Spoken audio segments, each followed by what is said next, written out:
It's an honor showtime.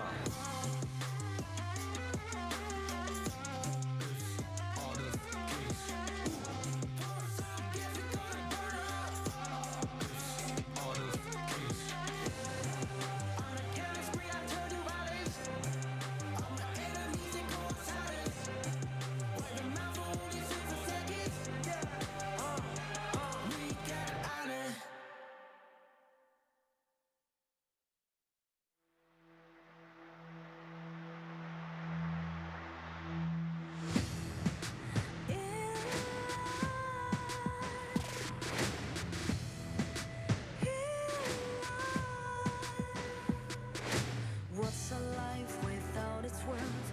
Compromising with what hurts inside. When you let fear decide your fate, you don't choose which path to take in life.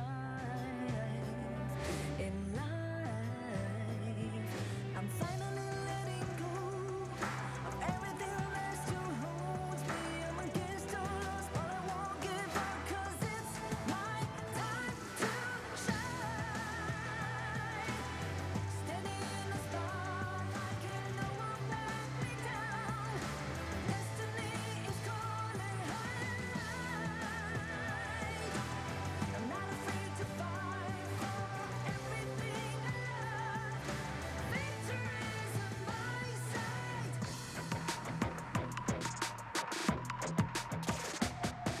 The more we lose, the more we gain. The more that nothing stays the same in time.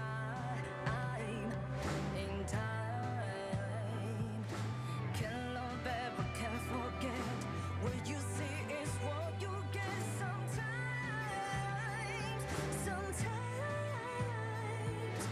Gonna show the world tonight. The light that shines inside us. We're against the odds, but we won't give up, 'cause it's our time to shine. Standing in the spotlight, can no one back us down. Destiny is calling high night. We're not afraid to fight for everything we love. Victory is on our side. Takiki-takiki-takitao. Takiki-takiki-takitao. Takiki-takiki-takitao. Takiki-takiki-takitao.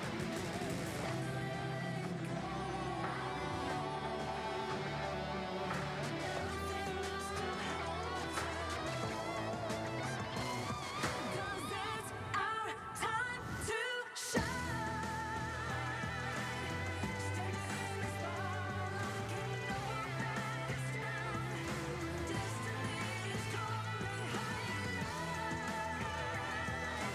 We're not afraid to fight for everything we love. Victory is on our side. It's our time to shine. High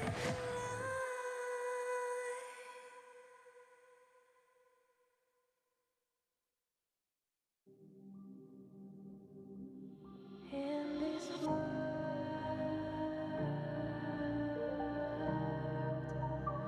only ones in this world,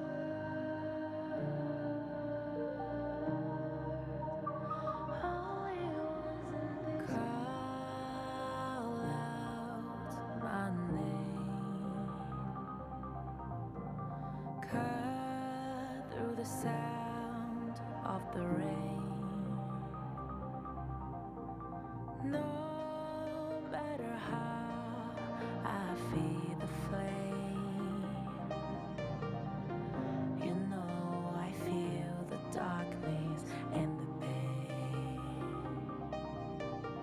All of the ways we tried to break free from the night. You know we made it out, we found the light. I fly so high, light up the skyline. Let's do it this time.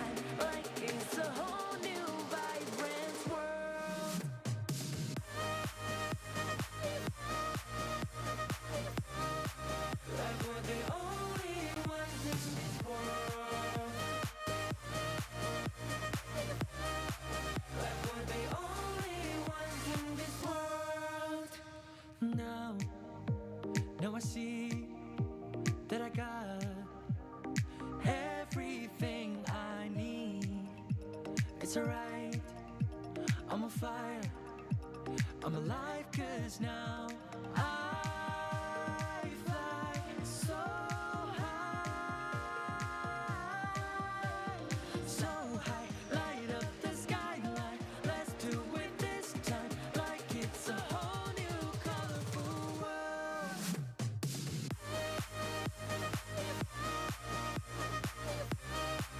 Like we're the only ones in this world. Like we're the only ones in this world.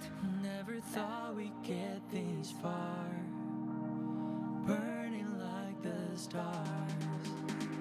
How we get this far, like we're the only ones in this world.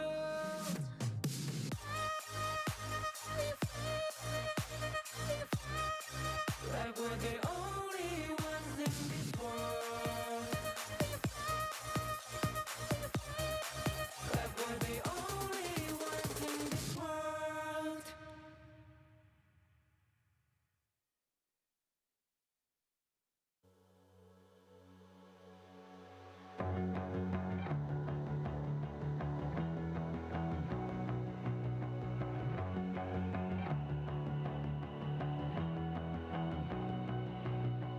You've walked through the darkest nights.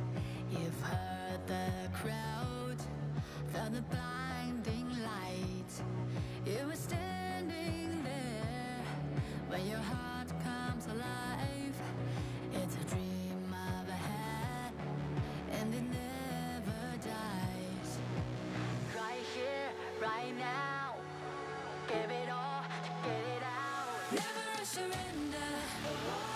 I fight and never fail.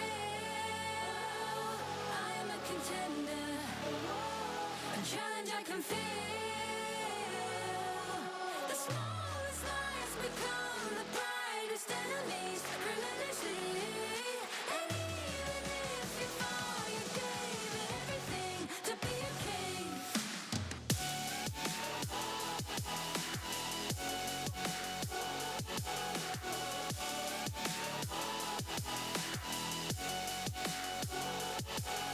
The smallest lies become the brightest enemies. Relentlessly.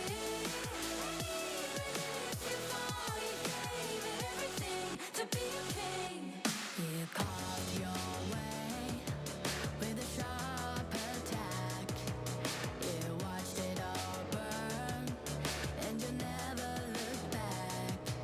There will come a day when your fears will rise. You protect your crown, so it never dies. Never surrender. I fight and never fail. I am a contender. A challenge I can feel. The smallest lies become the brightest enemies. Relentlessly.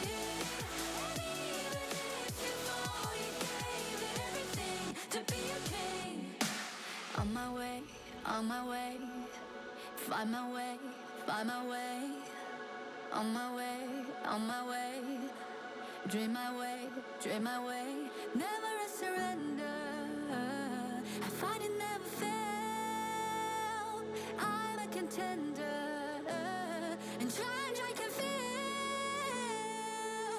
The smallest lies become the brightest enemies. Relentlessly.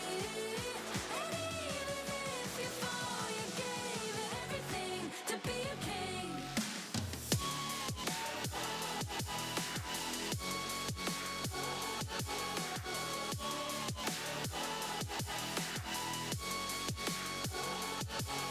The smallest lies become the brightest enemies. Relentlessly. And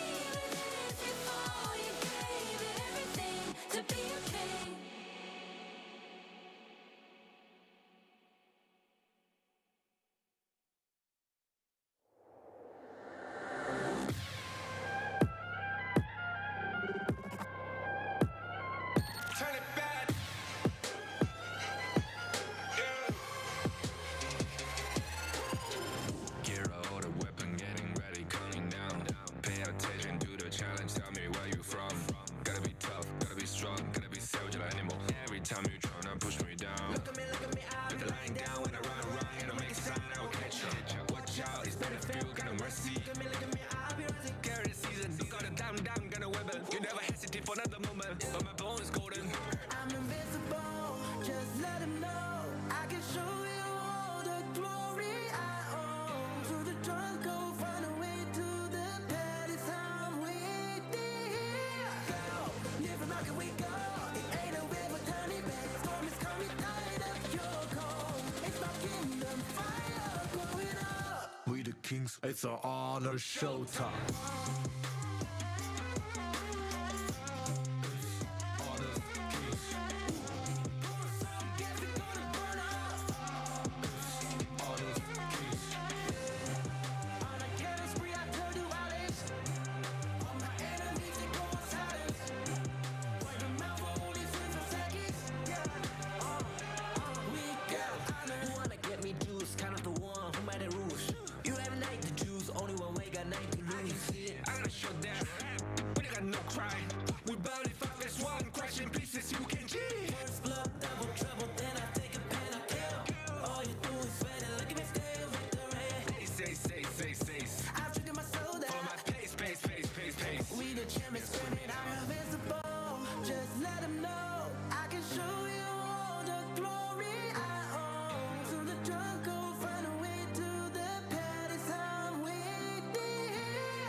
It's our honor showtime.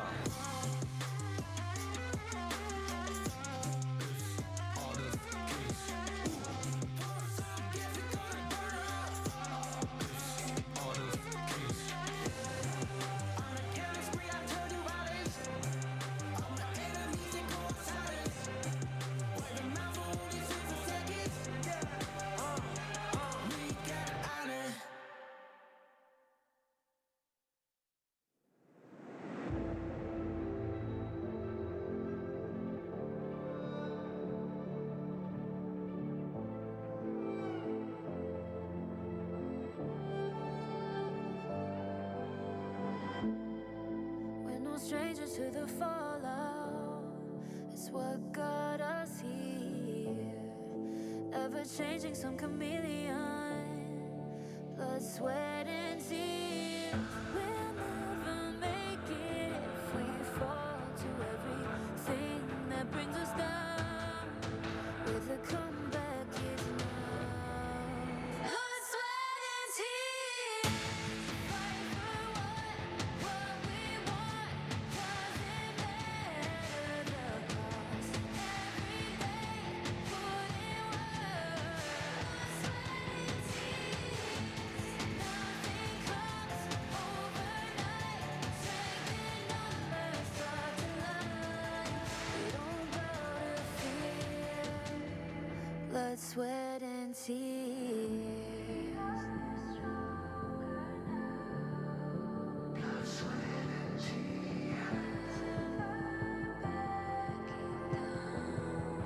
Blood, sweat, and tears.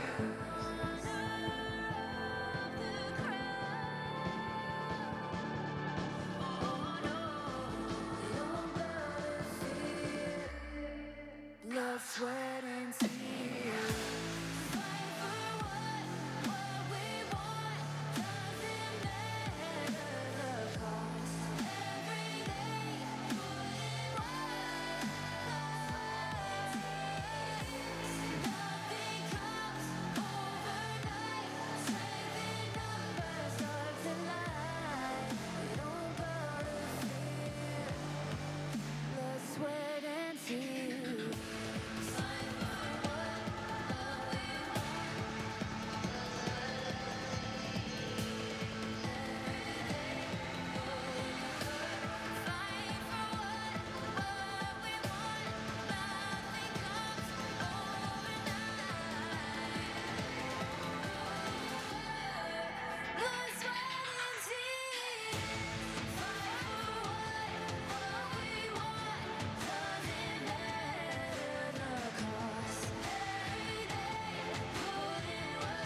I feel it deep flowing through my blood. Rising up to become someone, and taking it all on my own. What a sweet victory. And taking all of my control, awaken something deep in me. Like flames, feel it burning inside. Take a hold of pursuit of the prize. I've been told ain't no way to survive, keeping all of this fire that's locked up inside. When this is the time, enter the ring. All those mental chemicals doing their thing. I got flashes of battles inside of my dreams. I was made for this moment. At least now it seems like it's time to come face to face with your fear. Been battling reasons for all of the years, and I learned how to fight them with style and grace no one's ever encountered. You say it's amazing, I'ma come out swinging when they open the gate. Go ahead, call passion, I'm calling it rage. I'm taking what's mine like I already own it. Watch but don't blink, going here to the moment. The sky rained down. Here's to the madness that's all around. Go on, tell 'em who you are, you are, you are. Go on, tell 'em who you are, you are, you are, you are. Here's to the moment the sky rained down. Here's to the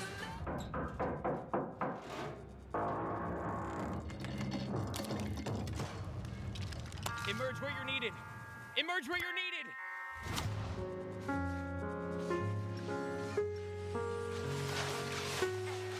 Has been slain. Fabulous. Victory.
ciao, sono Keke, vengo dal team Vitality, il mio posto è Crash Laner.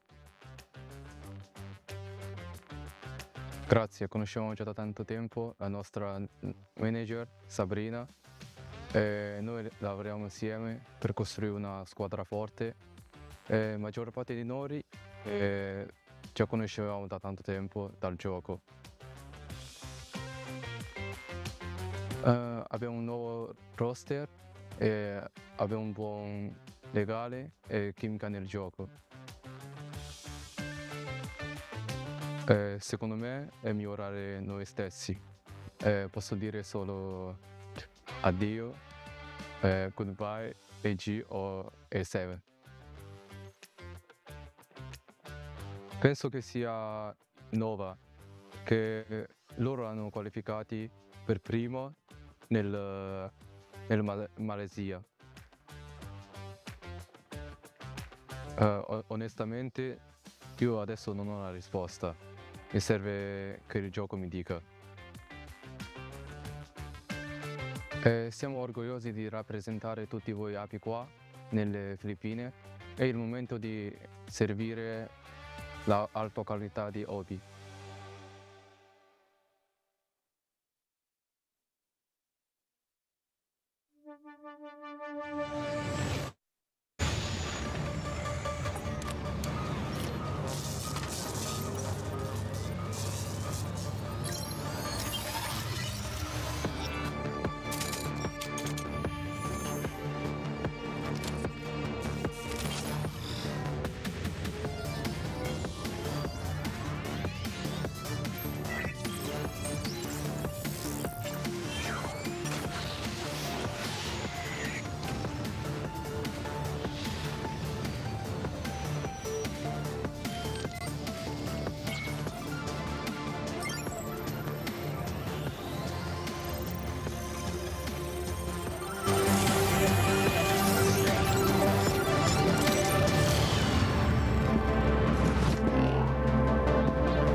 I believe that failure is a stepping stone to my growth.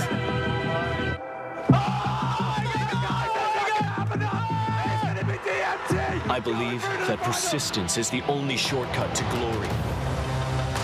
I believe that giving it my all will lead me to victory. I believe in myself. With Honor of Kings, I will achieve my own glory.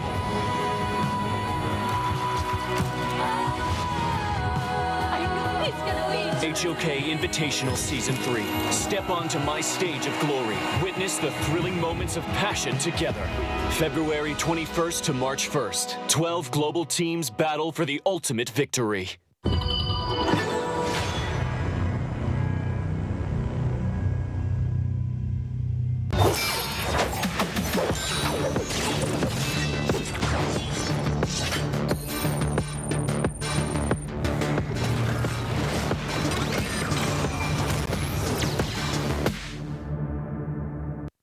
Welcome to Honor of Kings Invitational S3, where excitement will unfold at the vibrant capital of the Philippines, Manila. The tournament will run from February 21st to March 1st. Honor of Kings Invitational S3 will be held at SM North EDSA, the Block Atrium, and we are ready to bring an electrifying atmosphere for players and fans. Representatives from the Philippines, Indonesia, Malaysia, Americas, Europe, the Middle East and North Africa, Japan and South Korea, and wildcard qualifiers will compete at the grand stage in Manila. 12 of the world's best teams will compete for the ultimate prize, the first Honor of Kings World Champion title of 2025. 4 teams will be seeded. The first places from the S3 Philippines qualifier, S3 Indonesia qualifier, S3 Malaysia qualifier, and S3 Americas qualifier. Each seed will be assigned to a different group, while the remaining 8 teams will be randomly distributed across the groups. The group stage will follow a best-of-5 format, with the top 2 teams from each group advancing to the knockout stage, where teams will face off in a best-of-7 format. The journey will culminate on March 1st, when the first 2025 Honor of Kings World Champion will be crowned. Additionally, a major announcement: the global ban and pick format, pioneered by the KPL in 2018, will be fully adopted in this tournament. For over 6 years, KPL, Chinese Honor of Kings Pro League, has set the gold standard in MOBA esports and will continue shaping the global competitive scene. Honor of Kings remains at the forefront of innovation and excellence. We can't wait to see how the world's best teams rise to the challenge. With a staggering prize pool of $300,000, honor, recognition, and substantial rewards await the champions. The stage is set, and the stakes are higher than ever. Here's a guide for Honor of Kings esports fans to join this exciting journey. You can catch our live streams either in-game or on our official channels. Joining us in person, here's everything you need to know to make the most of it. Take part in in-game activities and earn exclusive rewards. The countdown is on. Mark your calendars and see you in Manila.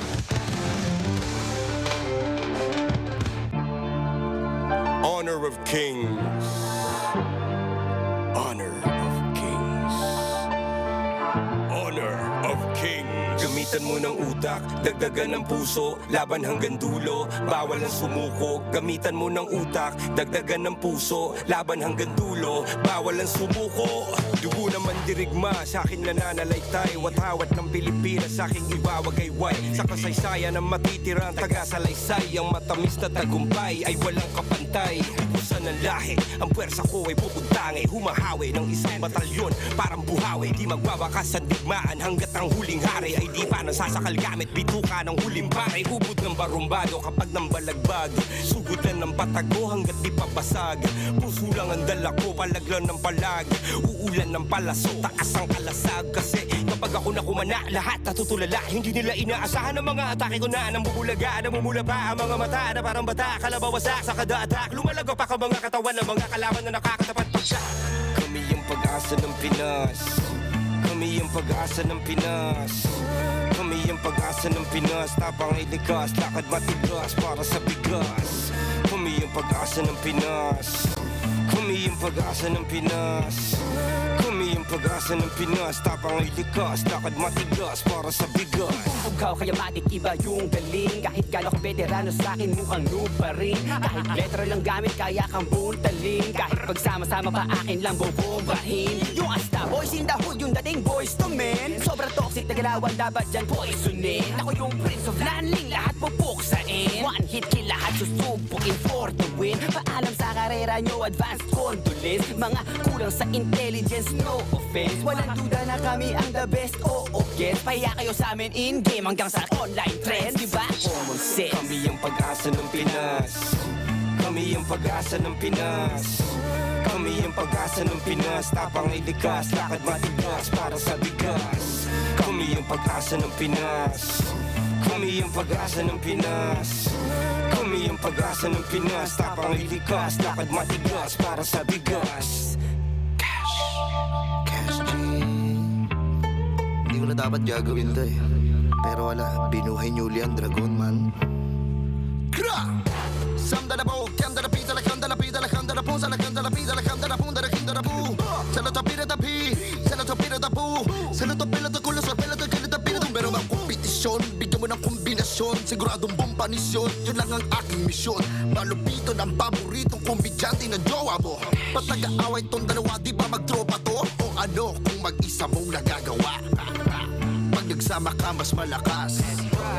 Ibis maghilaan pababa, bakit di na lang tayo maghatakan ng pataas? Kasi tayo ang pag-asa ng Pinas. Tayo ang pag-asa ng Pinas.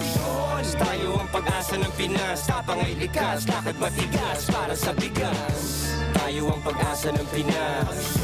Tayo ang pag-asa ng Pinas. Tayo ang pag-asa ng Pinas. Tapang ay likas, lakad matigas para sa bigas.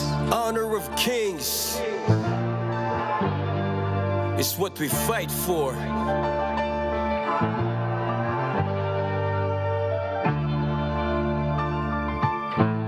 Looney, Abra, Malupiton, 2025. Tayo ang pag-asa ng Pinas.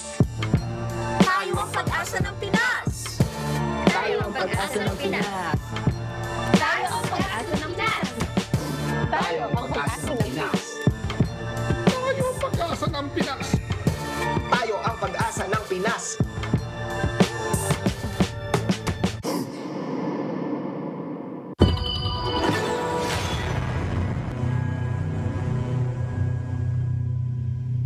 Hello, Honor of Kings players! Starting from 2025, Honor of Kings professional esports games will implement a new format, the Global Ban and Pick.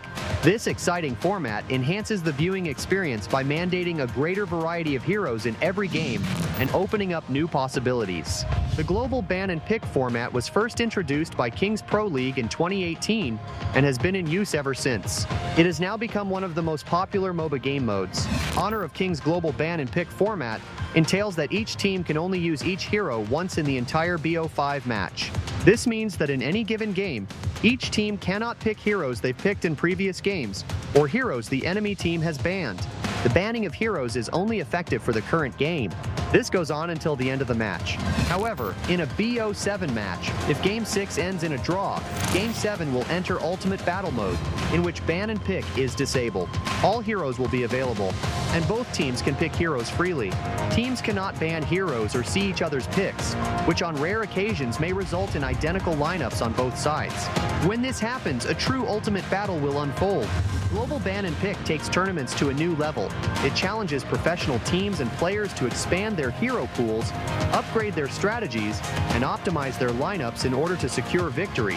At the same time, the players and audience get to see more creative lineups and play styles that make games more unpredictable and interesting to watch.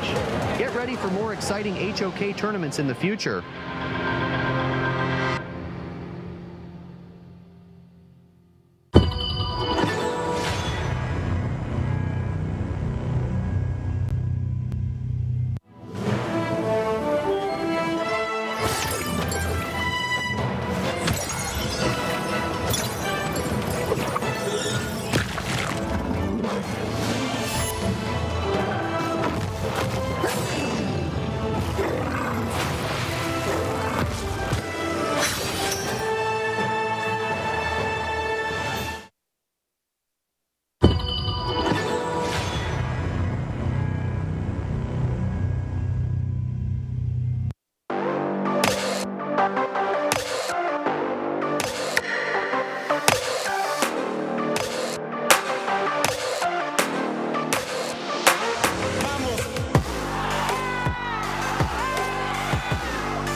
this best-of-7 series, and they are going to get it. The Generals of Philippines will make it work.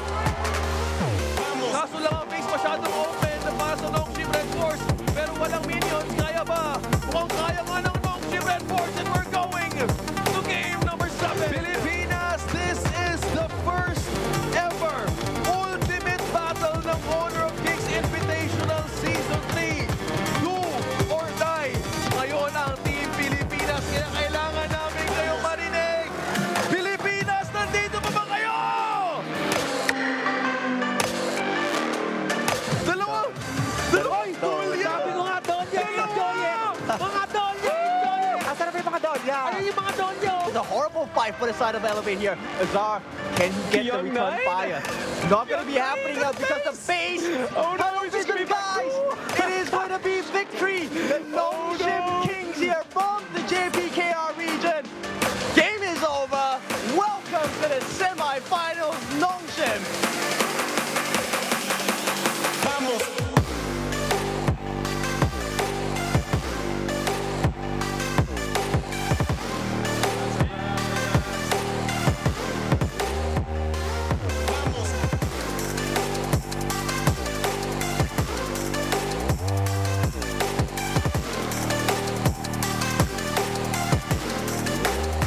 Unrelenting from the side of Vitality. Do they really want to end this here?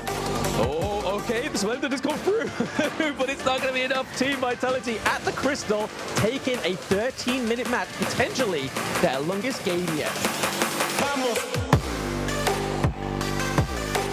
This could be Team Vitality in the midst of their first loss within the Season 3 Invitational. There we go. It's once more Tubbs coming in, takes down Muchi. It is going to be BTR taking it around from Team Vitality. Welcome to the new era here, BT. Making sure borders exist. He takes down Neil, takes down John Q as well. Down goes Tubbs.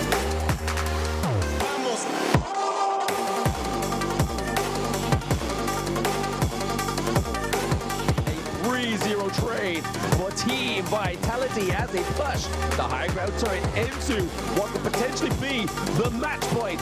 And it is looking like it's going to be a ferocious ending here for Team Vitality. Semi-finalist number 4 coming through is Team Vitality.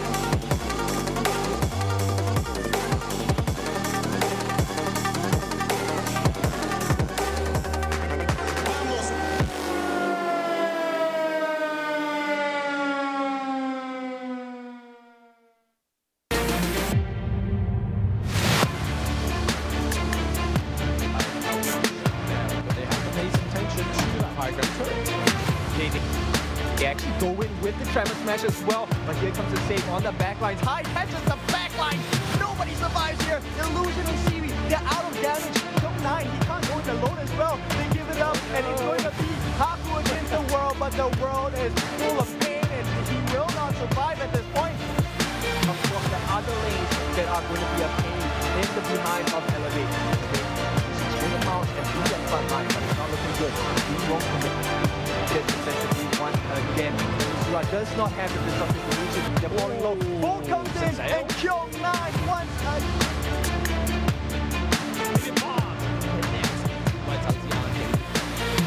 Just so clinical on the side of Vitality, right?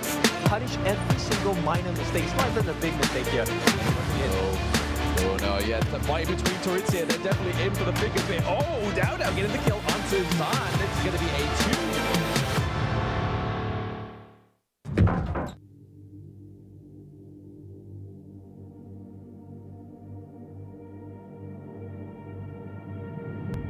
I feel it deep flowing through my blood.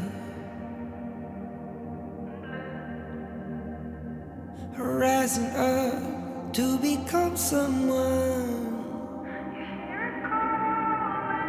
and taking it all on my own.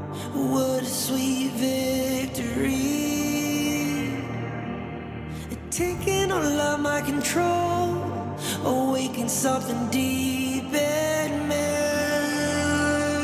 Like flames, feel it burning inside. Take a hold in pursuit of the prize. I've been told, ain't no way to survive. Keeping all of this fire that's locked up inside. When this is the time, enter the ring. All those mental chemicals doing their thing. I got flashes of battles inside of my dreams. I was made for this moment. At least now it seems like it's time to come face to face with your fear. Been battling reasons for all of the years, and I learned how to fight them with style and grace no one's ever encountered. You say it's amazing, I'ma come out swinging when they open the gate. Go ahead, call passion, I'm calling it rage. I'm taking what's mine like I already own it. Watch but don't blink, going here to the moment. The sky rain down. Here's to the madness that's all around. Go on, tell them who you are, you are, you are. Go on, tell them who you are, you are, you are, you are. Here's to the moment, the sky rain down. Here's to the madness that's all around. Go on, tell them who you are, you are, you are. Go on, tell them who you are, you are, you are, you are. My name is honor, my name is king, my name is champion, my name is strength. Tell them who you are. My name is Pentakill, you think it's strange? My name keep ringing inside of your brain. I hear it every night. Here's to the moment the sky rain down. Here's to the madness that's all around. So tell them who you are, you are, you are. Go and tell them who you are, you are, you are. Here's to the moment the sky rain down. Here's to the madness that's all around. Go on, tell them who you are, you are, you are. Go on, tell them who you are, you are, you are, you are. Here's to the moment the sky rain down. Here's to the madness that's all around. Go on, tell them who you are, you are, you are. Go on, tell them who you are, you are, you are. Go on, tell them who you are, you are, you are.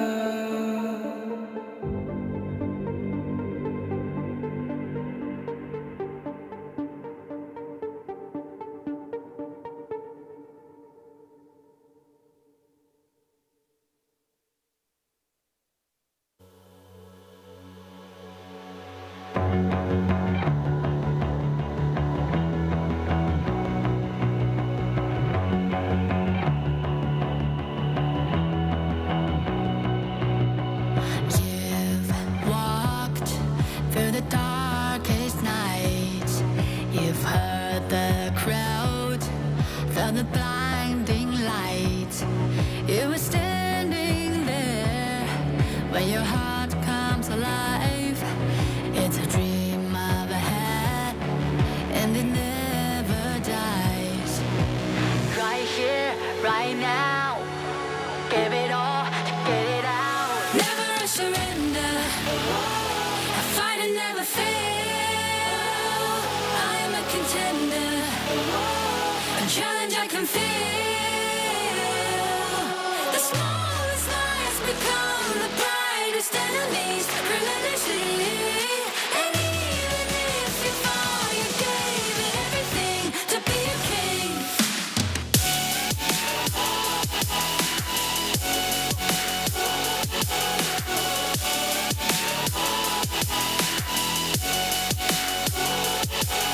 The smallest lies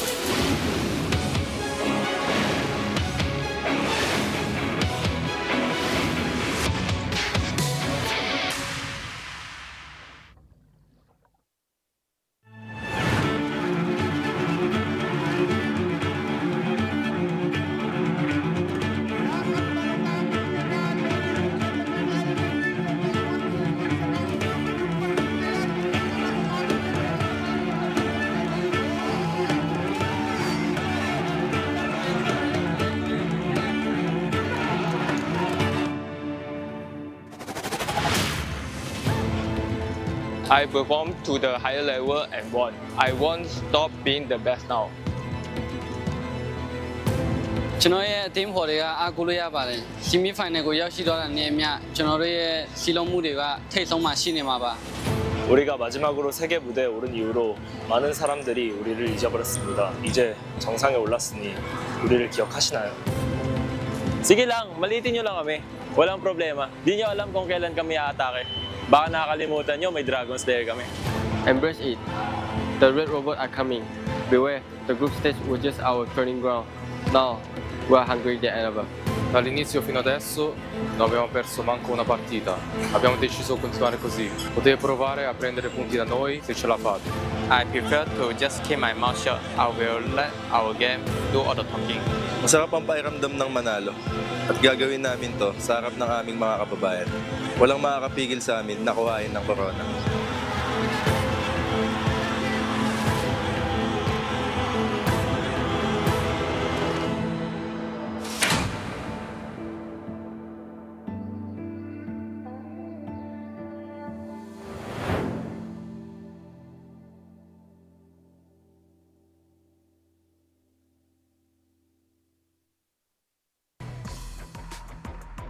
Welcome back, ladies and gentlemen. It is day 3 of the knockouts for our Honor of Kings Invitationals Season 3.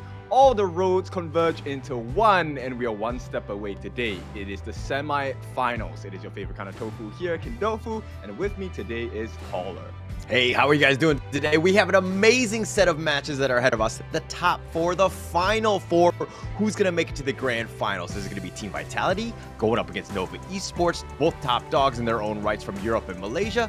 The secondary matchup is going to be, of course, Blacklist International versus Nongshim RedForce. That will be coming up in the later part of the day. Okay, so they will be using one of the best phones out there for you to play in this competition as well. It is the Infinix GT20 Pro. All the players are using this. So if you're looking for performance, not just by the phone, but also by design, give this a try, give this a look, and if you are interested, give it a buy as well. Now, this is going to be the stage set for the grand finals tomorrow. And Nova and Vitality, they have a very big chance to take it all home if they win today. Yeah, I mean, that is so much pressure on them. I mean, both of these teams have kind of been brewing. You could tell by the interviews that these teams were kind of like aiming at each other even from the beginning. This is something that's kind of personal, right? In the sense that like Nova Esports really haven't won anything from Malaysia as of yet, the big tournaments that I'm talking about. And the fact that they're the #1 squad and we've only seen Malaysian champions, definitely Team Vitality want to dethrone them here. Yeah, so we will take a look at their introduction in a short while as they take to the stage. Now, this is a very stressful moment for them because now they're going to be playing in front of all the fans, not just from Philippines, but all over the world on the broadcast as well. Yeah, and it's going to be a best of 7. So many, like, strategy that's going to be happening. I mean, you saw an ultimate battle yesterday, and just seeing how deep these players can go in terms of hero pools, it's going to be super important going into this one. I'm sure that there's a strategy in mind for this one. It's going to be kind of crazy, but let's talk a little bit about the prize pool. What are these teams vying for? And of course, we've seen that 12 teams have entered, and only one will walk away with that 100,000 USD as the champion. Second place will do 50,000 USD. Third and fourth, and that's kind of where we're at right now, is at least a guaranteed 25,000 USD. Yeah, there's a huge pot of a prize pool, and right now it all comes down to those little moments throughout the series where you can make yourself one step closer towards this 100,000 USD. Lion's share of the prize pool totaling a total of 300,000. Now, let's take a look at the brackets as well. This is what's going to be happening today. The journey on the top, Blacklist will meet Nongshim later on today at 6 o'clock, +8 GMT. But first, before that, we're going to be taking a look at Nova going blow for blow against Team Vitality. Yeah, and I mean, there have been no easy opponents on this one. Everything has been a struggle just trying to get themselves here. And the fact that we're at the Final 4, obviously they can sigh a bit of relief on that one, but they're not done yet. This is its Final 4. Who's going to want this one? Let's check out the schedule to see exactly what we're talking about.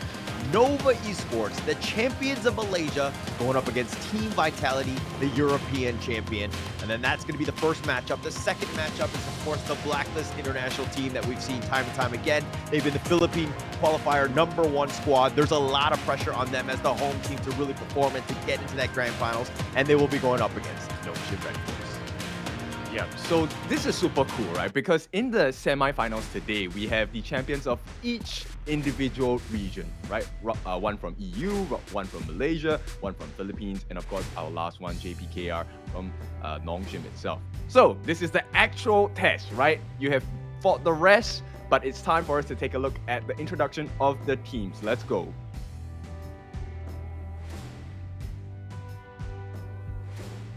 Okay. They want to take a bit of time. The interesting thing is that actually it's going to be not only were they the qualifying champs, but they were the #1 seed in their groups. So when you're talking about, oh, what a performance on that, you got to make sure that you're #1. But let's check out the team intros here.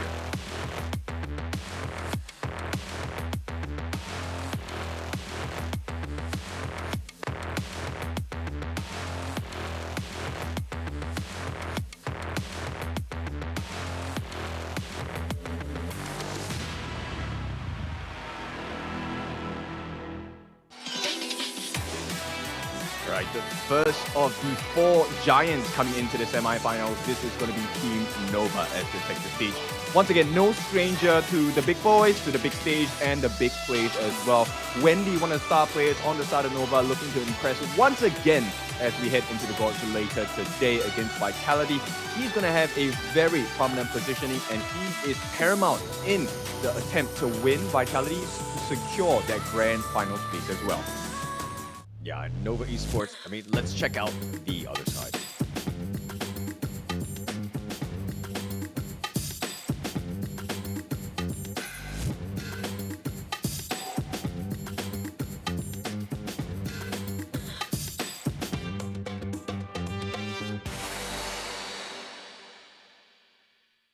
You go.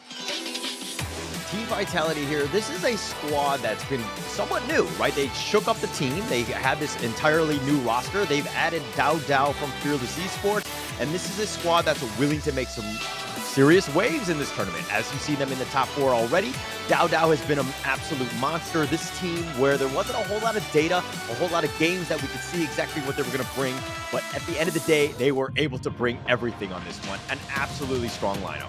All right, let's take a look at the players representing Nova Esports. It's going to be Wendy, CY, Xuan, Muji, as well as Waypit. All familiar names by now, right? All 5 of them have their own unique strengths, and the synergy that Nova Esports brings to the table might be enough, just enough, to beat Team Vitality. Ooh, it will be close, but they're going up against Team Vitality. Wen, Dao, KK, An, and Muchen. This is a team that's gelling incredibly well. They have one of the shortest games in Season 3 with, I think it was 8 minutes. This is a team that's willing to just rock it and kind of start off this series very strong. Yep, so you know what? Actually, yesterday during the games, it was, I think the longest one was 13 minutes. And let's take a look at the trash talk video between these 2 teams as they try and intimidate each other.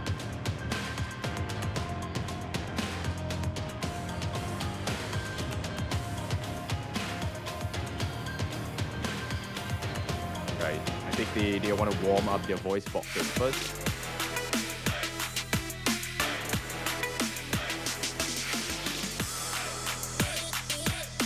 So for every team, your ranking depends on when you meet us.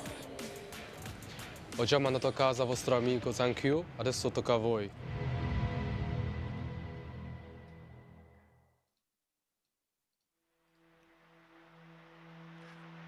All right, so let's take a look at the boys in purple here. Nova Esports looking to at least put a very good step ahead in this best of 7. Now, what are your thoughts about this matchup, Halder? All right, for me, it's always going to be about where Wendy is from Team Nova, and then Team Vitality side, obviously Dao. I think that those are the 2 all-stars. There's a lot of pressure on the other guys to really perform, but the fact that these guys have been tried and true in previous seasons, I think that they will be prioritized. So the rest of the teams really need to step up. It's going to be interesting to see from both of the teams is really going to show up today. Yeah, and it's a tough one to kind of telegraph, right? Because both teams, they all have their signature picks, and it's not just one single hero, which brings us to the importance of the global ban pick format, right? So global ban pick format, if you're not familiar yet, it has been adopted by the KPL since 2018, and right now in Season 3 of our Invitationals for Honor of Kings, this is the format we'll be using, meaning you can only select this hero once in the entire series. With the exception of the Ultimate Battle, which we will elaborate a little bit more later on, this is a tough decision because you need to have proficiency with multiple heroes in the roster. Yeah, I mean, it's the biggest thing, right? I mean, Ultimate Battle, where it is pretty much just a blind pick from both of the squads, no restrictions, you might even be able to pick the same heroes, and we saw that yesterday, right? This is a tremendous addition to this one because, again, you're into that 7th battle, and you don't want to be kind of playing the bottom of the barrel of some of the hero pool. So being able to pick whatever you want, no matter what, I think is going to be super key, right? It's a super exciting format, and it keeps it very fresh. That Game 7 yesterday was an absolute banger in terms of Nongshim and Elevate. That was a very interesting one. But going into this one, are we going to see 2 more potential Ultimate Battles, Kindofu? I'm not sure. I mean, we all hope to see it as well, right? Because it really brings out that very primal instinct where you have to focus on the basic foundations because everyone is just as good. Yeah, definitely. All right, but it looks like we're going to see exactly how this game starts off. The drafting has already begun. A lot of respect onto both sides. Musashi ban from Nova, Team Vitality with that Mai ban. They definitely don't want to let Wendy get hurt, right? Oh yeah, for sure. I mean, we've already seen how both of these teams have performed with the Mai, and it was masterclass, right, from both Wendy as well as Wood. So right now, I think we might be having an Ogryn first pick. I think this is something that the teams have already showcased. It's no longer that big win condition because it's pretty predictable. But Nova say they want to go for the Charlotte first.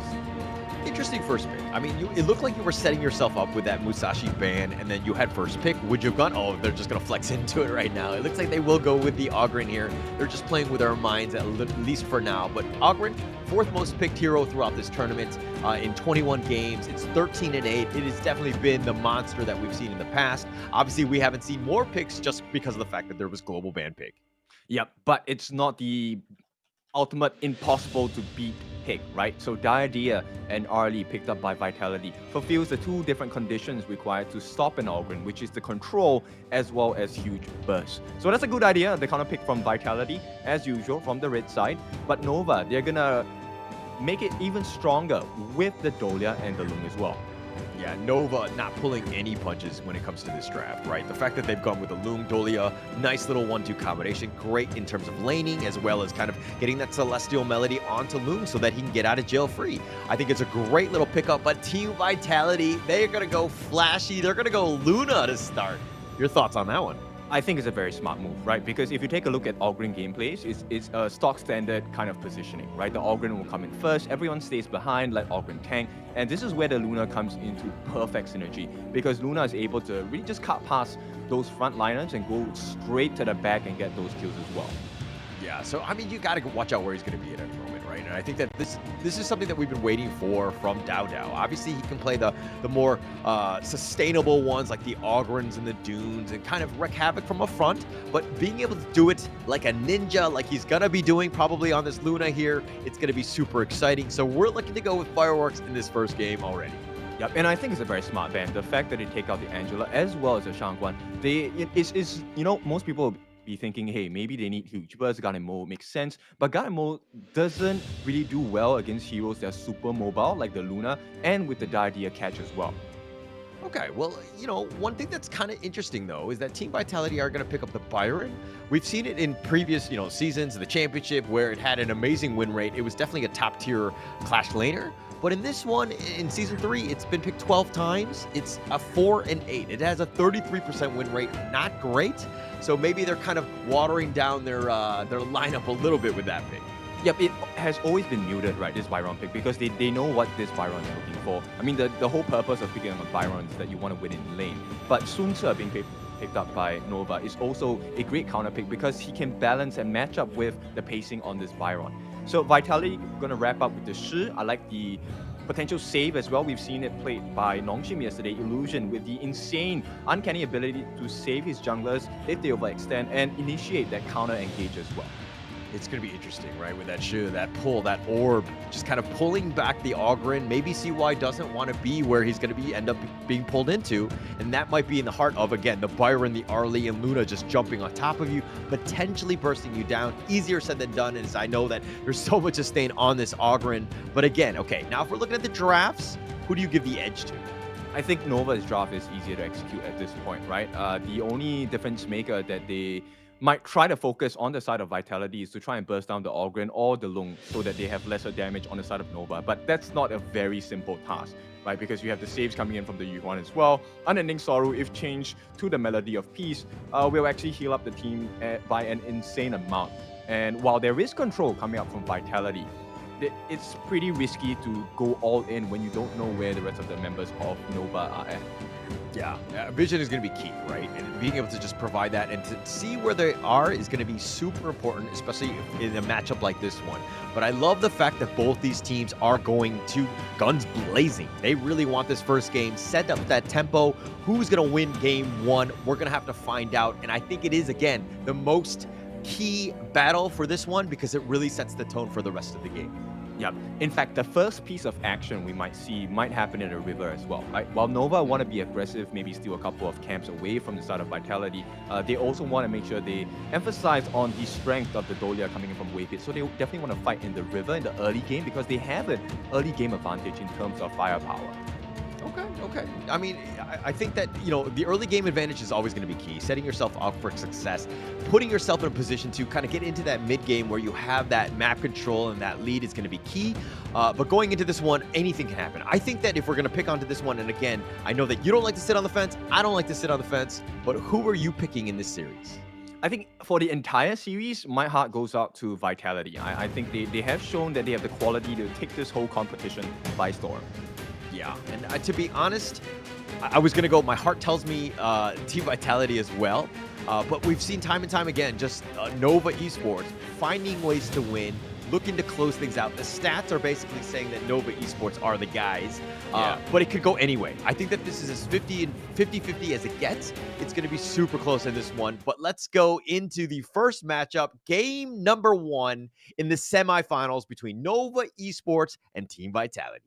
Yeah, bear in mind that both teams have invested quite a lot of heavy and strong picks in this first game of the series, right? The Ogren, the Yuhuan, the Idea, and even the Shi itself, right? Huge, Arlie as well. So it's a must-win for both of them. They have to make it worth it. Yeah, they're looking to go already, and on. Fast to list step back.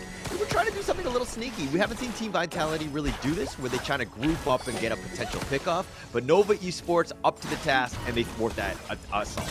Yeah, actually, this is a perfect start for the side of Nova, right? They get Han down. Now he's in a risky position. He can't go as aggressive. They will be at risk of making a mistake.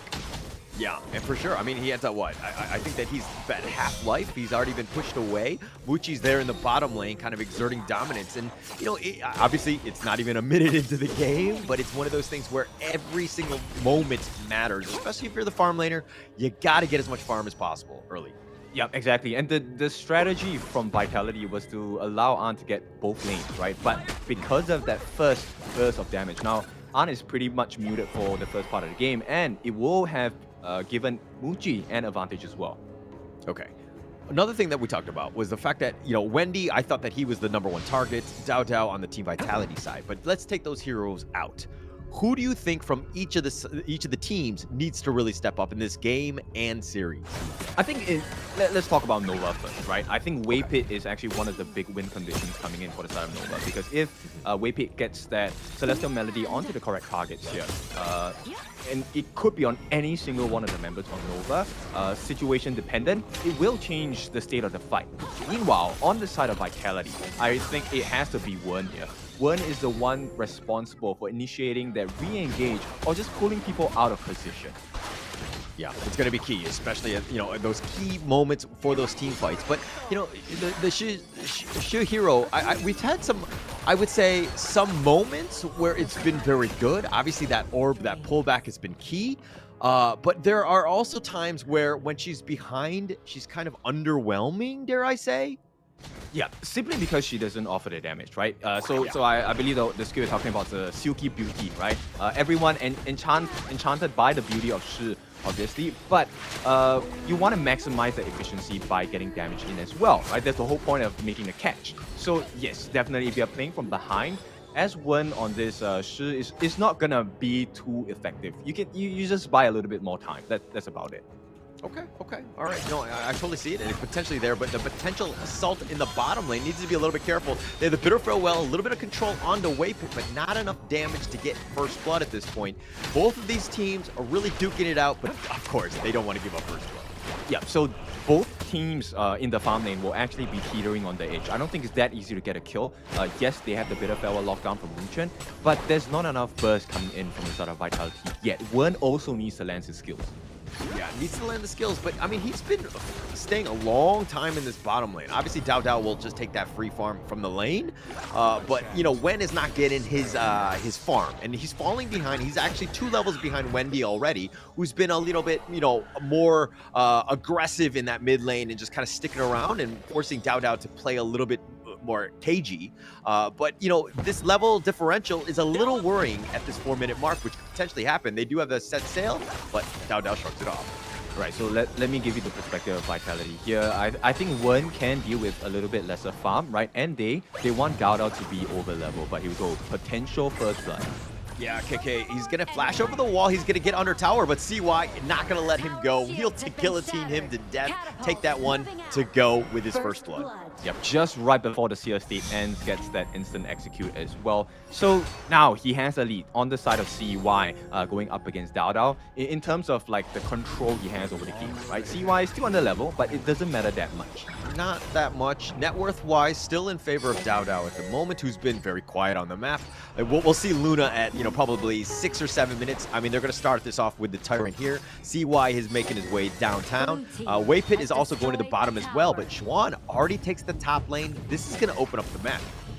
Yeah, in fact, Nova have a very big lead at this point because, look, even though CY is under level, the concern is not chasing Dao in levels. He just needs to be above the rest of the members. Oh, it looks like Dao takes this one out. He's got the smite. Here's the set sail. Do they get anything in return? They found Mu Chen. They're going to get the kill. CY will clean that one up, so they got something on that one. They're doing well on the kill side, but again, that thief in the night. Yeah, but they needed that steal, right? Vitality at this point, not everything is going well for them. In fact, CY is actually a little bit too far ahead, same level as Dao. Yeah, a little bit of action. CY still on the bad side. He's being followed. He's taking a lot of damage. Needs to be careful. He's going to fall. Dao will get credit for this one. They have the pullback onto Wendy and Waypit, but KK chasing after him. Gets the Storm Strike, not letting him go. Waypit dashes away. He's going to be fine. Oh, I like this patience coming out from Vitality. And look, in the space of 30 seconds, Dao recovers, gets the kill onto CY, slows him down as well. And this is going to open up the map for the side of Vitality as well.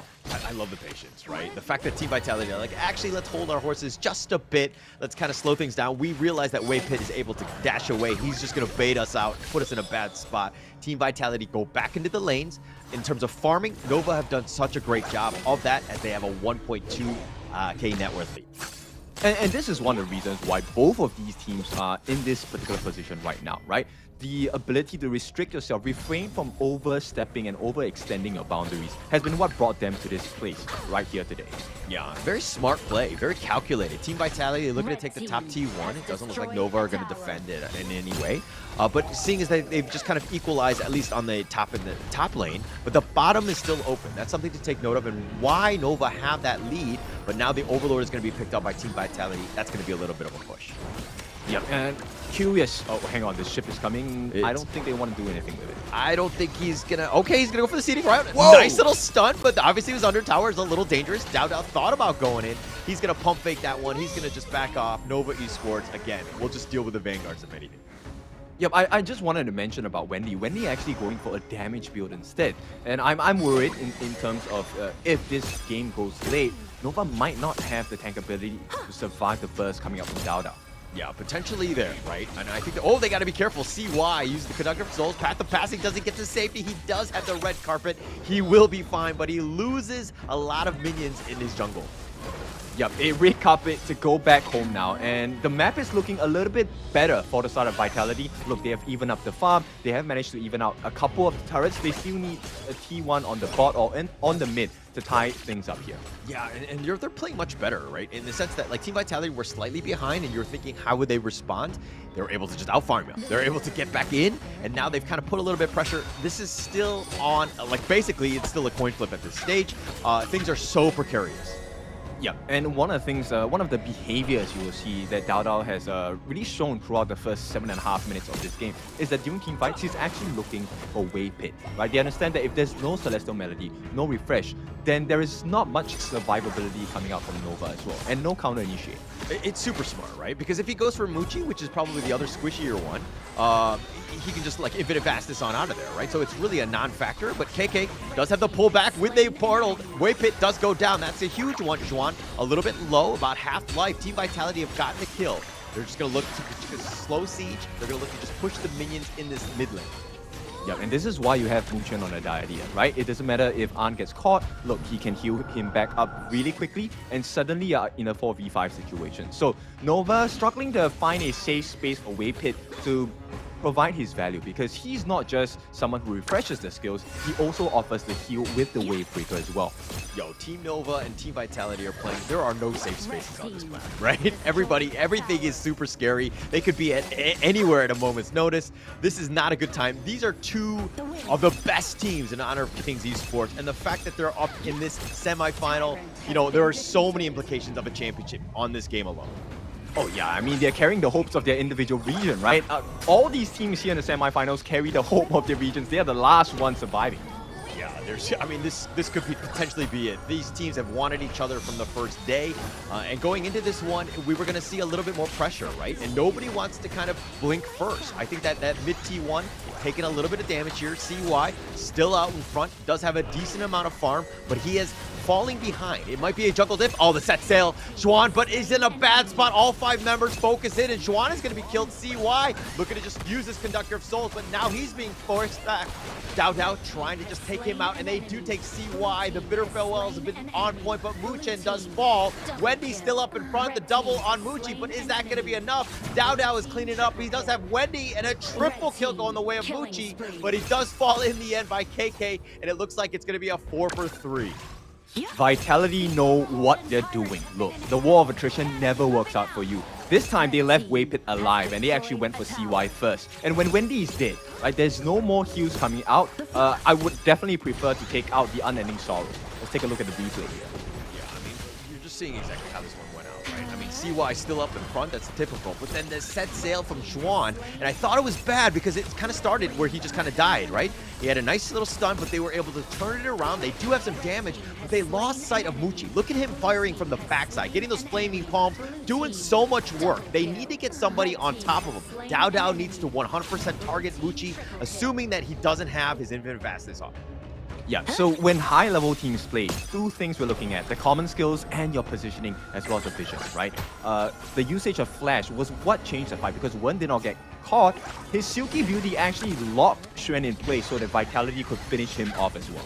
Yeah, and as long as he stays safe, that's his big thing, right? Like when you're talking about the fact that he doesn't really need to do the damage, but he needs to be on the map so that he can cycle his spells, his skills, so that he can kind of ensure that he's controlling the enemy team, pulling and prodding and doing what what he's supposed to be doing, right? Which is controlling the battlefield, buying time so that the rest of the team can really just kind of do all that damage. Yeah, exactly. And Nova now, yeah, behind by quite a lot. 4,000 in the space of 11.5 minutes. This is not a good position to be in. Not a good position, but Dao also not in a good position to set sail. They're going to focus in on him, and they do have the damage, and CY will get credit for this one. But now Nova Esports, they have 5 members. They might be flanked. The line of retreat is going to be turned around, but Nova are like, hey, actually, we have the numbers. We should be advantageous here. They push them away. They take the Crimson. Yeah, look at how smart Vitality is. Definitely Dao didn't mean to get caught there, but the thing is, because of that rotation by the entirety of Nova's front lines and back lines as well, the map opens up. Hang on, they want to go for the chase. Oh, they have set sail, but Muchen flashes away. KK still going to be fine. The Destiny counter going to be burned a little bit on the early side just to keep him alive. They still have the numbers, but this is going to look to just turn into a Shadow Overlord. Yeah, I don't think they have enough reach, and it might be a steal here.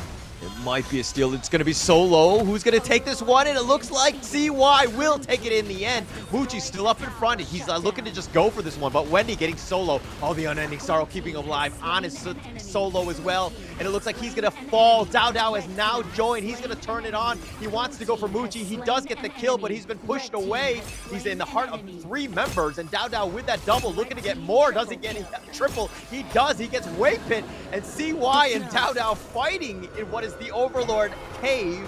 Who's going to come out on top? They're like eyeing each other. It's a Mexican standoff in that sense, but CY will retreat. Yep. Overall, it's a small win for the side of Nova. They cut the goal lead down to 2,000, but the map is still very much in control on the side of Vitality, right? Once they get rid of all these Vanguards, it's going to be a reset situation. Vitality once again restore the lead. But if you take a look at the gold, finally it's a swing. Muchi does get the lead in terms of gold. He does have the Starbreaker as well, and this is going to lead him into the Seedbreaker, so he's going to have a lot of burst in the next fight. Yeah, a lot of bursts here. Dao, he's just going to invade. Mind you, he actually let the Azure Golem stay alive. It was on his last hit. He did walk away. It ended up healing, so he has to go back to ensure that he gets this buff. Dao cleaning up. He's got to do a good job of just making sure that he's vacuuming all the corners, so to speak. Yeah, exactly. And in fact, it might even force CY to have a premature smite. And if he loses that red buff, the Crimson Golem, then it's a guaranteed Azure Golem for the side of Dao. So he doesn't have to really worry about that Azure Golem being taken second. Yeah, Dao, I mean, every buff is super key, right? He's just there, basically. He knows the timings more than anything else. He was willing to give that up because he just, again, he's looking to invade. He's already picked up another blue on this one. So Dao is just going across the map. And what's more important than a blue buff on Luna, I'm not entirely sure. Oh yeah, exactly. Maybe the Tyrant, right? That's where we're at this point. 14 minutes in, it's a Shadow Tyrant as well. It's going to buff up a huge amount of damage during the team fight. Yeah, and it looks like Dao looking to go for the flank. Nice little pull into that one. The Destined encountered on top of this one. Muchi's at half. Needs to be a little bit careful. The Tyrant is being pulled out of pit. Team Vitality see that the Shadow Vanguard is in the top lane. KK will rotate. He will take care of this one. The Tyrant is at about half-life. This is where the fight will pretty much be. The Tyrant going to be picked up. They have the numbers advantage because that Shadow Vanguard was in the top lane. Okay, thanks to that, they do restore a little bit of control on the side of Nova, and this next team fight can definitely swing things in their favor. All they need to do now is to manage the waves. So every single lane management is going to be of much importance for the side of Vitality. Yeah, but it looks like they want to go CY and found Dao in a bad spot. He dashes away. That mobility on Luna is just insane at this point, but they don't have minions. Nova wants to continue pushing. They will slow siege, eventually take that T2 down, and it now looks like they're going to rotate to the bottom lane. Yeah, this aggression is going to starting to be real painful for the side of Vitality. If they get catch here, this is a big moment for the side of Team Vitality. Yeah, but the path of passing, CY is going to be fine, right? He knows how to get in and out. He can just use that wall to his advantage and his wall hacks, so to speak, to just kind of traverse that terrain. Not an issue on that one. But again, they're putting a lot of pressure on this middle and the bottom lane. The top is still going to continue to push, but it looks like the focus right now is on this bottom T3. CY providing a lot of vision. The Destined encounter, the pull back in from Dao has gotten Wendy a little bit on the hurt side, but the bottom T3 taking a decent amount. It is kind of still alive at this stage. CY still up in front, and it looks like they will disengage at this stage. Yep, that's the best damage they could deal to the T3 on the bottom, and I think Nova did a really good job, right? It's more important to try and work the map hard as well. Overlord, hang on, CY caught in the middle of 4. Yeah, he's gonna be fine. I mean, this is the CY show. This is what we know from him, right? Dao is gonna be looking to make some moves. It's gonna probably hit in the flank. Doesn't want to go one-on-one with CY because of the sustain. You want those squishies in the back line. CY needs to be that forward scout. His vision score will be quite high. Yeah, right now both teams are actually looking for an opening on how they want to start and end the fight as well, right? Dao is definitely looking to be right in the middle of all the different members on the side of Nova, so he can get the lock-in as well.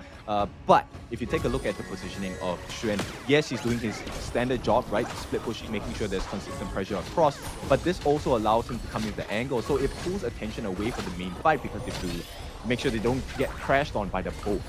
Yeah, and that's kind of the power of the Sun Tzu. He's been like a tremendous hero in Season 3. I think he's 12-2, and here's that boat that you were talking about. They found Dao. He's been knocked up. Juan goes over the wall, and Dao taking so much damage, and he gets shut down. Muchi's going to get credit for this one. CY has found Muchin as well when fighting with CY, but Wen probably not able to keep up. Wendy does end up taking on, and Wen is the last one to survive. The rest of Nova, aside from CY, are looking to just push the lanes. CY, the destroyer, how How are you going to deal with this when this is a scary moment? He's probably just going to run into this cave and just hide, but not really much you can do as CY will take yet another.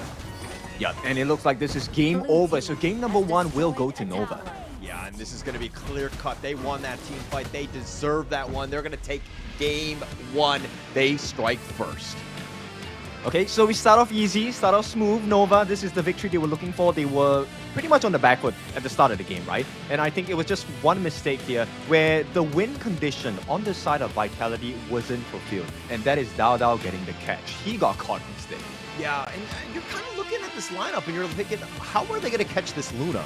I mean, Sun Tzu with that boat basically just jumping on top of you, just getting the Typhoon and just the wave, like just the amount of damage that they had.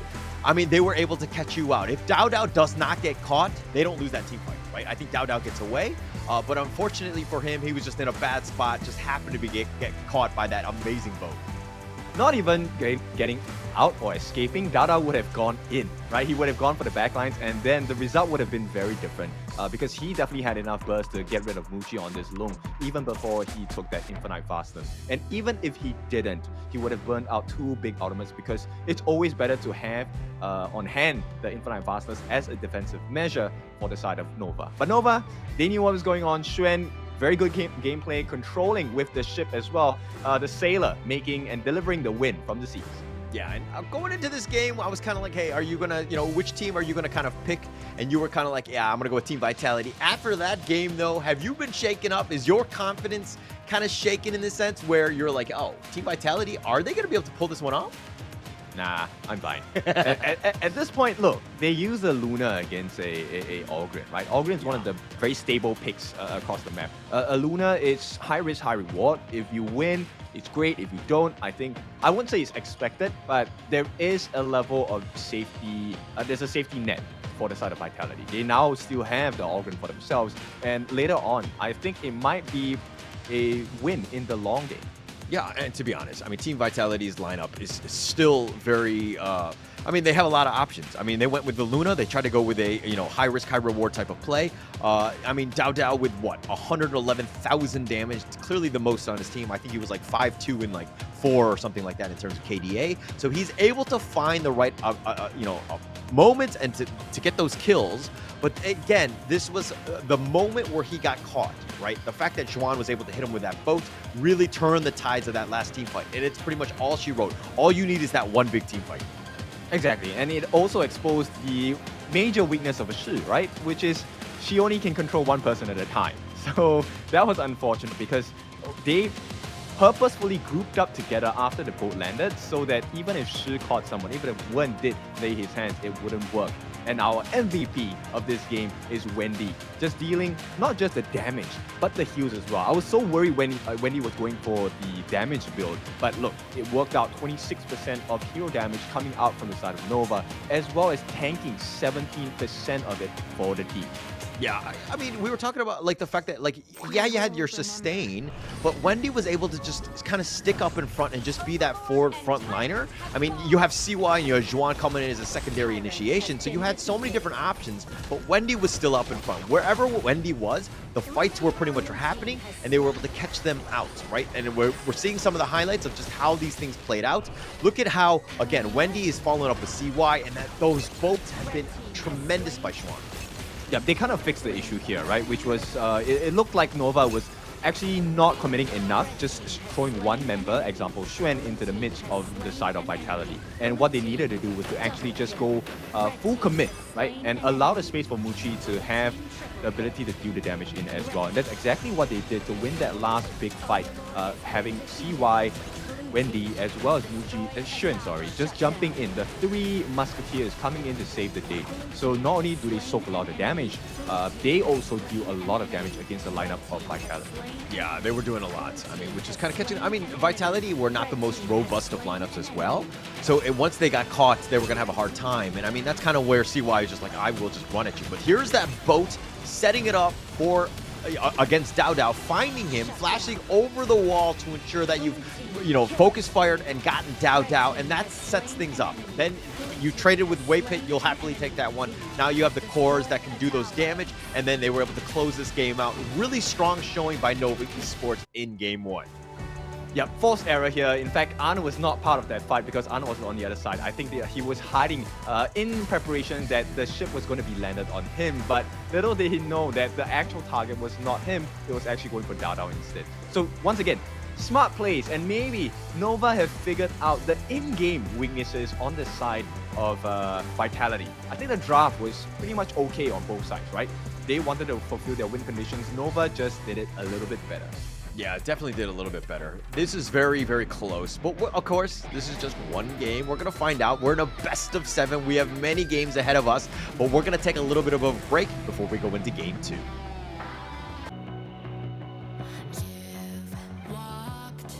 Through the darkest nights, you've heard the crowd, felt the blinding light. You were standing there when your heart comes alive.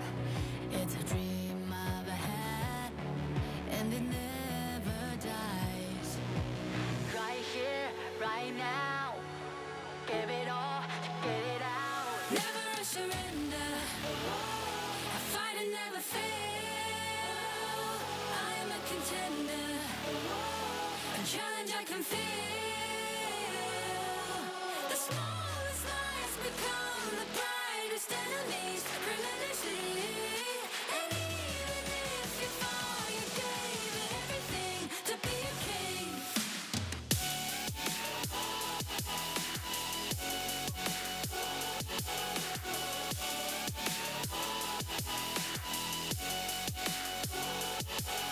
The smallest lies become the brightest enemies. Relentlessly. Even if you fall, you gave it everything to be a king. You carved your way with a sharp attack. You watched it all burn, and you never looked back. There will come a day when your fears will rise. You protect your crown, so it never dies. Never surrender. I fight and never fail. I am a contender. A challenge I can feel. The smallest lies become the brightest enemies. Relentlessly. And even if you fall, you gave it everything to be a king. On my way, on my way. Find my way, find my way. On my way, on my way. Dream my way, dream my way. Never a surrender. I fight and never fail. I'm a contender. And challenge I can feel. The smallest lies become the brightest enemies. Relentlessly.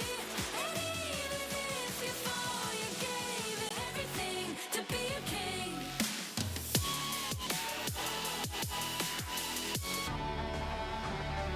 Alright, welcome back. It's going to be the second game of the series of best of 7 between Nova and Vitality. So far, Nova have edged it out thanks to Shen on that perfect boat delivery.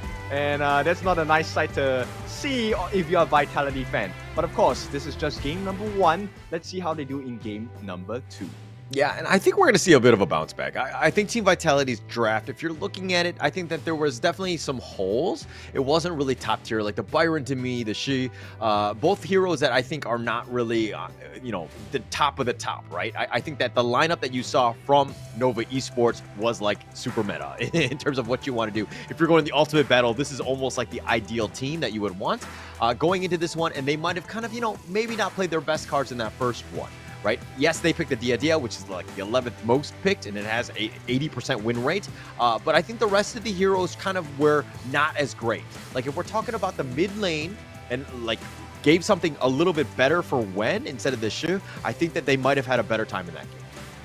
True, but bear in mind, this is a best of 7 as well, right? So we don't want to play all of our best cards right from the get-go and be at risk of a position where in the later games of the series, you have nothing good to pull out as well, right? So I still hold true to the notion that, Vitality, they may be hiding a couple of their trump cards or their aces in hand. And Nova, of course, I don't think this is their best hand yet in terms of the draft, but it's a good win for them. It sets the tone. It also gives them a little bit of relief, right? You're not as stressed about winning another game in the series.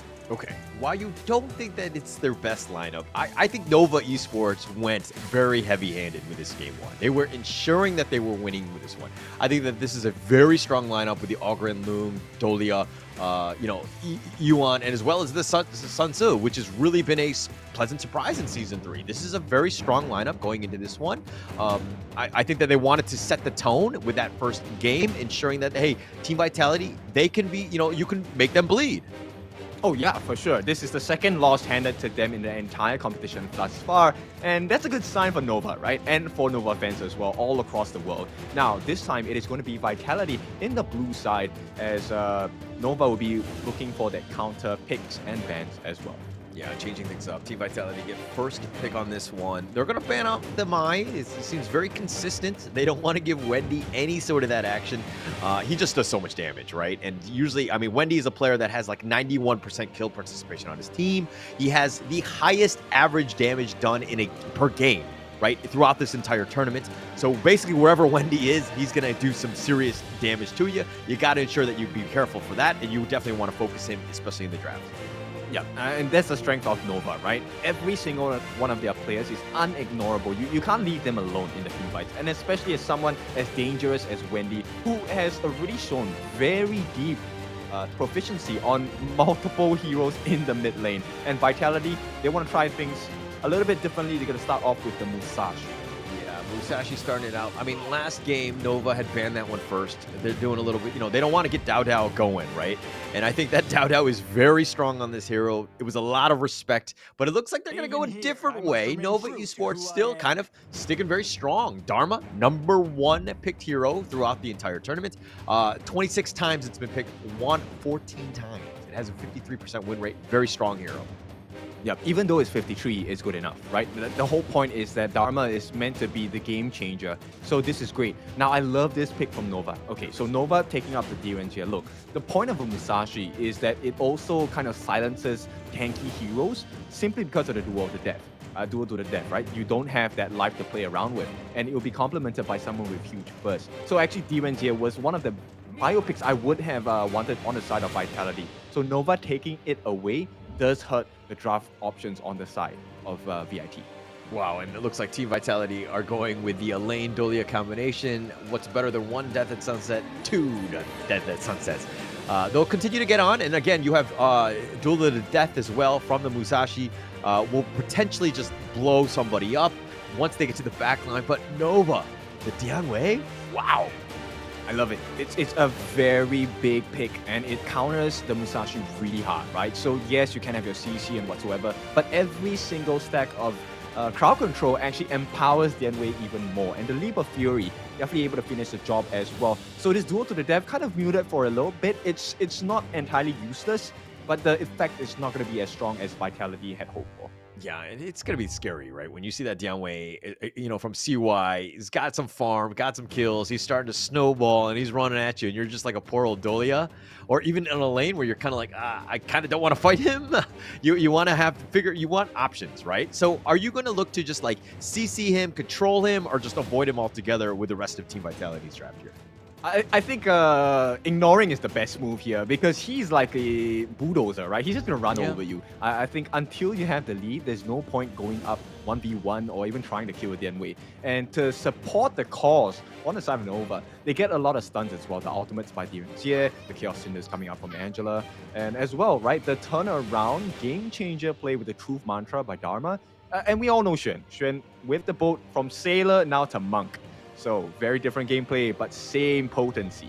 All right, but real life advice here, mates. You can't run from your problems, okay? And I think that running from Dianwei is only so much. The gorge is only so big.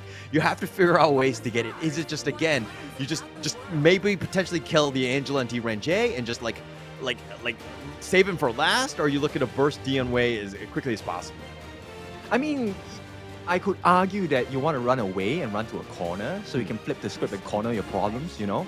But in any case, Vitality, they come up with the Lady Sun and Yixing combination as well. Now, this is a very strong combination because it then puts away that win condition from the side of Nova, right? The lockdown with the World is My Board is definitely very useful to contain the members on the side of Nova and help them get this Death at Sunset or even just the ultimate shell, rolling raids, frag grenades, everything from Arn and the kitchen sink.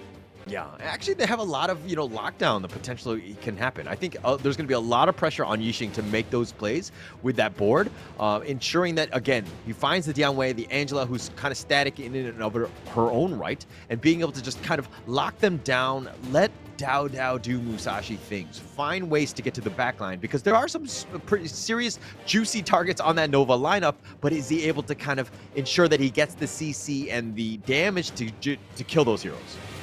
Yeah, that's my worry here for Vitality. On paper, this draft looks extremely good if they get the combinations off. But once again, my big question coming into this is, as a strategist, right, who's going to keep eyes on Xuan? And even if you do see Xuan, who's going to stop him, right? If he does have the flash, there's no one here on the side of Vitality that has a hard enough lockdown to be able to get that truth mantra away from them.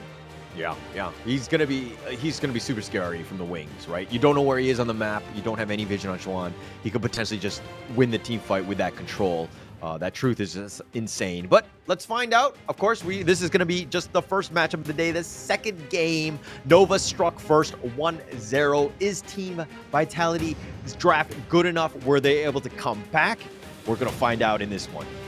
I mean, they're called Team Vitality, right? So I want to see them revitalize themselves and maybe take a win here, tie things up. But right now, I think we have to keep very close eyes onto Xuan, because Xuan, to me, is the ultimate win condition here on the side of Nova. If he gets the truth down onto the members on the side of Vitality, this game is pretty much over. Okay, so you think it's going to be Xuan on the Nova side to really make those plays and to kind of set them up. Who from Team Vitality really needs to step up this game? I think one needs to, right? One would be the one that will make life a little bit easier and make certain objectives easier to complete by the side of Kerker as well. And you can already tell, right? Vitality, they recognize that, hey, Xuan is going to be a problem. We need to try and suffocate this Flash lane. If we can lower Xuan's farm, his truth doesn't hurt as much. Yeah, but it looks like KK kind of walking away a little bit worse for wear, about half life on this one. And he's been with Dao. So yeah, they're trying to prioritize it, but not the easiest of things to do. Is it looks like, again, Nova Esports have countered it in kind. They have Waypit and Juan making life miserable for KK, where he's not able to just free farm. Yeah, which is a difficult position to be in, right? End of the day, you're supposed to be making Xuan's life hard, not having your own life made difficult. But in any case, Nova, I think they are fulfilling this condition. Likewise, it's the same story on the side of Vitality, right? If Kerker does not get farmed, he does not have the counterplay option. He cannot dive the backlines. Mushi will be free roam to just do whatever he wants. And this might be the reality here because Kerker is getting dove on. Yeah, I think that he's definitely going to need to ensure that he gets, KK is going to be able to survive at least a couple shots because, again, he wants to get onto Wendy and Muchi in those team fights, right? He's going to be that guy that just kind of makes their lives a little bit uncomfortable. You want to be on that front. But KK, Elaine, sometimes he's not the tankiest of types. If he gets focused, if he gets controlled, especially with that truth from Xuan, he's going to have a bad time. Yeah, he definitely needs that Jurassic Savagery to be able to not just amplify his damage, but also get that tanky ability, right? Now, at this point, Xuan, I think his truth is definitely going to be very painful. It's like, hey, pineapple does belong on pizza, right? And I think Vitality do not like that. Okay, well, that some of us don't really like that. Let's be very careful with how you proceed here, okay? Let's not just go crazy now. But you're right. I do think that is a potential. But it looks like Nova here, nice go catch. in, gets the Mulberry Power, and the Blazing Brilliance is going to be on point, gets First Blood onto Muchen. He had no real way to go, but here's the board, knocking up 2. And it looks like they're looking to turn this around, maybe. Wendy getting a little bit low, needs to be careful, but Muchi trading with An, and it is a little on the personal side, but taking liberties onto Waypit, and that will be the end of it. Oh, they knew the exact limits on the side of Nova as well. An also recognizes that situation he was in. Most people would say, hey, why wasn't he diving to get the kill onto Wendy? Look, he couldn't. If he dove there, there is a chance he might not have reached Wendy, and Muchi was right in his face, and Muchi was just free hitting him. Yeah, free hitting him. And I mean, again, this is why these guys are, you know, the top dogs, top four, final four teams, right? Because they know the absolute limits of not only the heroes, but also of what's going to happen, ensuring that that space is there to stay alive. But now, let's talk a little bit about CY. This Dion Wei, highest in terms of net worth, pretty much been off the map. I mean, he's just going coast to coast, taking whatever jungle camps are available. But he's been, you know, at what point is this guy critical mass where he can get out and start doing some damage?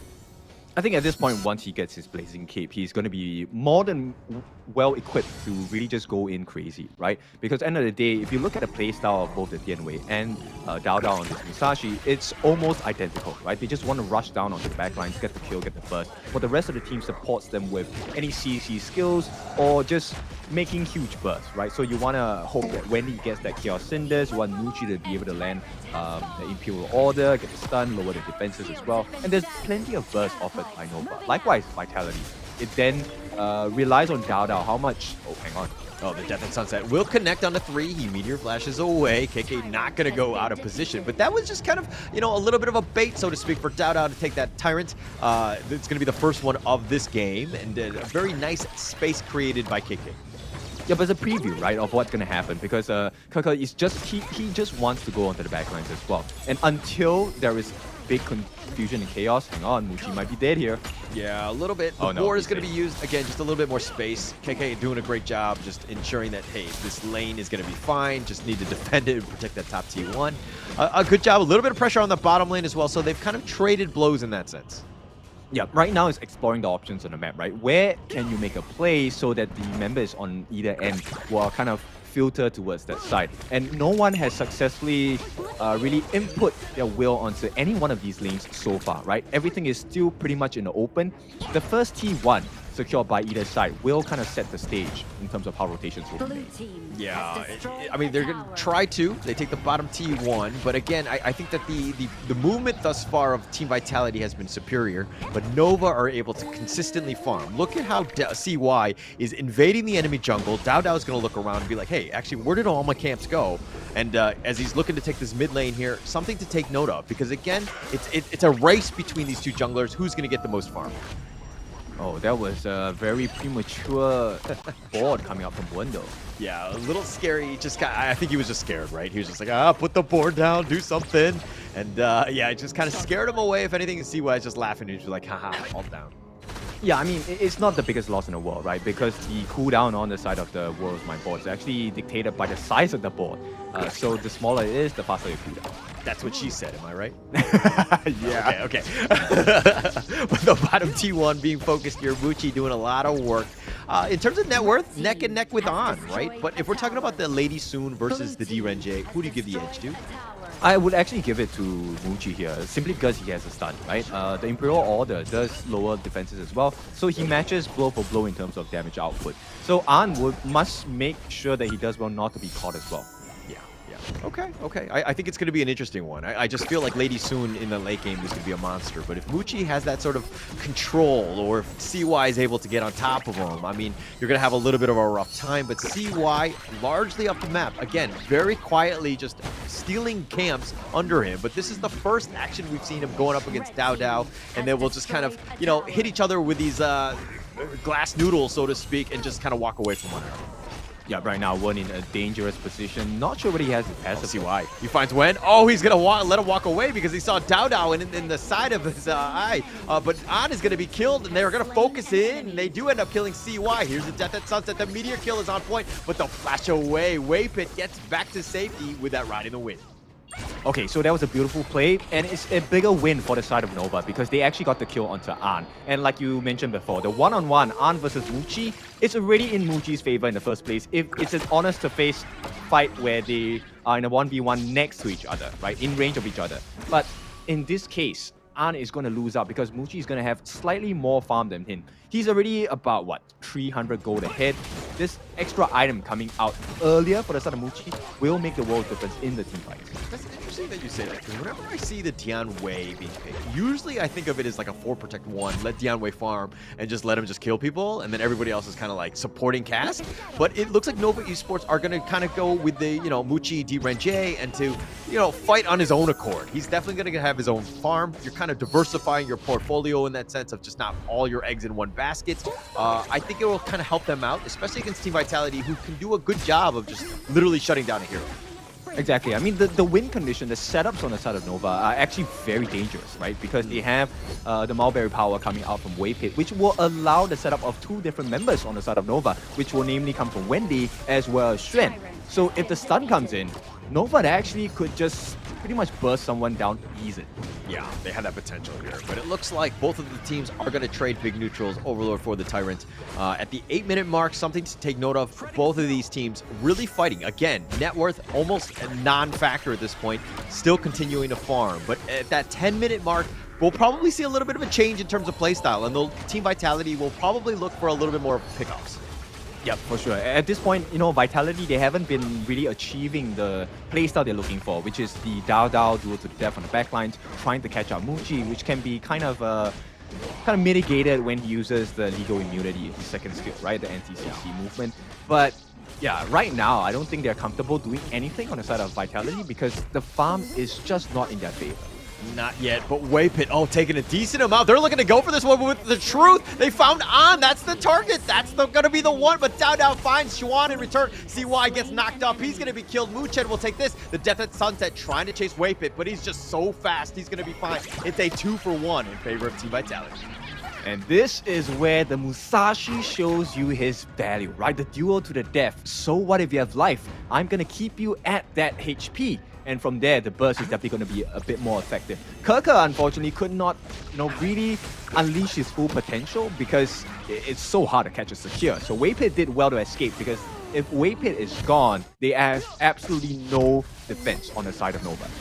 Look at how this one ended. I mean, Waypit tried to go for the Mulberry power, and then the Truth really setting it up, ensuring that you got On. That's a huge win. But again, Xuan, look at where the positioning is. It's so far that Nova really can't help support him, and it looks like On will take the Tyrant. Their world is my board. Nice setup. Muchen is going to be killed. CY will take this one. They found Keke, and CY now chasing after him. Dao on the run. Waypit is getting low. He needs to get back to safety, and now they've traded 2 versus 1.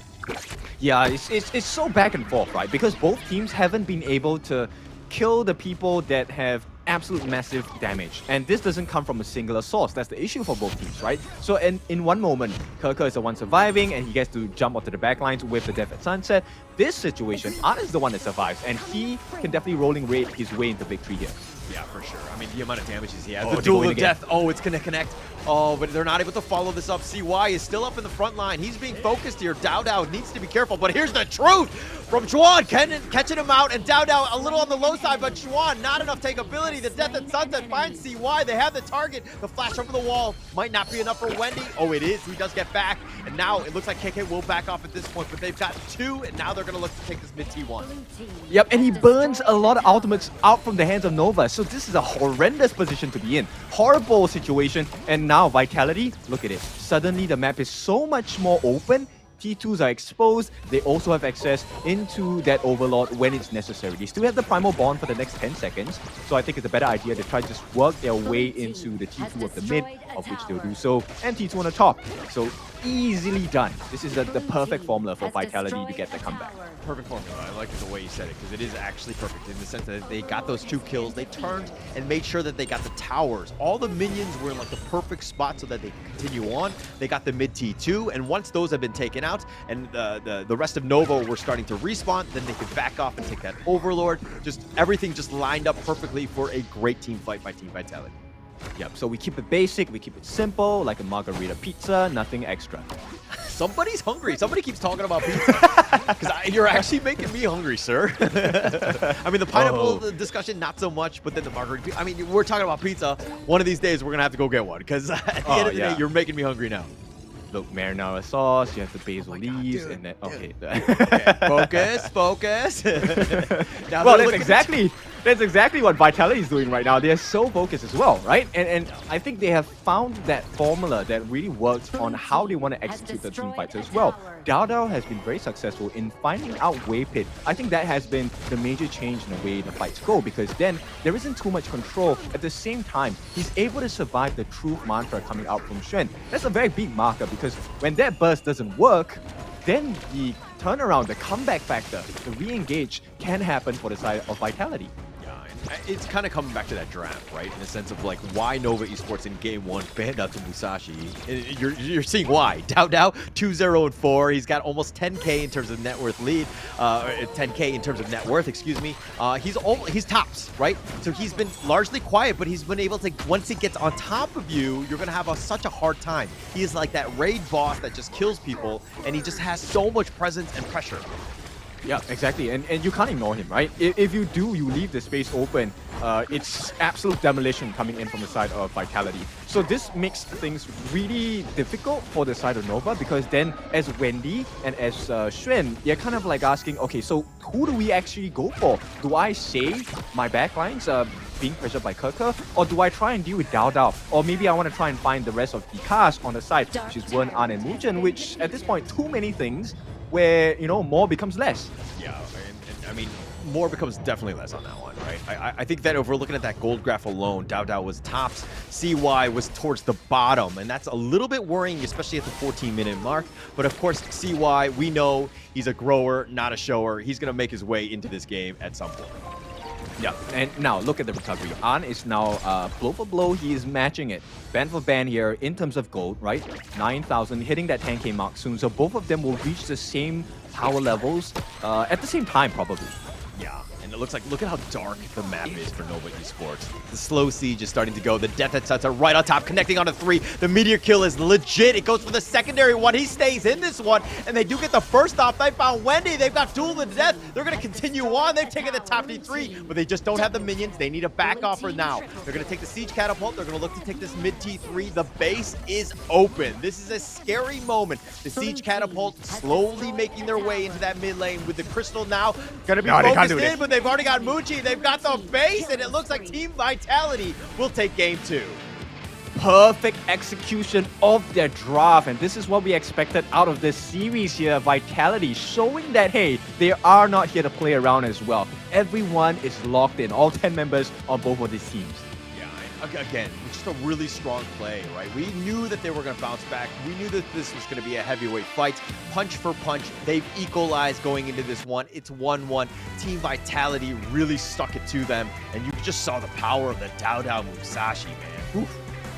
Yeah, exactly. I think they fulfilled fully all of the checkboxes that they needed to tick, right? So, number one, they allowed Keke to get into the late game stage, itemization, as well as provide the space. But here's the thing that I hate to point out, but as a Nova fan, if you take a look at Wendy was just a little bit too trigger happy with the Blazing Brilliance. And I think that's what costed them the fights, because he thought he could catch Dao, and Dao has extreme speed to kind of zip in and zip out of dangerous situations. And especially when you don't land the stuns, you don't get the damage down on the Dao. And that kind of was the nail in the coffin for the side of Nova. They just didn't have enough resources because it was prematurely used.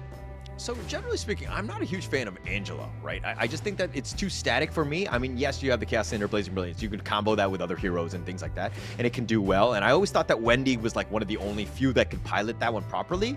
But you're kind of seeing the limitations of that hero. Again, if you want to let Wendy get going, he needs to be able to move and to do that bursty type of playstyle. And they weren't really able to do that with that. But let's talk a little bit about this post-game. 0-1-3 from Wendy, not his greatest showing. Yeah, in fact, I want to talk about the farm rate of Dao, right? Dao didn't die once in this game, which helped amplify his farm, which allowed him to then be that sponge for the side of Vitality. And he was a catalyst so that Keke could really reach the true form of what an Elaine should be, being strong, being able to dive onto the backlines, and making full use, which is the trickle-down effect of Muchen providing value through that Celestial Melody as well. So if you take a look at the stats itself, Wen responsible for the catch. And look at the amount of catching that he did. It allowed him to maximize the damage as well. 31% with the sliding stones, taking liberties. Everyone that was caught in it did not have a chance of surviving. Yeah, went with a really good bounce back game, right? I think the first one was not as great on the Shiv, but the fact that he was here with the most damage, and he had 100% kill participation. But this is a game where we thought it was going to be close, but these type of gold grabs, man, when they skew hard. And Team Vitality really struck it back, probably about the 12-13 minute mark, when that gold grab just kind of goes in their favor, when they kind of won that team fights. But again, Team Vitality really know how to just close out the game when they win off of that team fight. Yeah, it's so scary, right? When Keke takes to the skies, it's like, okay, the game is gonna change from this point on. And the MVP, it has to be him, right? 24% of damage taken. He was tanking quite a lot for the team, but he was also dealing enough. 22% of the hero damage offered by the side of Vitality was dealt over to Nova by Keke as well. KDA 5, 1, and 3. He died at one time. Isn't that big of a deal because he did so much more. Yeah, I mean, his presence was definitely felt. I mean, he had multiple Death Dead Sunsets with multiple heroes just right on top of them. But I want to give credit where credit is due also, because Mu Chen, the fact that he was able to just like supply the Celestial Melody so that you have that parachute for him to just go in and out and to ensure that he has that survival one, right? It's going to be key, right? And we're checking out the highlights to see exactly how this is going in, see why on that one falling, but Team Vitality with some good team fights. They really kept themselves in this game, but look at how the backside, again, Keke, he's creating so much havoc that the frontliners, the rest of, Wen and An can just kind of free fire at the other targets. Yep, and it's interchangeable between the two members, right? Dao and Keke. So either one can dive in and create chaos on the stage. It just has to be one of them so that the rest of the members can take advantage of this confusion and chaos and really just go in for the damage as well. Look at this. Wendy gets caught out and Keke recognizes, hey, 4 members caught, it's my time to shine. Goes in, you guys do the tower, and then we can clean them up after this. He did so much damage, like multiple Death Dead Sunsets, 2 in a row with those meteor kills, and then the rest of the team, Team Vitality, were slowly making their way there because they had to deal with that top G3, and just so much space provided by Keke. Well-deserved MVP. He was my clear one in this one. Okay, so we're talking about a monster series here, and I think you need to buckle your seatbelts because this one's going to be a long one. Now, we have the expectation that there is going to be an ultimate battle today, and maybe this may be the series that we're talking about here because they are so close, neck and neck. Game 1, it wasn't a actual domination, it was really just by a hair. Second game, comeback game from the side of Vitality. So back and forth, I don't even know who's going to win the next one.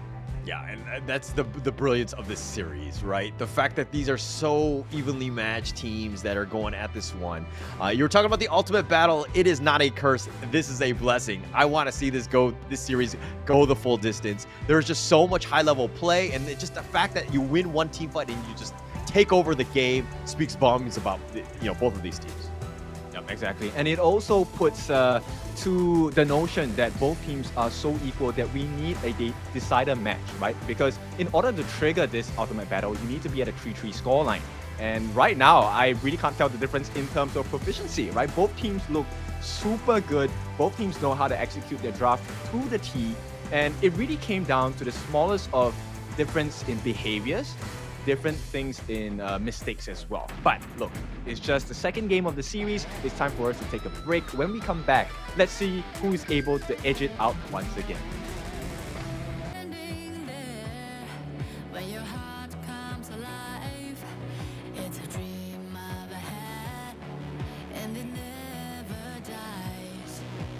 Right here, right now, give it all, get it out. Never surrender. I fight and never fail. I am a contender. A challenge I can feel. The smallest lies become the brightest enemies relentlessly. And even if you fall, you gave it everything to be a king.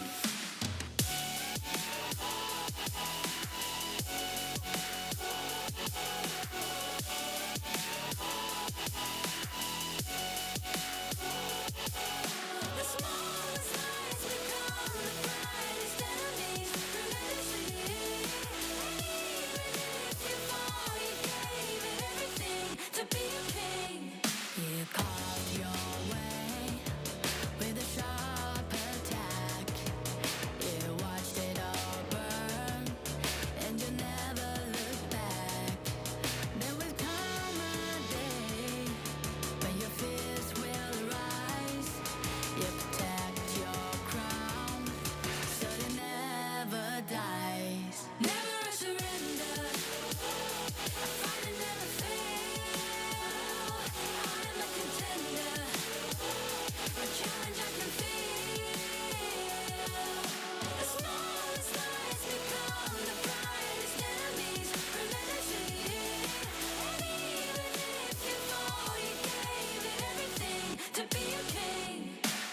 On my way, on my way.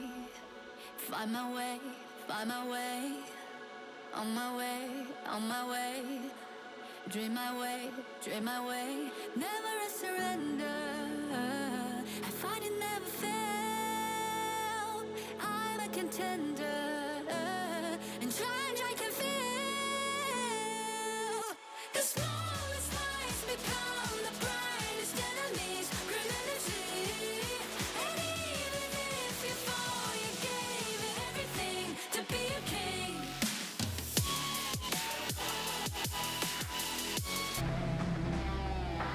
Welcome back. That was a short break, and now it is time to see who is going to edge ahead in this race. And this is not a sprint. We tried to make it a sprint. This is a marathon here. Both teams taking a game off of each other as we head into the third game of this best of 7. Any expectations now? I mean, look, it just first 2 games. Obviously, both of these teams are going to have probably one of the deeper hero pools, considering they've been playing the game for as long as they have. But I think going into this one, you're going to really see how stretched the drafts will come game 5 and 6. I think that some of the teams that we've seen in the previous days have kind of struggled a little bit in terms of having a competent lineup that really kind of is able to play the game properly. But again, going into this one, I think it's going to be that chess match, right? How deep are we going to go? This is going to be game 3, again, setting the tone, right? Getting that lead. How much momentum is it going to be able to provide the team? It's going to be super key in this going into this game 3 draft here. Yeah. Now, right now, what we have on hand is actually a boiling pot of soup. Okay, simply because, look, the initial drafts by both teams, they have been very mellow in terms of it's a tanky lineup. We're looking for small moments that will dictate the change in the game. There are many heroes like the Gun and Mo, the Nuwa. These are heroes that have huge burst potentials, and none of these teams have picked it up yet. So you can expect as the series goes on, we're going to have more and more damaging heroes coming into the Gorge, and it could be one big moment that changes the fate of the entire series into the advantage of either side. Yeah, it'll be super interesting, right? I think that. But again, if you're going to even go with like the Nuwa, I think that you need the complement, the right draft synergy with that. Obviously, she's good in a vacuum, and you're probably seeing some of them, the rank games being destroyed by this hero by itself. But, you know, on this level, you got to have everybody playing together. You got to have something that kind of really gels well together and really takes advantage of what her kit brings to the table, right? So going into this one, again, I think it's going to be key, right? How are we going to draft this one out? Is there ever a game where you're kind of like, hey, maybe I don't draft my best heroes and then see if, you know, maybe that enemy team will, you know, pick everything and then just kind of be heroed out come later down in the series?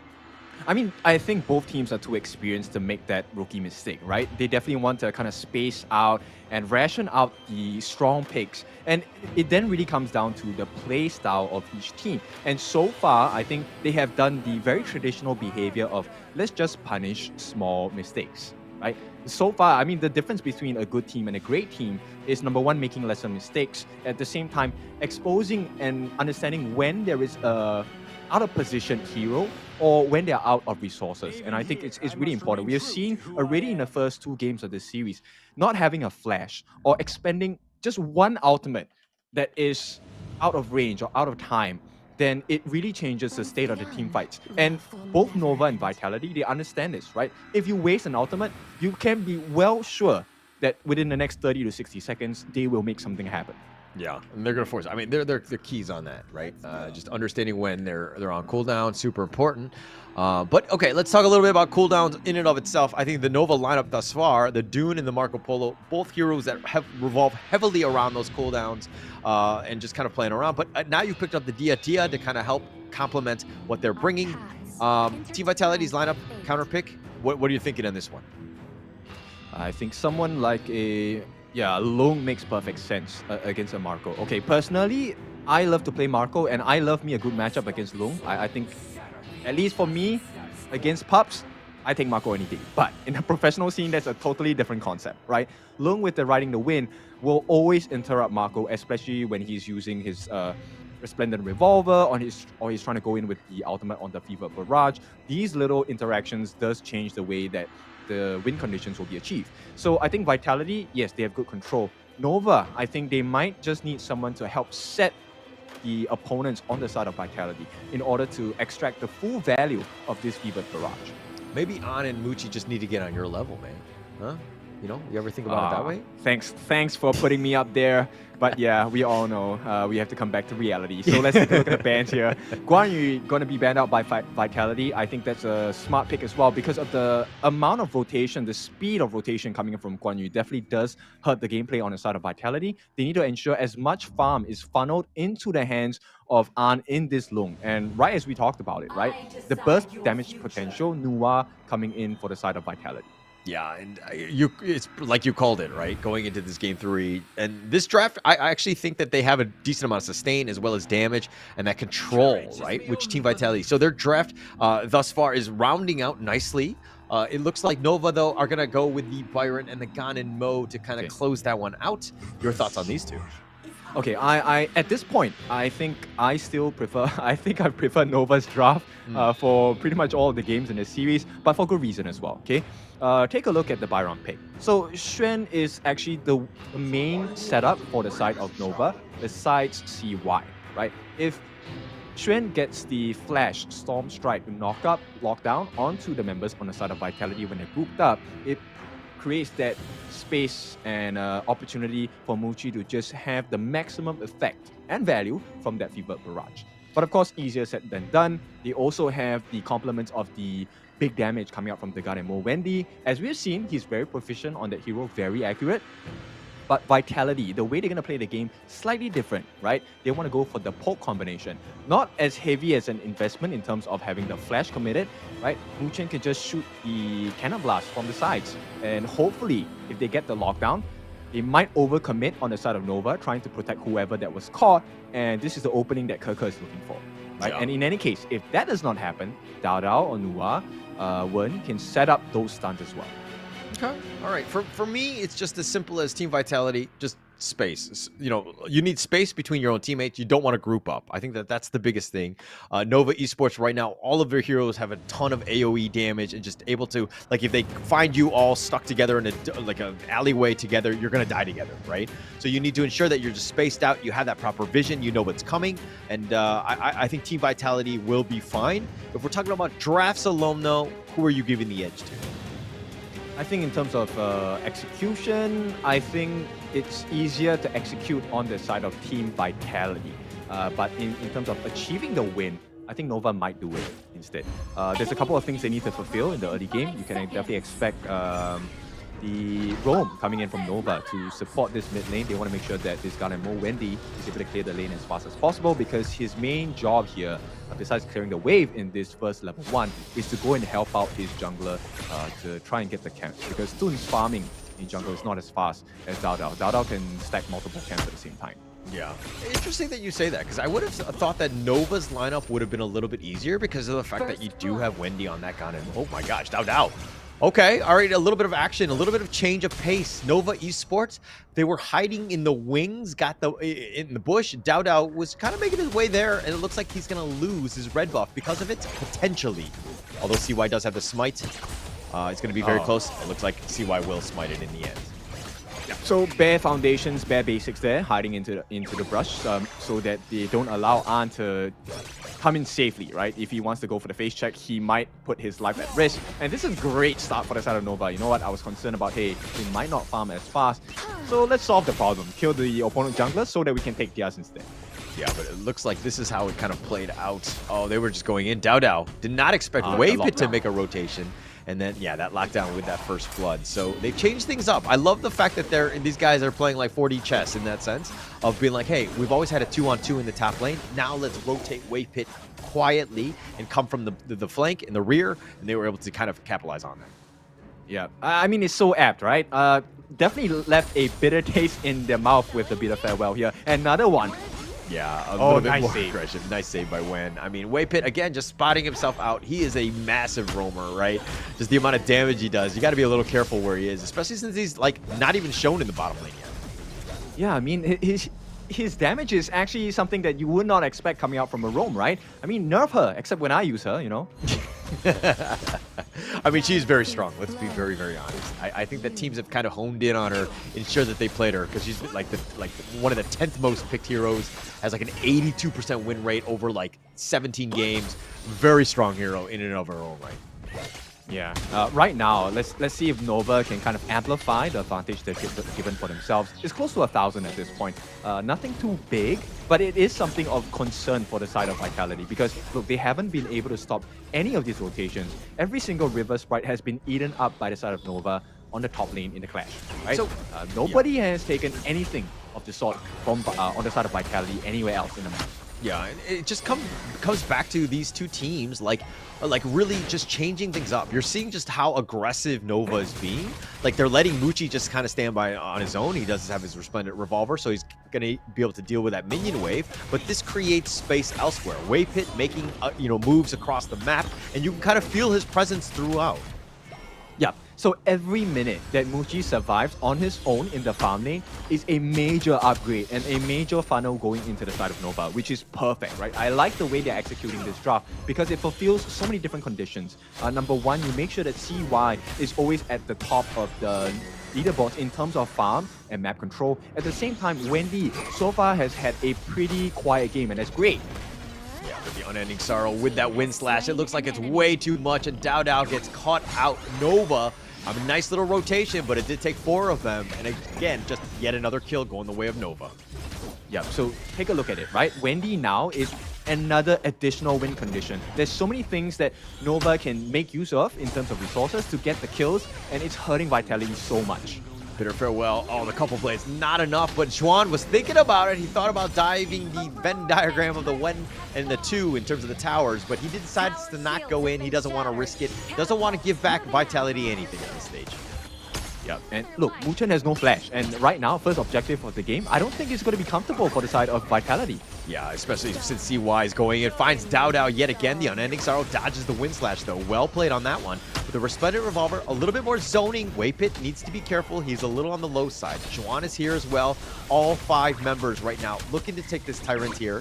Wuchen might go for some Cannon Blast. Dao thinking about going in. He's going to be very low, and Dao gets the steal. He's going to take the Tyrant here, but it looks like the Infinite Fastness got to go aggressive. Oh, sorry. On the retreat, On is going to back off. They've gotten a single kill, and Wen is down for the count. Yeah, it feels like Wen didn't get the message from the team. I think he felt the adrenaline having the steal, but now, look, immediate trade. Oh, hang on, Muchi died one-on-one. Wow, Muchi getting picked off. I hope we get to see a replay of that one because looks like Han will just continue to push, make his way there, completely off the map.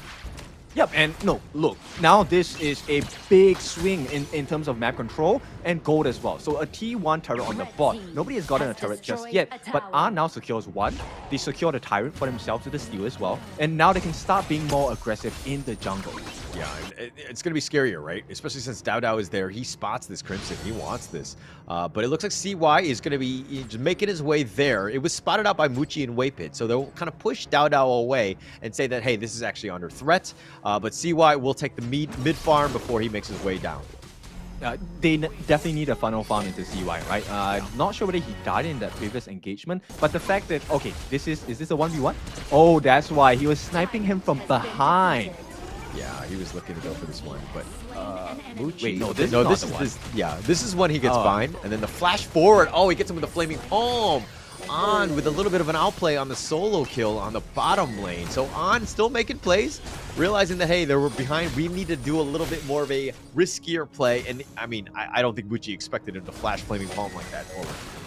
Yeah, I mean, he expanded quite a lot, right? So roaming gun, he used his ulti, Fever Barrage as well. Didn't use the Purify, I presume. I mean, Purify's cooldown is pretty long as well. So that is the silver lining. Yes, he did die, but he didn't expend all of his resources. So Vitality, a good advantage, maybe getting caught once again. Kirker at risk. Yeah, in the top lane here. Muchi has made his rotation there. They will put a little bit of pressure on this top T1. Dao and CY dueling to the death. This is a better love story than Twilight, am I right? Oh, but CY, he actually does not manage to get the steal though. Yeah, Dao. Yeah, I mean, the smite timing is a little bit better. Dao will ensure that he gets it. But oh, the Storm Strike! Oh, the Infinite Fastness and the Unending Sorrow used instantaneously. Both of them will survive, but On solo will recall back. Okay, so On does not have a flash now. They can't take dangerous fights. Does not have the Infinite Passes as well. So I think at this point, if I'm Nova, this is a perfect time to try to make something happen at least. Yeah, but Juan, no force field suppression, Wave Pit, no Bitter Farewell, or Destined Encounter, excuse me. So just kind of went off cooldown. So it has potential here, but again, work around those cooldowns, put a little bit of pressure here. KK needs to be careful, but the Fever Barrage right on point with the lockdown from Wave Pit, and they do end up getting that kill very well. A nice little 1-2-3 combination there by the 3 members. And this is where it makes life a lot more difficult for Kaka, right? Because with this combination coming out from Nova, especially from Wave Pit, it then amplifies his kill potential when they have a one-on singular target. Wave Pit just needs to lock someone down. He gets the full extent of his Fever Barrage from Muji. Look at how aggressive Nova are right now. The fact that they're able to just, I mean, they got the towers. They're definitely winning in terms of the kills. But being able to just push things a little bit forward, invade the enemy jungle, Team Vitality, all 5 of them need to react because they need to protect their jungle. But now they're looking to go for this. Unending Sorrow, Dao thought about going forward here. But it looks like it's the pushback onto CY. They're going to be under this tower. Now they're under siege. Okay, Moonchen actually wasted his ultimate there. I think it's a mispress, Sweaty Palms maybe. But at this point, I think Nova definitely want to push for something here because they need more control of the map. Yeah, they definitely need more, but who's going to pick this one up? It looks like Dao will pick up yet another. He's been great with those smites. I mean, if he's losing these smite battles, those 50-50s, I mean, and CY was able to take them all, this game would be awfully lopsided at this stage. Yeah, but you know what? This is what Vitality are known for as well. Dao, I think his smite rate has been pretty high at this point, and he is ensuring that the team on the side of Vitality have the best chance of survival. But as it stands now, I think, the power is swinging back into Nova's side, and nobody has been able to capture Wendy just yet, so that might be a huge problem for them. Yeah, unfortunate for them. I mean, that could be a potential huge issue. But look, Wendy has got the net worth. He's going to start to do some even way more damage with these couple blades. You got to be careful. Yes, he's squishy, but his positioning has been flawless. CY getting gone on. He's been boxed in, so to speak. He's taking a lot of damage. The Windslash trying to keep him alive, but even on the top side, Kuka is looking to go, but CY is going to fall. Kuka does die by those couple blades, so they do get something in return. It's 4-on-4, and it looks like Team Vitality are backing off at this stage. Yeah, it's just a little bit unfortunate for Vitality fans there. Kaka didn't actually manage to knock Wendy into the wall. I think things would have been very different there. Likewise, Nova, I think they did a good job of trying to stave off the aggression. They killed off Kaka, but that's not the target that they want, right? Nova, they want to be able to catch out either Dao or at least Ark. Yeah, but those are two, I mean, not to say that Kaka had bad positioning, but you know what I mean? Kaka tends to be a little bit more on the aggressive side, so he will be a little bit more out front. It's easier to catch the fish when he's closer to you, so to speak, and you have that net prepared for it. But Team Vitality, on the other hand, will just pick this one up. Oh, they found him. Oh, the Unending Sorrow. Is it going to be enough? He's been whittled down. He's going to stay alive. Wave Pit's so low. He's going to go for the blast. The emergence not enough, but he makes an appearance, and he gets killed, and he goes into the trap. And it looks like On continuing forward, finds CY, who's taken a decent amount. The Tyrant is there. The rest of Nova are backing off. But Wen was the only one to have fallen.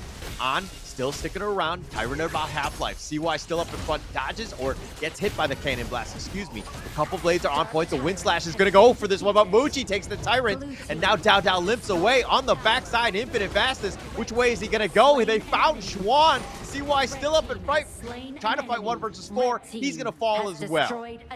Oh, that's a big win for the side of Vitality. They made the trade. It was an important trade to make, right? Now they have access into the Crimson Golem, and Vitality, they need to rush this aggression because it's not a lot of time on the death timers on the side of Nova. Nova, I think they did well to secure the Tyrant for themselves, but the positioning was just a little bit too spicy to handle.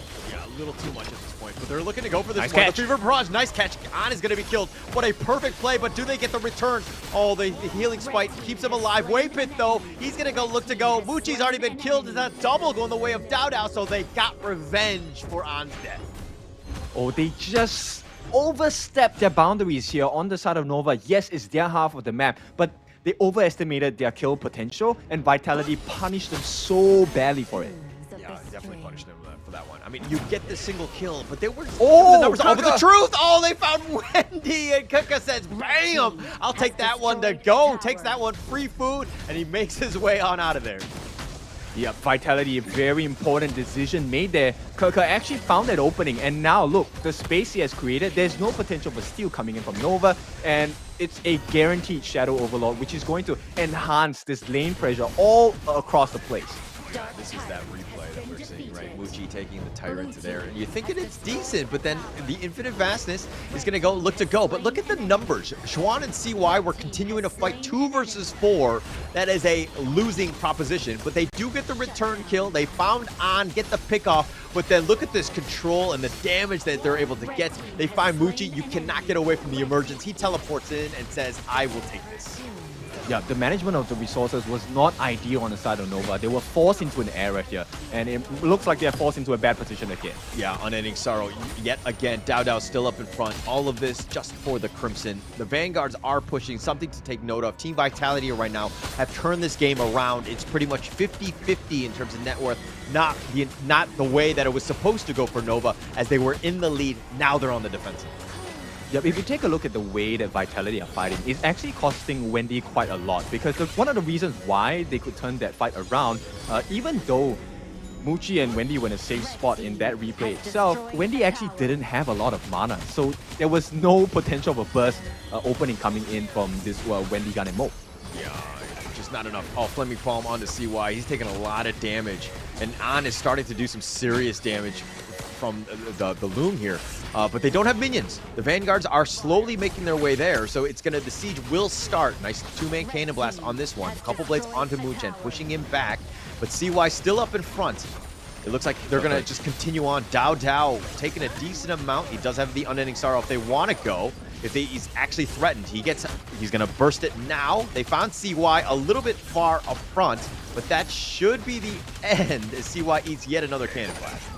Look, Vitality, they can just keep doing this until Kaka expends his ultimate, or even Muchen runs out of mana. There is always an opening that Vitality can go for a try onto the lineup Nova, right? Nova, they have to commit quite a few skills, especially coming from Wendy, and it's difficult to aim, especially when they're so mobile on the side of Vitality.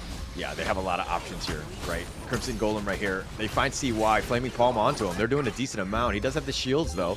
But now the Shadow Tyrant is going to be up. That's going to be the next big objective. But they need to be careful with how the lanes are pushing. Top lane is a little bit in not the greatest of spots for Nova Esports. The Tyrant's already down to about 25% life. It looks like it's going to go the way of Team Vitality here. Yep, so Nova's decision to funnel all of the farm into Muji, obviously that's the stock standard traditional way to play. But because of that funneling, look, CY is actually behind Dao by quite a lot. He's at 7,000 only, right? And Dao already is at 10k. So CY is actually unable to tank the damage coming out from An, which is why these Flaming Palms are hurting them so much, which is making life so difficult because they're stuck in a corner. If CY can't tank, they can't reinitiate. Yeah, actually the rest of the lineup is just so squishy, right, from Nova Esports. I mean, Muji is doing everything they can in terms of this gold, right? He's got the highest net worth in the game, competing with An. Okay, it looks like a little bit of a jump here and there, but they're very, very close, right? An is trying to, keep it close with Muji, and it's a battle of the farm laner, so to speak. Yeah, it's also a battle of setup, right? It's much easier for Vitality to get those stuns coming in. And look, simply over and over again. Oh, kick out to the truth! Oh, the 4-man Wendy gets killed! That's a double going the way of Kaka, and again, you just spot him out. The flash truth goes in, gets the triple, and kick in with a play of the game. Setting it up and opening it up. They've got 4 members down. Muji's the last one. The minions are making their way downtown. Dao pushing him back, and Kika throws him back into the fountain. They will take the base, and Team Vitality, off of the amazing truth, sets it up for that Game 3 victory. Oh, he has to be the MVP of this game. I mean, they were just blindsided. Nova, look, the draft is still okay, look. But just that play, insane from Kaka. The entire game, they never once grouped up like that. And the one moment it happened, Kaka saw it and it was like, this is my moment. It's definitely their moment, right? that was it. I mean, they were grouped up, and we were talking about the fact that like Team Vitality needs to stay spaced out and kind of have that that space, the social distancing, so to speak. But man, you completely caught out on that one. What an amazing play by Keke. Yeah, I mean, I want to talk to the coach of Vitality, man. Where do you find these boys? They're insane. Yeah, they're all so good, top tier. Everybody just mechanically sound, being able to set things up, and just like having that moment where just go, right? Don't be scared. You know that they're grouped up. They're in a bad spot, and getting that angle was just amazing attack. And again, we'll see the highlight on that one, and that was clearly game winning there. Woo! Yeah, and we also see the disparity in the goal difference, which kind of led to this situation because, look, the win condition on the side of Nova was the fact that CY was supposed to be able to tank the damage and create the situation where Vitality couldn't handle the tankiness of CY, and that will allow Muchi to come in, especially with the lockdown by Waypit and whatnot. There were two big moments of two big openings that they were looking for on the side of Nova, which was for Muchi or for Wendy to get in the burst, right? But it never happened because even before the fight started, Wen was already dealing so much damage to them. Muchin was landing all those cannon blasts, and Dada was supporting with the Tragic Beauty as well as the Mournful Tempo. Stuns, damage, nothing else. And Keka was just waiting for an opportunity. He waited for a very long time. Yeah, he was so patient, right? He was just like, wait, like the patient hunter finally gets it, sets it up. Nova had zero answers for that. And again, this is kind of what we're talking about in terms of the post game right here. We knew Wendy was going to do a lot of damage.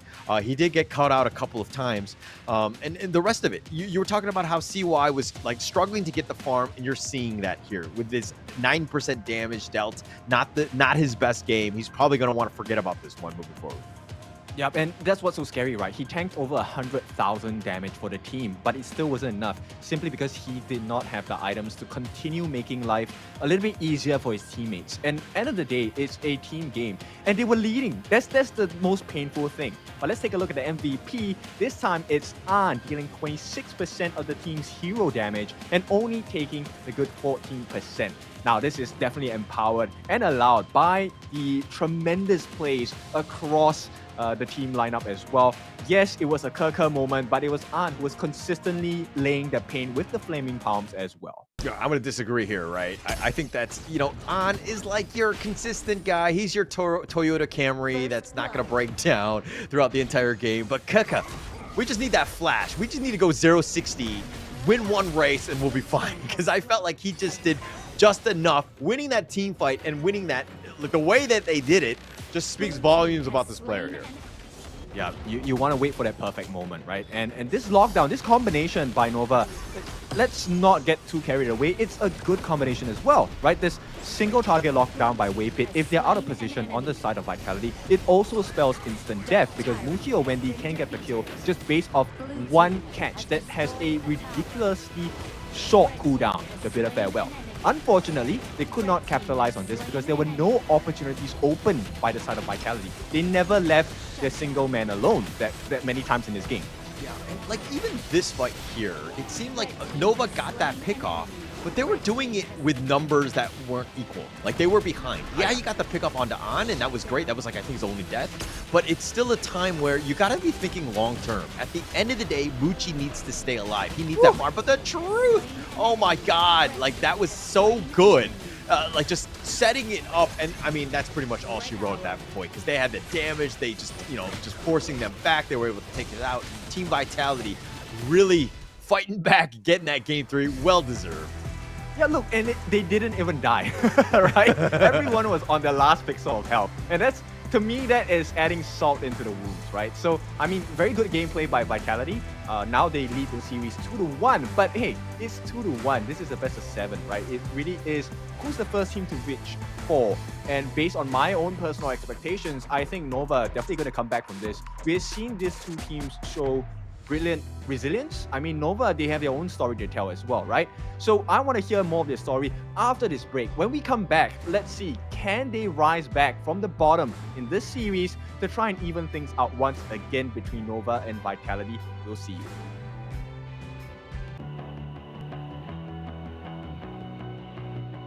You've walked through the darkest nights. You've heard the crowd, felt the blinding light.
On my way, find my way, find my way. On my way, on my way. Dream my way, dream my way. Never a surrender. I fight it never fail. I'm a contender. And change I can feel. The smallest lies become the brightest enemies. Grenadity. And even if you fall, you gave it everything to be a king.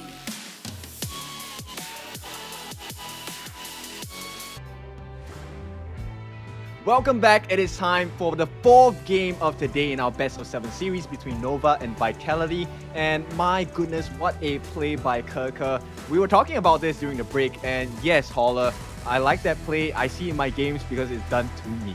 Yeah, yes, yeah. You were talking about how amazing of a play it was in that setup, but that was like one of the best plays I have ever seen. Just setting it up and just the fact that they were like losing, but they were like starting to siege, and things were like, who's gonna jump in? What's gonna happen? But they just got a little bit out of position, and Kaka just made them pay with that amazing truth. And it was forced. You know why? Because of Wen on that Nua.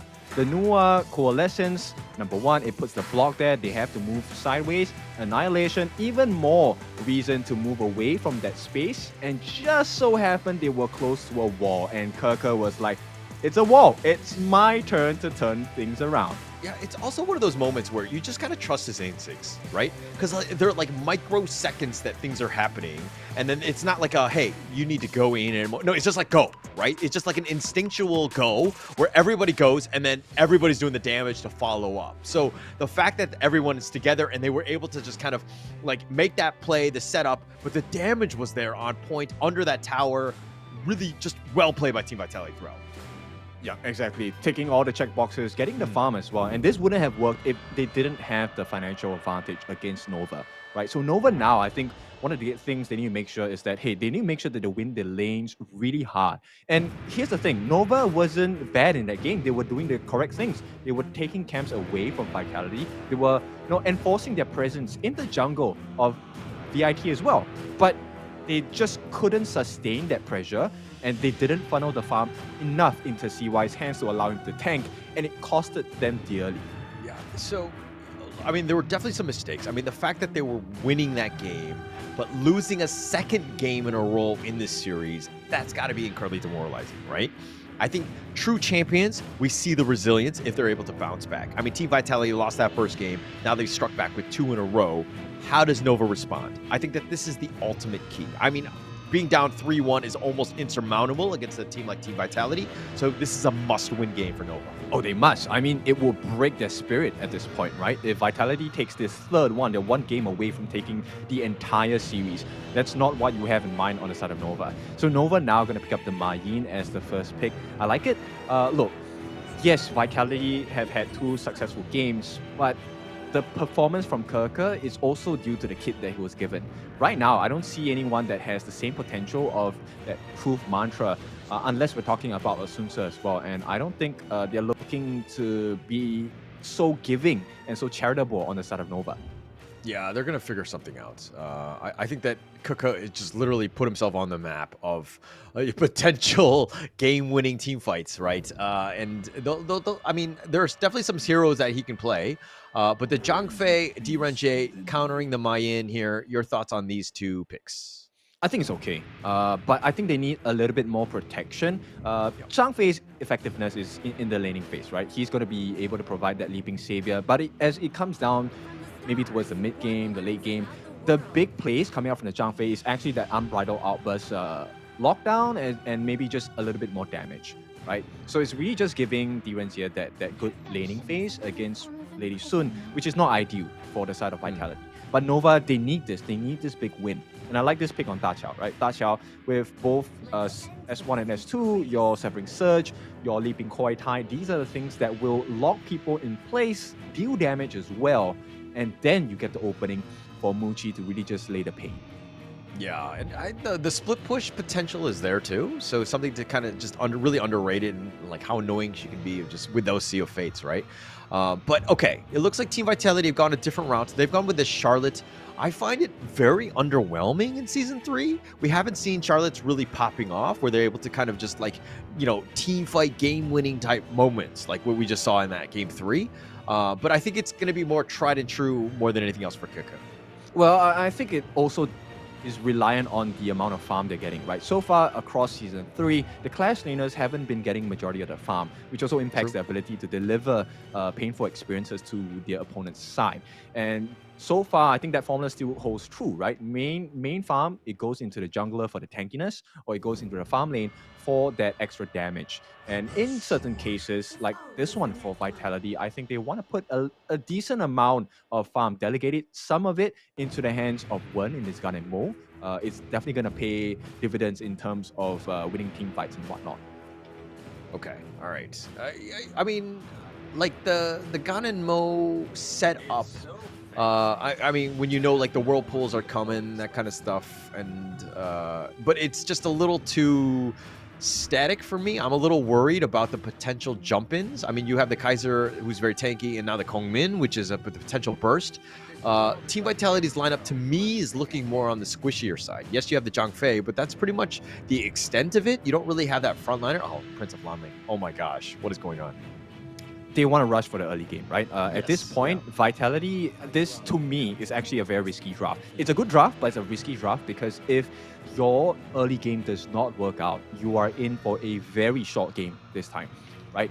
There is so many picks on the side of Nova that benefit off of having a gold advantage that they can essentially just snowball. And this, to me, one of the biggest snowball potentials is Wendy. When you give a Kongming extra farm, extra damage, his winning strategy suddenly becomes something that is insurmountable.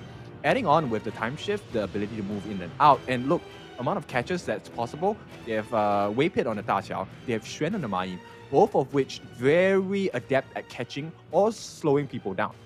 Yeah, if they're able to do that. I mean, look, I think that some, like the Mayan, I think is great for the Prince of Lanling because you just need some way to kind of just slow him down, catch him so that you're able to, just burst potentially with the Kongmin and the Lady Sun. But let's talk a little bit about the Prince of Lanling hero because it's been underwhelming. It's picked 3 times. It's 1 and 2.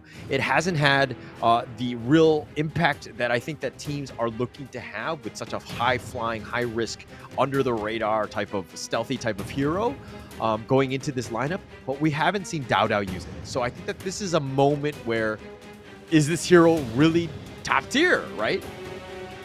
I mean, it's really not the hero, right? I've said this throughout the entire season. It's the player that makes a difference. So end of the day, I can give you the best equipment, but if you don't know how to use it, it's still trash, right? But in this case, I'm not saying they're trash, right? Let's be clear. You are, by the way. Kindofu.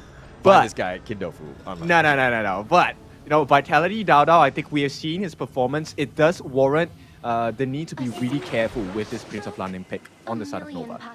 Yeah, I mean, it's pretty much all on Dao Dao, right? The way I look at Prince of Lanling just in general is that he falls off or he goes even, he just loses, right? And so he does not want to be there. He wants to ensure that he's faster than everybody and also making an impact in the different lanes. Getting some sort of pick off would be ideal, and so that he can kind of snowball because, again, if he falters, and I think that he'll be able to farm faster than like CY's Kaiser, so I think that is beneficial or an advantage for them.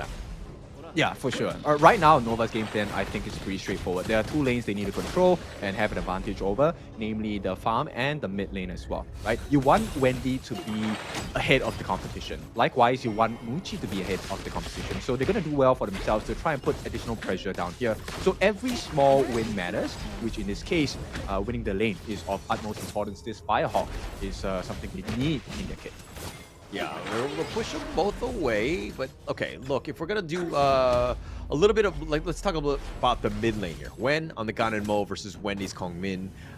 In terms of, like, straight up one-on-one laning, who do you give the edge to? It has to be Wendy, man. It's so difficult to play Onagane mode against the Kongming, simply because you have to essentially telegraph and know what's next, but potential first blood. Oh, yeah, sets it up. Dao makes the nice little rotation. An will actually get first blood, though, so nice little setup by Dao. And again, we're talking about how he needs to set things up. He's already done it in less than 2 minutes. Yeah. Now the question here is, does An freeze the lane so that he can dwindle the farm even more against Muchi, or will he try to go for the rush and maybe go towards the mid lane and share the farm with Wen as well? Yeah, I mean, Muchi is already back up, almost there to the T1, not really able to freeze it. If anything, they've kind of pushed them away, and it should be, I would think that it should be under tower. We'll have to find out. Yeah, it's going to push a bit here. Yeah, I mean, there are a couple of decisions they can make, right? And I think because the camp is open, they would rather force the lane out and have the security of being able to farm this lane without the threat of it being stolen. The other option they could actually explore was to freeze the lane and force Muchi out deeper out into the open so that he has to clear the lane, right? And that's where Wen's repositioning or rotation will actually have a chance of scoring a kill for the side of Vitality. Yeah. I mean, I think at this point you push it out, and it looks like that's the decision that they made. I mean, you've already got first blood. Muchi's already behind. I don't think that you need to like try to bait him out because it's not. Yeah, he's probably not going to get there. But Muchi taking a little bit of damage. Wendy rotating is as well, but they're not going to capitalize, not get any sort of conversion. Look, there's a big deal of difficulty on the side of Vitality, right? Because actually every hit that you take amplifies the potential of Wendy getting a kill onto you. So they need to be really careful here. And I like the fact that they actually allow Dao to farm. He needs the level lead as well, so he can actually get those burst kills down. Yeah, I mean, if he gets to that backline, that Lady Soon, the Kong Min, they're all going to struggle, right? This is a squishier lineup. They definitely have their options in terms of targets, so this could be a good Prince of Lanling game, but I think it really comes back to Waypit. Is he able to make those saves or those Sea of Fates? I think it's going to be, time will tell in terms of this the team fights that happen. Agree, and even not just a Sea of Fate, right? If he actually manages to land his first and second skills, they could very well turn this into a kill. Yeah, for sure. Just setting them up. I mean, it's just he has so much of like, you know, basically control, right? And being able to just kind of put it so that it's difficult for them to make any sort of approach onto them. But again, if they don't see him, right? If they can't find out where Dao is coming from, he can just pretty much just jump on you. So again, it really comes back to Waypit. How is he going to keep him alive? We're going to have to find out.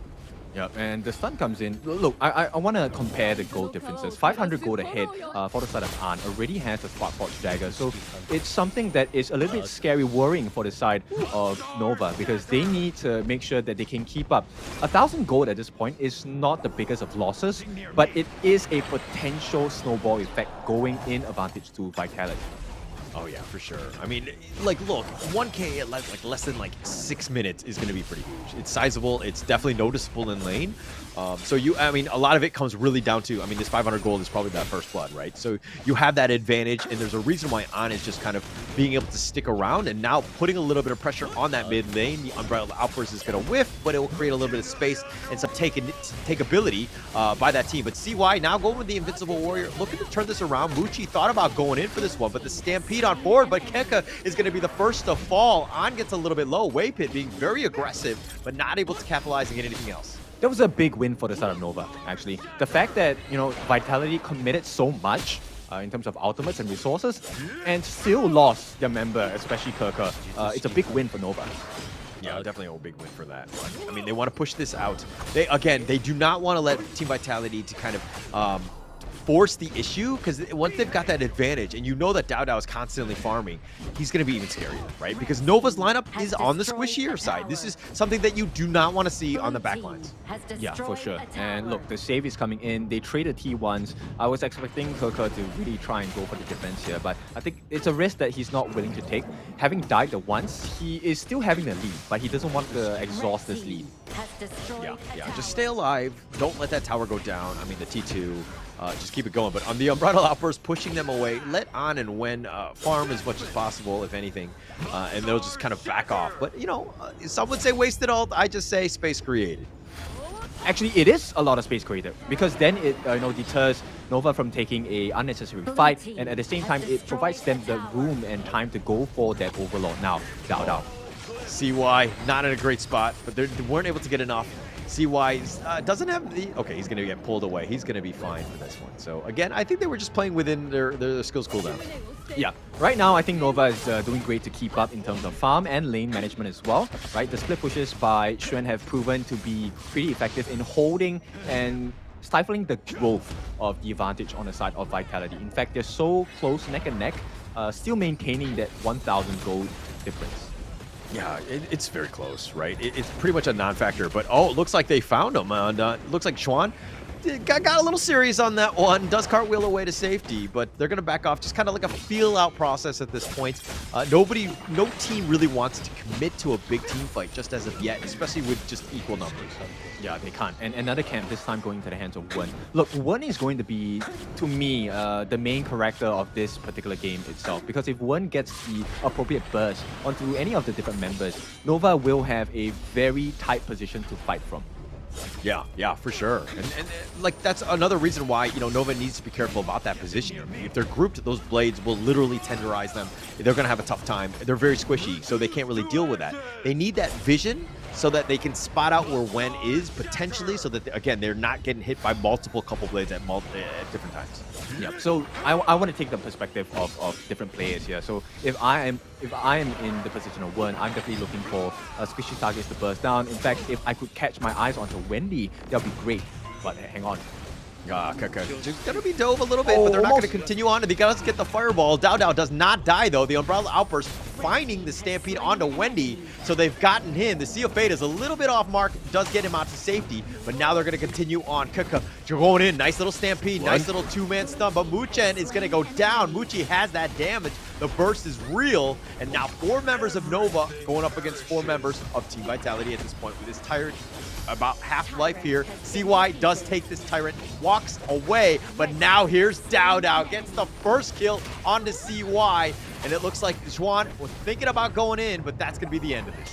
Yep, and they put a very safe distancing between each other, right? So on the side of Vitality, there is no big catch coming out from Xuan. And I think this makes it so uncomfortable for him because, look, you're looking at Xuan, he is definitely going to be the one person with the most amount of health and ability to change the fight.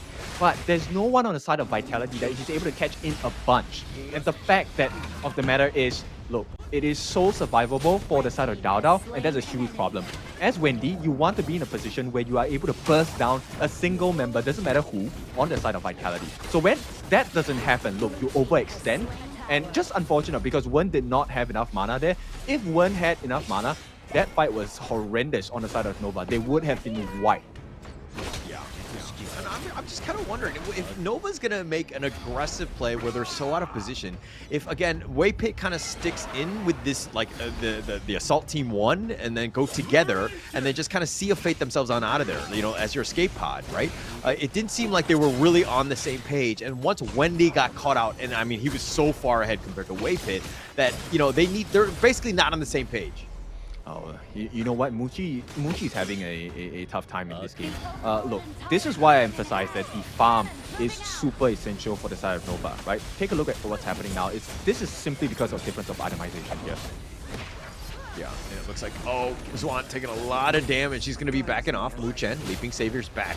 CY thinking about going in. Spider senses are tingling. They know Dao is within. He's going for the back line. He's looking to go for the flank attack, and he does end up finding him, and he does get the kill onto Wen, but An is going to be killed in return. Muchi's been dead as well. They found him, and CY, they're chasing it down. Muchen with the Umbrella Outburst. He's going to be knocked up, and not really much he can do, and that's a triple going the way of Wendy. They found 4 members thus far, and they're going to turn it into a Tyrant here.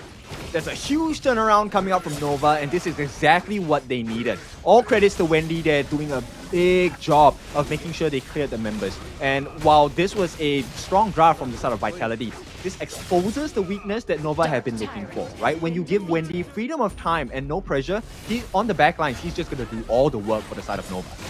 Yeah, he's able to do it, but look at Dao. Like, you think that this flank is good, but the Unbridled Outburst pushes him into Dao, and now he's fighting 1 versus 3. CY has that Invincible Warrior, and they're pinballing him back and forth. They find An, they get that pick off as well, and they're just like cleaning house at this point. It didn't seem like they found the right target prioritization. Dao, tough to go up against 1 versus 3 sometimes.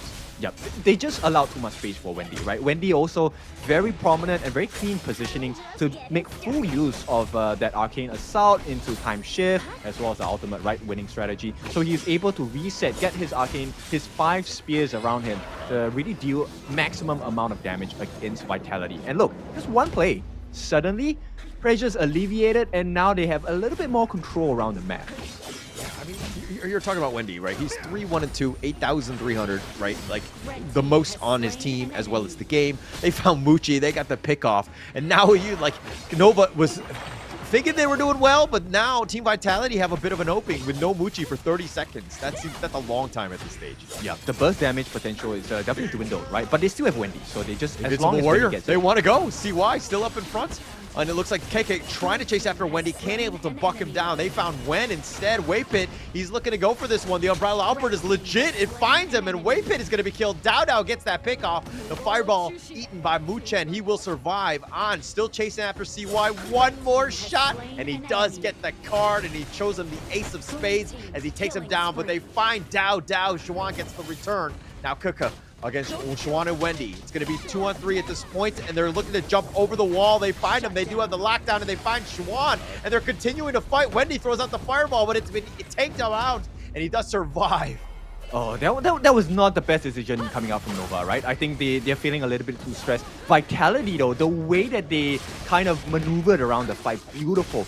Dao made sure that Wendy was away from the rest of the team. And I like the fact that, I mean, okay, this is stock standard. Guys, when you're playing against a Kongming, get your healthy members to tank that winning strategy for you, right? The fireball comes in, someone with more life, take the hit. Yeah, they did such a good job. I mean, they were looking to fight this 4 versus 5, right?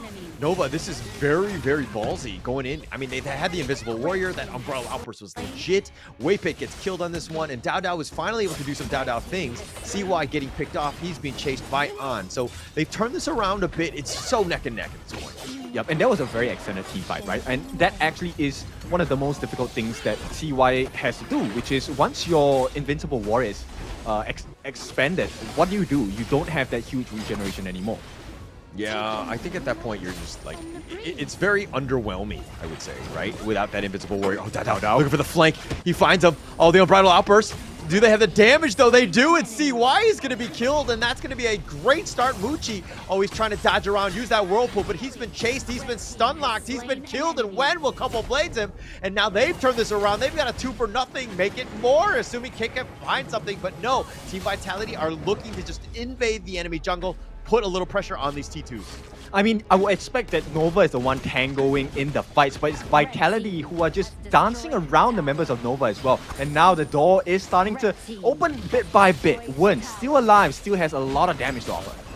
A lot of damage at this point. They're just trying to push them back, slow it down, take care of the minions. Nova looking for that winning strategy onto On. Again, tank throughout, but when very low, it looks like they're going to back off, regroup, and take the Tyrant instead.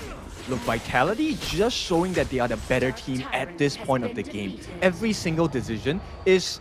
They don't waste any resources. Muchen making sure that An never takes a single hit from the winning strategy, right? Getting the Leaping Savior onto Wen when he's low. And then also, because of the way they position, they allow Dao to just free roam in the backlines with the flank as well, with no pressure whatsoever.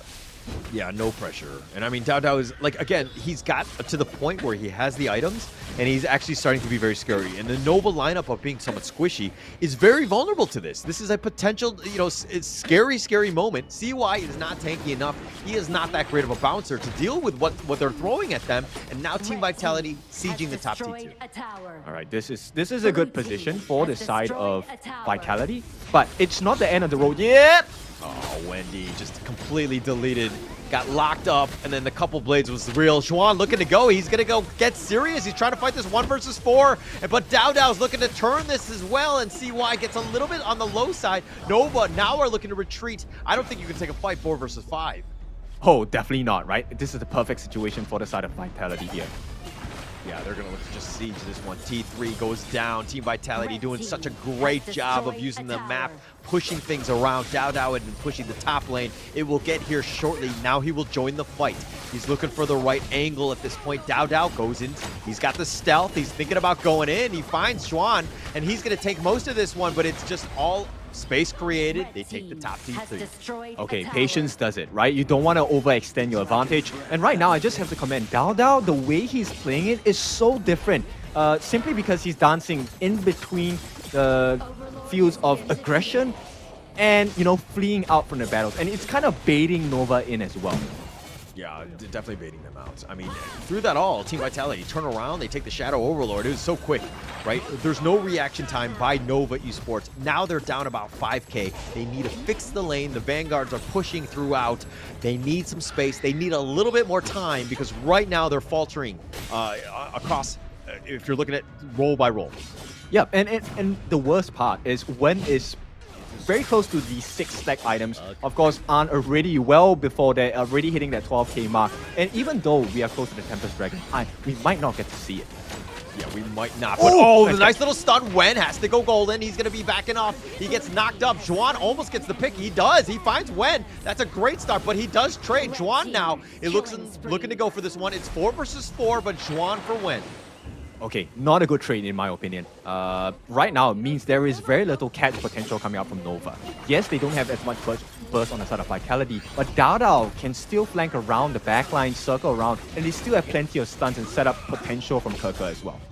Yeah, they have that potential here, but the bottom T3 falling at this point. I mean, the base, they have no T3s. This is the Crystal. This is the last one. Nova Esports need to make a miracle happen to keep themselves in this game. They're down 1-2. This is a must-win game at this point, and things are not looking good for the Malaysian champions. Okay, so we put this competition #1 seeds of each region, and somehow Vitality showing just a little bit more class against Nova. Yeah, I mean, they're finding ways to just kind of close this game out. It was close. Nova had their opportunities, but Team Vitality have taken such good team fights where they've been able to get the flank. They've let Dao Dao really rise on this Prince of Lan lead. Yep, and everyone has a lot of bursts coming out from the side of Vitality. Double Star Breakers, and one is very close towards that Void Staff. That's not a nice piece of news for the side of Nova. Yeah, and now they need to push. They need to force things out. They need space. They cannot just hunker down in their base. This Tyrant is going to be key for them, just a little bit more in terms of net worth. CY still up in front, does have the Invincible Warrior if they want to go. He's been scouted out, so to speak. He turns it on, the Invincible Warrior, but the Invincible Warrior is low. He's going to just kind of whimper home. He's going to go back. Team Vitality will take this Tyrant. Yep, not so invincible after all at this point. And Nova, now they have to be content to sit back and hold for another minute before the Tempest Dragon comes out. But even then, this is a barren base. 3 lanes of super minions constantly at your neck. Yeah, so Team Vitality are going to look to play this one smart. I mean, they're going to push with the super minions, put a little bit of pressure in so that Nova have a hard time even potentially defending against that Tempest Dragon. I mean, Team Vitality, they can win without it, but I think they're in such a prime position right now where they're going to force things out and put a little bit of pressure. The winning strategy eaten up by Dao Dao. He will be backing off. Juan looking to go, finds Wen, gets yet another pickoff. That's a good start for him, and now they've held. Yep, Xuan opens up a lifeline there. The fact that Wen is the one that's taken down is a big win. Yes, they might not be able to really rush down that Tempest Dragon just yet on the side of Vitality, but it's a better positioning on the side of Nova to be at this point, right? Just cut as many losses as you can. Okay, but Wen down for 23 seconds. The Tempest Dragon is now arrived. And it looks like they're going to look to go for this one. They want to fight this 4 versus 5, the Invincible Warrior, but so low already. That's going to be life #1. Is he able to get away? And it looks like Muchi somehow still surviving. He rolling rates back to Stapy, but the Stampede is on point. Muchen does fall yet again. Wendy continuing on, finds On. He's looking to go, but Wendy falls in return. And it's just not enough. 2 for 2 thus far. Wen is back up. Oh, they made sure their win conditions stay alive. An was just dealing the damage, and he was about to be taken down by Wendy. But Dao Dao comes in, saves the day with the dagger, gets the stun as well. And An just makes sure that, hey, there is no potential of a turnaround in this fight. Get home. Yeah, Tempest Dragon, they know something is astray. They're trying to go, but CY, Waypit, both so low. The Sea of Fate, they cannot defend, but it resets the Tempest Dragon. A little bit of a reprieve. Maybe it's just a pause at the moment, but Waypit still up in front. CY throws out the Whirlpool, and CY goes, okay, I don't know why I teleported there, but I'm up front. It's about half-life. CY could potentially go for the Miracle Skill. Not able to do it. Dao Dao picks up the Tempest Dragon. Yep, and Muchi now on a solo journey to try and defend the base, which is, it's okay, right? It's a Lady Sun. But look, the purpose of that Eye of the Whirlpool was to try and deter the finishing blows onto the Tempest Dragon from on the side of Vitality. did not really work out the way they envisioned it to, because look, they didn't have the manpower. There was not enough strength to scare Vitality away. Yeah, you are not going to scare this team. Nothing scares Team Vitality. You're seeing just how strong this team is. They are confident. They are looking to siege your base. They are forcing it down. It looks like they've gotten pretty much everything they want with all 3 lanes pushing at the same time. The pressure is immense. That's right, and it's a countdown at this point. As the Tempest Dragons take flight and fly their way down into the Baron base that is Nova's attempt to survive in this series, I don't think it's going to be looking anytime good.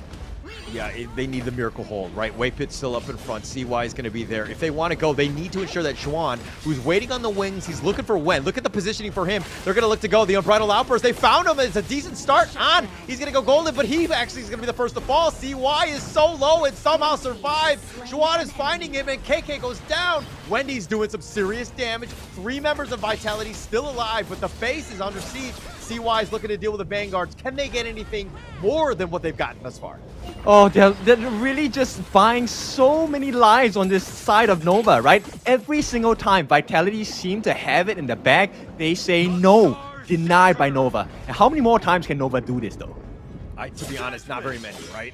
Like the Crystal was actually taking some damage at this point, but if they're able to get the pick off, that would be game losing for Team Vitality. They need to back off, let the respawn timers work. Kika and An are almost up. They need to buy some time. If the T2 mid goes down, so be it. Yeah, at this point, it's a risky position, but it's not the end of the world yet for the side of Nova. There is a chance of comeback here. Definitely a chance right here. Dao. Oh, the Whirlpool. What is they it? found Wen? Oh, they got the pick off. That's a huge start for them. Wen's got picked off yet again, but they do get something. The Sage's Sanctuary, at least the first one. The second life is going to go down, and Muji and Wendy, both of them going down. That's huge for them. CY is trying to out-tank this. Oh, but the immunity, not enough. And it looks like they've got him, and the Stampede from Muchen trying to do some work. CY looking to turn this. Is he able to kill on the Sage's Sanctuary in return for that one? He's looking to just fight 1 versus 2, and it's just one more shot, and CY goes down. Now Xuan has to make the miracle hold all by himself. Yep, 20 seconds before the next member on the side of Nova is going to come back. This is a very tight timing. Oh, can he get the kill? Oh, Xuan, he almost gets it. That's life number 1. He's looking to do it a second time. He does kill An. That's going to be huge for him. He's just trying to cartwheel away the Leaping Saber by Mu Chen. But does he have the damage? I think Xuan survives, but Wen is back up. This is not a great spot for Nova. They have pulled time out of nowhere, and Xuan, with the play of his life, Nova survived once again. Now it's a reset situation. Nova, they have another chance to try and mount the comeback here.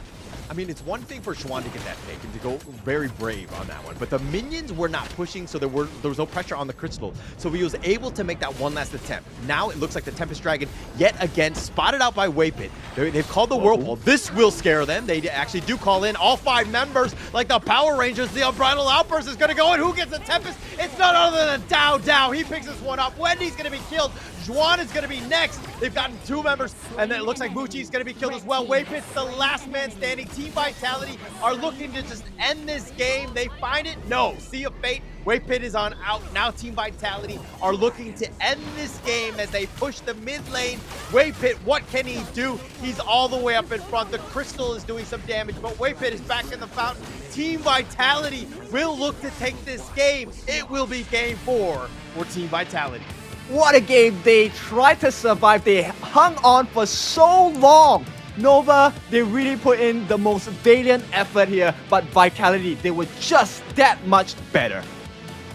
I mean, they were just at this point. That was a chess match, right? In terms of the play style and how they were going back and forth. You saw some miracle holds by Nova Esports. You thought that there was a chance of being able to get those pickoffs, but unfortunately not able to do so. It was a situation where they were very close. But let's check out the post game and see exactly how this game went about. They even destroyed my computer, dude. I mean, this was a lot of damage coming out from the side of Vitality. The fact of the matter is there was so much tankability and save. I think Mugen, to me, is the MVP of this game because the amount of time he bought for Vitality in this game allowed for Wen and An to really deal the damage. But another shout out, Dao Dao, what a game. This is how you're supposed to play the Prince of Landing. Everyone, item switching, Destiny, Sage's Sanctuary. It really came down to how fast your fingers were to make sure you had as many lives and as many chances to come back into the fight to get the win. Yeah, the last 2 minutes of this game, absolutely crazy, right? Just the fact that it was so back and forth, and Juan gave them the lifeline by getting that pick off onto On, and there were moments where you're like, oh, Nova Esports, it's completely not out of this. But then that last fight for the Tempest Dragon, if they got that Tempest Dragon and somehow managed to win that team fight, it could have gone their way. But unfortunately, Team Vitality were up to the task and were able to ensure that they got this victory. Yeah, we have to give the respects to Xuan, man, this game. He was on point. Every single target prior was on point. He managed to catch out Wen so many times. He saved the day by killing An in that last skirmish right before the Tempest Dragons were marching down as well. I mean, he did so much. He bought them so much time. But Vitality, they just had the better execution. And in the midst of such a crazy brawl, I mean, it just came down to the slightest of movements here. And I'm talking about the fingers. They were so much faster, much more adept at making the item switches, and they got the win off of those extra lives they bought for themselves. What an amazing game. And to be honest, if you told me that we were going to see 25-minute games between these two teams, I would have been like, no way, right? These teams they had the shortest games throughout the tournament, but your MVP of this one, Dao Dao, 6-3-11, Honest Prince of Lanling, proving me wrong, proving everyone wrong, and showing that, hey, if you're kind of a squishy lineup, I can get to your backline. I can really make this work. Yeah, no doubt in mind. Down here, what a performance by this Prince of Lanling. He did exactly what his kit was built for. If you take a look at the highlights as we go into it, look, the start of the game was something that was teetering on the edge because Wendy was just hitting those power spikes very early on. But Dao Dao's rotations were what really made the difference here because look, there's so many things you need to pay attention to on this Nova lineup, right? And there were a couple of moments where they did so much work. Xuan able to catch them off and provide the room and safety for Wendy to jump in and out, maximize his efficiency with the arcane assaults, with his spears, and more importantly, getting the winning strategy down. But once it happened, the power swing into the side of Vitality, I mean, the goodness me, the amount of control they had. Even the slightest of movements, the ultimate coming out from Muchen to set up the stuns so that they could get the lockdown in order for Wen to get the burst in, everything was calculated to a T on the side of Vitality. Yeah, for sure. Not only, the calculation, but just the execution of things, right? And Xuan finding multiple times Wen by himself and just getting those pickoffs, giving them a chance. Because, Wen, if he's alive on this one, it's a 5-on-5. They're just going to steamroll. And they made it very difficult for them. Nova trying to fight 5 versus 4 and still coming out the losers just showed how strong Team Vitality were and were able to find the right pickoffs at the right time. It was so back and forth in this series. Yeah, exactly. And I want you to notice something about Kerker as well. Okay, Kerker has always, in between of these skirmishes, managed to insert himself into the midst of multiple players on the side of Nova and get his power gradation, which helped to add on to the duration of lockdown and stuns given by both An and Muchen with their respective skills as well. And this is what really made the difference in the fights. But, oh my goodness, this play where An, we knew that CY was dead from the get-go. But Xuan, he saved his team because look, at this moment, 30 seconds before any of the members on the side of Nova was going to be coming out. And still, Xuan did not give up. There was no hope lost. He did the absolute best job here, getting the kill and shutdown onto An and buying them another chance. But I mean, it's Dao Dao on that smite, so there's no way. Yeah, there was no way on this one. I mean, but for that one fight, Juan was he was kind of not helping CY. CY was getting bullied a little bit by An and Muchen, and he did get killed. But the fact that he was able to cycle the cooldowns, get in the wings, and just to get that pick off, and then just give them a little bit of a lifeline, right? Because you get yourself a chance with a Tempest Dragon. It's 50-50, maybe not a full 50-50 when Dao Dao's able to smite it, but you want to give yourself a chance, and they had that opportunity. And Nova Esports, well, they fought with their backs on the walls, and they tried to keep this one as close as possible, but now it's going to be super scary at this point, because now you're 1-3. Yeah, now this is one step more before we could potentially discover our grand finalists. But it's not going to happen just yet. We will go for a short break. When we're back, let's see whose reality comes true.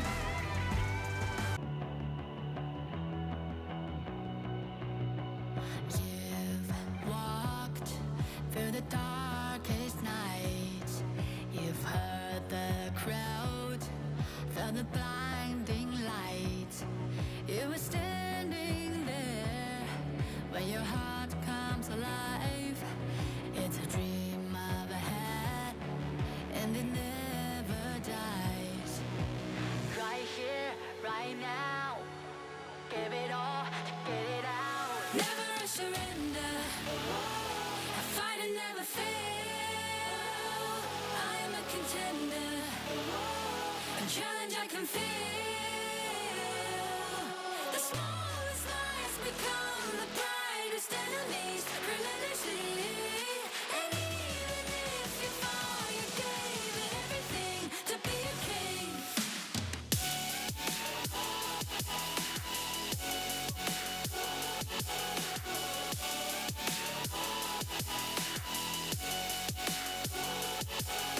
The smallest lies become the brightest enemies relentlessly. And even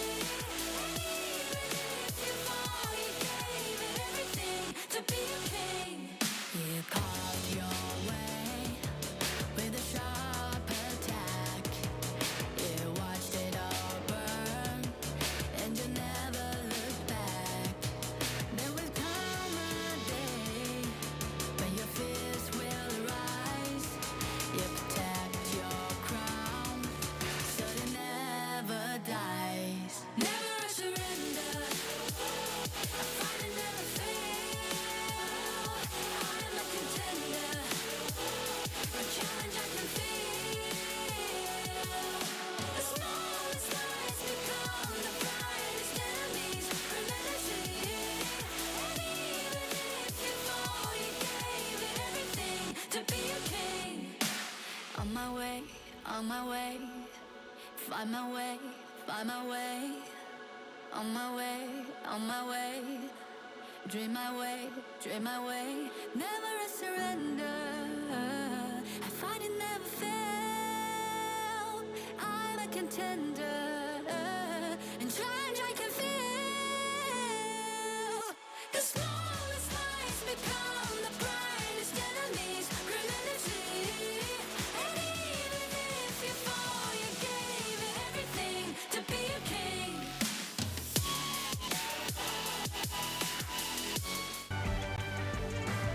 Welcome back. It is now the potential final game of this best of 7 series.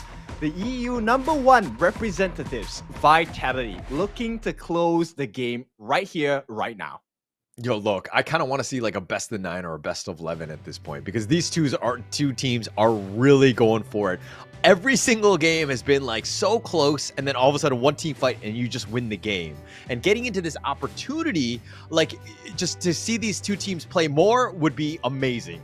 Oh yeah, for sure. There's so many things you can learn, right? Look, the positioning, new heroes. Like, we don't really get to see the Prince of Landing that much in our competitive scene, so it's always refreshing to see a new hero being highlighted. And the fact that, look, Dao exceptional in the gameplay, decision making on point as well. And I mean, okay, I love myself a good guy the more I play here as well. Wen was just phenomenal this game. The way that he positioned himself, always slightly away from danger, but still close enough to lay the damage down onto the opponent team. Look, too many compliments to the 3-1 team right now. I need to go to the other side. We need to hold our horses a bit because Nova Esports, valiant ever, right? The fact that Juan was able to find the guy that you're highlighting in Wen with his perfect positioning. Not so perfect when Juan can find you. The guy's an assassin. He's going to find ways to make his, to get those kills, right? Yeah. So going into this one, I think that, Nova Esports, what their strategy is not wrong, right? They've been able to find ways to win. I think that there are moments where when they have those leads, they need to close things out. There are some gaps where Team Vitality are able to claw their way back into games. Yes, and we need to highlight Xuan and Weipit. I think these two members on the side of Nova have been the difference makers so far, right? Xuan, look, it's a lot of chaos, and the fact that he could consistently find Wen in the fights, it's a game changer. Unfortunately, they were just behind too much on farm. Another member I want to highlight on the side of Nova, Weipit, look, he has been very clean with his catches. So all they need to do now on the side of Nova is to equip Muji and Wendy with even more burst potential heroes. But it's a tough decision to make because look, Wendy playing the Kongmin, one of the highest burst potential heroes in this game, absolutely muted because of the way that Dao was playing. So they need to give themselves the best tool to work with and find a way to shut down Dao. If they can shut down Dao, especially when he's playing an assassin role jungler, I think that will make the difference. But how do you you shut him down? I mean, I think that's the number one question going into these games, the type of series. Everyone knows that Dao Dao is the all-star. He's going to be the guy who's going to find plays, and he's going to be able to do it with regardless of whatever hero he wants to use. Like, he has been so difficult to deal with, and Team Vitality right now have done such a good job of letting the man shine. Yeah, and here's a very scary notion for the Nova fans here. It's going to be a Princess Frost going up against a Guan Yu. Now, we all know about this matchup, and at this point, it really then comes down to the point of rotation, right? How well can Xuan flank? How well can they manage their lanes, right? In order for this composition for Nova to work, they require the advantage in lane management, right? They need to have the space, so turret takes are of mega importance in this game for Nova.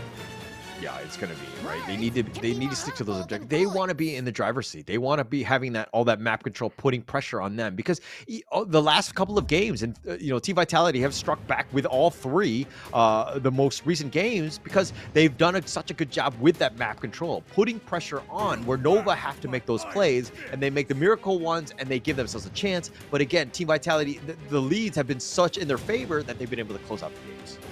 Okay, right now I think Nova once again very difficult position to be in, because the three picks here coming in from Vitality, absolute counter picks. Number one, Princess Frost. There's a lot of control. You slow the Guan Yu. Xuan can't really do much without the charge, right? Secondly, Lianpo. Lianpo doesn't really care about being caught by the Razor Cavalry. He will be instead focusing on to catching Muchi on this Mengya. And of course, once again, we have seen the gameplay by Xuan, and make no mistake, Kerker definitely can mirror that performance with the Mayin of his own. Yeah, and it looks like Team Vitality right now, first phase of these picks, just very strong, right? I love the fact that you showed how they countered them all. But Keke is great on that Mayin. The amount of control that's going to be provided, getting into it, finding ways to get onto Mengya is going to be the big thing, because he's kind of not the fastest of the types. Yes, he comes in with all of the armament in the world and the kitchen sink, but he's kind of a static target, right? Once you can get on him, and then you're able to find ways to kind of diminish his ranged attacks, you're gonna have a good time. Oh my goodness, Vitality, they pick up the Fang, and this Fang is a huge detriment to the lineup of Nova, right? One of the main win conditions, like I mentioned, is the ability to have an open map on the side of Nova. Fang is one of the biggest and fastest turret takers. If Nova don't protect the towers this game, Vitality will stomp them across the entire map. Yeah, but how do you stymie this guy's growth, the Fang, right? Okay, Yixing is one. It looks like they're going to go a whole bunch of movement repositioning with the Yixing and the Guan Yu, kind of, as well as the Zhang Wei. So they're trying to set up the Wombo combo. My concern right now is they don't really have the damage, and it looks like they're going to go with the Menki.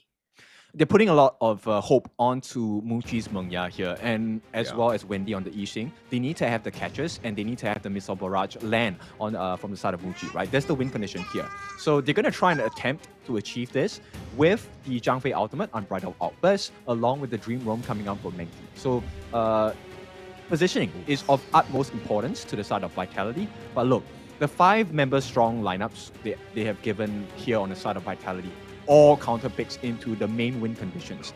The Tianwei destroys a Menki if he has the advantage, and even on an equal basis, Fang meant to destroy the lanes in terms of prior for turrets, so they have map control. Lianpo, Princess Frost, Mayin, the 3 most controlling heroes to number 1, catch the Mengya, number 2, stifle the movement of Guan Yu. But that's just your opinion, man. No, I'm just kidding. Actually, I do agree with you. I really like Team Vitality's lineup. I think that it's, again, you're talking about the counter picks, but I see some holes in the Nova one. I think that this is very concerning. You have a whole bunch of repositioning, and then you have the tanky, Menki, Guan Yu to a certain degree, as well as the Zhang Fei. But where's the damage? If Mengya goes down, Muchi, if he dies, there's no way they can take any sort of team fight.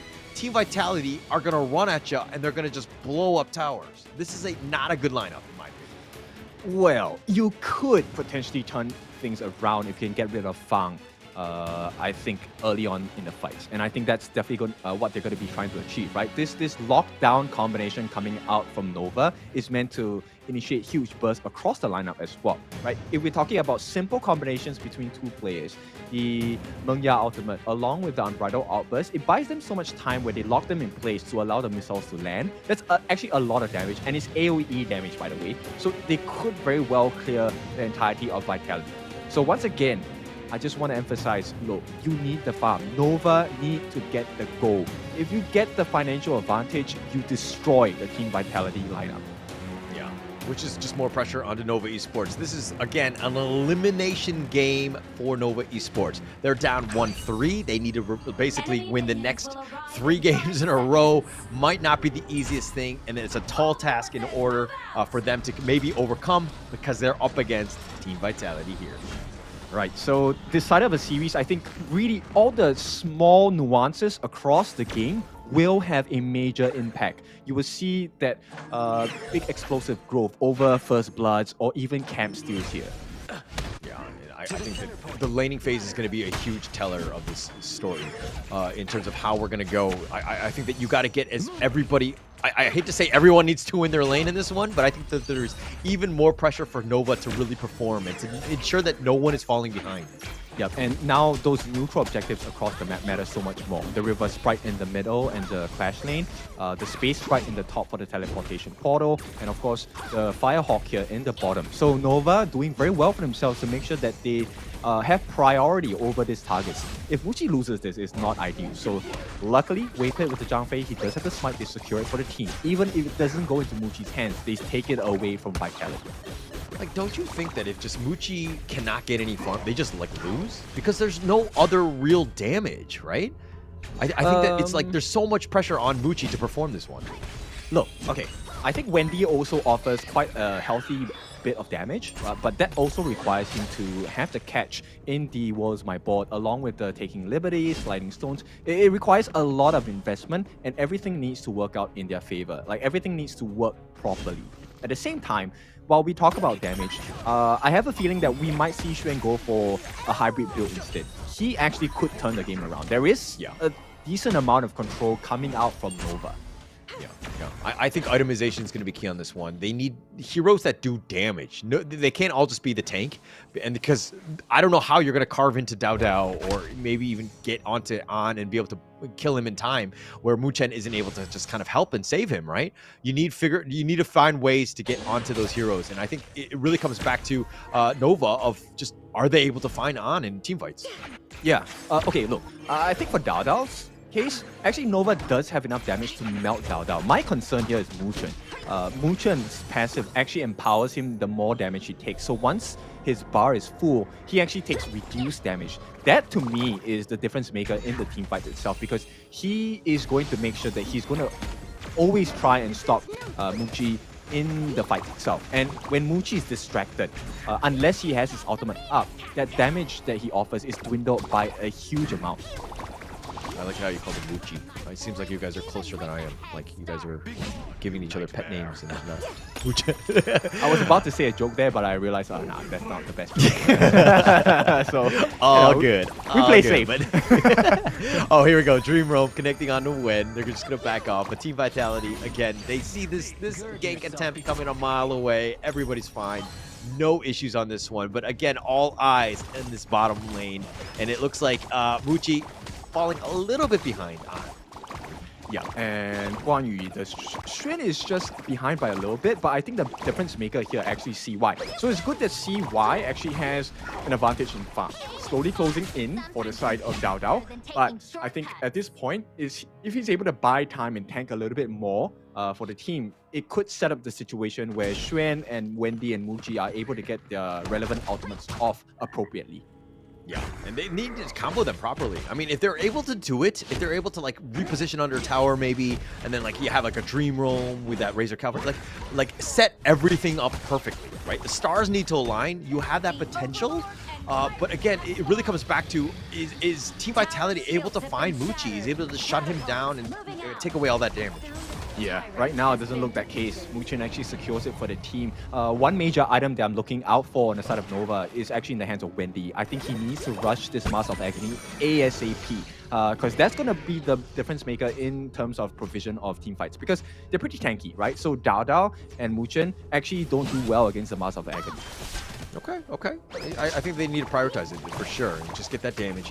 Give them a chance right now, but right now Dao kind of just farming as per normal, just you know, taking everything off the map, so to speak. I do think that he's going to be a win condition with An. And the Dianwei always scares me whenever I see it, and I don't think Nova have the real lineup to kind of carve through this guy. We joked about it when you know, Nova picked up the Dianwei themselves of like, how do you deal with it? You just run away. I think that rule still might apply here.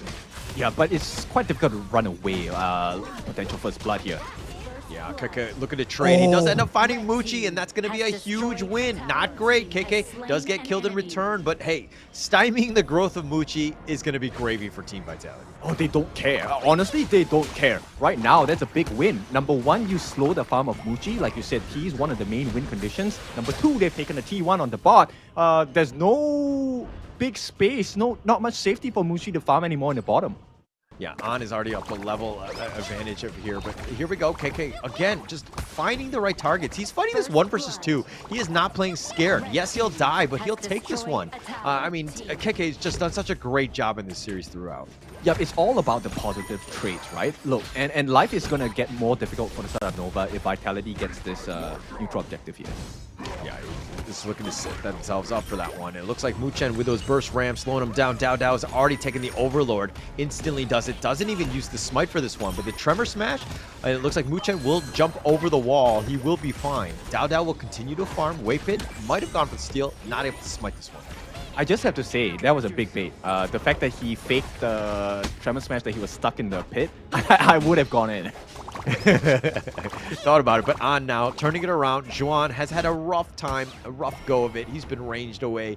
On doing a great job, but now with these Vanguards pushing, a little bit more space in the favor of Team Vitality.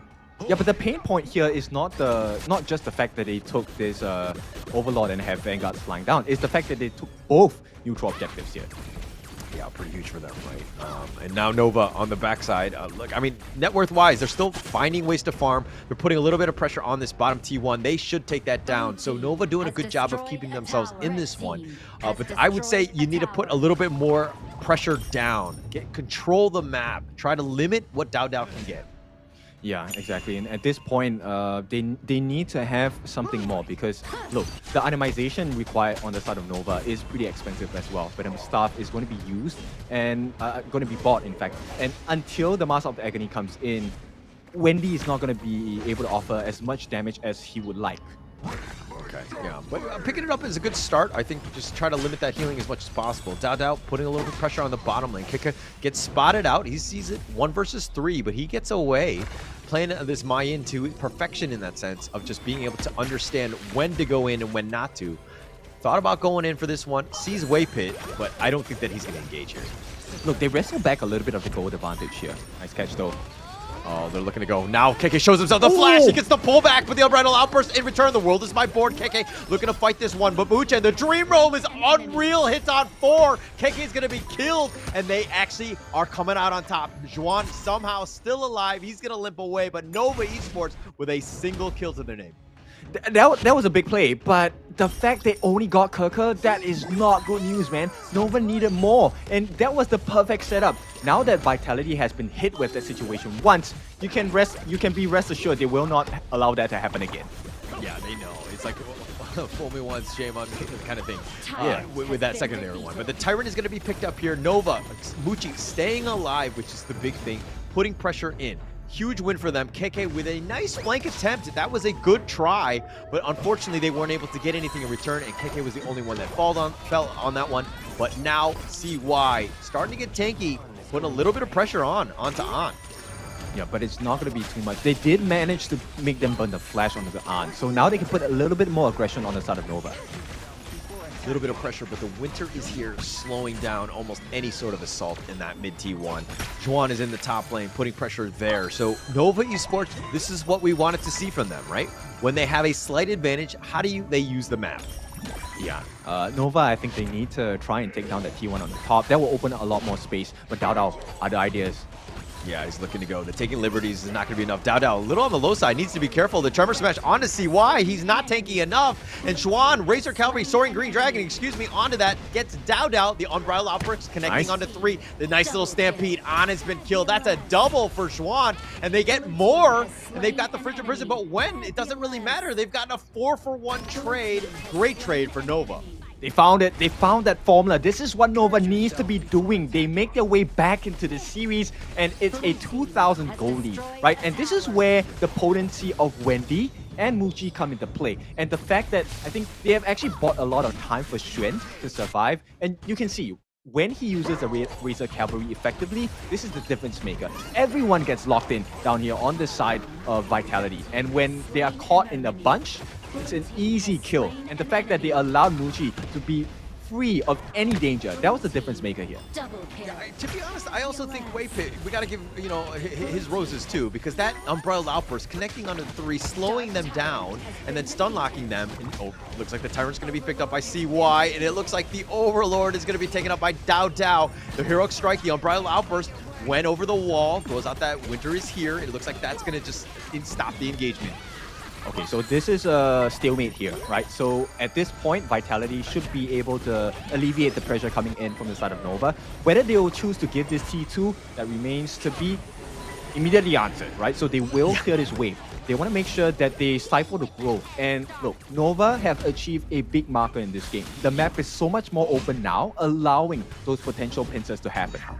Yeah, and the Shadow Vanguard used instantly in that mid lane. We'll just stop any sort of push at this point. All T2 still surviving for both squads. But again, Nova Esports, they do have a net worth lead, but they do need to be careful about the Shadow Vanguard in the mid lane, just letting it rain for free, do some damage. But they'll give it up to Muchi, and that's, again, he's level 14, something to take note of. An is actually a level behind. Hey, he has the Starbreaker as well. This is a big one, right? You're talking about, hey, what if Muchi dies? There's no more damage. Muji is not going to be touched. Hasn't been touched as well.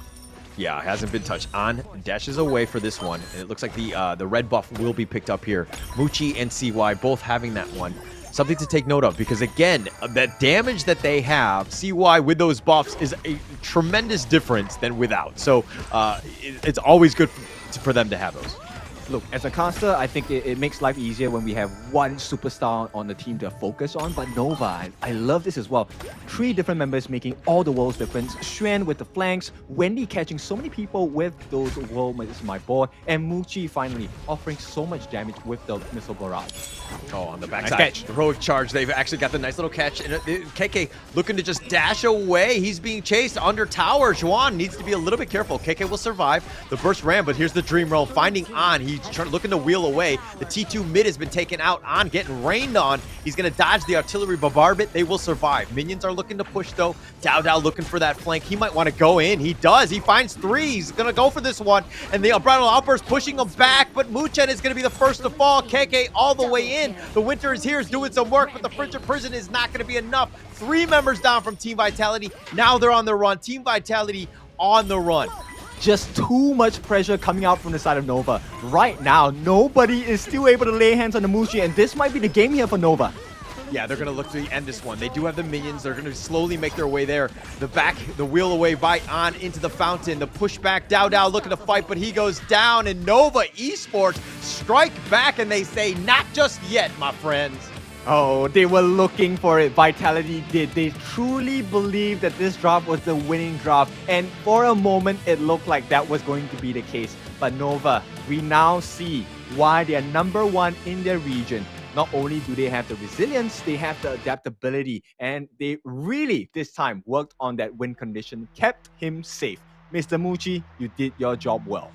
Yeah, I mean, there was all the eggs were in that basket, right? And being able to just let him go and get all that farm and to do all that damage. And we'll see exactly how much he did. But I feel like the rest of the team really stepped up on this one. You know, everybody was playing it to the T, the Guan Yu with the repositioning, the Menki, the Dream Roams. Everything was so on point. But Weipit, Zhang Fei, to me, there were some standout moments. And we'll see those in the highlights. Oh yeah, for sure. And here's the thing. The beauty of it is that they were forcing certain moves out of Vitality. The save saving the defense mechanisms specifically, especially from An, right? The wheel away, very important skill. It can also be used as an aggression tool. Never once in this series did they use it as an aggression. They made him try and escape. And every time that was exhausted, they couldn't take a fight anymore because it was so risky. Yeah, we definitely have a series on our hands. It's 3-2, and yes, Nova, again, their backs are going to be on the line, but the post-game stats on this one, Muchi, we're talking about how he needs to step up. 5-1-2, did a great job. Highest net worth in the game with 10,000 gold. But Juan also making plays on that Guan Yu. 4-0-6, man. Whew. Yeah, he was just all over the place, and that's what you want, right, as a Guan Yu. It's phenomenal gameplay. I mean, this picture perfect. But I think for me, personally, the highlight gamer in this match is actually going to be Wendy. I think Wendy did a fantastic job of forcing errors onto the side of Vitality. But let's be honest, that's just my opinion. Look, production, they're having a field day right now. Who do they choose? Yeah, it's going to be a tough one, right? I do agree with that, with the Wendy pick. I think he really showed up with the Yixing.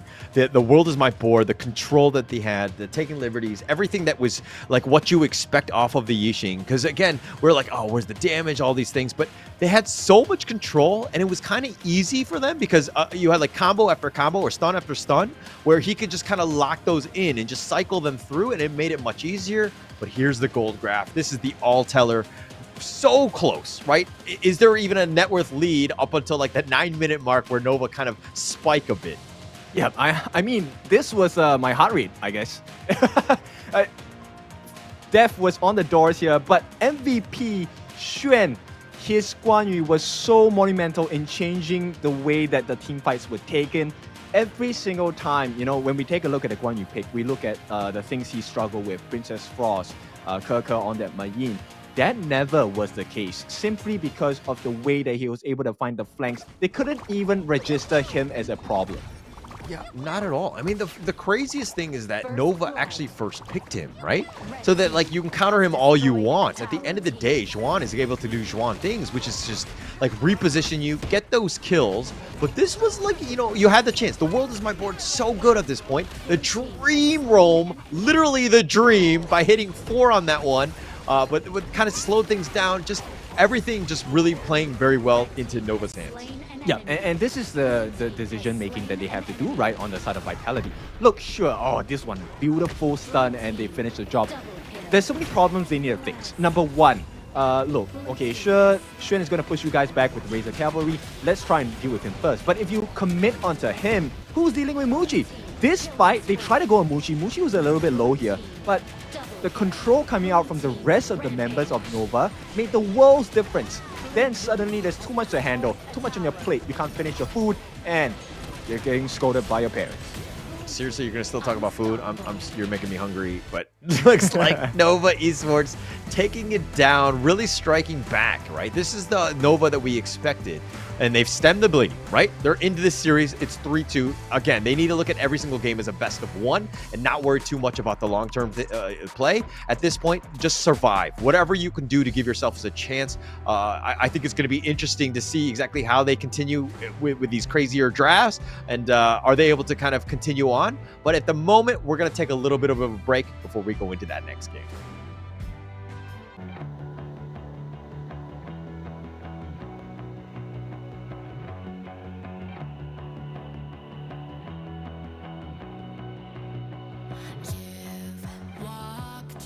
Through the darkest nights, you've heard the crowd, felt the blinding light. You were standing there when your heart comes alive. It's a dream of a hat, and it never dies. Right here, right now, give it all, get it out. Never surrender. Fight and never fail. I am a contender. A challenge I can feel. The smallest lies become the brightest enemies. Relentlessly. And even if you fall, you gave it everything to be a king.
On my way, find my way, find my way. On my way, on my way. Dream my way, dream my way. Never a surrender. I find it never fail. I'm a contender. And challenge I can feel.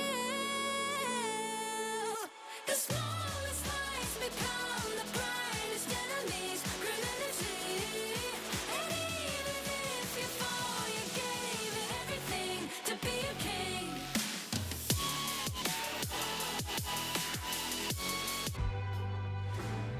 Welcome back, friends. We have a series on our hands. 3-2, still at death's door at this point for the side of Nova, right? Vitality having the lead with 3 wins in the bag. Yeah, 3 wins in the bag. Elimination game. Everything at stake. Nova Esports really striking back in that game 5, giving themselves an opportunity to go into this one. And this is going to be the last pick, or the last draft for global ban pick. It's going to be super deep in terms of what heroes they need to kind of pick at this point, but potentially Ultimate Battle is waiting in the wings. So, I expected nothing but an Ultimate Battle casting with you, Kindofu. But your thoughts on this game 6? I mean, stats don't lie, man. And I'm fully expecting Nova to come back in this series 3-3. Right now, it's up to the decision of the coaches, right?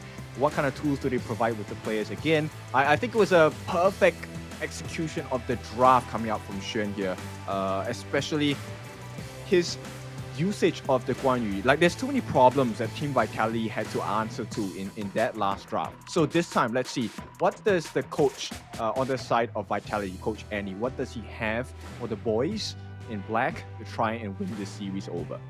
Well, I mean, this is, I hate to say, to go a cliche on this one, but this is definitely must win, right? Team Vitality do not want to go to a game 7. That opens up everything, because it's one of those things where you worked so hard to take this lead, potentially eliminating Nova Esports and moving on with your life, and then now all of a sudden you have the Ultimate Battle, which shakes things up, right? Where now it's like a great equalizer, and you play that 150-50 game, and you don't want to be in that situation, right? Obviously, Nova on the other side must win. It's an elimination game. They need to put their best foot forward. But this game right now is going to be for all the marbles, in my opinion. I think Nova wouldn't ban out the Musashi unless they want to ban out the Algren. Vitality have not had the Algren yet, and Nova will not allow it. Okay, so at this point, Musashi is not open for Vitality anymore. We will see what kind of gameplay they want to have. I would presume we are looking at the potential tanky jungle lineups. Or Vitality could take the risk and go for the assassin-style jungler, maybe Hansing as a surprise hybrid pick. I don't know. I mean, I don't think we've seen Dao Dao on the Hanshin. I need to correct, or check myself. I don't know if he did it way back with Fearless, but we have not seen it on Team Vitality because most of them have been 3-0 stomps.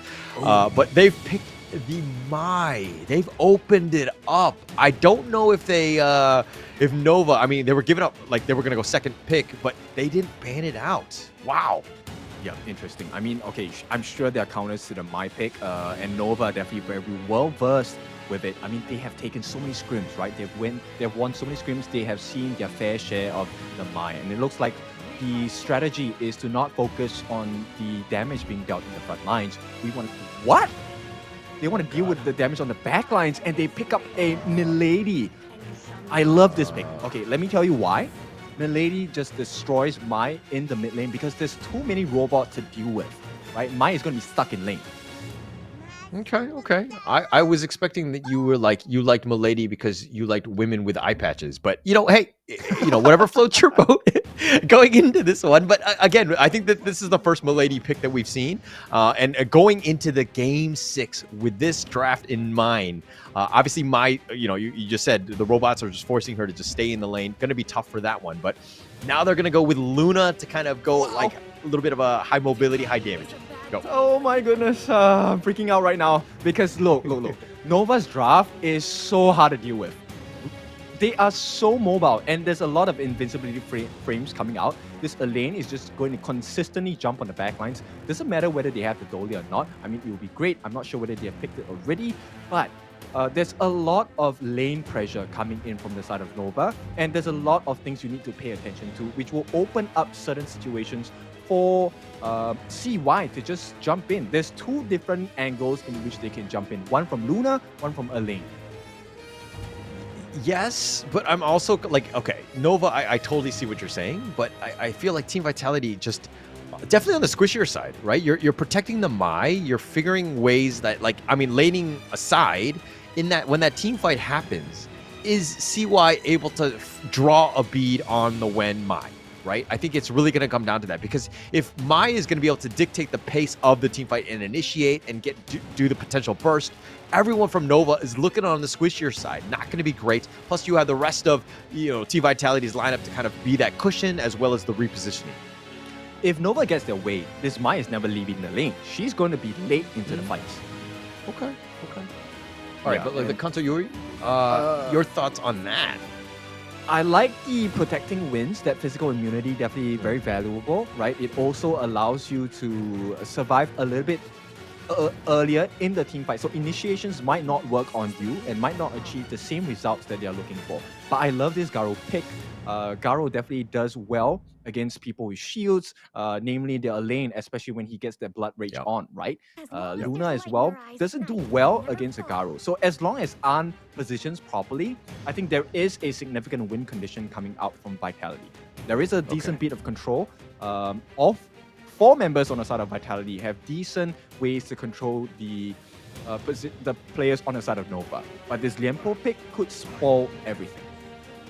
It could change everything, right? And having that in your back pocket, especially at Game 6, pretty huge. But look, Team Vitality have some serious stuns. Like, if they're able to combo them, talking from like Secure, Mickey, Guan Yu, like just set you up for the Mai and Garo to just pick you off from afar, you might have a tough time. That's how I see this fight going. Nova, on the other hand, you're talking about this Milady. I'm questioning it, right? This is the first time we've seen it picked in Season 3. Garo, first time we've seen it picked in Season 3 as well. I would give the edge just on those heroes alone to the side with the Garo. Okay, I'm going to move on the opposite end because I see the potential of the draft, right? On the side of Nova. Look, if they play. Wait, are you saying that I don't see the potential of the draft? I'm just kidding. Go on. Now you see a better potential in Vitality's draft, right? I see more of Nova's draft as something that has a stronger and easier to achieve win con if they tick those check boxes. If they play their cards right, Nova will have an absolutely open map in the first 10 minutes of the game. Okay. All right, we're going to have to find out. This is, of course, Game 6. Nova Esports going up against Team Vitality. Team Vitality up 3-2. They want to eliminate Nova Esports. They don't want to hear anything else that Nova Esports, the favorites going into Season 3, are all about. And they're going to want to close out the series here. Yeah, I mean, it really comes down to the wire here, right? I mean, this is one of the most exciting drafts coming out from Nova, right? If they really can get what they're looking for here, we're in for a guaranteed ultimate battle. Yeah, and I mean, they're going to put a lot of pressure on. The Wendy from this one, again, we haven't seen too much of the Milady, but if you're saying it's the counter that it is, and it looks like Wen already trying to make some movement across the map, he's gonna have to get back in that lane very soon because the Milady just pushes like no other. Exactly. And another thing, Wendy, his prior target is actually going to be Ana as well, right? Right now, on the opposite end, on the side of Vitality, Wen is just going to be looking for Muji, right? Muji does well against physical damage heroes, but he's going to be absolutely destroyed by Wen if he gets his hands on him. So we're looking for those very nice Chosens, Real Engine, and hopefully, right, that ultimate. For Vitality fans, we're looking for the performance of Wen. But on the side of Nova, it really comes down to CY as well as Shuet. Can they get those insane tango movements in the team fights? Yeah, if he's able to find them. But look, Wen, you're talking about the fact that he would have been locked down in the lane. He has not been in the lane at all. Wen is just constantly just harassing the other lanes, putting pressure elsewhere, right? And it's a great start for him. But again, I think that in this mid lane here, is he able to kind of get his own farm because he still needs items. Okay, here's my point. They're stuck. He's fine for now. I mean, Muche kind of froze the lane more like right there just to ensure that he gets it. But, it's either going to be onto Wen or Dao Dao to get that farm. But it looks like they're going to be fine. Yeah, right now I'm just looking at the pacing in terms of jungling speed for the side of CY, right? As well as the growth on the side of Xuan. Seems to be neck and neck in terms of EXP. And Wen is successfully making life a little bit difficult for Xuan because of his rotations. So they're going to secure this space right on the top, which is extra EXP, which dwindles the potential of a good team fight coming out from the side of Xuan. Number one, he might be stuck in lane. Number two, he has to take care that he manages Keke's movements. Because if he doesn't, then yes, Vitality is going to have an absolute dream of a fight here. Yeah, it's really going to come down to those clash laners when those team fights are happening. So, okay, for me though, Dao and then CY, this is the jungle matchup that we were all anticipating going into this one. Which of the two need to have a better game? I think CY needs to have a better game. Dao's execution is pretty straightforward, right? He just needs to land a very nice Dream Roam into the appropriate heroes on the side of Nova. At the same time, CY is at risk of losing, having a very bad experience when he loses that Azure Golem. So once again, everything trickles down, right? You need to have a very strong laning phase in the start of the game, which is what Nova is trying to do. Because if you have that advantage in laning, number one, you're ahead in farm. Number two, you have faster rotations, which then byproduct, you get to protect your jungle a little bit more, and you don't lose that Azure Golem. Yeah, it's going to be key, right, for those buffs. Nice burst ram, Waypit surviving it again. But for me, like, look, I understand that this is Game 6. Tons of heroes have been banned, and you're not really limited, you know, you're not able to play some of his best heroes. But I always feel like Dao on this Menki is, like, not his true bread and butter. Like, you want to let the guy style a little bit. You want him to kind of be the aggressive guy that's just not just setting it up for your team. He wants the kills himself. And I don't know if Menki is going to be enough for this one. And my biggest worry is you're not letting the star shine. Well, it will be decided by this first engagement if they actually commit to it. And hang on, Nova actually, they get a healthy amount of damage down.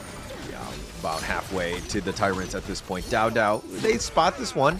I don't know if they're going to continue on with this. Waypit was just kind of going in for this one, but CY goes instantly in. They found him. The Dream Roam, the Dao staying alive. He's still tanky yet again. He will be fine. The Soaring Green Dragon by KK. He's going to get on the run, but Muchen not able to get away from CY's grasp, but does get killed, gives up first blood.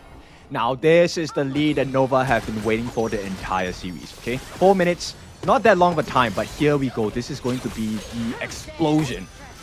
Yeah, this is going to be it. And KK tried to defend, and he just gets killed as well. And this is a huge win. You were talking about Wendy, what you do. Milady, you have those drones that you can continue on tanking on. You've converted that first blood into that tower. Yep, and it's going to get worse from here because now they have the gold advantage. They can start invading into the buffs as well as the camps, right? And there's plenty of damage offered by CY, especially when he has the level and goalie equipment lead as well. Right now, he's level 10, guys. He's 2 levels ahead of Dao and 3 levels ahead of the majority of the cast on the side of Vitality. Already has Lifesteal available, so he is a menace to deal with.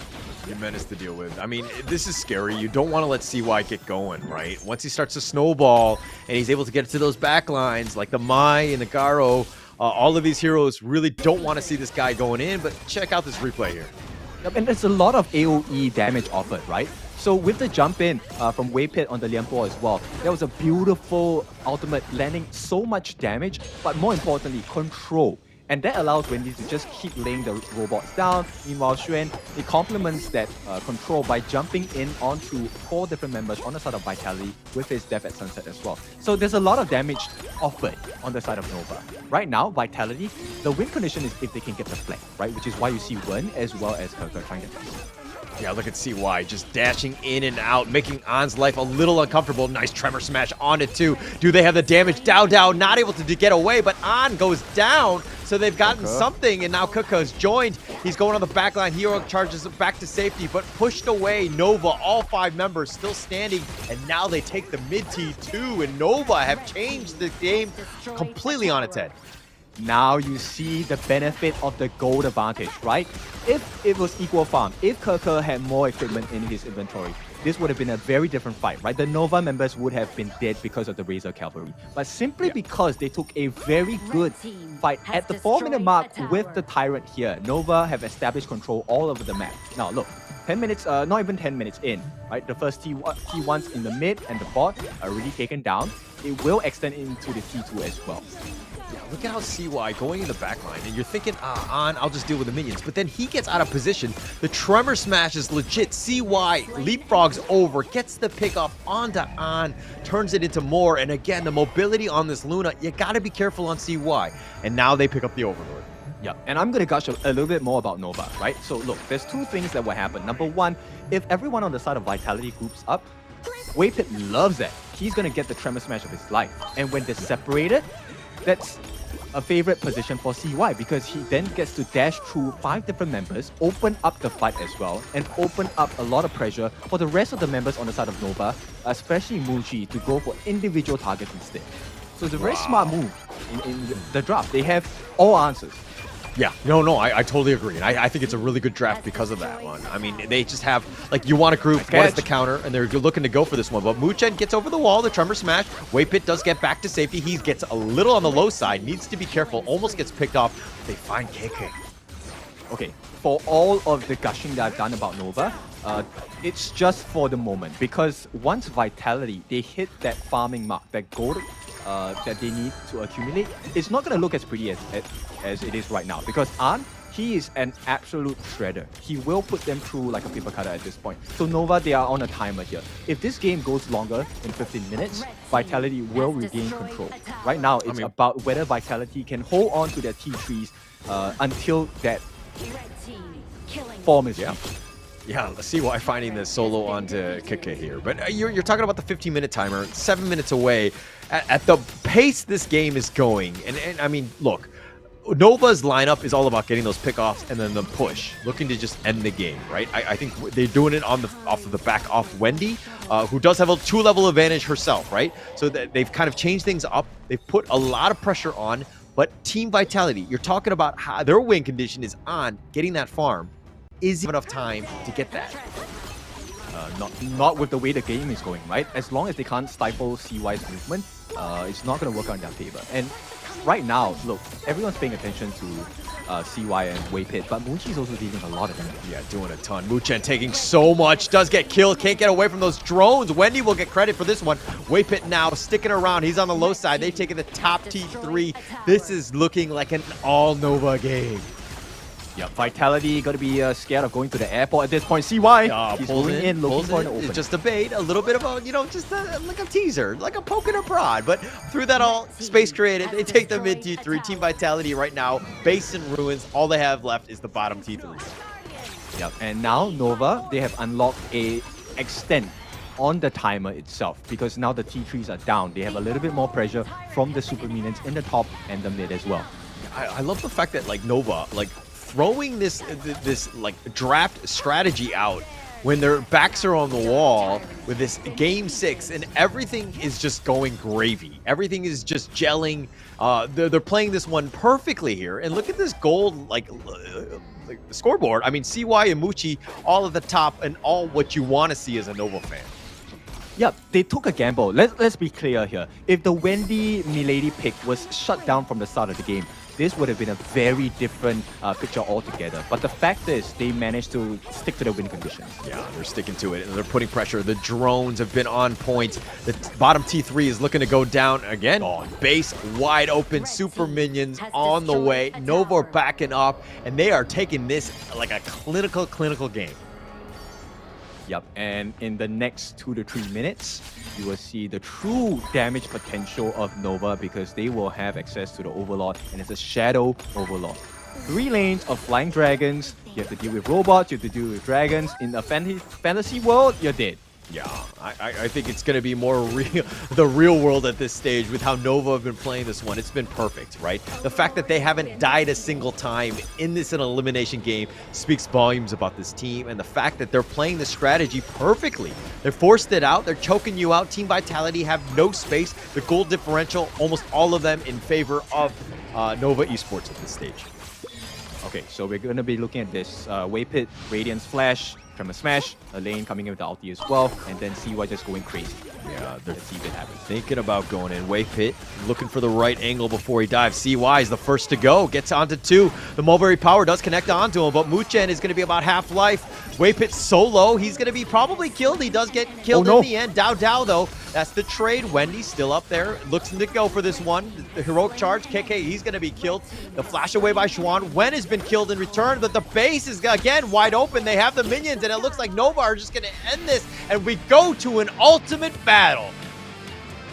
Welcome to the ultimate battle. It is well-deserved coming in from the side of Nova. What a performance. An insane draft coming out from the Malaysia region representatives, the #1 in their region. And now, this is the moment we have all been waiting for. I mean, even in the chat, you guys have been touting this is a 50-50. And we truly are at the point where it has come down to be a 50-50. Right now, both teams, they will be given 3 minutes to decide what draft will they bring into this ultimate battle to try and take it all away. I mean, look at both of the squads. Team Vitality, they've squandered an opportunity. I mean, it's not over, and it comes back to this literally a coin flip of a game. One last chance to move on, right? Everything is at stake at this point. Move on, and you're in the grand finals. Lose, and you're going home, unfortunately, as a top 3-4 seed. But it looks like it's going to be going into this one. Like, walk me through this ultimate battle. Okay, so right now they're having the side selection, right? So it's an important decision because now you get to be in a position where what kind of deficit do you want to put yourself under, right? It's really not just about the benefits. So yes, benefit is blue side, you get the first pick. But bear in mind, because of the first pick, on the red side, you now have the opportunity to counter pick the opponents in terms of draft, right? But right now, because it's the ultimate battle, it doesn't matter at all. Right now, it's really about position of buffs. Okay? This is where you want to pick heroes. If you're taking the blue side, you want to have heroes that have easier access into your Crimson Golems or your Azure Golems. You want a draft that is suited towards this particular play and win condition. So, okay. My biggest worry for this one is that, you know, we kind of saw a little bit of mirror matchup in yesterday's ultimate battle between Nongshim and Elevate, right? Where there were some similar hero. I mean, like everyone likes the Long, everyone likes the Dolia, as well as the Dune, right? So those are similar on both sides. We're going to probably see some crossover on this one as well, right? Yeah, for sure. I mean, at this point, I'm looking at different situations that would be happening, right? So if you're playing on the blue side, here's what's happening. On the bot side of the map, that is where your Tyrant will be. So if you want to be in a position where you want to play off heroes having a huge momentum after getting the Crimson Golem, then you would be going for the blue side, which is exactly what Vitality did. So you can expect heroes that will benefit off of having the Crimson Golem at the start of the first 4 minutes of the game. Okay.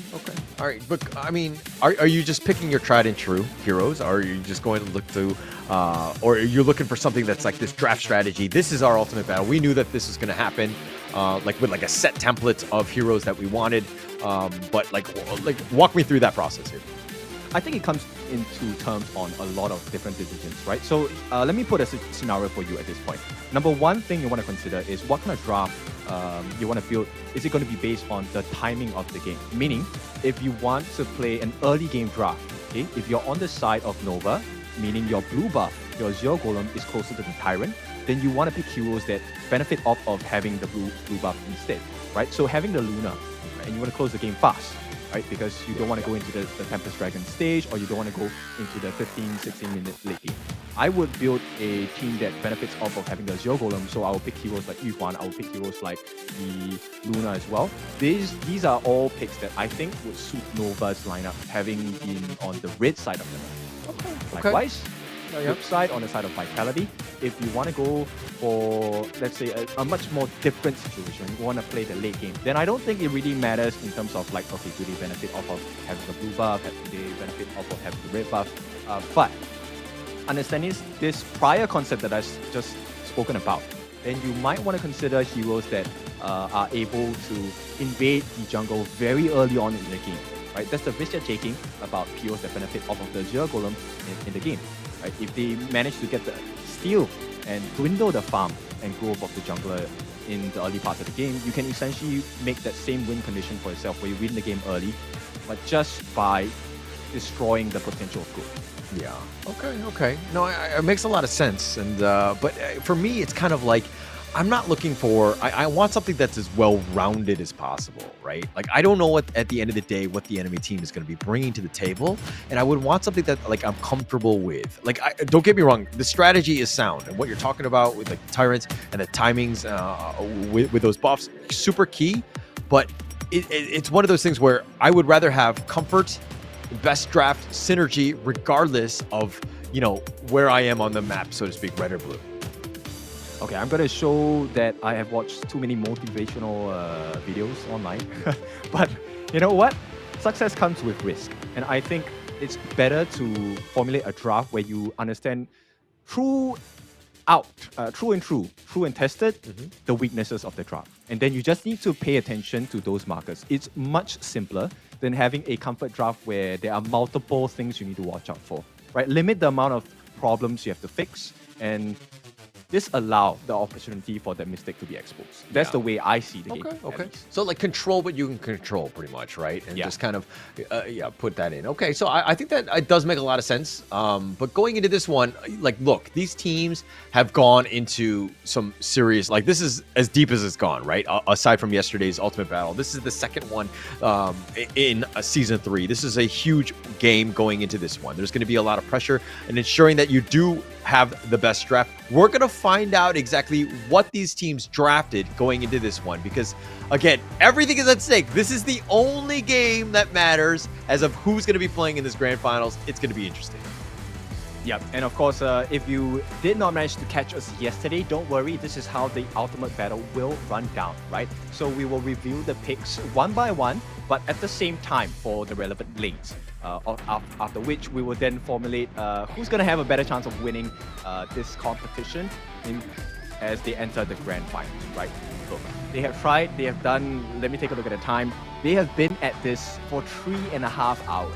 That's a long time, right? So stamina is definitely going to come into play here, right? Are they too tired to take a look at the game? But before that, let's cover what this game was for the final series before we went into the ultimate battle. Look, everything onto Wendy here. I want to focus on this guy because he was just a beast, right? Mask of Agony, Venomous Staff, Splendor to keep himself safe. He was one of the catalysts as to why Nova was able to snowball at such a huge rate. Yeah, I mean, they were winning team fights, and then he was able to push, really using the prowess of that Milady and just being able to just like close this game out. Team Vitality really didn't get anything going. They were really struggling. This is a tough lineup to crack. I don't think that they were really prepared for some sort of push like this push lineup. And ending the game in 12 minutes speaks more about Nova, and having this in their back pockets more than Team Vitality really just being, up to the task of trying to face it. Yep. And this is what is so scary about the Nova draft, right? Note this gold explosion that happened in the span of about 8 minutes. Look, if you take a look at the draft and you break it down, it's a very one-dimensional, simple execution, very straightforward expectations, right? You're gonna have the Lianpo come in, use the gradients, just lock as many people as you can, and CY is just gonna come in together with a lane to finish the job. And CY definitely very deserving of this MVP. 31% of the hero damage offered by the side of Nova, delivered by CY himself, taking a healthy 24% of the team's damage received. And he was one of the difference makers that really allowed them to finish the game so quickly. Right? It doesn't matter if Wendy gives you the good start to the game. You need someone to finish it.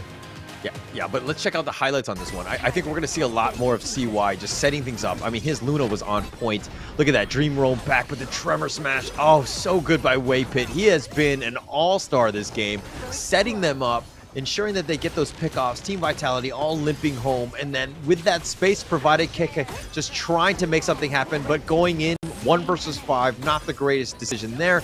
Pushing things out, but Nova Esports exerting that dominance with that space, making sure that they have nowhere to go, nowhere to run, and they get picked off. This was an all Nova game. Yeah. If you play the roam, right, and you want to look at how to be a better roam, take a look at Waypit, right? It's his decisions in the game that are making the world's difference for the side of Nova. Not just blindly throwing the skills, he's also timing the way he gets the Tremor Smashes, and also exactly who he's aiming on. Target prio is a big thing in this game, and Waypit has continuously showed what it takes to be at the top of this game. Yeah, I mean, look, I was gonna say, I thought you were gonna just sell yourself and be like, hey, if you want to see how a good roamer plays, you should just watch me play. But I like the fact that you actually sold it to the right guy, and I think Waypit is that guy. He's been an absolute beast, right? Just setting things up. Those stuns have been unreal. Just what a great game, and I'm super excited to see Game 7, but I want to see the draft as well. But first, we're going to take a little bit of a break before we go into that Game 7.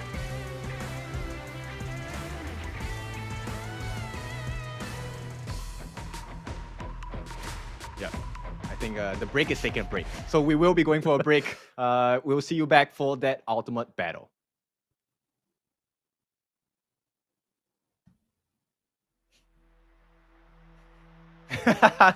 No break. The break wants to take a break for the moment. So we're waiting for the break. Yeah, let's go.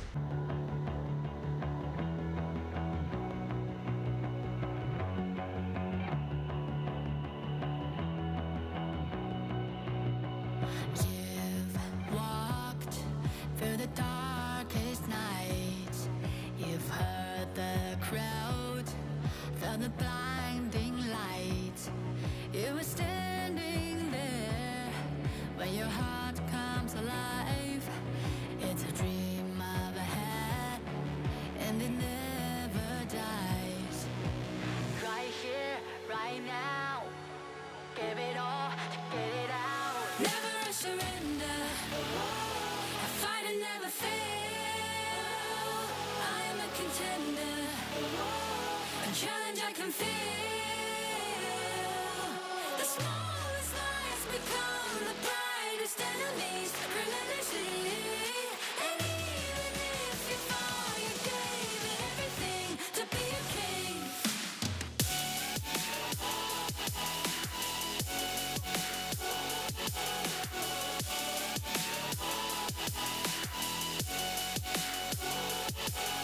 The smallest lies become the brightest enemies, relentlessly. And even if you fall, you gave it everything to be a king. You carved your way with a sharp attack. You watched it all burn, and you never looked back. There will come a day when your fears will arise. You protect your crown, so it never dies. Never a surrender, I fight and never fail. I'm a contender, a challenge I can feel. The smallest lies become the brightest enemies, relentlessly. And even if you fall, you gave it everything to be a king. On my way, find my way, find my way. On my way, dream my way, never a surrender. I fight and never fail. I'm a contender, and challenge I can feel. The smallest lies become the brightest enemies, relentlessly. And even if you fall, you gave it everything to be a king.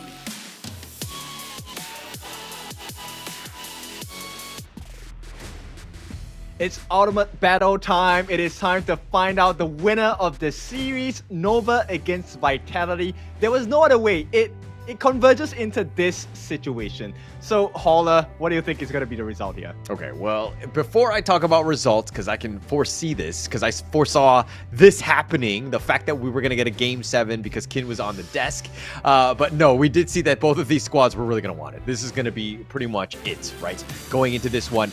Look, I thought that Team Vitality going in, they were looking to close that one out in Game 5. And they had that opportunity. They were up 3-1. They had that potential. But then Nova, man, everything is about momentum for me. Right now, the fact that they just won Game 5 and 6 and they gave themselves a chance to be in this ultimate battle speaks volumes about Team Nova. I like a team with momentum. I'm going to go with Nova on this one. Oh, but they start with the Dharma, dude. The Clash Naners have been on tilt this game, man. Both Keke and Xuan. And now we get the ultimate decider with Dharmas. And follow up by the Ogrins as well. Yeah. So, no, you are not seeing double if you're viewing from home. This is the ultimate battle. These were blind picks going into this one. They wanted to put their best foot forward. Obviously, very obvious. Oh, there's the difference. Yixing in the mid lane versus Mai. Interesting.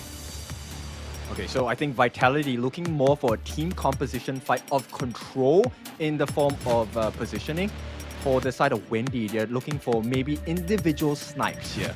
It is going to be a mirror match in the farm lane as well. Arlie, of course, touted as one of the best farm laners in the game. Yeah, okay. So last pick, though, do you think it's going to be the Dolia, the Dia? Okay. Okay, Dia makes sense as well. The lockdown and the heal. So this is going to be a test of their individual skills and, of course, map awareness.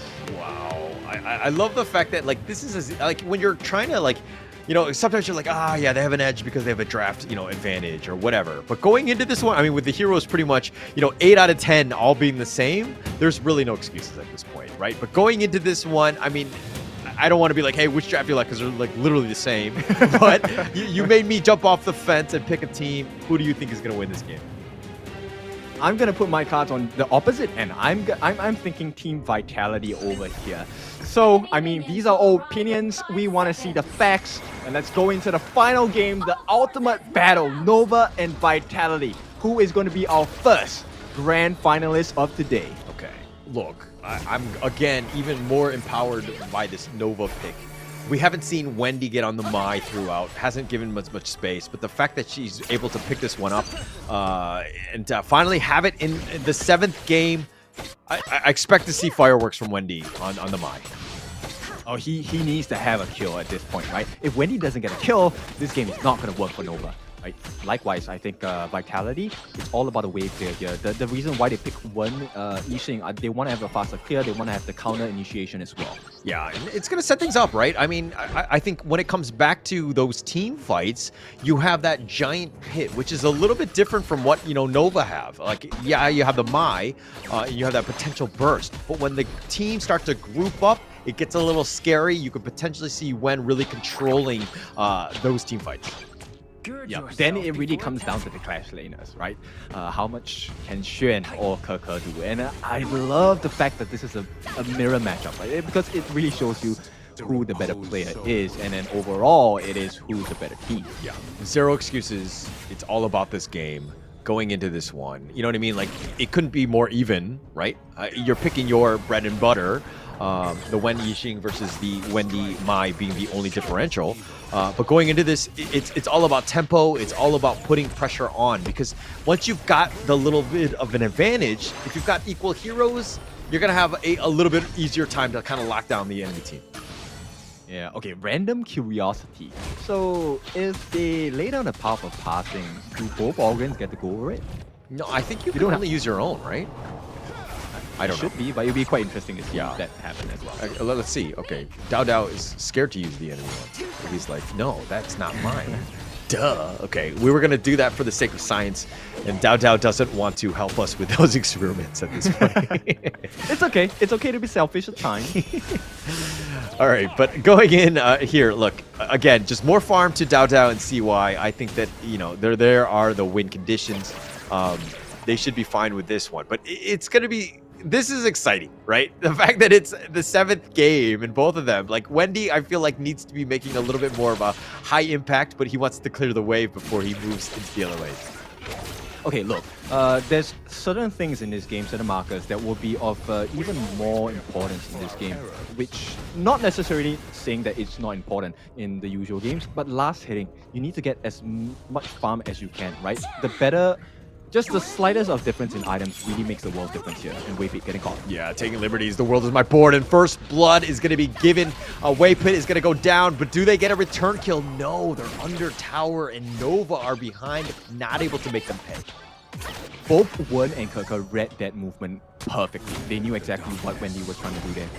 Yeah, they knew what they needed to have done, but now CY is going to deal with 3 members in that mid lane. Juan gets pushed aside. On, looking to go for this one. He's being super aggressive on the Juan. Diving under the tower? No, he's going to step back. He'll take the Firehawk instead.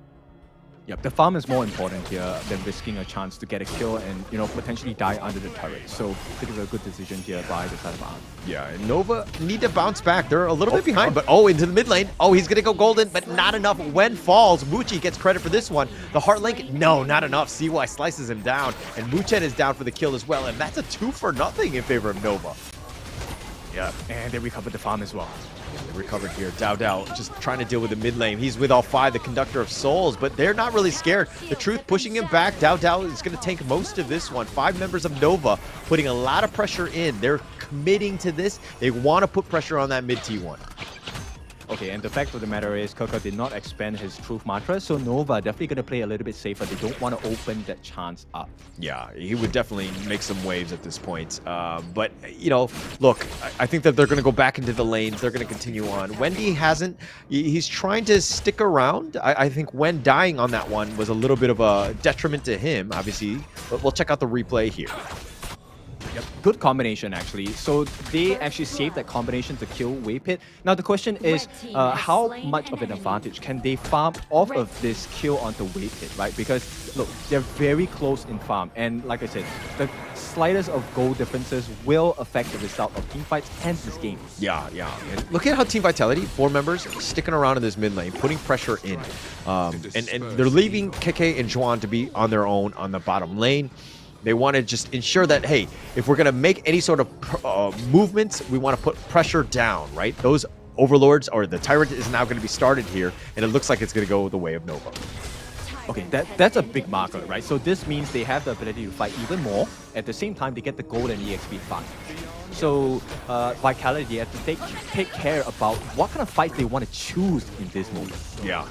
It's going to be key, right? But I think at the same time, none of these teams really wants to fight. I mean, CY is being aggressive. This is going to be a little bit of a smite battle. The Conductor of Souls onto him, and CY, it looks like he's going to continue to stay over the path of passing, but Keke is going to be the first to fall. Waypit jumps onto him. He's got the Heartlink onto CY, but now Dao might have been in a bad spot. They do have the damage with that Kachusen, and Wendy gets a double kill, and that's why you don't give him the mine.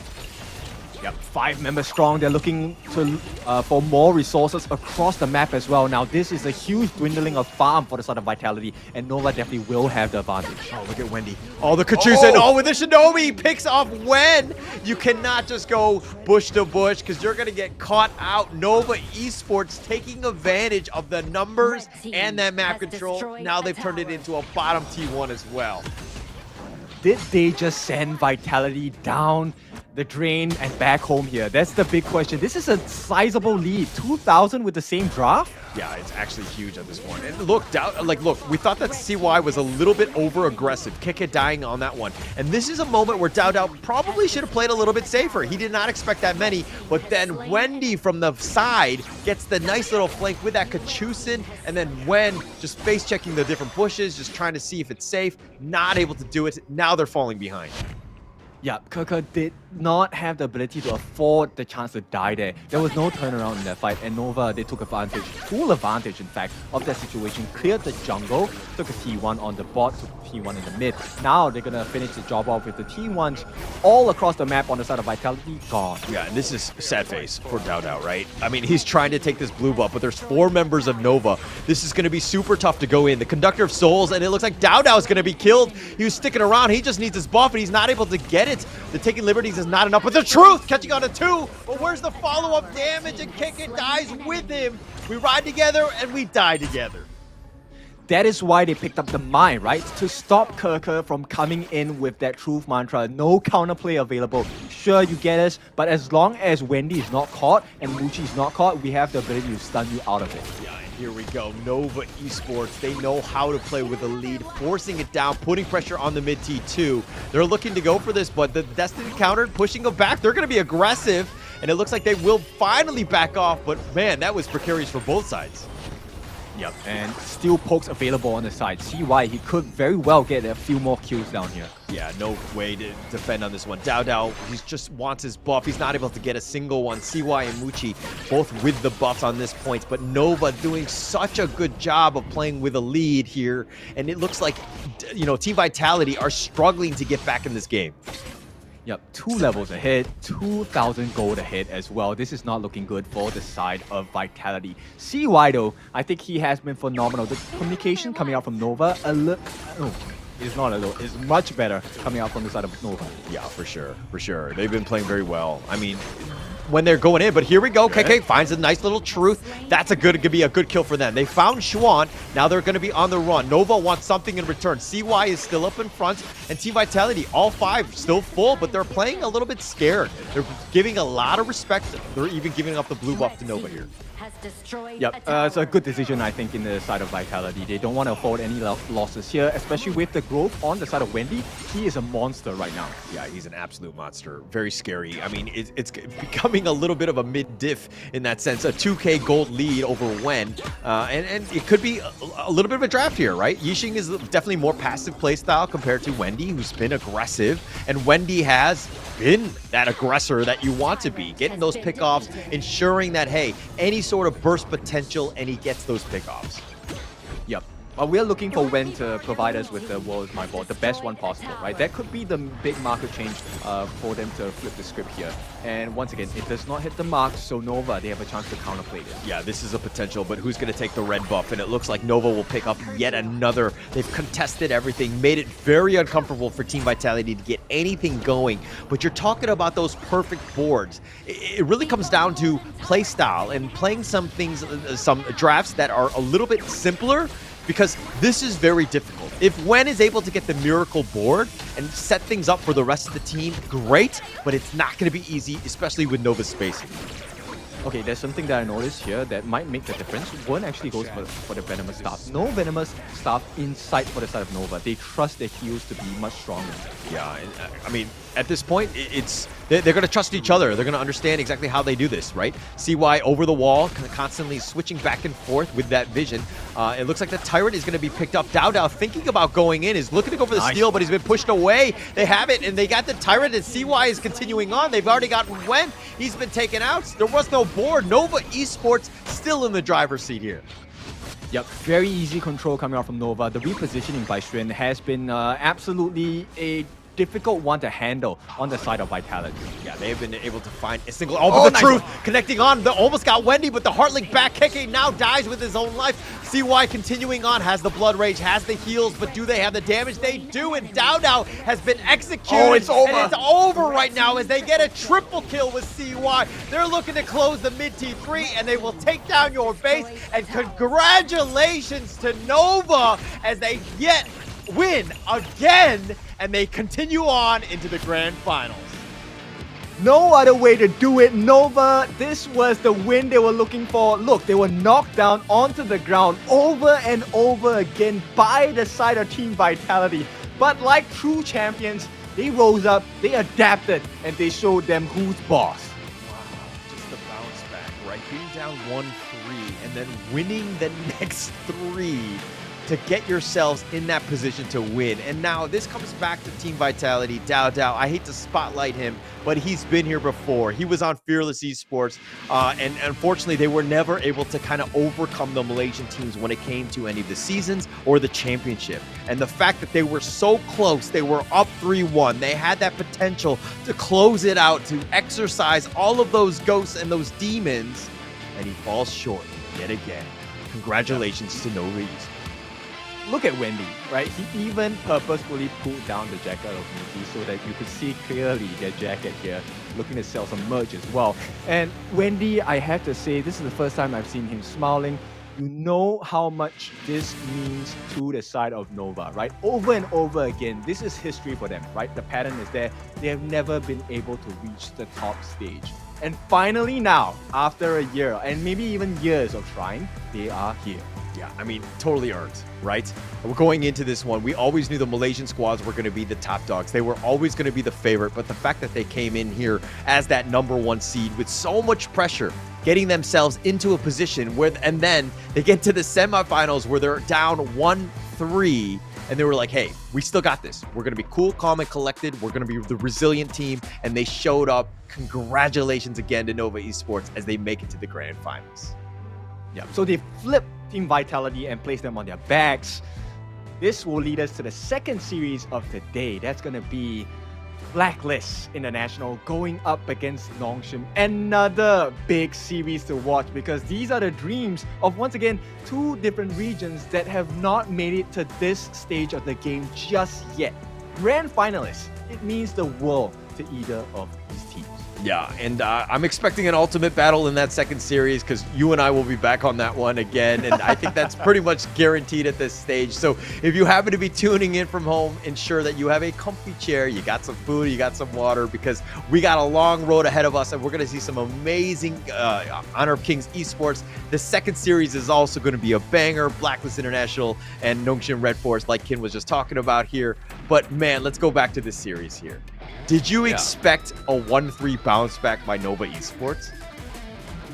There was a safe expectation that they could come back into the series, but not in the way that they did, right? And to close everything out with such a dominant performance, showing why they're deserving of not just that miracle comeback being down 3-1, but also showing that they are so far ahead of Team Vitality in terms of execution. Just those minor decisions throughout the game. Look, nuances, you need to win those small interactions in the game. And once you do, you force your will upon it, right? They never let the boots off of the neck. Yeah, and I mean, if we're looking at this one, like look, boots were on the neck of Dao Dao. 0-3-0. CY being like, hey, I'm the better Augurin in the mirror. Here's proof of it going into this one. But this is a game of momentum, right? Being able to bounce back. Team Vitality looked devastated after that fifth and sixth game, and going into this one, their mindset was probably not 100%, right? And this is, when you're trading blows, sometimes things get a little hazy, and you got to give yourself a chance. But this was all Nova as they finished this game in 11 minutes. Yep, so MVP definitely has to be, I think, CY. But notable mentions, I think Wendy did phenomenal in this game. I think he was just picture perfect, right? He knew exactly what he needed to do, and the decision to go for just more bursts and be the main initiator of team fights was what really made the difference. For sure. Full agreement right there. I think CY, Wendy, those are the top two for me. CY will probably end up taking this one because just the amount of damage and the amount of damage that he took as well. He was always that frontliner, and you know what I mean? He was constantly dueling with Dao Dao, knowing the limits of when to go in and out, because there were times where Dao Dao was being overly aggressive and he was completely baited by CY, and then you have the rest of Nova with like Wendy to kind of just ensure that they get those deletions. But here is the gold graph. This was all Nova all the time. Yeah, I mean, this is also representative of a heart rate monitor, right, for Nova fans. Everything is silent, and then you're winning, and finally you get the last fight together. And yeah, so very lively. Nova, well-deserved. I mean, they had every single solution to the problem posed from Vitality, right? Okay, Kirker catches us. Sure, we have Wendy to push him away. We have Mushi to push him away. And once they get caught out, that's the end of the game. Wendy here taking the MVP away from the rest of the team, and well deserved as well. Not just about the damage that he offered, but and damage that he took. It's really the macro plays and the micro plays across the map itself, making sure that the team was always safe from aggression. Yeah, just total presence felt by Wendy, right? I mean, that's the biggest thing, the impact that you're bringing to the table. And this is a good start by Team Vitality. We thought, oh, okay, they're going to start off with this banger. But then you're kind of looking at the jungle invades. It seems like, almost every single time Nova was being aggressive and forcing it out, it made Dao Dao very uncomfortable. He was taking a lot more risk than he normally does, and he got caught out many times because it seemed like there was a lot of frustration. He was not able to get his buffs and to get his game going. Yeah, and you can tell the difference in what they were looking for on the side of Nova, right? They were just waiting for the initiation coming in. They understood fully what the resources were on the side of Vitality, and they canceled it out every single time. Yeah, every single time. All of the team fights completely set up. And don't get me wrong, KK had some amazing truths. really set it up. But they were kind of far behind where they didn't have enough damage to kind of clean house. And again, you're just seeing CY just run at you, just taking you down. And they took all 5 members, and there was really nothing Wen could do at this point. It was just a perfect game by Nova at this point. Yep, so with that being said, that will conclude our first series of the day. Going the full set of games here, 7 games in a row with Nova edging it out, flipping the entire script with a reverse sweep. So it is time for us to go for a break. But before that, we will of course have our interviews. I think we are curious as to see what kind of responses we have from the Nova side. I think today is still Eruption as well as Choo Choo. Really interested to see what kind of feedback they had. Okay, not yet. All right, let's go now. Make some noise for your first grand finalist! Wow, crazy energy.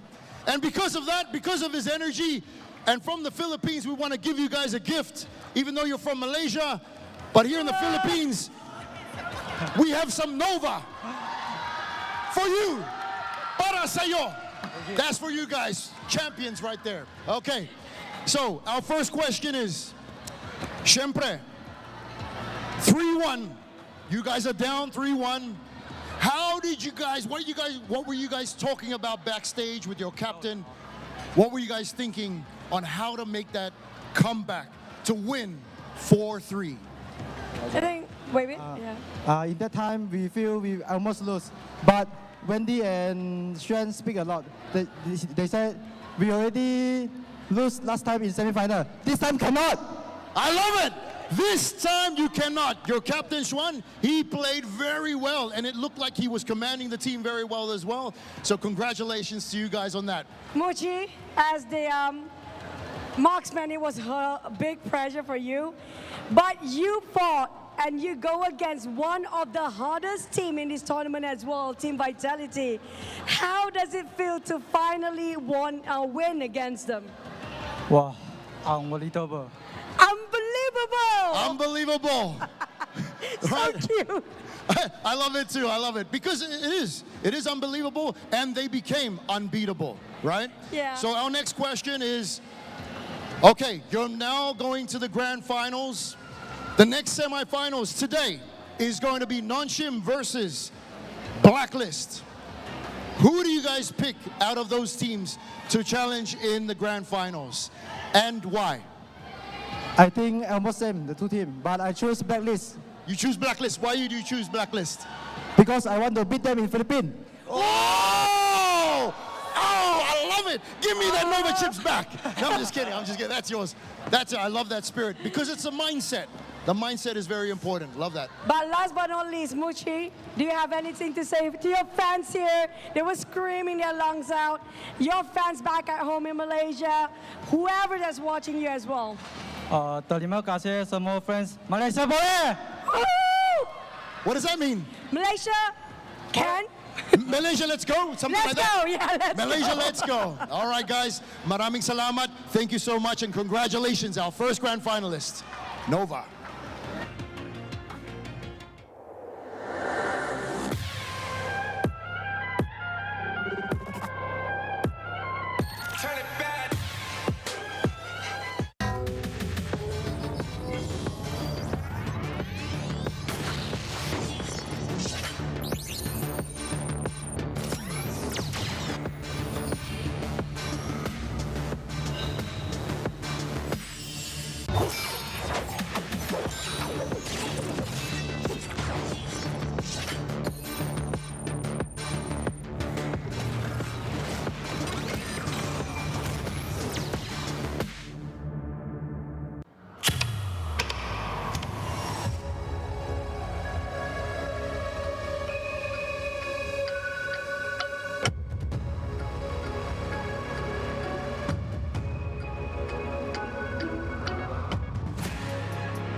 Hello, I am Golden Heart Dahaw.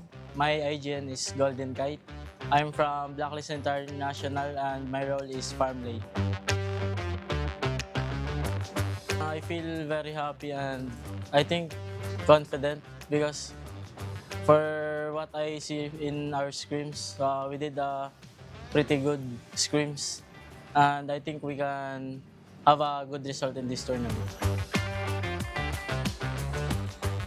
Yeah, of course, I'm happy because we did reunite again. Almost 2 years or 3 that we are not in the same team. In my team, I think they're also happy because Dragon have a lot of experience than us because he's playing Echoke almost 2 years from now. I think it's better from what I see and the result of our qualifier. I can say that we are more better than before. We are preparing the most for Nava, but we still think that every team in this tournament is pretty good. That's why we need to take step by step. Be ready, Nova, because we are going to have a revenge. To our Blacklist agents, sana manood kayo ngayon sa SM North. Supportan niyo po kami sa aming mga laban. Ang gagalingan po namin.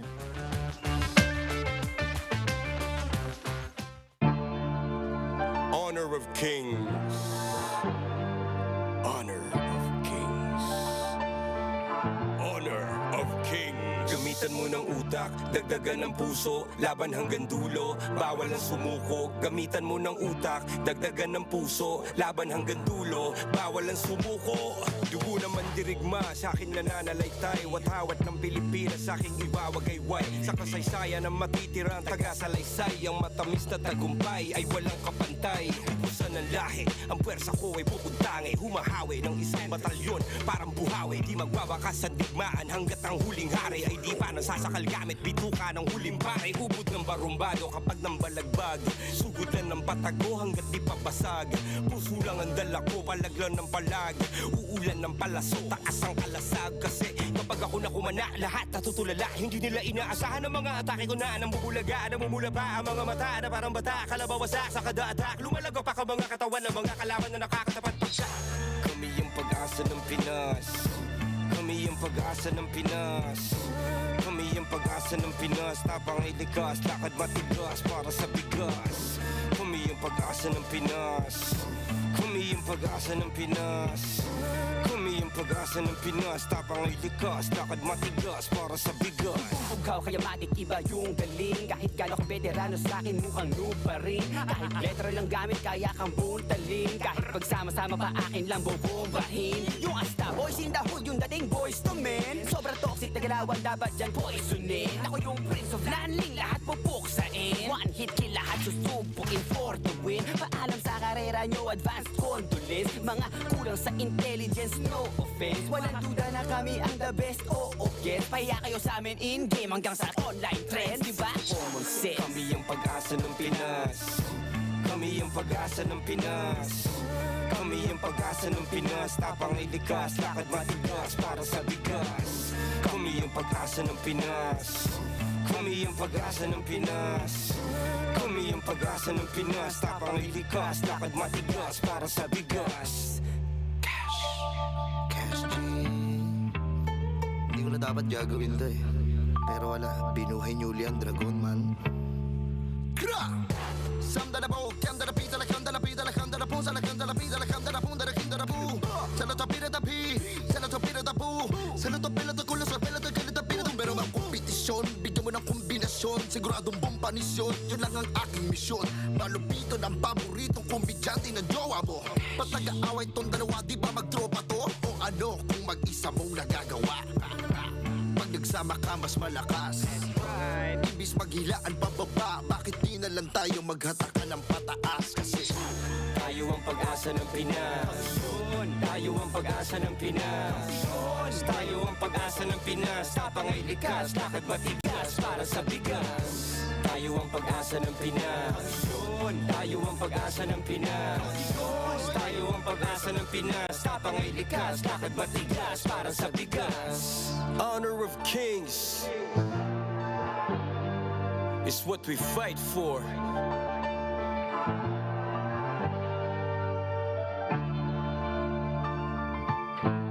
Looney, Abra, Malupiton, 2025.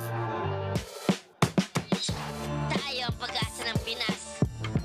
Tayo ang pag-asa ng Pinas. Tayo ang pag-asa ng Pinas.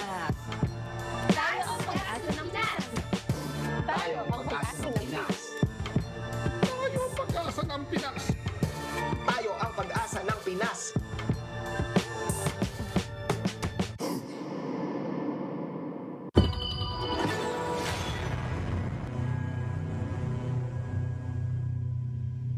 Hello, Honor of Kings players! Starting from 2025, Honor of Kings professional esports games will implement a new format, the Global Ban and Pick.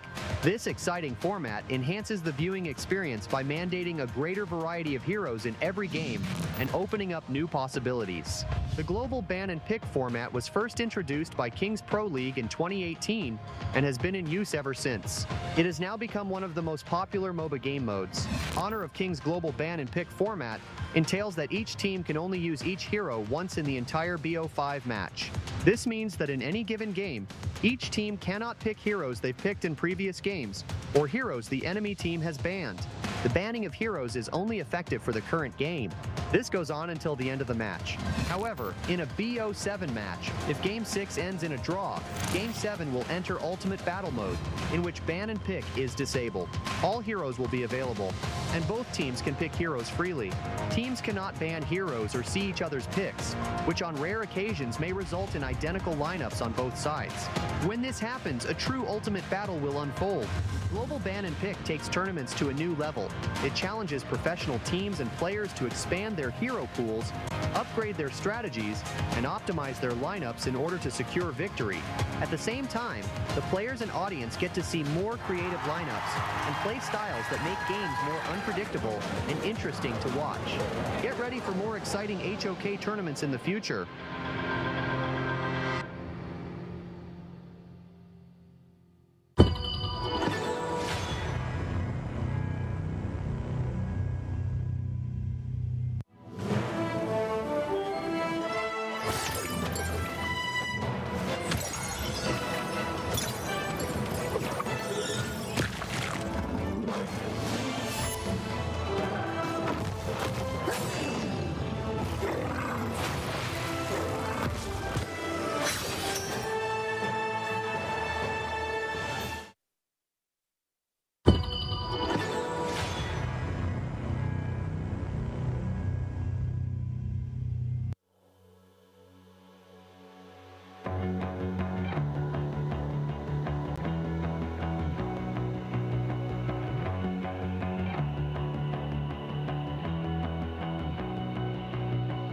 You've walked through the darkest nights. You've heard the crowd, felt the blinding light. You were standing there when your heart comes alive. It's a dream of a hat, and it never dies. Right here, right now, give it all, get it out. Never surrender. I fight and never fail. I am a contender. A challenge I can feel. The smallest lies become the brightest enemies relentlessly. And even if you fall, you gave it everything to be a king.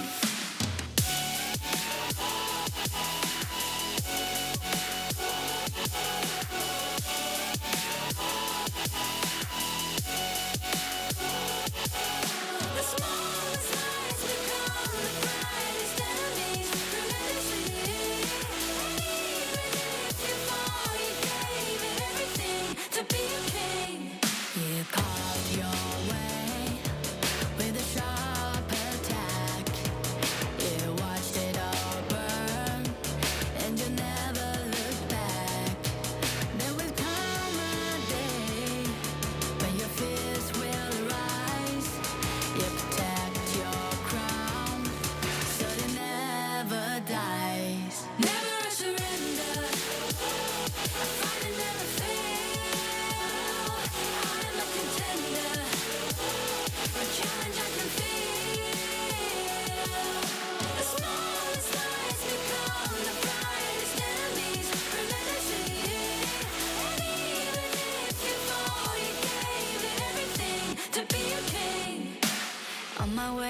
On my way, find my way, find my way.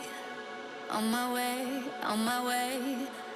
Dream my way, dream my way. Never a surrender. I find it never fail. I'm a contender. And challenge I can feel. The smallest lies become the brightest enemies. Grenadity. And even if you fall, you gave it everything to be a king.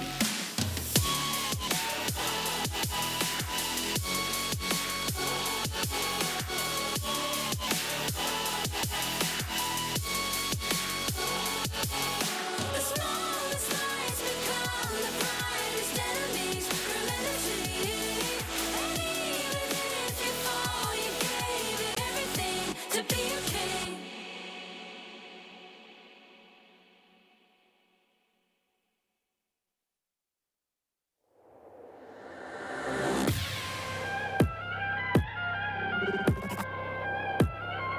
Turn it back.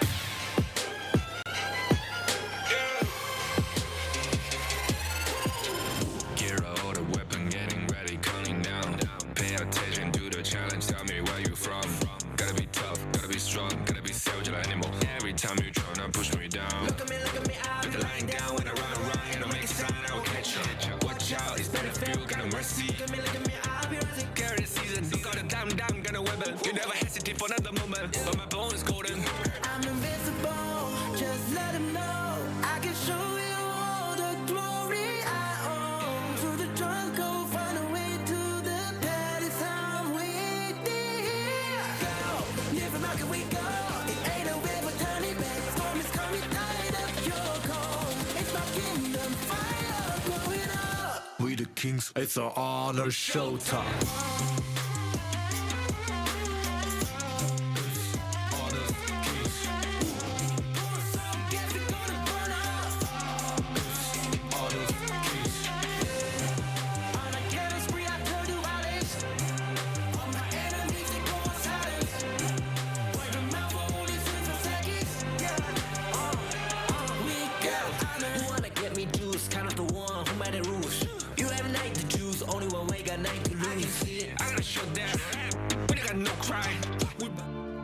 Honor of kings.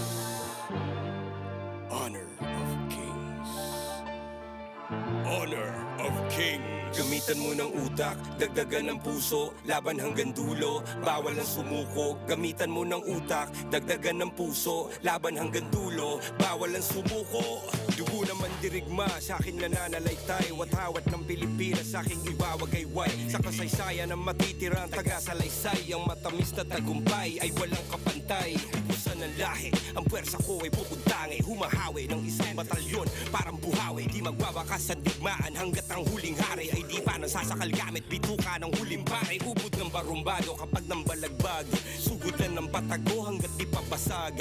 Puso lang ang dala ko, palaglan ng palag, uulan ng palaso, taas ang kalasag. Kasi kapag ako nakumana, lahat natutulala. Hindi nila inaasahan ang mga atake ko na nambubulaga, namumula pa ang mga mata na parang bata, kalabawasak sa kada atak. Lumalago pa ka mga katawan ng mga kalaban na nakakatapat pa siya. Kami yung pag-asa ng Pinas. Kami yung pag-asa ng Pinas. Kami yung pag-asa ng Pinas. Tapang ay likas, lakad matigas para sa bigas. Kami yung pag-asa ng Pinas. Kami yung pag-asa ng Pinas.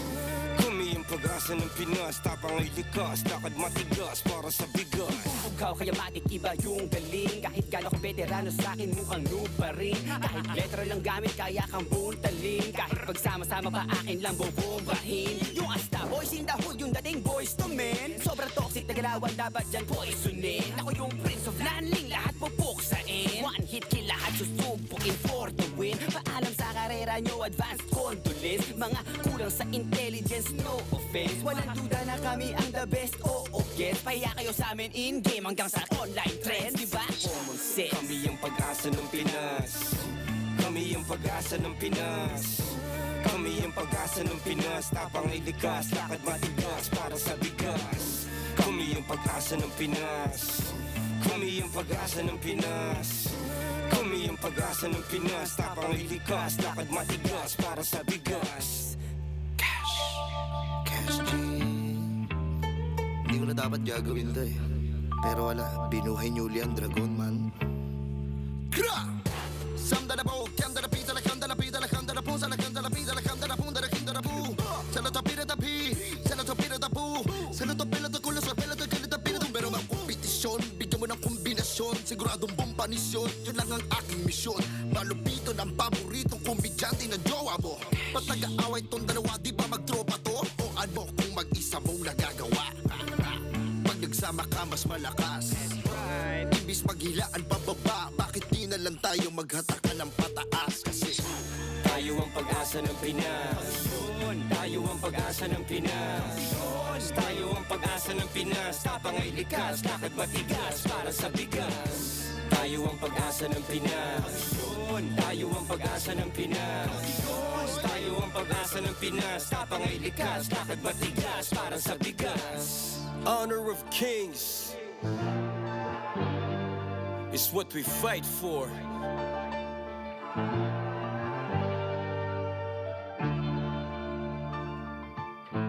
Looney, Abra, Malupiton, 2025. Tayo ang pag-asa ng Pinas.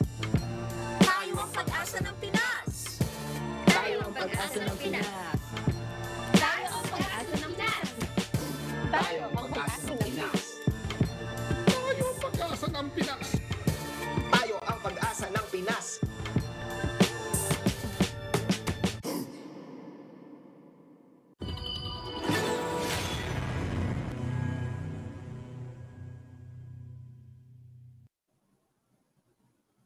We are back, and it's time to come and find out who is going to be the next grand finalist of today. This is our second series and the last series of today. Blacklist International going up against Nongshim. It's your favorite kind of tofu, Kindofu, and with me is Holler as well. Yeah, and we're going to have a banger, another great series. That's going to go the distance, of course. Blacklist International, the #1 squad out of the Philippines, they've showed up and they've gotten themselves in a great position to get into the grand finals. But first, they need to deal with a team that has been not so kind to the other Filipino teams. And this is, of course, Nongshim RedForce, the squad that won out of the Japan-Korea qualifiers. But first, let's talk about this Invitational GT20 Pro phone. It's the official gaming phone. You're seeing all the pros play it on stage. And of course, it is our sponsor for the Honor of Kings Invitational Season 3. All right, so big wins waiting to be happening now across the gorge, and we might be having a full best-of-7 series once again. Now, both teams, I don't think they want a small win. They want to win big. They want to win hard as well. So let's see what kind of drafts they can come up with. And in a very short moment, we will have the introduction of the members as well. By now, they should be familiar faces already. And the big question here we have, right, all across the globe is Nongshim really the PH kryptonite? I mean, they've done it thus far. They've taken out Rough World Era, they've taken out Elevate, and next on the list is Blacklist International. So, to be honest, if they were to win this series, and it could be a bit of an upset depending how people are seeing this series, but they might have some tough times getting out of Manila. I'm just kidding. No, let it go. All right, so let's take a look at the teams. We're going to be starting with Blacklist International.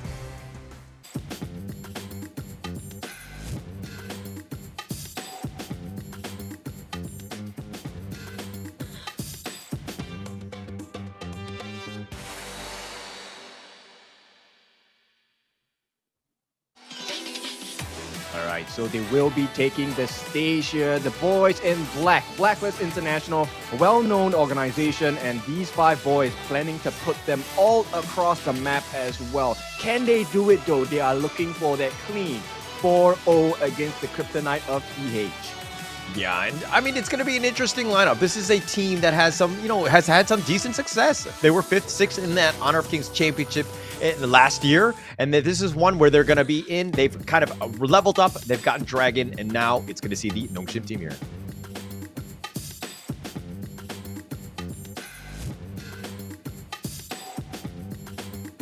You go, yeah. Yep.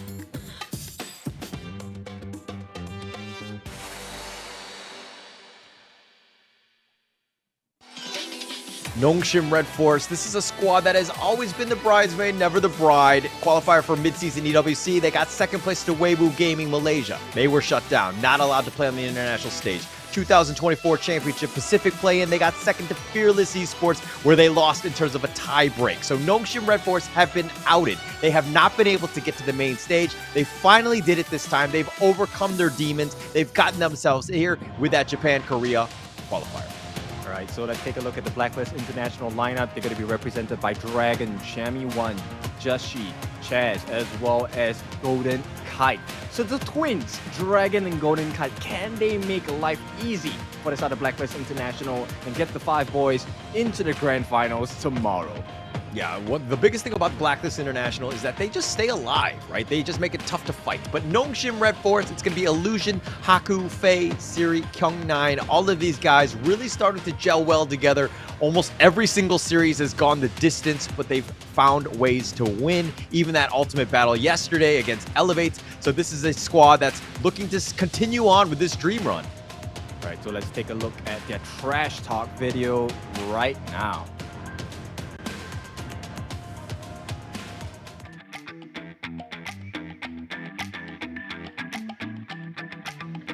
Blacklist, it should be Blacklist together with other Filipino teams. Oy, Nongshim, last game nyo na bukas.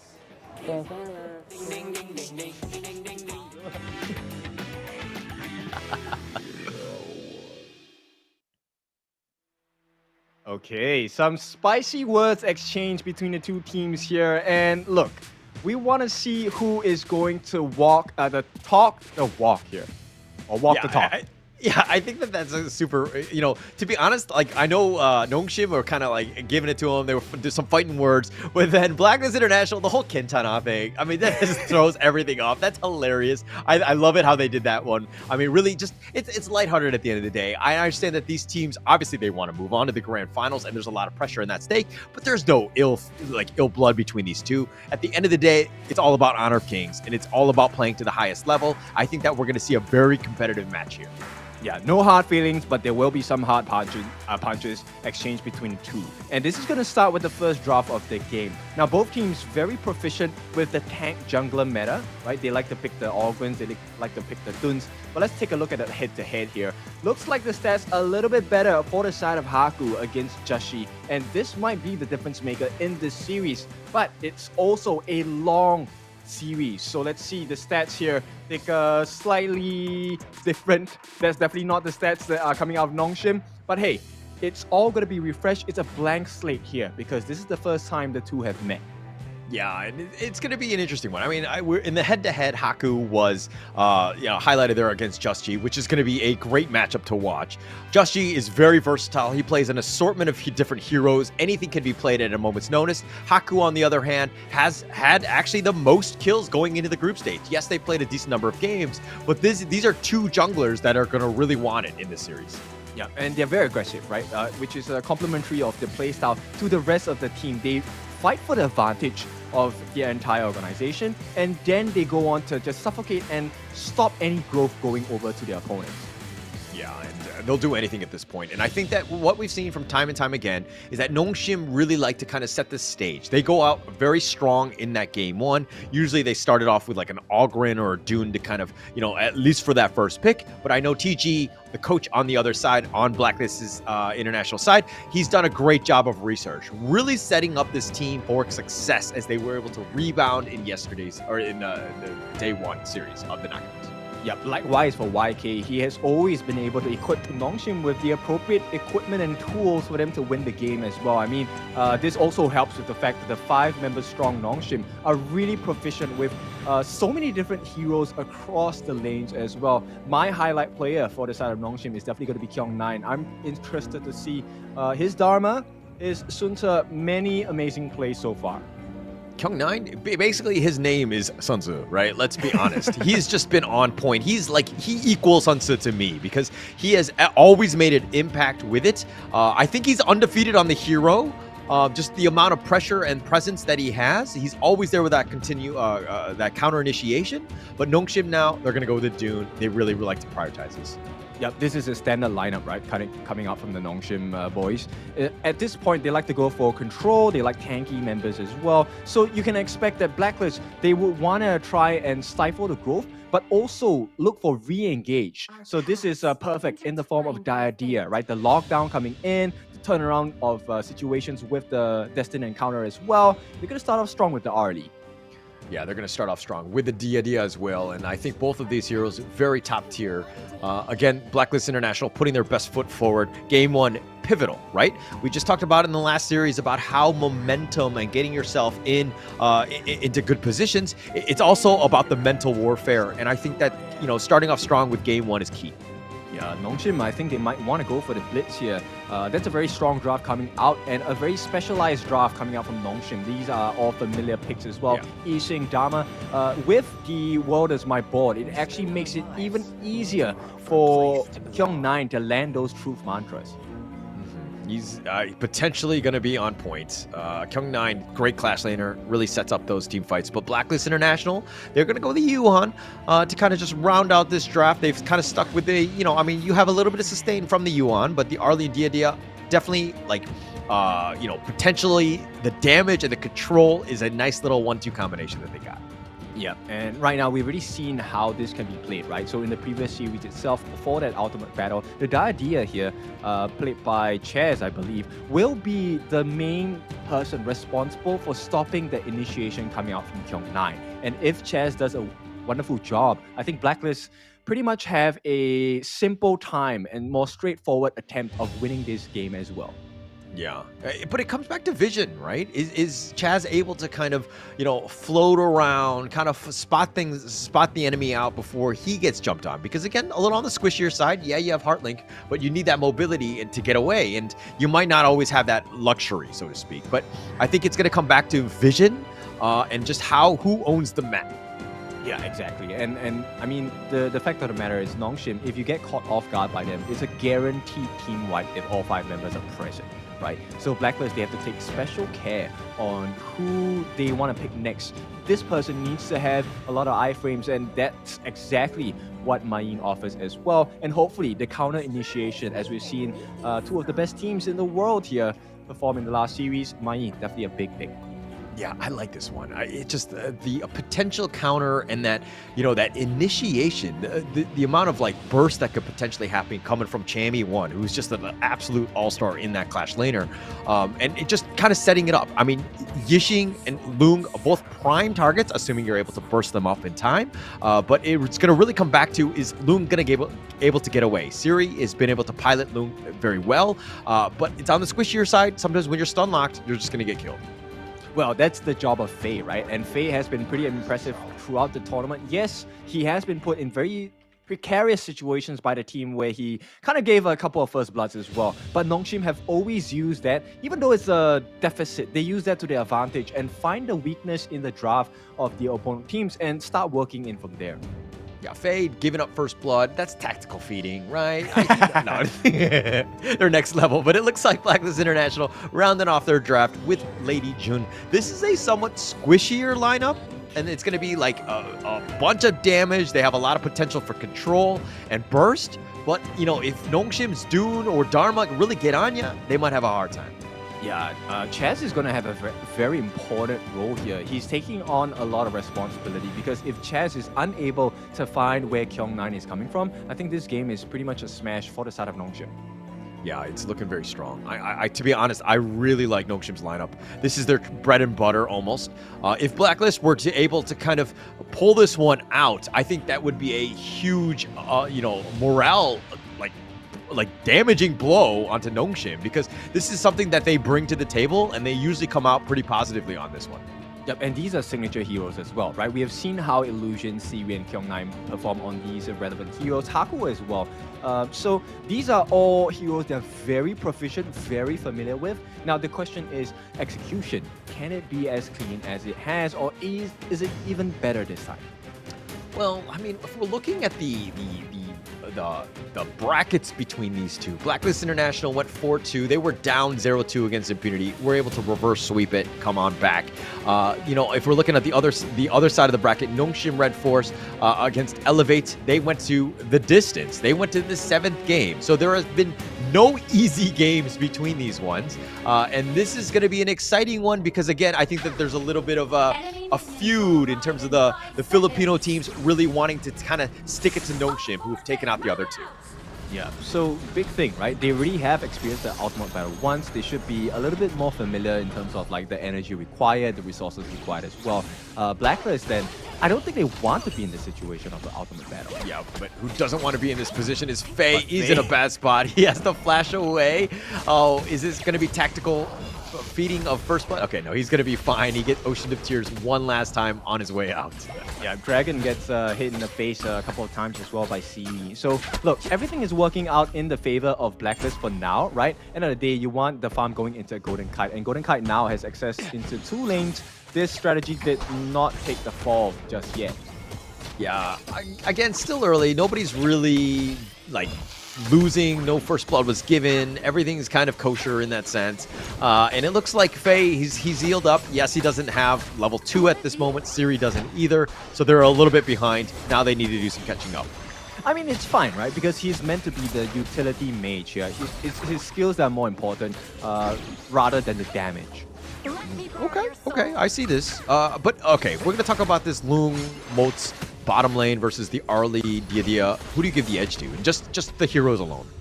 I think I would actually give it to Nongshim. It's easier to set that fight for their side on the farming. It's a bit of a risk because Chaz has to jump in to get the lockdown.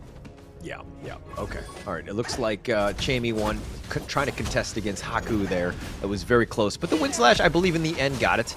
And it looks like Blacklist will kind of push out the mid lane a little bit. Cannon Blast is going to connect on the Golden Kite. Faye hasn't missed a single Cannon Blast just yet. Okay, but he's only shot like once, man. Like, are you... Okay, he just missed one. Boom! Jinxed it. All right, Caster Curse working the full back here. A non-factor one at the 2-minute mark, but still, you know, like when you're going to call them out like that, you know that something bad is going to happen. It's okay. You can find me at SirCloudMY. Yes. Do reach out to him. Let him know that, hey, actually, he's going to hit all his Cannon Blasts, all right? And he hits yet another, huh? Yep, there we go. Now, the rotation by Dragon hasn't come with any effects just yet, right? Simply because I think the positioning by Nongshim has been a bit cleaner than their past history of the matches coming into today as well. Yeah, and while, Nongshim right now, I think we need to... hang on. Whoa. Oh my gosh, gets a little bit of damage. Siri tried to get one last shot, not enough to kill Chaz, but they're sticking around. Chaz is looking to recall now. But I do want to talk about Nongshim's macro game. I think that we saw this time and time again in the Elevate series about how, at a moment's notice, anytime there's a slight gap where they could potentially backdoor you, they could do so. So this is like a scary lineup. I mean, it's exactly how Spice hits you, right? You think you're fine, suddenly it's too spicy to handle. So Nongshim really putting the embodiment of the word spice here. Yeah. Is it because of their spicy ramen? Is that why you're bringing this up, the Nongshim one? Yeah. Well, nonetheless, right. I think we're in for a very mild start here because I don't think anyone is able to find those big openings that they're hoping for because they know what's at stake here, right? The first blood is definitely going to bring immense value. Oh, but the Cannon Blast. The nice little combination. Justy, though, tanking most of this one, continuing on. But Haku, all the way up in front, goes for the Unruly Blade. But the Unending Sorrow, the Wind Slash, has been almost kind of deterred. But now it looks like Haku's going to give up first blood. Golden Kite gets the pick off with this 5-man rotation. Yep, Nongshim needed to get the kill in the duration of the board, but it did not happen. Unfortunately, Siri was just a little bit too far away. There were lanes to be cleared, and right now, it looks like Blacklist, they have secured a decent lead for themselves. And if we're checking this replay here, I don't like the fact that Haku is going back in. I know that he had Yixing on the backside, but it's a numbers game. If you're at 4 versus 5, probably not great. You know, you're a man down. Play to your team's strengths, which is like probably even, and then you could potentially get those kills. Yeah, I mean, this is where chess is so important, right? With that Destined Encounter, it really changed the shape of the fight because, I mean, if you talk about it, I think Haku would have gotten a kill if there was no Bitter Encounter. But right now, Blacklist, once again, out-macroing Nongshim. Yeah, doing a great job, right? And they're forcing it out. Infinite Vastness on back as well, and he's not going to go aggressive. There's no way, but the top T1 has been taken. Blacklist International gets a kill on the Kyung9 as well, and this game is starting to steamroll in favor of Blacklist here, as it looks like they're going to put even more pressure onto Siri with that think inside the box, locking into 2, the Cannon Blast, but it doesn't look like Siri really wants to fight because he's just so low. Yeah, and Golden Kite still has... taking liberties. No, it's fine. It's going. Yeah, the Maple Dance was still available, so Siri knew that it was a checkmate there. There was nothing else he could do. Yeah, it was very close in that sense, but the Overlord picked up by Blacklist. The rich get richer. They're up about 2K, and they've taken out the neutrals. Blacklist International playing a very good, very clean macro game. Yep, and you'll start to see the advantage and benefits of this draft, okay? So when Blacklist are ahead, they can play from distance. And if there's any threat on their lives, Dragon is actually going to be the major saver here. And the turnaround engage by Chami 1 will make life so hard for the side of Nongshim. So this Destructive Deluge might be the big game changer if Blacklist can maintain this lead. If they're able to, yeah. If they're able to kind of find it out. Like, look at how Dragon is kind of just stealthily there. He's probably was not spotted, so Siri needs to be a bit careful. They thinking it's just a 2-on-2, but actually it's a 3-on-2. But now Haku's within the vicinity, and it looks like they're going to back off at this point. They have 4 members now for Blacklist. Yeah, they want to force the issue here. Haku's around though. Yeah, Haku, but the Wind Slash onto him. The Unruly Blade back to safety. Haku needs to play a little bit safer. The Destined Encounter on top of this, but the Infinite Vastness used instantly, but that opens things up. Bottom T1 taken out. Yep, they just want to force them back. Good macro play once again. And Blacklist targeting the one weakness we have seen Nongshim had all games until up to the ultimate battle, which is macro. Yeah, it's been their strength for so far, but Blacklist International, they play their own game, right? They also are very good in the macro department, understanding the way they need to do it. But again, this is only 7 minutes in. It's been the late game macro decisions that Nongshim has really been able to take advantage of it, the awareness and when to kind of push or to potentially backdoor. Yeah, masters at the tunnel vision play. That's what I coin as the Nongshim special. Okay, no, I see that. But here's a little bit of aggression by Blacklist. They're going to slow siege the mid lane here. The Wind Slash onto Just G, just kind of slowing things down. And with that Ocean of Tears, they do have Just G, but they're just going to back off. Not really much they can get. Okay, so yes, it's early in the game, and I think later on we will see Faye actually having a major impact in teamfights as well. So far, based on what's been happening, Faye has been successfully landing most of his Cannon Blast shots already.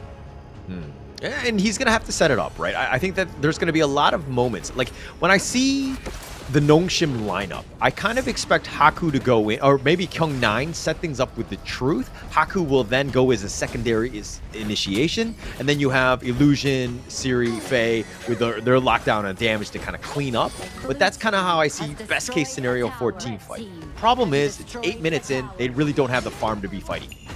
Yeah, exactly. They dropped the board early though. The stun does not make it through. Oh, hang on. Oh, but Kyung, that's the Truth. That's the good start. The Formless is forward. He dies in return though. Probably a little too deep, but Haku now going in. Misses the Wind Slash onto Chami. Chami does get away at this point. They need to be a little bit careful. Illusion on the lower end. Haku's still up in front. Jushi's looking to go for this one, but the Taking Liberties slows him down. Wind Slash onto 2, and they found him. It looks like the Unending Star will keep Jushi alive. Yeah, but the map, take a look at the top, right? Right now, Golden Kite is just having free reign all across the map. He might just give his life for this, in fact. I think it's smart. I mean, you've already taken the top T3. He's trying to list step. He's trying to style on him. He almost gets the kill, and he does. He trades out with Illusion, and that's one way to go. Damn. I mean, that was the best possible situation for the side of Blacklist.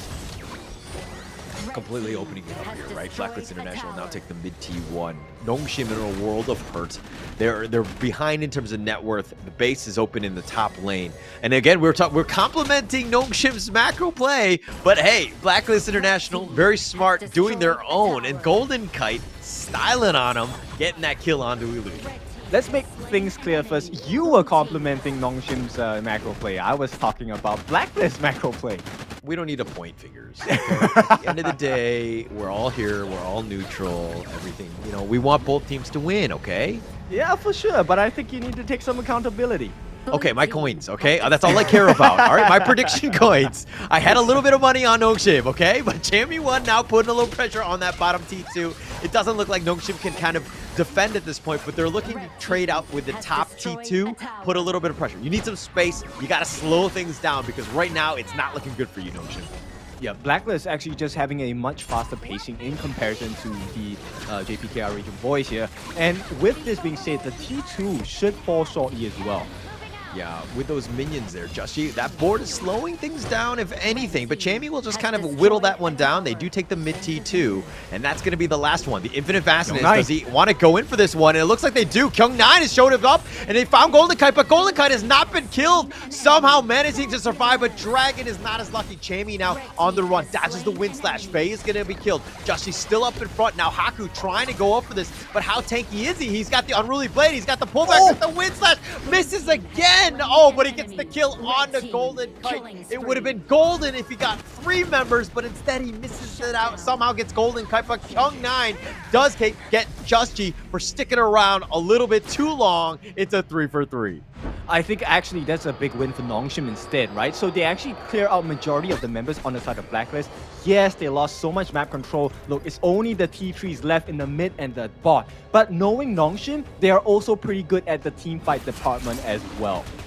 Oh, but man, Haku, he just, some micro mistakes, some of the nerves, he just kind of slipped up, and we'll check this replay here, because again, Siri going in, Infinite Vastness, but with this, with the Kyung9's Truth setting it up. Golden Kite solo, he was like, I don't really want to fight, but Haku continuing on, and the rest of Blacklist, they were like, we need his help to kind of go for this one. Faye getting picked off, but they found Dragon. That's a nice little pick. The world is my board. That's going to be slowing things down on that backside. Chaz flashes away. It does look like the Tyrant has been taken in. Nongshim finding ways to get back in this game.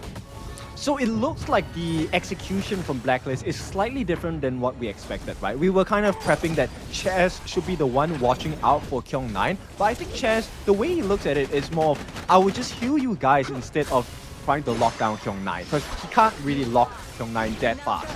Yeah, but they found Kyung9. They're trying to go. Oh, but the Truth! Oh, he gets Golden Kite. He's turned this around, and he goes, call an ambulance, but not for me, as he 1v2s them. That was a big play from Kyung9. I mean, are they really the kryptonite of the PH region? I mean, they're finding gaps. They're finding ways to get in, and they are playing very confident. Like most teams would kind of crumble. They would have been like, hey, we're behind. We need to play safe.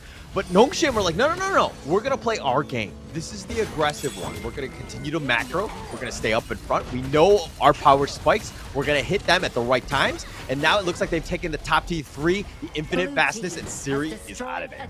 Yep, it's an instant trade in the span of 1.5 minutes. That is so well done by the side of Nongshim. Yeah, completely turned it around. I mean, they have the net worth lead now. The only problem is that they don't have the mid T1. At this stage, at the 12-minute mark, that's a lot of space that's going to be created. If they were to take that by Nongshim, they still need to worry about that top lane, but they've kind of equalized in that sense. Nongshim have done a great job of bouncing back. Yeah, you know what? I think Chaz might need to change the way he plays his idea, man. He needs to get the lockdown early on. Kyung9 is just too far ahead. Too far ahead, but it's hard. And you're kind of talking about how Chaz is like sticking with the team and just trying to get the the bitter farewell, the stuns, so that the rest of the team can kind of get the kills. But I think it would pay off. But if you're looking at the Nongshim side, who's going to be up front? Kyung9, he's jumped on top of you. He's going to truth you. Haku, you don't want to be in his face as well. So like getting onto the back line is not easy because of those frontliners. Yeah, which is why I'm saying, right, Nongshim, the king of tunnel vision. Haku jumps in, makes life difficult, everyone has to focus on killing him, and Siri and Faye, and suddenly Kyung9 comes out of the shadows like Batman, and, you know, everything's done for. Yeah, he's going to take everything. I mean, it's a scary moment, and Kyung9, that's playing to his strengths, right? You could see him at a moment's notice. His initiations have been on point. He's done such a great job, and, you know, him, the nice little 1-2 combination between Haku, and they found Joshi, they have the Wind Slash, but Haku is going to back off at this point. And Faye has provided so much value. His Cannon Blasts have been on point this entire game. Yeah, it's been on point. Haku going in for this. Dragon has to go golden to stay alive. The wind slash is going to be a little off the mark. Haku gets picked off, but they do get a return kill in Justy. So jungler for jungler, and now it looks like the infinite fastest. What do they want to do? Illusion starting to run. They found this one. He goes right into this. Chammy is on the side. Are they able to go in for this one? It doesn't look like they want it because they have only 3 members right now. I mean, Kyung is just such a menace, man. He keeps catching them out, and Blacklist have no answer. Yeah, no answer. I mean, but it's a moment where he's just playing so well. I mean, if you have such a problem with him, why don't you report him, huh?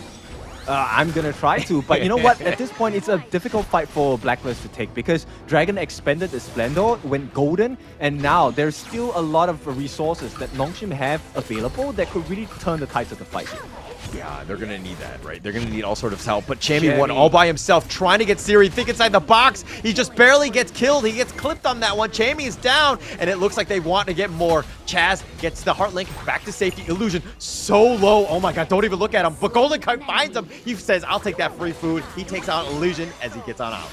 Yep, Jashido caught in a 1v1. That's a big pillow fight if I've ever seen one. Right now, it's Nongshim still having overall control of the map, even though there's a slight goalie going to Blacklist. Yeah, and look at Blacklist International right now. It's neck and neck. It's super dangerous at this point. How do they want to go? Because they don't want to group up too much. Kyung9 has proven that, hey, time and time again, he's going to hit those truths. It's going to be awkward and it's going to be uncomfortable, especially when you're able to just get smashed like that. Plus, it looks like Haku, still up in front, the Tyrant, is going to just reset. If they steal this as your golem, it's going to be huge. It would be huge, but it looks like they're going to just kind of back off at this point. Siri, very aggressive, in an aggressive stance, pushing things out. He's going to put a little bit of pressure on that T2. Nice little wind slash onto 2, but Haku is in a not great spot. Infinite fastness. Haku, what's he going to do? He's still up in front, looking for Justy. It's going to be a little on the personal side. Goes for the wind slash. No. Oh, they saw him. Oh, but the Ocean of Tears, they found him. They found Kyung9, and that's going to be a big win. Chammy gets credit for this one. Justy now chasing after him. Haku, probably going to be a run. Nice little cannon blast connecting on a 3. Wind slash onto 1. The Unruly Blade by Haku on the run at this point. Oh, but he gets the pickup on it, Justy. Siri gets him with the Flaming Palm. Oh, he's just too accurate, man. Siri has been timing his movements and attacks up to a T. And at this point, it is damage limitation, but maybe Fate might be the victim. Oh, he's definitely going to be the victim. He was just scouting it out. He's going to go down, and the red buff is going to be picked up as well. So Blacklist International are looking to turn this one into a Tyrant, but Haku sticking around. Unruly Blade finds 3 members. Wind Slash trying to go on to Chammy, but he's been bounced around. Haku, how tanky are you? He's going to go down, and Siri does get the kill on the chest, but a trade for Haku, not the greatest. Golden Kite now on the run. It looks like Illusion threw up the board, but it doesn't look like they want any piece of that. Blacklist International are going to take the Tyrant. Yeah, there's a lapse of concentration coming out in Nongshim, right? And I think Haku, if they had kept the same formula as they did just now, clean communication and looking for those little gaps that Blacklist have in their rotations and position, it would have gone much better. But Kyung9, that was the whole reason why they lost the fight in the first place. They already knew he was there. This initiation by Haku is the correct move to do, but he did it at the wrong timing because they had every single thing available. Destined Encounter, they had the Destructive Deluge, and obviously Golden Kite was just free hitting the entire time. Yeah, and I think Nongshim need to do a better job of finding out what Golden Kite is. I mean, this is a guy that in the group stage, in like 6 or 7 games, he only died like 3 times. His KDA has been crazy because of that. He just has this ability to just stay alive, do the damage, and it's perfect for like a farm laner. That's what you want, especially when they're on like squishier heroes like like the Arlie. So he's done such a great job with his positioning. So Nongshim, again, it's about the vision score, trying to find out where they are so that they can make the proper attacks. Are they really going to burn everything for Justy? I mean, like the sustain, I don't think it's really worth it. You don't want to do that. And Nongshim right now, again, will just kind of hold the fort a little bit, slow things down, and just trying to get a little bit more farm as they're starting to fall a little bit behind. Yeah, look, Justy is already at the full 6 items, right? And right now, it's really important to get rid of Justy, but you don't want to waste all of your resources onto this jungler because then what else do you have left for the fight? And they're waiting on the Kyung9 play once again. But I think Blacklist has definitely wisened up to what Kyung9 is doing, and they're actively looking for his presence right before the fight. Yeah, and it looks like they almost found Haku. But to your point, exactly, Blacklist International have adjusted well, right? They put Justy up front. He's going to be the forward scout. Anybody else, all 3 of them are going to be, the rest of the team are going to be following him. But Justy's going to be kind of be able to spot out exactly where Kyung9 could potentially jump from. They need to be super careful. Yeah, The vision play by Blacklist is just on another level, right? And I think this might be the big difference maker between them and Nongshim in this first game.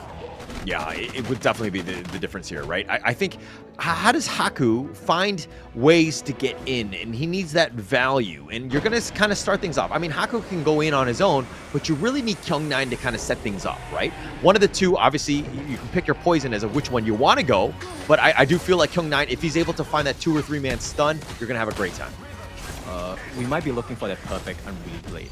Oh, Haku goes in, wind slash. Okay, but the Unending Sorrow used instantaneously in response. But do they get a secondary one? The wind slash used yet again. They've got the 2-man stun. Justy out healing this. The Flaming Palm. Oh, but Dragon goes golden. He's going to stay alive. The Think inside the box. That's going to be life number 1. But Golden Kite is going to be taken out. And it looks like the Infinite Fastest. Does he go aggressive? No, but they've gotten this one. The Vanguards are pushing, so Nongshim cannot continue on. Yep, and this is the best time to kill Haku here, but they don't know this, right? So at this point, Blacklist, they need to buy a little bit of time because it's 30 long seconds before Golden Kite makes his way back from the grave. Yeah, long time here. But Nongshim here, this is a Tempest Dragon. Potentially, they could look to start this one. Chaz! Oh, gets gone on. Chaz finds him. He's not able to get away. No Infinite Fastness. He face-checked that one, and he paid with his life. And now they've turned it around. Blacklist International on the driver's seat. 8 more seconds for Golden Kite. Kyung looking to go for Chaz. He wants to get a single kill. The Think inside the box. Are they able to do any more? The Bitter Farewell on to Kyung, who's getting gone on. Chammy. No, that's going to be life number 1. Are they able to get the return? Chammy definitely maneuvers around. He dodges the box, but Chammy continuing on. Nice 2-man stun. Oh, he's going to go immune. He's able to get him. He does get illusion. Haku's on the backside trying to keep him alive, but Chammy does still fall. Haku, Unruly Blades. He's being chased. He does get killed. Justy gets credit for this one. And now with Golden Kite here, this is the start of the Tempest Dragon. Oh, they know the solution to the Kryptonite here. Blacklist doing so well. Chammy buying so much time with the 1v3. Even though he died, he provided so much value. And Blacklist, they're on the cusp of victory here. All they need to do is to secure this. No steals, please. Yeah, they take up the Tempest Dragon. Oh, and it was been spotted out. Faye just trying to face check this one. What are you doing, sir? Potentially going for the steal, but he gets caught out. He's down for 45 seconds. Don't get me wrong. He's just the roam. Roam lives don't matter, right? No, it does. Faye has provided a lot of value with the Cannon Blast and the Think inside the box as well. So now with the lack of stuns, they won't be able to hold as well against the Blacklist lineup. And bear in mind, Blacklist play well from range. Faye was the only thing that was stopping them from playing at a safe range because he was able to deal damage and get the stuns in, set up the fight for the side of Nongshim. Right now, they don't have that. Yeah, they don't have that. That's going to be huge for them. But Justy now, he's going to get gone on. He gets pushed back. Unending Sorrow, keeping him alive. Kyung9 is in a bad spot. The Formlessness keeps him to safety. Justy needs to be careful with it well. And it looks like Haku, Unruly Blade's back, but they're going to give up the mid T3 bases wide open. They're thinking about going in, but Blacklist International will let the Vanguards kind of do their damage before, if anything. Justy's still up in front, doesn't have the ult. Something to take note of. Wind Slash again off the mark. Haku has not been hitting them.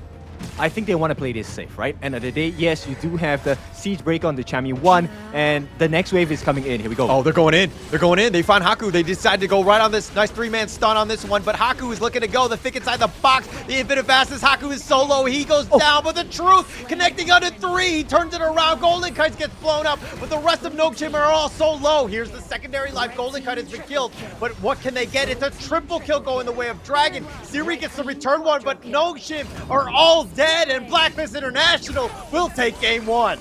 What a series to have, and what a way to end it. They ended it in a true fight fashion here, winning them cleanly, wiping the team off the face of the gorge here, and well-deserved. Blacklist, just a better team in game number 1. Just some cleaner decisions, right? Just a little bit better, just a little bit, just getting themselves a chance to win. Blacklist International able to pull that one out. That was really back and forth. 2 heavyweights going at it, toe for toe. But man, Blacklist International finding the small opportunities to take this game. Oh, they were hungry, man. The Blacklist boys were hungry. And Golden Kite, we have to commend his performance in this game. But I also want to compliment Chammy 1. Goodness me, the plays he made bought so much time, allowed Golden Kite to come back into the fight, turn the whole situation around. Because let's be honest, Nongshim was winning at this point. Yeah, they were definitely winning. it was that moment around, the Tempest Dragon, just kind of the setup where Haku went in 1 versus 3. They were winning up until that point, but that was a questionable decision. I think that they're going to be shaking their heads. They're going to have to check the replay on that one because that was not great. But again, just one game, right? I think that we need to shrug this one off. If they get to the grand finals, they'll probably analyze it at that point. Yeah. Now, here's the scary truth that comes out of this match. There is a high potential that we might go into the ultimate battle, right? Let's take a look at the stats here in terms of itemization. I mean, Golden Kite, he was pretty much 6 slotted pretty early on in the game. And more importantly, Joshi as well. So he was able to tank quite a bit of damage. And the usage of the Sage's Sanctuary Destiny, I mean, that's the whole play of the game when it comes down to the last few minutes of the game when the Tempest Dragon is available. Yeah, and I think if we're gonna think about this, Nongshim need to do a better job of figuring out ways to not sacrifice, your lives just to get a little bit of vision on things. I think Faye played a little overly aggressive. He got punished every single time he got caught out. I mean, yeah, he only died 4 times or whatever, but this is a moment where they need your cannon blast to kind of set things up. I think that there was some, key moments where, some of the members of Nongshim kind of threw a little bit to get really Blacklist that lead. Okay, I want to look at the pseudo heart rate monitor that is the gold graph, right? It's pretty much back and forth here. I think they had some sizable leads throughout the game on both ends. And here's the thing. I think Blacklist really adapted on the fly, right? They managed to bait out and understand Kyung's movements, which is why, Nongshim kind of got shut down in the later parts of the game as well. Yeah, but I mean, let's look a little bit about this damage here, right? Dragon here, the Lady John always strong. Dragon piloting it to the T. Jushi's still up in front, taking so much damage. I mean, you were talking about how Nongshim were going to go in. Or do they burn all these ults to deal with Jushi? He was just that tanky frontliner that, Nongshim really needed to respect. But here's that heart rate monitor you were talking about. Oh, definitely beating very hard here for the side of Blacklist International. I think we already saw that they are very capable of obtaining that early lane gold advantage. And Nongshim, they were caught out a couple of times by the Kyung9 Truth Mantra, and that's what caused them to have those dips here and there. But once they wisened up about, hey, Kyung9 is also one of the main win conditions, they got the game in the bag. And Chaz, the hidden hero, MVP this time, the amount of heals that he had and his very, very ninja hunter skills of going to get the lockdown onto Faye, onto Kyung9, and sometimes even Haku really opened up the map and the chance for Blacklist to capitalize on and get the kills in the team fights as well. And we'll probably see it in the highlights here, but there were moments where all 3 of them were grouped, but Haku would go for the win slash onto Chaz, trying to isolate, trying to burn him down, but then he would heart link to a teammate, and through the the iframes, he would be fine. Oh, that was such a nice truth, by the way. Yeah, it was, but that's the cool thing, right? Chaz allowing the kills. Golden Kite was almost dead, and now Golden Kite, he's able to come back to the fight, try and change things up, and in this situation, yes, Golden Kite did die, but look at the amount of time that they bought, allowing Joshi to tank a lot of damage, push them away, and try and secure the win for themselves as well. This is a very uncharacteristic of Haku. He's been on point with his win slashes. This is the nice 2-on-1 by Kyung right there, just kind of owning them on that one. But, Haku missed a lot of win slashes. It was very uncharacteristic of him. Yeah, it was, but at the same time, I think they did play very well on the side of Nongshim, right? This is the level of growth that I expected out of them. Knowing that they have reached the semifinals, I think it's well-deserved that they are able to bring Blacklist to such an engaging Game 1. Yeah, this was not going to be an easy series for either of these teams. They knew it was going to be tough here. And the fact that both of these teams really showed up. But this is the questionable play. Nongshim was winning, but you're trying to fight this 2 versus 4.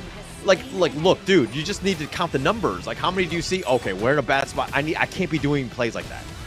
Yeah, and I think they overcommitted as well, right? This is where the difficulty comes because they wanted to try and burst down Joshi, which was a good idea because without Joshi, there was no one to tank. And, when they have access to Golden Kite as they do right here, easy kills on the side of Nongshim. So they did have the correct idea, but execution not as good. And Chammy won. Goodness me, this boy doing so much work for the team.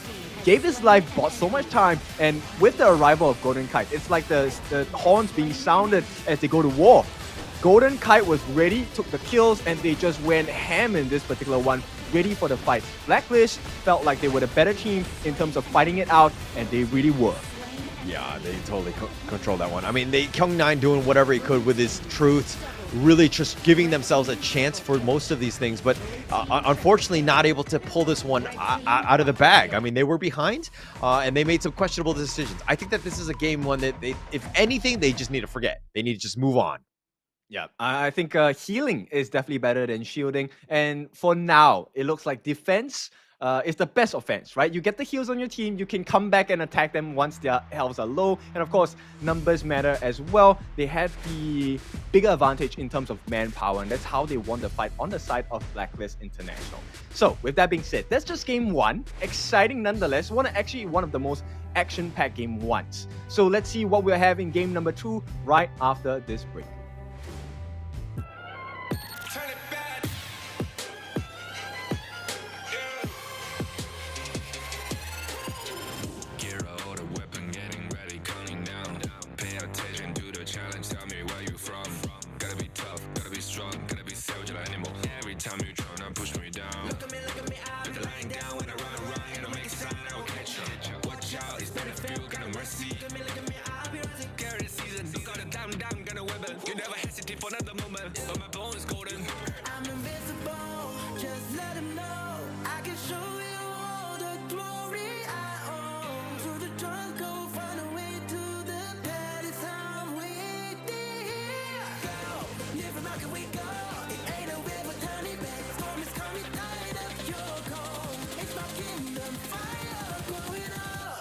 Kings, it's an honor showtime.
Kings, it's an honor showtime.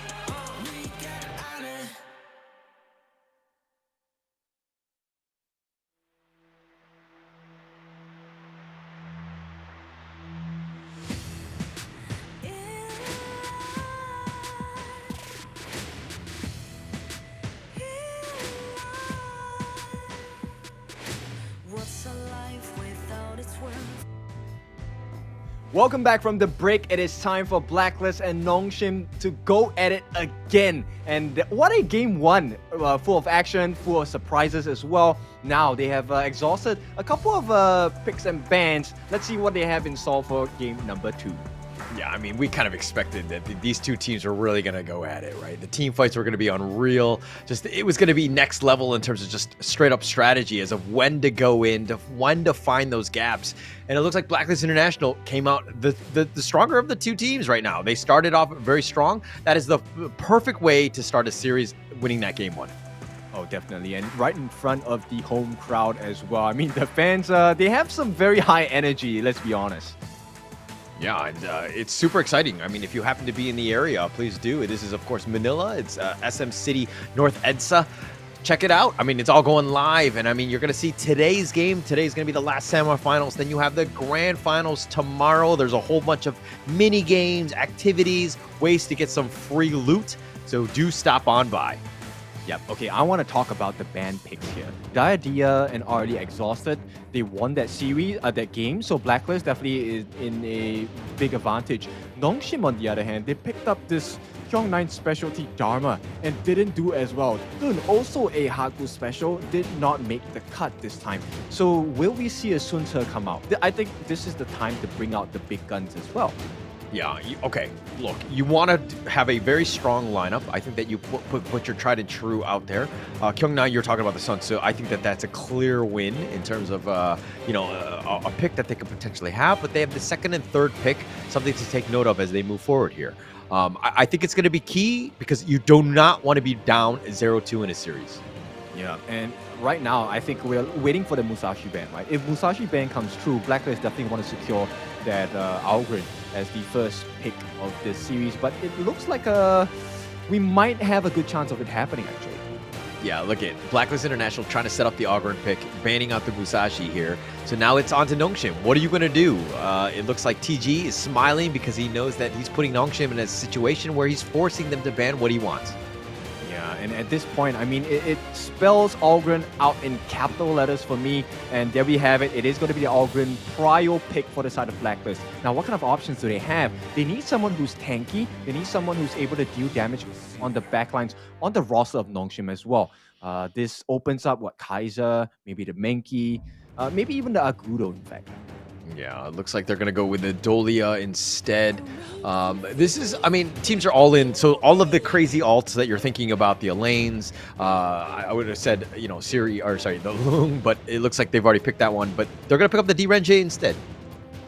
Okay, another big one that they can consider on the side of Nongshim is the Ganemmo or the Shankwan. We've seen teams destroy Algrens simply because of the burst damage, right? And Blacklist now are going to take that page out of the Nongshim book. They're going to pick up the Lung for themselves this time. What do they want to pair them up with? Does Zhang Fei make sense for the side of Blacklist here? Looks like they're going to go with the Mozi. Again, similar to what Nongshim have done. They were like, hey, we're going to show you how to use these heroes. We're going to pick them up ourselves, setting it up. And again, a little bit of control, a little bit of extra support onto the Lung. Very nice pick there. Okay, so Nongshim, they go with the Illusion Nua. I mean, his performance on Nua has been quite the spectacle, right, on the side of Nongshim. I think he has had pretty clean games. I don't think they have been handed a loss just yet. Yeah, not just yet. I think you just jinxed it. I think it's done. That's how it works. No, but it's just first phase. Obviously very early. But, I mean, the biggest thing is just, like, dealing with the Algren, right? Finding ways to get on it or to kind of limit it from just kind of using that path of passing to its maximum. Yeah, and now the YK actually helps the team. They ban out the Ganemmo, one of the big counters to the side of Nongshim, because they're not very survivable, actually. Very vulnerable to huge burst damage potential, which is why this Lung makes sense in the draft for Blacklist anyway. Elaine, taken out. Yeah, it's good ban, right? I mean, you know that the Dahlias there are the heroes that you see with like the potential Ruin, Celestial Melody, the cycling. Is that enough? I think that you probably still need two other heroes that can really take advantage of it, because it's not the most powerful usage of that spell just yet. Also, Sun Tzu is a horrible pick for the side of Nongshim if they're considering it now. There's a lot of escape mechanisms on the side of Blacklist. The Peacekeeper coming in from the Mozi, the Infinite Vastness coming up from Lung, and Algren can just sidestep it, to be honest. And so, they will lock in the Menki. That is their choice of a tank to try and fight up against the Algren. So it's interesting, right? Because it's the forward scout that you're going to want. It can tank a decent amount of damage from Lung, at least not until towards the end. But the Sun Tzu is going to be picked up by Blacklist themselves. It's a reverse Uno card, knowing that it is the Nongshim special. They'll pick that one up, and they're going to be able to find ways to get onto that backline, which is looking a little juicy if you think about it. Yeah, and if you look at the draft offered by the side of Blacklist International, there's a lot of control coming down, which means this D-Renjay on the hands of Siri not going to have a good time of trying to be thrifty with that legal immunity. He will have to burn it early at some point, and I think that's where Blacklist will try to definitely jump up on him, which means there is a lot of pressure onto Kyung9 once again. This Ma Yin needs to make and pull the attention away from the Blacklist International players, put them at their strongest on the side of Nongshim with the tunnel vision plays. Yeah, and actually, I really like the Mayan pick here. Obviously, Kung Nine is like an all-star on the Sun Tzu, so he knows the counter picks. And Mayan right now, all you need to do is just kind of do decently in the laning phase, but then you need to go on the back lines and just kind of harass the back line. Moza, Lung, and Angela, more on the static side. Yes, you have the infinite vastness, but if you can bait that out early, I think that he's going to have a good time. Yeah, at the same time, one of the weaknesses on the side of Blacklist International's draft is that if they actually get the stun, they might fall prey to the huddle up mentality, right? And they start to huddle up, and that's where Kyung9 is going to love that picture here. It's going to be a 4 or 5-man catch with his Get Serious as well. Okay, and the more and more I see this Nongshim lineup, the more I'm kind of liking it. I think it has a decent number of answers. But again, Blacklist International, Jussie, getting the Ogryn, that's my biggest worry right now. I think that, again, Blacklist International know how to play it. Jussie's an all-star on that hero. But is Nongshim able to have the correct answers to counter this hero and, of course, the team? Yep, once again, everything starts from the bottom here. That farm across all the different lanes, very important. And I think, personally, there's a lot of responsibility for Chaz once again. Because if he can land those cannon blasts, it really makes the situation a bit tighter for Nongshim, easier to catch for the side of Blacklist International. Are you Chaz's dad? Because it seems like you're focused in on him and making sure that this guy performs. Like you're calling him out a lot to make sure that he's doing well. I'm just wondering. No, it's because I'm the Rome daddy. Okay. All right. I know you're a role player, so okay, interesting on that one. But okay, draft-wise, who do you like? I like Blacklist International's draft. I think it puts Nongshim at a space where they have to commit more errors. Let's see. Okay. All right. It looks like Faye going to be very aggressive. Kind of just push him out, Chaz, a little bit. And again, Faye always been aggressive. But he's going to take a decent amount of damage on his way out. Yep, end of the day, it works out in favor because Blacklist now, look at that. The first movement is the invasion. And right away, I think Haku, he cannot do anything about it. He actually committed the smite already. So there's no chance of a steal coming in, even if he clears this side of the jungle. Yeah, really smart intel that Blacklist have, right? Understanding that Menki's going to probably be not in the top side of their jungle on the bottom. So kind of slow things down a little bit. And, Jussie will happily take this one. Faye now being a little bit aggressive. Golden Kite, it's kited away. I think he's perfectly fine at this point. But the immediate rotation by Haku. Xiaomi 1 in danger though. He's got him with those blocks. Oh, he's got the Lego blocks to lock him in, and he's going to give up first blood. Kyung9 will take that one off a nice rotation. And that is why Illusion has never lost a game on the Nua just yet. I mean, fact check me please, but that is the quality of Nua that Illusion brings to the stage. Yo, dude, it's like a minute 30. Is the game over? Like, that's what you're saying? Just because he had Nua? Okay, all right, I'm checking. I'm doing some fact checking right now. He is 1-3 on the Nua. So I think you just won the one time he won. Okay, but look, the damage coming in, that's something of big concern here. And Jussie already at level 5. So this is not a great situation for the side of Nongshim, right? They need to make sure they get some good catches, maybe a surprise kill, a solo kill onto someone across the map here. Yeah, if he's able to get that, that'd be great, right? But look at Blacklist. Like, they're just babysitting Golden Kite. Dragon is potentially going to go in. If he hits that Chaos Cinder, it's going to be a problem. But it looks like, if anything, it's going to be zone space created as they potentially take this Firehawk for free. Yeah, Chaz is just being the mommy here, right? He's sitting on the egg, making sure it's warm. And once the Dragon emerges in full force, it's not going to be a pretty picture for the side of Nongshim. And once again, Jussie, just the rotation, stealing so many camps away. Yeah, he's just very aggressive. He's one step ahead of Haku. This has got to be super frustrating as a jungler. Oh, nice little play, but Faye limps away. He's going to be fine. Illusion is there as well if they want to go for this. Okay, so everything is going to dwindle down, and right now it's a pillow fight in the mid lane. Let's take a look at the replay here. Nice catch. I mean, Illusion, man. Oh, those blocks were perfect. He had nowhere to go. Chammy he already used his flash as well, so he had no chance of getting out of that one. So, not only is the common skill expended, but he gave up first blood. So that's a nice little play. But the biggest thing is that Jussie has been invading the enemy jungle. Haku has been starving in that sense. Yeah, and here's the thing. He's not even going for the Blazing Cape, right? right now, I think it's a great idea because he wants that extra lifesteal. He won't get a lot of those melee style battles. He will have to play from distance. So the Dragon Rage definitely makes more sense. Also offers magic defense and lifesteal as well. Gonna help out for sure, and lifesteal, just being able to sustain, I think is gonna be super key on this one, right? You want to stay alive as much as possible, but look at Justy, man. The guy is just farming like a mad beast. Can we see the net worth on this guy? We will see that in a bit once they have the information. Oh, Siri? Look, this is the situation I'm talking about. As long as Chaz is consistently landing those cannon blasts, look, Siri is always in danger here. No more legal immunity. Yeah, no real chance. Golden Kite, though, on the bottom, kind of harassing the flank on this one. He even wants to go, but the backside, they've gotten Dragon, and he was a static target, and they push back Justy, and now Kyung9 needs to be a bit careful. Here's the set sail, looking for the perfect bound with 4! Oh, the flash away. Kyung9 just trying to stay alive. Illusion has already been killed. Does Chammy1 die? Yes, he does. Haku got him with the dream roll, but it was an amazing boat. Siri continue to fight under the tower, finding Chaz. He's going to stay alive. Haku, though, might not be as lucky. He does go down. Golden Kite will snipe him down.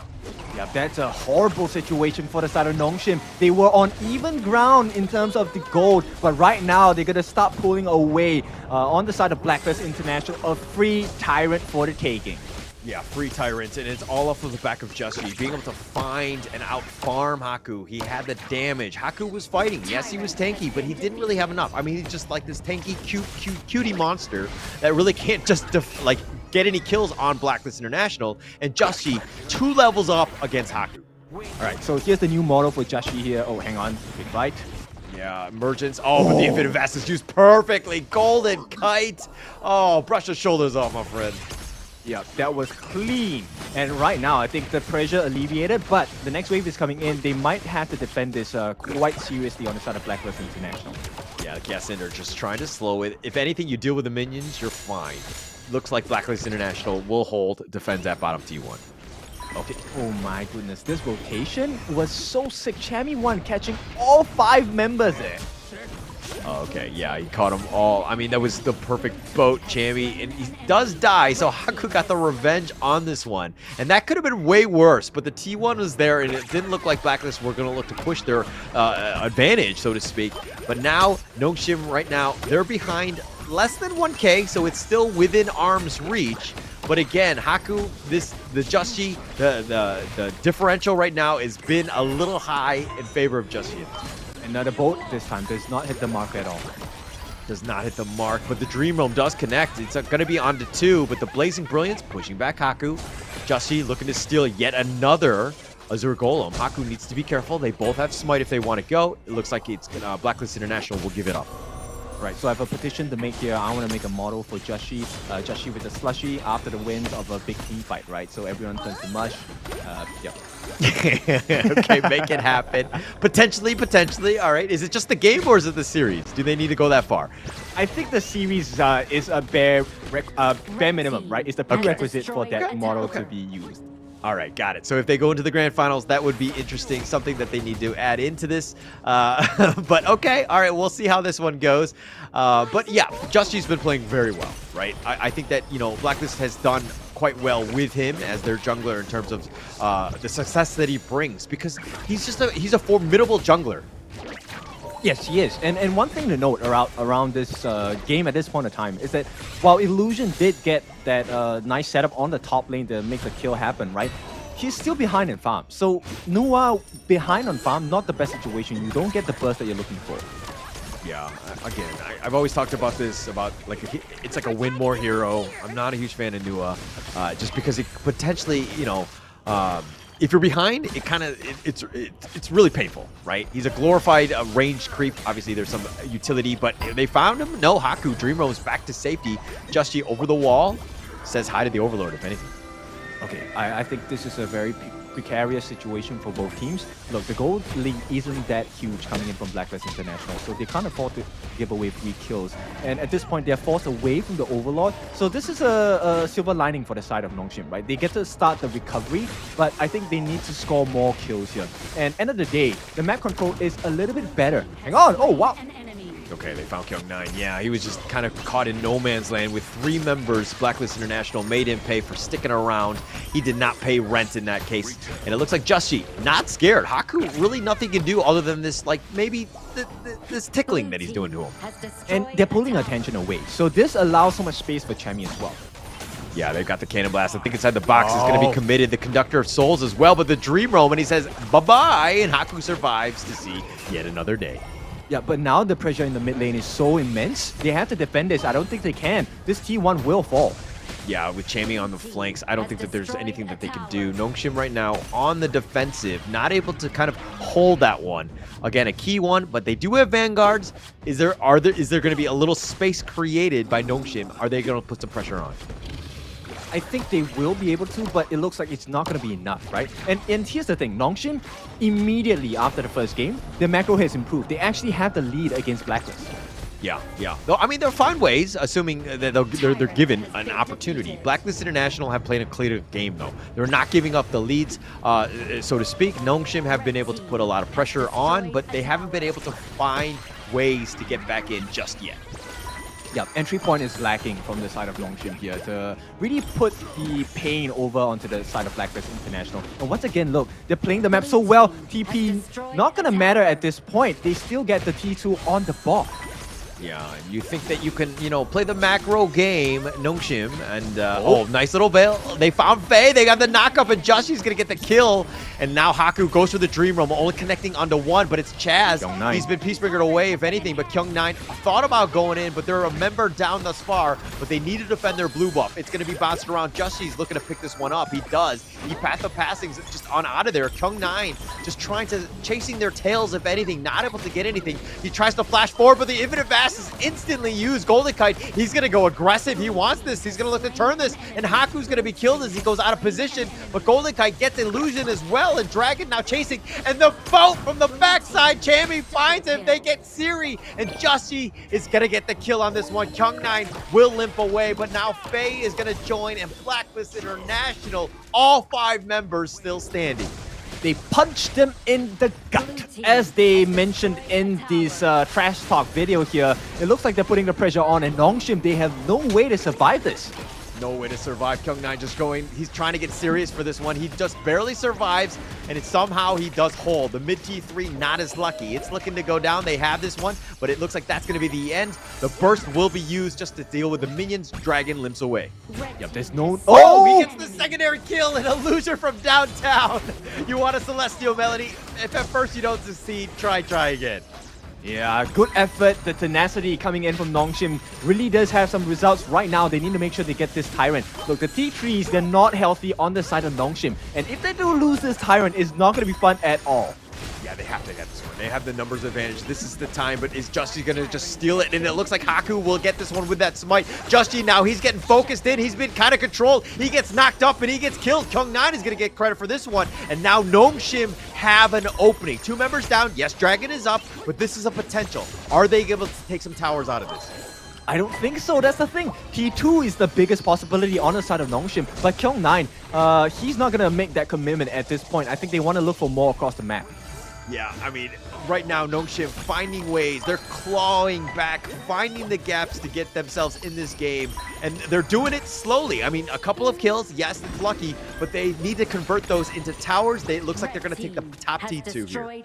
Yep, Daybreaker in the midst of being built by the side of Siri here. The boat is just as a deterrent to try and clear the waves as well. Bear in mind, the Tomb of Wisdom is already in the hands of Illusion. He hurts at this point. All they need to do on the side of Nongshim is to set up the team fight so that he can really just put in all the work. But here we go. Oh, Haku getting gone on here. Tries to get knocked up the Dream Roam on out of this one, and he is going to star himself, bubble on up. He's going to be fine. They're going to back up. He is very tanky. Yeah, not an ideal situation for Nongshim here to get caught out. Plus, with the fact that there is a Shadow Overlord for the taking, this has to be carefully planned out by the side of Nongshim. How do they want to take this fight? I mean, Haku doesn't have Smite. It's still on cooldown. They need to be careful, but Blacklist don't seem to know that, and they're giving a lot of respect. They probably would have taken that if they were aggressive. Mind you, Justy wasn't in the right vicinity at the time, but it looks like that's going to be a little bit of a reprieve for Nongshim. as now the smite is off course. Okay, there's another thing that's very apparent to me. There are flashes available for all the members on the side of Kyung9. Kyung9, Illusion, as well as Siri. They can actually bait out the Conductor of Souls to miss when he attempts it, and then he doesn't have to shield They can't pay. as well. Oh, he just barely gets blown. No, he gets blown up. Golden Kite is going to get credit for this one. And now Justy's looking to fight, but the boat, it does connect, and it only connects onto one. Is he able to kill Illusion? He is. Chammy1 hunts him down. Siri gets blown up as well. Golden Kite gets him with Ride the Wind. The Infinite Fast is on forward. Haku now running for his life. He gets knocked up. Pushed back, cannon blasted, and Blacklist International are looking to make waves. And Kyung9, he's trying to fight 1 versus 5. Not possible, they say. They shut him down. They get the 8th, and it looks like they're going to take game 2. Blacklist International playing this one to the T. 14 minutes, that's how long it took as Blacklist International looking to clear the list. You said Blacklist? No, it is Blacklist International here. Okay, Blacklist International. I mean, they were saying Blacklist, but also at the same time, they got nothing on them, right? Blacklist International is saying Kentana. I mean, they're up 2-0 at this point, and we're going to have to see exactly how they bounce back. Nongshim in a world of hurt, 0-2. Oh, yeah, it's absolutely painful. The fact that, you know what, Blacklist, they gave 2 of the strongest drafts ever. These are monster picks. And as a team going up against Blacklist, you want to stifle the growth. You want to make them feel the hurt. And you do that by handing them the loss. But every single draft that Blacklist has been putting out into the roster here, success on the board. Very clean. I mean, just really well drafted, well executed, understanding that what you need to do. I mean, they did so much research on Nongshim and understood the farming pattern of Haku, and they took advantage of that, right? The fact that they remember the early invade, they got the red buff, and they kind of started things off, you know, with Justy. That's perfect. And those are the kinds of insights that you want when you're watching the other teams. Yeah, I mean, okay, we have seen the journey of growth between these two teams from the place that they were at last year, from Season 2 coming into Season 3 as well. Both teams have improved tremendously, but there is just something about this Blacklist International lineup that has a different tinge to them, right? TG is on something else today. Yeah, for sure. I mean, he's hitting all the right notes. He's drafting the right heroes. The teams are playing well. Golden Kite 505, Chaz 109, not getting a single kill on that bottom lane duo. So tough. And then you have Justy with his farm of 10,000 and 415. Like, everybody playing so well together. Blacklist International. Wow. Yep, and look at the damage that they're dealing, right? It's actually pretty even across the board. The people that are supposed to be dealing damage are dealing majority of the damage. 70 and 68,000 shared between Golden Kite and Justy. And here's the thing, there's a lot of trouble on the side of Nongshim because they couldn't handle the stuns, they couldn't handle the movement slows coming out from the Death's Precipice, and it was just Blacklist all the way once it hit the mid side of the game. Okay, but let's talk a little about this gold graph. Look, Blacklist won. There were definitely some moments where Nongshim were able to come back, right? Yeah. I think that, you know, if Blacklist really wanted to, you know, take the fight to Nova, maybe I'm getting way ahead of myself as they have this opponent ahead of them, but these are the kinds of things that they can't really do, right? And I think that that's something to take note of, but of course, the MVP will be Chammy1. It has to be them, right? Chammy delivered so many nice set sails, and he is on his way to sail them all the way to a clean victory today. If this is the quality that Chammy1 is going to showcase for the series today, I want to see what Nongshim has in store for their experience in this series. They need to figure out ways to just kind of, I mean, Justy's been kind of a freight train in terms of farm and invasion, really stifling the growth of Haku. But, I mean, check in this highlight. Watch this 5-man boat, one of the highlights of the tournament. All 5, yes, Siri, legal immunity's on out of this one, but it sets it up for Blacklist International to win this one. He pays with his life, but it doesn't really matter at that stage because, again, everyone else is getting that farm. Yeah, okay, regardless of what the result is today, I think Chammy1 is definitely going to be on all our socials for sure. He's definitely going to be on. I mean, look, it was just so well played. And Golden Kite with those fast fingers, infinite vastness, keeping him alive because Kyung9 was about to blow him up. But then Illusion gets caught out. Here's yet another good boat by Chammy1, setting him up. I mean, Justy, just like, it's so easy to just kill people when Chammy1 is just stun locking people. Exactly. I mean, okay, Nongshim definitely had their moments of brilliance as well, but it was just Blacklist International who had more stamina and understood the ways to take the fight. It doesn't matter if one person died in the team fight, they always had a secondary, third, or maybe a fourth answer for the side of Nongshim RedForce. Yeah, they had just answers. The draft was just really well balanced, and basically, like anything that they were trying to do, like Illusion wanted to stay all the way in the back, but how are you gonna run away from this like boat that's just chasing you down to the ends of the earth?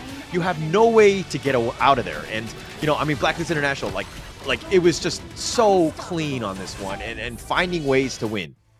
Yep, and even if you made it out far away, right? Then there was Chaz who was going to be shooting you with the cannon blast. It was a constant catch coming out from the side of Blacklist International. Now we're gushing about them, but hey, the hero pools are dwindling down, and some of the things they have showcased on the side of Blacklist International can also be put into the hands of Nongshim RedForce. Yeah, it's going to be interesting going into that third game, right? I think that, you know, mind you, Blacklist International, they came back 0-2 to pull it out with that reverse sweep. Is Nongshim able to do that and give them the Blacklist special? We're going to have to find out. But first, let's take a little bit of a break here.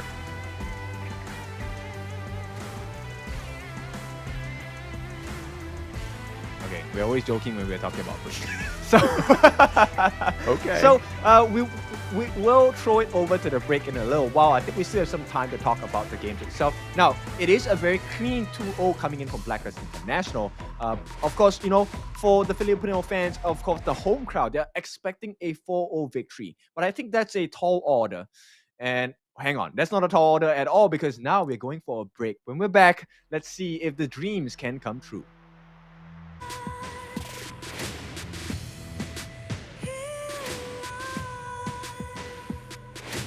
What's a life without its worth? Compromising with what hurts inside. When you let fear decide your fate, you don't choose which path to take in life. In life, I'm finally letting go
Welcome back. It's been a dominant display by the Filipinos here, region, Blacklist International, and Nongshim struggling to keep up at this point. But it's not the end of the day yet. It's not the end of the series yet. There is still much to play for as we head into game number 3. Yeah, I think this is definitely must win at this point, right? It being down 0-3 is a mountain no team really wants to climb. You got to give yourselves a chance. And this is the opportunity. This is where you want to dig deep, right? The drafts have been fine. I think execution-wise has been a little shaky for Nongshim. They've been kind of pushed back, struggled in that early game. Hasn't really been able to get their game going, so to speak. You got to unleash Haku. Yep, exactly. And look, the hero pool is still very open on both sides, actually. So there's still plenty of opportunities for, number one, Nongshim to try and come back into the series, but also equally a very scary chance for Blacklist International to just close the doors right at the get-go.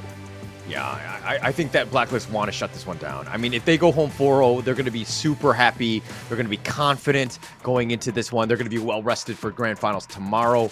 Obviously, Nongshim want to play, spoiler a little bit, right? They've already knocked out 2 Filipino teams. They want to knock out a third. I think that it would be a huge, reward for them if they were able to do so. But again, I think that Nongshim, if you're thinking about it, with the expectations for this team, they're kind of riding a little bit on house money, right? Yeah, at this point, I don't think they want to pressurize themselves too much, right? Yes, you're 2-0 behind, but there is still a chance of a comeback. You don't need to put so much pressure on yourselves because it does affect your performance as well. Likewise, on the side of Blacklist, look, if they really do close the series with a clean sweep, it gives them so much value for tomorrow because now then Nova won't exactly have too much information as well. Look, if you're not going to put pressure on them, YK's not going to put pressure on them, I need to put pressure on them because Nongshim, I want to see you guys go to a Game 7. And the fact that if they're going to be free-flowing and everything's cool, casual, and calm, then they got a problem. Because again, it's down 0-2. And now is the time to really strike back. Right. I think at this point, Nongshim looking for the Ogren themselves. Will Blacklist give it over to them? No, they actually ban out the Diadea instead. So Ogren probably in the hands of Nongshim this time and snap picked right away. Yeah, instant pick right there, and they're ready to go. You got to let Haku do Haku things, and I think that this is a great start. Whatever draft that Blacklist kind of bring out to this one, it looks like they're going to look to counter this with the Zhangfei to kind of start things off. A decent one, right? Because if you're able to get the Unbridled Outburst, push him off his angle, off his cliff, so to speak, you might have a good chance. Yep, and they will go for the Lady Sun, someone who has a lot of burst in her kit as well. So this is something that Nongshim needs to answer. I think a lane will make a lot of sense for the side of Nongshim, right? But they will go for the secure. They want to ensure the survivability of the Ogren and the fellow members on the side of Nongshim. Ooh, okay. Now, the secure pick up in counter. Okay, what are your thoughts on this hero just in general? I mean, it's the latest one. A menace. Absolute menace. I think Sakir is a scarily good hero, and if put into the right hands, provides a lot of value because there's stuns, there's a lot of heals, but the heals also damage your opponents as well. So it's something that is really scary under the roster of the Nongshim hands as well. Faye, very proficient with quite a number of roam heroes. I don't think we have seen him pick up the Sakir just yet. But Blacklist, they have some formulas of their own with the Dharma coming out from Chami 1. Oh gosh, it's his special, right? The Dharma onto Chami 1, it's synonymous. Going into this one with the Lady Sun and the Zhangfei. This is a lineup, they're like, hey, we're going to look to fight Nongshim here. Ogren or no Ogren, we're going to find ways to get on you, reposition you, and stun lock you, and have the damage to do so. This is looking to be another strong lineup by Blacklist. Yeah, I mean, that's where we coined that term, right? Chami at the jammy. He's going to jam them against the wall. Yeah, definitely. Foresee it. It's definitely going to happen. So again, Nongshim need to be smart. They need to understand their positioning when those team fights are about to happen. Ensure that they don't group up. They need to kind of have that proper positioning before each team fight. All right, so both teams leave the mid and the clash as mid as the last possible pick on their side, right? Right now, I want to take a look at what Nongshim has for this mid lane because they need an insane amount of burst. There is no more Nua. Maybe the Gun and Mo is something they can consider, but still, it's a risky pick because there is a lot of entry points coming in from the side of Blacklist as well. Yeah, it looks like Gun and Mo. Okay, that's gonna one way. I mean, it's the kiting, keeping the Ogren away a little bit and just kind of just weakening them as much as possible. Nongshim, that is. So this could keep them away. Dragon's quite good on this Gun and Mo. Exactly, and there is easier burst potential coming in from Black. Okay. Yeah, it just like it's and the Sun Tzu. Okay, so Nongshim, this is guaranteed victory, right? The Ogren on Haku, Sun Tzu, Kyung9. This is over, right? Do we even need to play this game? Well, it remains to be seen, right? Nongshim, if they still don't win with this draft, and especially with Yu Huan, come on, man. These are all the big hero picks. Nongshim gonna put everything into this match. Yeah, this is everything, right? And they have to. They must win this one. So I like it how they're putting with their best foot forward. But hey, Blacklist International, their lineup is pretty strong itself. This is a very formidable lineup going into this game 3 here. Yes, it is. Now it really then comes down to the initiation, the execution. And will Nongshim pull a page out of Blacklist book? Can they go for that level 1 invade? Yeah, and I think that Nongshim need to change things up. They've been predictable, and I think that, the tape is out there in terms of how they like to move around, and Blacklist has made them pay. Nongshim need to change it up, or they need to look at ways to kind of defend, Haku's farming lanes, because getting invaded is a really sad face. Yeah, but right now, I think there's a lot of benefits to the Nongshim lineup, right? So the early secure farm lane is actually a much better draft compared to what Blacklist have on the Zhang Fei and Lady Sun, because the heals are aplenty coming out from Fei on this Sakir. So at the same time, it's also coming down to the position of Golden Kite. But against an early with the Maple Dance, the Lift Step, it's not that easy. Looking at the Nongshim lineup, I think all of their players on those heroes are like their top 3 heroes. Like they're the best heroes aside from Fei Sakir, which we just haven't seen too much of as of yet. So they're, again, putting their best foot forward. They must win this game 3. Yeah, we can't emphasize the must because, look, it's a monster lineup coming out from the Nongshim RedForce boys. If they can't do it with such a draft, what can they do it with? Yeah, really. I mean, that's the thing, right? If they can't win with this one, which and Blacklist's lineup is very good too, right? I don't want to undersell the draft that they have as well, but it's a situation where if you're playing your best heroes and you're not able to crack this nut that is Blacklist, you're gonna have a tough time. Yeah, for sure. But of course, these are theories. We want to look at the practical applications of it. Facts over opinions. Let's go. Game number 3. Nongshim RedForce against Blacklist International. Yeah, and it's looking to be a very strong one. I mean, look, Sun Tzu is been picked 5 times already, won 4 times, 80% win rate, one of the highest win rates that they have. Nongshim have been able to play this to the T, but setting it up is going to be key on this one. Looks like Nongshim are going to be the aggressors. Yep, they do lose that camp on the top and First Blood maybe. Oh, Siri gets Formless. It's a disaster. They try to invade. Fei actually has to flash away, but he gets caught out. Oh, Golden Kite will be cleaning up in aisle 2 and takes out the secondary one. Yep, and of all the people to give kills to, they give it to Golden Kite. Yeah, I've taken everything. That's the worst hero to give it to, right? A nice little rotation. I mean, they saw that the invade was going to happen. And Nongshim, this is what happened. Like, you got in their heads in the last game, and then now you're trying to do the same thing to them by putting a little bit of pressure on. Chaz could potentially jump over and go for this smite. Might be a little uncomfortable. No, it looks like Haku does take that. Oh, Chammy with the juke as well. Don't think he survives this, though. Yeah, I don't think he survives. Kyung9 will chase him down to the ends of the earth. He's buying a lot of time, though. Say that. Take the healing dude? No, he's not going to take that. Kyung9 will end up finding him. Yep. Good buying of time coming out from the side of Chammy 1, right? Damage has been done. Look, it's a 1,000 goal lead in the first 2 minutes of the game. EXP-wise, I don't think Joshi is too much ahead of Haku. Haku did steal 1 camp away. But this does put Golden Kite in a, I wouldn't say massive, but a significant advantage. It's a 1-level advantage between Siri and Golden Kite, with Golden Kite having the advantage, of course.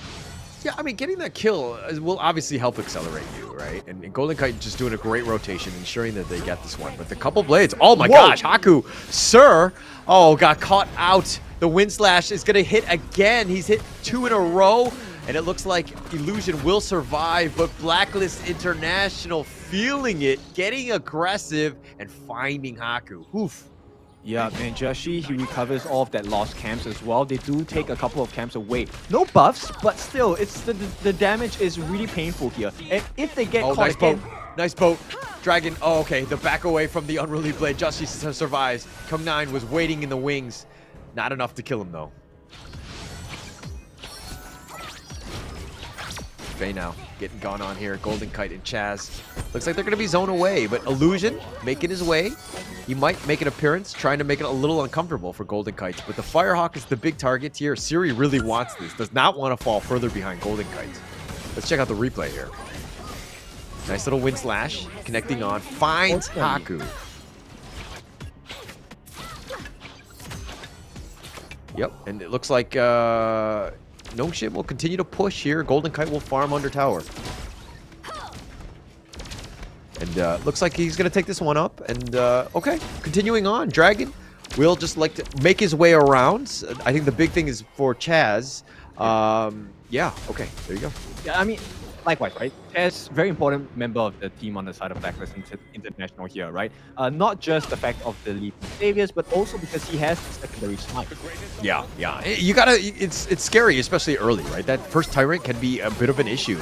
But Haku's still up in front. Justy going aggressive, fighting 1 versus 3. He's got those wind slashes, but the Umbrella Outburst onto Haku, but not enough to push him out of the lane. So Blacklist International, ults have been committed now. Haku, how do they go out with this Tyrant here? At this point, I think they might want to back off and reset here on the side of Blacklist International. Yeah, they've just used them all, but Tammy with the truth catches them out. Haku, Conductor of Souls, looking to turn this. Dragon has been killed, and a nice little knock-up with that boat. They get the return kill onto Chammy. Dragon is down as well, but all for the trading of Faye. This is a bit of an opening for Nongshim. Yeah, but in this reset situation, I don't think they have enough time. They have to try and rush this here. There is still the option of just going crazy and tanking it up for the team. Dragon is now back, and now they can re-engage in the fight again. Yeah, both of them, both of the jugglers right now did not have smite. It just went off on cooldown for them, or off cooldown, excuse me, and it looks like they're going to continue on. But let's check out this replay here. Yeah, very nice positioning by Haku, actually, because they're trying to bait them in. And while there was a match by Cammy, Dragon, he was caught out, surprised, blindsided by Siri. Yeah, good map awareness to be able to get the kill. Kind of special. Yeah, nice little flank there. Justy will secure the Tyrant here. That's the first of the game. Very well played by Blacklist, ensuring that they were going to be able to secure it. They had the proper numbers. Chammy was all the way in the top lane, saw Kung9, and they saw the opening. Yep. One thing that once they get close to a whole lead, it's Siri here. Yeah, he's been great, right? In terms of the laning phase, always giving their team an opportunity to win. You do not want to be behind in that farm lane, but he's really been sticking it to Siri, who has kind of not been the traditional Siri that we know, where he's been able to outfarm the other farm laners. Yep. At the same time, the damage offered by Dragon quite significant at this point, because Illusion actually going for the tank kills. He's going to be muted for quite a bit in this game, at least until the 10-minute mark. Yeah, and look at this. Siri continue to push bottom. A little bit of space there. Justy's still up in front. He's got the Unruly Blade. He will be backing off, but he's just kind of, pushing things out. Haku is a little bit of a slight level advantage, so he has that, but Justy's been farming quite well. Okay, so once again, Nongshim, they have a slight advantage in terms of the macro game. He managed to push it away. Both landed on the top, not going to hit any target just now. Yeah, not going to hit anything. But the blue buff, this is going to be the big one. Is Haku able to go for the steal? Probably not. Too many members of Blacklist. That's a very scary area to be in at this moment. Nongshim right now, back off. Ooh, those couple blades doing some work. Right now, Haku is trying to put a little bit of pressure, right? This is to get the tunnel vision in so they can actually start working on the side lanes as well. Nongshim, this is the best macro performance thus far out of the 3 different series that we have seen today. Yeah, they've been playing well. They've been forcing it out. Nongshim have been playing on the reactive side, kind of forcing to, this has been Blacklist's game, Blacklist's series thus far. But, again, there are ways for Nongshim to kind of get them in, but Haku hasn't had the greatest. He's going to go with the Death Precipice, does a little bit of work. There are all 5 members of Blacklist International here. I'm not sure whether they want to take this fight, because Golden Kite has the Oh, Siri a lot of needs damage. to be careful. He's been focused. Oh, the list step back. Oh, keeping him alive, and the sprites will keep him healed. Faye keeping him up at this moment, but man, that was close. not going to happen too often. Chance just got his Radiance, so that's going to provide quite a bit of slow in the team fights as well. Now, Blacklist, they still have the kill advantage. 4 against 3. This goal lead, nothing to speak of at this point. But the map control, if Nongshim don't play their cards right, you punish by Blacklist International once again. Yeah, but look at how Siri's kind of pushing out the bottom lane. I think that this is good macro play by them, right? Forcing them out. Somebody has to make a rotation. Chammy's going to be there. He has the Enlightenment onto Faye. Is he able to get back to safety? They get the bottom T2. Fade riding the win. He gets on out of there. Right, so immediate evolution by Nongshim here. They realize, hey, you know what? Maybe fighting is not our thing against the Blacklist International lineup yet. So you're saying that Nongshim just became a whole bunch of pacifists? Yep, and yeah. No, it's a smart play, right? At the end of the day, objectives wins games. Tell your ranked teammates that because they don't seem to listen. But Nongshim playing it better, right? They're playing smarter. They're not overcommitting. They're not getting so bloodthirsty like we've seen in the other games. Yep, and it seems to be working, right? Because it's slowing down the farm rate of Blacklist International as well. This also opens up the map at the same time, opens up certain avenues to try and go for the blood use as well. Yeah, it's a good idea, right? You want to contest at this point. You got to keep things close. Haku needs to get a little bit more farm before he's hitting that critical mass. He will be up front. But Justy putting a little bit of pressure in himself. Chaz looking for that flank, potentially looking to go, but Faye's going to be there too. And I don't think that there's going to be any actual team fighting going on. Yeah, look at the difference of the map control on the side of Nongshim and Blacklist. So what Nongshim have been successfully doing so far is allowing Sweet to just farm safely and actually funneling a lot of them around the map into the enemy's hands. So that's quite an explosive going on. Yeah, the Unending Sorrow just on back. He flashes actually away out of that wind slash that could have been life-threatening. So very smart play by Illusion just to stay alive. But now, what can they get in return? The Umbrella Outburst has been used as well. Ferali form for him, but he's not getting any value. Siri's still up in front. He lists us back. He definitely maneuvers around, but they're looking to go for this one. They get him on the side. They do have the knock-up. Do they have the damage? And they do. And Justy's going to be killed in return. And now Haku looking to invade. And they will lose the Zero Column as well. Oh no, actually Dragon goes in the hands of Dragon. That's a save there. And here comes the boat as well. This could be a counter kill. Yeah, he's looking to go for this one. He gets the side, he gets them with the truth, and they do find Kyung. So that's going to be a nice little kill. He tried to escape out of this one, but instead it's looking to go for the way of Blacklist as they pick up yet another. Instant trade, right? Even though Justly is dead, that's the best move they can make. In fact, it keeps them on pace against the likes of Nongshim. And this is, once again, a very close series, right? Not the biggest of goal differences. In fact, it's ignorable between the two teams here. The farm rate has been pretty similar for both farm lanes as well, closing into the 8,000, a slight advantage going into the hands of Golden Tide. But Golden Tide needs to convert this damaging items into turrets across the map. You need to balance the map control. Yeah, and I mean, he's done. I mean, he's up 1K. At this point, at the 10-minute mark, that's kind of ideally where you want your farm laner, right?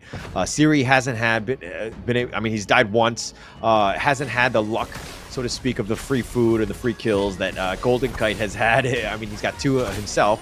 But it's one of those things where you just got to stay consistent. Continue to farm, try to get your spaces, find openings. Nongshim hasn't been able to do that. Haku's still up in front. We haven't really seen Haku be the initiator and then followed up with the Kyung-9 boat as of yet. He needs to do that, right? If not, he's wasting his speed. And as Blacklist plays, they can take control of the back control of the map really quickly. Oh, Haku looking to go for this one. He's over the wall though. He's going to be chased, and it looks like the lit step back by Siri. He'll stay alive. The Unbridled Outburst has been used. Something to take note of. Haku continuing on, putting on pressure. The boat is going to be queued up. I don't know if it's actually going to connect onto anybody. It doesn't actually hit onto a player. Instead, it hits the jungle minions. And now Haku's still up in front, but the rest of Blacklist back off and definitely maneuver all of the ults. Okay, so they're actually pulling them away from the actual danger, which is going to be the Vanguard on top. Yeah, that's going to be huge. The Unending Sorrow, Haku getting a little bit. Oh, but the truth! They find Haku. They have the stun lock with all 5 members. They get the pick off, and that's a great start. You're talking about the Shadow Vanguard in the top. It's looking to take out the top T2. So now Nongshim are on the defensive. They need to figure out a way to hold as they're all player down as well. Okay, Kyung, now his ult is of immense importance. He needs to stop the bleeding for the side of Nongshim here. All of a sudden, that big lead they've gotten for themselves inside of Nongshim, gone. Yeah, completely gone. But the bottom T3 almost taking a little bit of damage. Kyung9 had pushed that out before he was trying to go in. Again, the space that's created, you got to take advantage of it. Right now, Nongshim on the defensive, trying to get back in this game. They're only down about a K, but still, it seems like map control has gone completely in favor of Blacklist. Yes, they need to, like, they can't let the boot off of the neck of Blacklist International here. And unfortunately, they did. And, you know, Blacklist, they come back and bite them.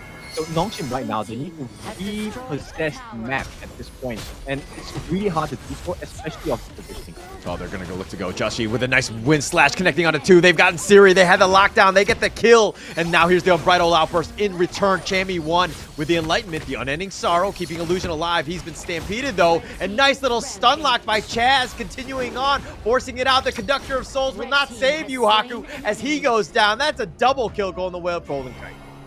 Once again, we're hitting close to that 14-minute mark. This is where Blacklist won both of the previous series games in the series as well, and it might look like the end for the side of Nongshim. Yeah, I mean, 10 seconds for Siri to come on back. Kyung9 needs to just deal with the minions. Maybe he sacrifices the boat just to deal with it. They're trying to go on the backside with the Mulberry Power, but he's going to go for the boat instead. Faye sacrifices his life, but they go all in to stop the minions. It's not enough, and there's the one last one, and finally Siri is going to be there. They did have the ace, but Siri's back up. But now here's the next wave of minions. How does Siri hold the Unruly Blade right onto him? And they have him. And it looks like they will take this. Blacklist International take game 3. It's a painful victory from the side of Blacklist International. Nongshim had all the best cards available in this particular round, and they could not convert it to a win. Yeah, I mean, Blacklist International have all of the answers. Their draft was on point. They were ready for what Nongshim were going to bring. This is their best foot forward. And actually, Blacklist is like, actually, we got all the answers. We got everything that we want on this test. We're going to take everything. We know how to play against it. And they played so well, man. Yep, exactly. I mean, there were so many moments where I felt like, hey, Nongshim actually got the advantage for themselves, but they just didn't convert it into actual advantages across the map, right? They didn't take the turrets enough. They couldn't break that T3 down, and they waited a little bit too long, allowed Golden Kite to farm a little bit too much. I gave him too much farm, right? You're giving him too much respect. I think that you need to kind of force him down. You got to find ways to get up on him. They were not able to kind of stymie his growth at all. He was able to continue to just grow and just become this beast and just get so many kills. Yeah, exactly. And we will take a look at the stats and the itemization over in a couple of seconds. Let's take a look down here. Look, the growth on the side of Haku was actually not bad. He had the Blood Rage, I have the Phoenix, Ominous Premonition as well. The entire kit fits the fight against the likes of Blacklist International. But the burst damage coming in from Dragon already at its peak. If not, I mean, there was one more slot available, but Savant's Wrath along with the Scepter of Reverberation, more than enough damage, along with the Venomous Staff. Anti-heal really hurt the side of Nongshim RedForce. Yeah, I mean, look at this. What? Golden Kite was 702, right? And he had 61,000, 25% of the team's damage. Really showed up. Dragon with those couple blades, really tenderizing the enemy team. In hindsight, the Yuan pick, probably not great into the Ganon Mo because you kind of have to use the Unending Sorrow a little bit earlier than you want to.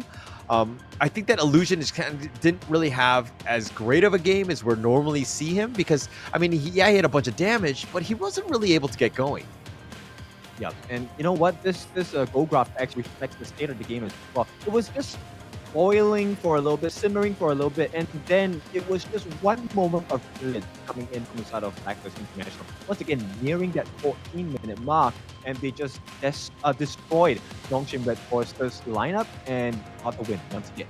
Yeah, I mean, it kind of shows you how Blacklist International are just well coached, right? They've had a lot of practice, and you're seeing the fruits of their labor about how they're able to be the #1 team. But Chammy won on the Dharma, the MVP. Clearly the MVP on this one. He was setting things up, getting a decent number of kills, 3, 2, and 8, but 22% of his damage with this Dharma hero. He played very well. Yep, the flavors were just too good. This peanut butter jelly sandwich, Chammy to Chammy, putting every single member on the side of Nongshim on blast. Yeah, and this is kind of the disaster. This is the start of things not going well. Siri got caught out in a bad spot. They were trying to be aggressive, trying to invade the enemy jungle, but then they lost 2 members. Golden Kite takes that free food, and he never let it go because he started to snowball from there. Yep. And you know what? Aggression here, I think Aku, he wanted to make the correct decision. He had the level advantage at that point. But even when you are having the level advantage, going up against Gun and Roll, levels don't mean that big of a thing. Right? Dragon is able to burst you down. Yeah, it doesn't really matter too much. I mean, look, Nongshim were finding ways to get back in, but it didn't seem like this is the traditional Nongshim team that we've seen where they've been able to team fight and been able to control fights. It just seems like Blacklist, you know, like if you're going to fight 1 versus 2 and in moments like that, you're not going to have a good time. And they just constantly had the right numbers, and they were just taking really good fights when they needed to. And look at this. The wind slash, so good. And on the backside, look at Kyung Knight just trying to chase Dragon, not able to do it. And the counter initiations and the ults that Blacklist had, just with their far superior draft in this one, I mean, just they had so many answers. Yep. And we were having questions about the game here, right? And you know what? It was completely muted this game because of the state from Blacklist. The skills were never ready for the counter initiation. Make something happen for the side of Nongshim RedForce.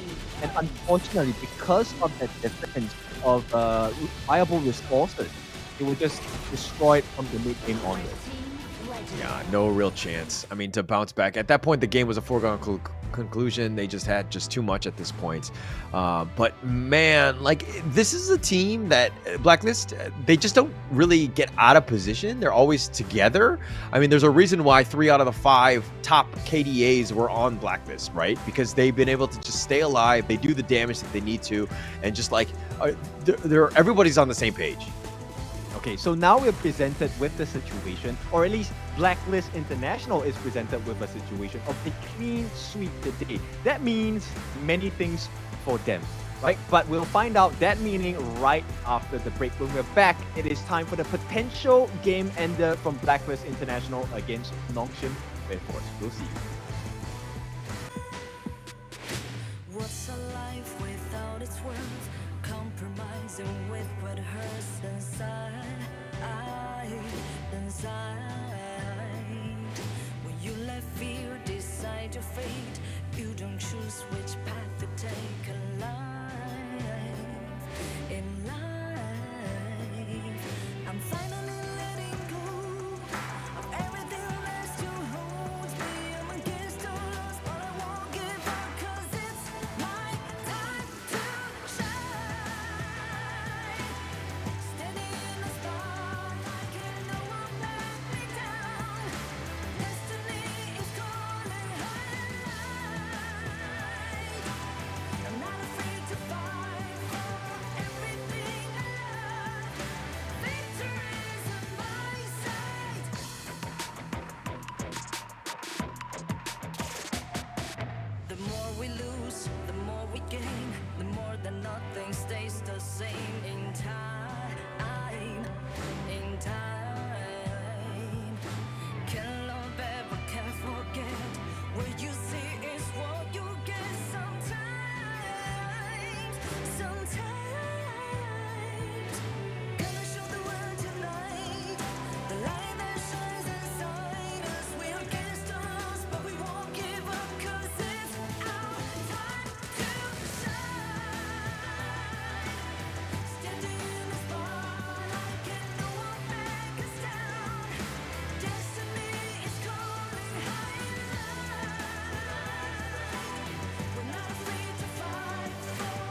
We are nearing the conclusion here of this best of 7 series between Nongshim RedForce and Blacklist International. Blacklist International now leading 3-0 with a potential game closer to win this whole series with a clean sweep. Yo, I do not want to see a clean sweep, right? I thought there was going to be some more fight from Nongshim. I know that there were some home fans, and there was a lot of people saying that they were going to, Blacklist were just too strong, too powerful, and we've seen it, right? They are clearly outclassing Nongshim at this point. Nongshim looked very scared. They've not been able to play the game that we normally see them play. They've actually taken some of their best drafts, and they've just been counter-picked, counter-drafted. Blacklist International just look really well prepared, and they've really stuck it to Nongshim here. Yeah, they definitely have done the homework, right? And the spice level right now from Nongshim RedForce is not enough. They can deal with the heat over here on Blacklist International. I mean, they are a long-standing organization, and you have to put respect to the name as well, right? So, yes, there is a kryptonite in the form of Nongshim, but it looks like it's entirely useless against one of the strongest, if not the strongest team in Philippines. Like, the flavor's been mild. It hasn't been spicy black, right? We need to get to that level at this point. We need to just turn it up because, again, this is an elimination game for Nongshim, right? Their backs on the wall. They lose one game, they out, right? And, I mean, more props to Blacklist International for putting them in this position, but they got to close out this series here. Yeah, I mean, you can definitely tell YK is breath, right? Finger tapping, body language. He's not comfortable. And PG, he is ready to make life a misery at this point for the side of Nongshim RedForce. Yeah, I think TG's ready to go. I mean, he's ready. He wants this draft to start. It looks like we're underway here as we get into Game 4's draft.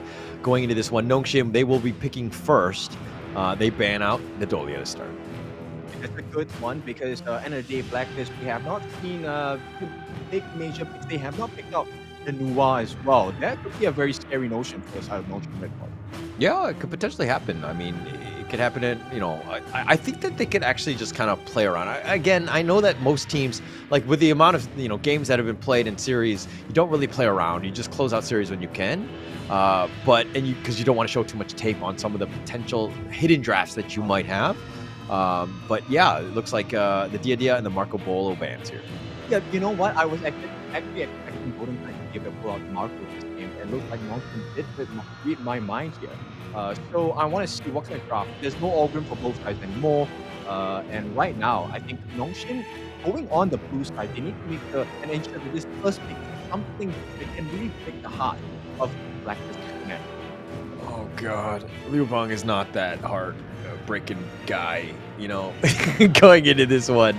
Obviously, this is a pick for the rest of the draft to kind of, to use his battlefield command to the best of abilities. But I always look at this as like, it sets the tone, especially when you have that first pick and you kind of draft or like you set things up for it. Like there's a lot of success based on that first pick. But the Liu Bang one is a little underwhelming to me as that first pick. But of course, we're in Game 4, and there's a lot of picks that have already been taken. Well, every explosion needs to start with a light, a spark, and they want to end it with a bang, right? What if you pick up the Liu Bang? You can expect a lot of burst potential coming out from the Nongshim lineup. This means there is a lot of emphasis on the farm lane and the jungle. This combination, jungle needs to be extremely tanky, the farm lane needs to be extremely painful. So tanky, Musashi fits the bill here. Okay, yeah. So yeah, speaking of pain, who better than the Musashi on this one? And look, we know that Nongshim's Kyung9 likes the Liu Bang. He likes to split push, and then he just kind of zips on out of there with that battlefield command. It's just like not one of those things where we generally see it as that first pick, so it kind of throws everyone off. But it looks like the rest of the lineup, the Ganenmo and the Musashi, are very strong with Nongshim. So I like where their draft is going, and it looks like Blacklist International going with the secure here. Okay, right now they have the option. I think one of the considerations is to ban out the Liang. I think the Liang and Princess Cross combination is really good. But at the same time, there is a safety card coming out from Nongshim. It's going to be in the hands of Illusion, right? If you do find yourself in the position where you are under control of the Liang, it also means Ganenmo has free aim. So I'm not sure whether they want to take the risk of not banning the Liang and actually giving it over to Blacklist, as Liang can be a support as well. But with the secure there, there's no way that they would pick the Liang as well, right? Oh wait, I didn't see that. Okay, yeah. Okay, yeah. I was like, how many roamers are they allowed? I mean, are you trying to sabotage their lineup? But no, I mean, they picked up the secure, a little bit of control, ways to kind of just potentially deal with the Musashi. You need a little bit of control for that. So, and it combos well with the Princess Frost because, you know, the longer that they're in winter is here, I think you're going to have a good time. Yeah, and right now they need something tanky on the side of Blacklist International as well. Right, so Nongshim, I think they'll do well to ban out the remaining pool of jungle heroes. Maybe Akudo makes a lot of sense for Blacklist as well. That would be interesting. Kind of use that as just kind of zone them away and to push them out. But okay, the Guan Yu, Princess Frost, nice little combination they got. Yeah, now this is going to put a lot of emphasis on Chami 1, and so far, based on the play and the results of Game 1 and 3, I think we can put a lot of trust into Chami 1's Guan Yu. I think we just trust Chami 1 with any hero at this point. I think he's just shown up time and time again. Okay, Yaria in the clash. Okay. I'm just kidding. I don't know about that. Or the Dongwon? Yeah, Dongwon is good. But okay, in this case, look, the check box has been put, right? They have good sustainability, they have global presence coming out from Nongshim. In fact, they even take the Liang for themselves. This is a good pick against heroes like Guan Yu, against heroes like Yin. Now, Blacklist. This may be the best draft that Nongshim can offer against the likes of Blacklist in this particular game. Yeah. Actually, the draft is kind of rounding out. I mean, obviously, they're digging a little bit deeper in that pool, but I kind of like Nongshim's draft thus far. How does Blacklist... What is the last pick that you would want here to counter this? I would want someone who has access into the backline. Which is Lam is definitely one of the heroes to consider, but my concern is Lam isn't that tanky. And it also places a lot of emphasis onto winning that jungle farming lead. The gold accumulation, EXP accumulation needs to be on point for the side of Blacklist International. In fact, I think this might be one of the weakest drafts available because it's a very high risk. The reward is high as well, but this risk, if you really want to take it, the 3 games ahead, maybe it's a given. Yeah, I mean, look, I think Justy, you got to give him credit. He's able to play these heroes. He's played the Lamb before. But going up against Haku's Musashi, I would definitely give that edge to the Nongshim side. But if you're looking at the rest of the lineup, still, Nongshim's heroes are still, I would say, competitive, right? In the sense that the Shoyu, the Ganamo, they're going to do their damage. Liu Bang is going to keep somebody alive. And I think the way Nongshim plays the Liu Bang, especially with Kung 9, I think they're going to have a fine time just split pushing.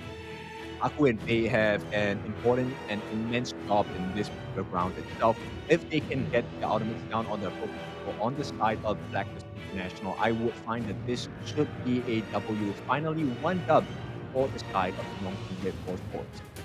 Yeah, and that will be the start of the 3 more wins as they get to the ultimate battle, which we know is brewing in the background, all because of Yukin.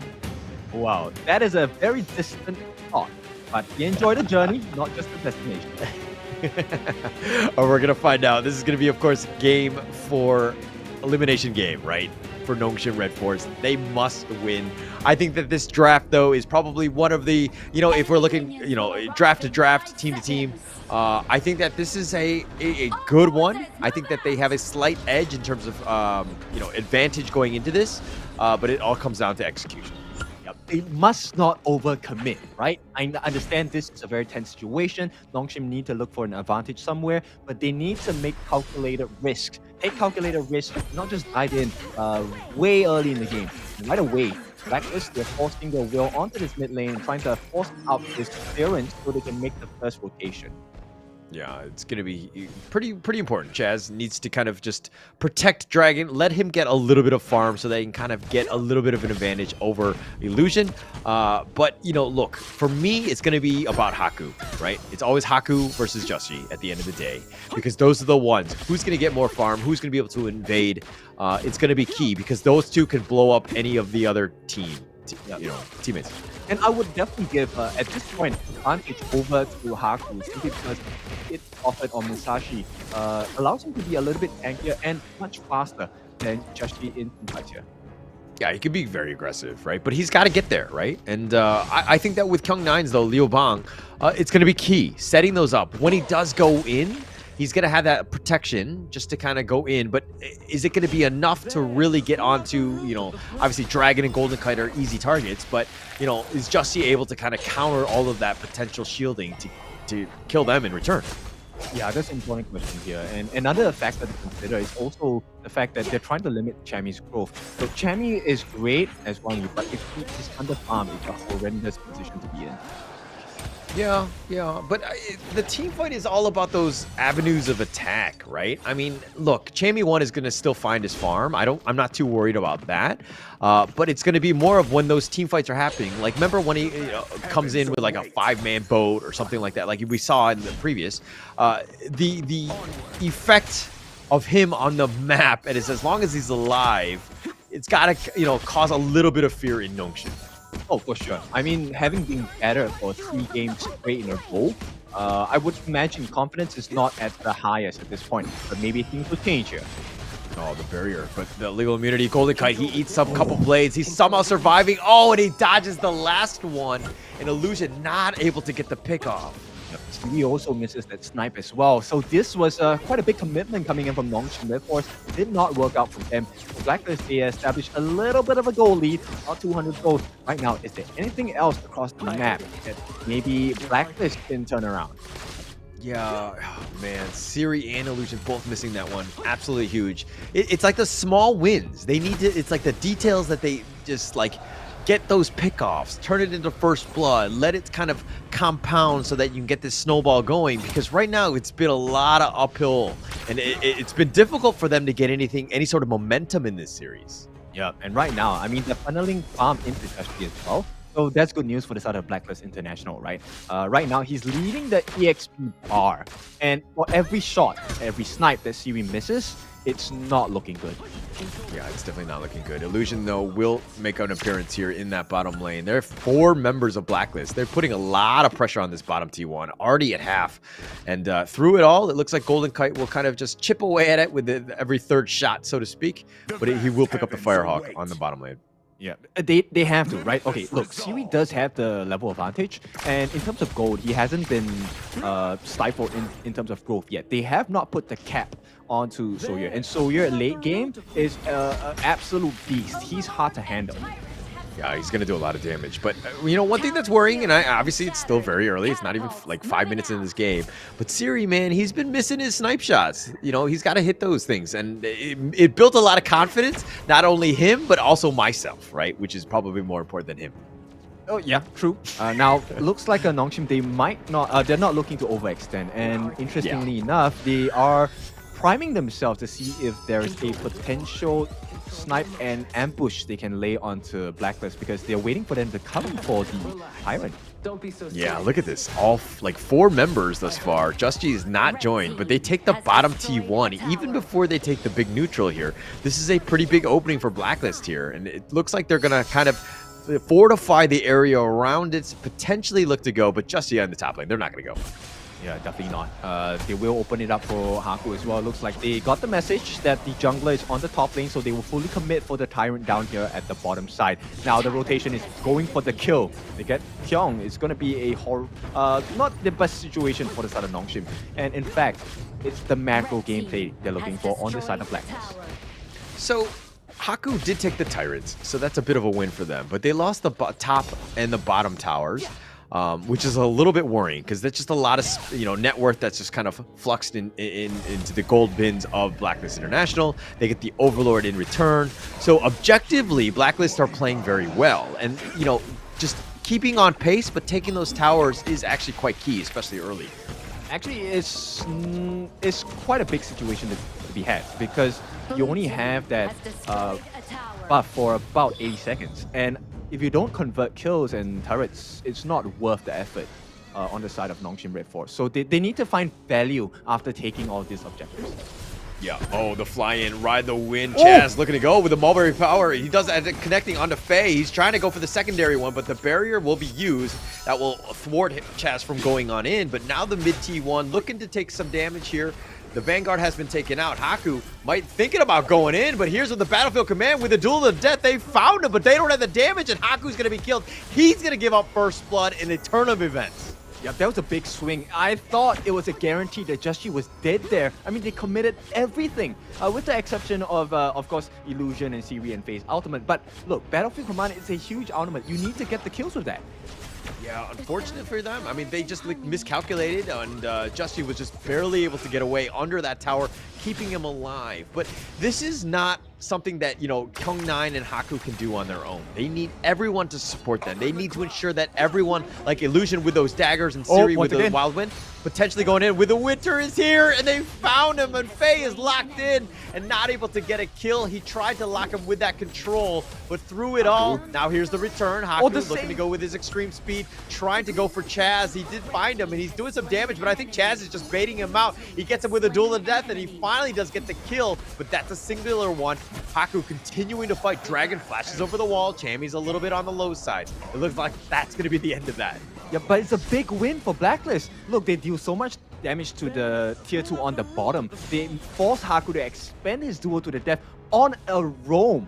Right? There is no kill. They didn't get to shut down Golden Kite. They didn't get to shut down Chammy. And Just Chi has been just farming like crazy. 2 levels ahead. This guy is at level 13.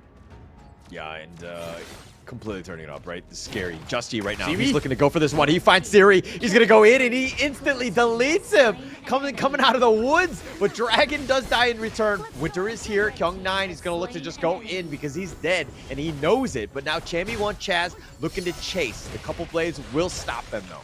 Oh, they are forcing their will here. This is a game 4 that Blacklist do not want to miss out on. Look at the T2 on the bot, going to be pushed in by Just Chi as well. And along with that, a it's not a consolation prize. Extra prize here, freebies with the Crimson Golem as well. Just Chi, man, he was playing that one patiently. He was like a hunter. He was prowling him out. He was stalking him almost. And Siri just thought he was so safe, completely got caught off. I mean, Siri's the type where, yeah, you were talking about the late game damage, but are we even going to get to the late game?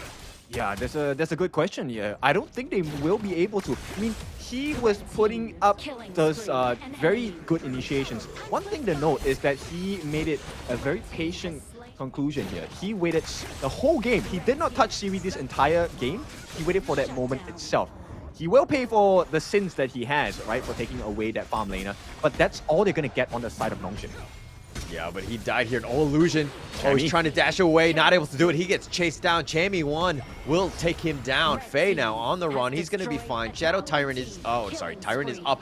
But Haku finds Dragon, got all alone, and it looks like it's a 2 for 2.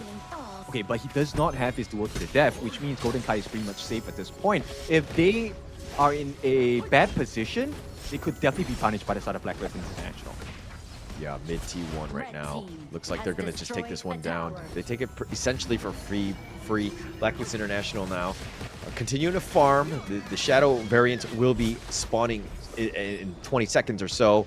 But Nongshim right now, they need to bounce back. Look at this jungle differential in terms of net worth. 6.5k from Haku, Musashi, and then you're looking at Just Chi, 8.93.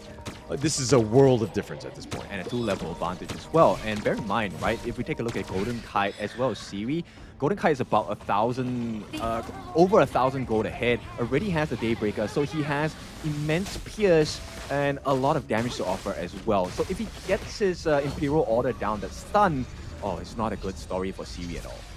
Yeah, it'll set it up. I mean, he'll do so much damage. And looks like Nongshim are going to make their way to the southern part. Kyung9 just looking to split push. This is what he should have been doing. Chammy 1 has to respond in kind. Haku, half-life for that Tyrant. Now they're looking to go, but that barrier is going to be used. And it looks like Just Chi takes the Tyrant. He takes the first Shadow Tyrant, and he's going to go in, but he's been controlled, and they do get the kill. Illusion will take him on this one. With the Rampage from Haku taking him out. Siri gets the kill onto Chaz, but Kyung does die. Chammy 1 will ride away into the night. Yep, and with that, they establish a little bit more map control. They take the T2 in the mid as well, while they lose a couple of bodies here. Blacklist is still a favorable trade at this point. but it's 3 members down. I mean, for the cost of Kyung9, like, you're still finding ways to get back in. It looks like Nongshim are going to push the envelope a little bit here by the Overlord, but Chammy1, ooh, eats a couple blades. He needs to back off. Nongshim will get this consolation prize. Oh, that was one for the storybooks there if actually Illusion got that snipe. And with that, the pressure is going to be alleviated for a little bit from the side of Nongshim. They will get the Shadow Overlord for themselves. No, but this map control turns into quite a bit of a gold swing, right? The fact that they're going to get this top T1 as well, in addition to that Overlord, things have kind of shifted a bit. Yes, it's about 2 or 3K at this point, but finding those pickoffs are good ways for Nongshim to get back in, especially when you can convert them into towers. Look, but they're also very dangerously close to having the base exposed, right?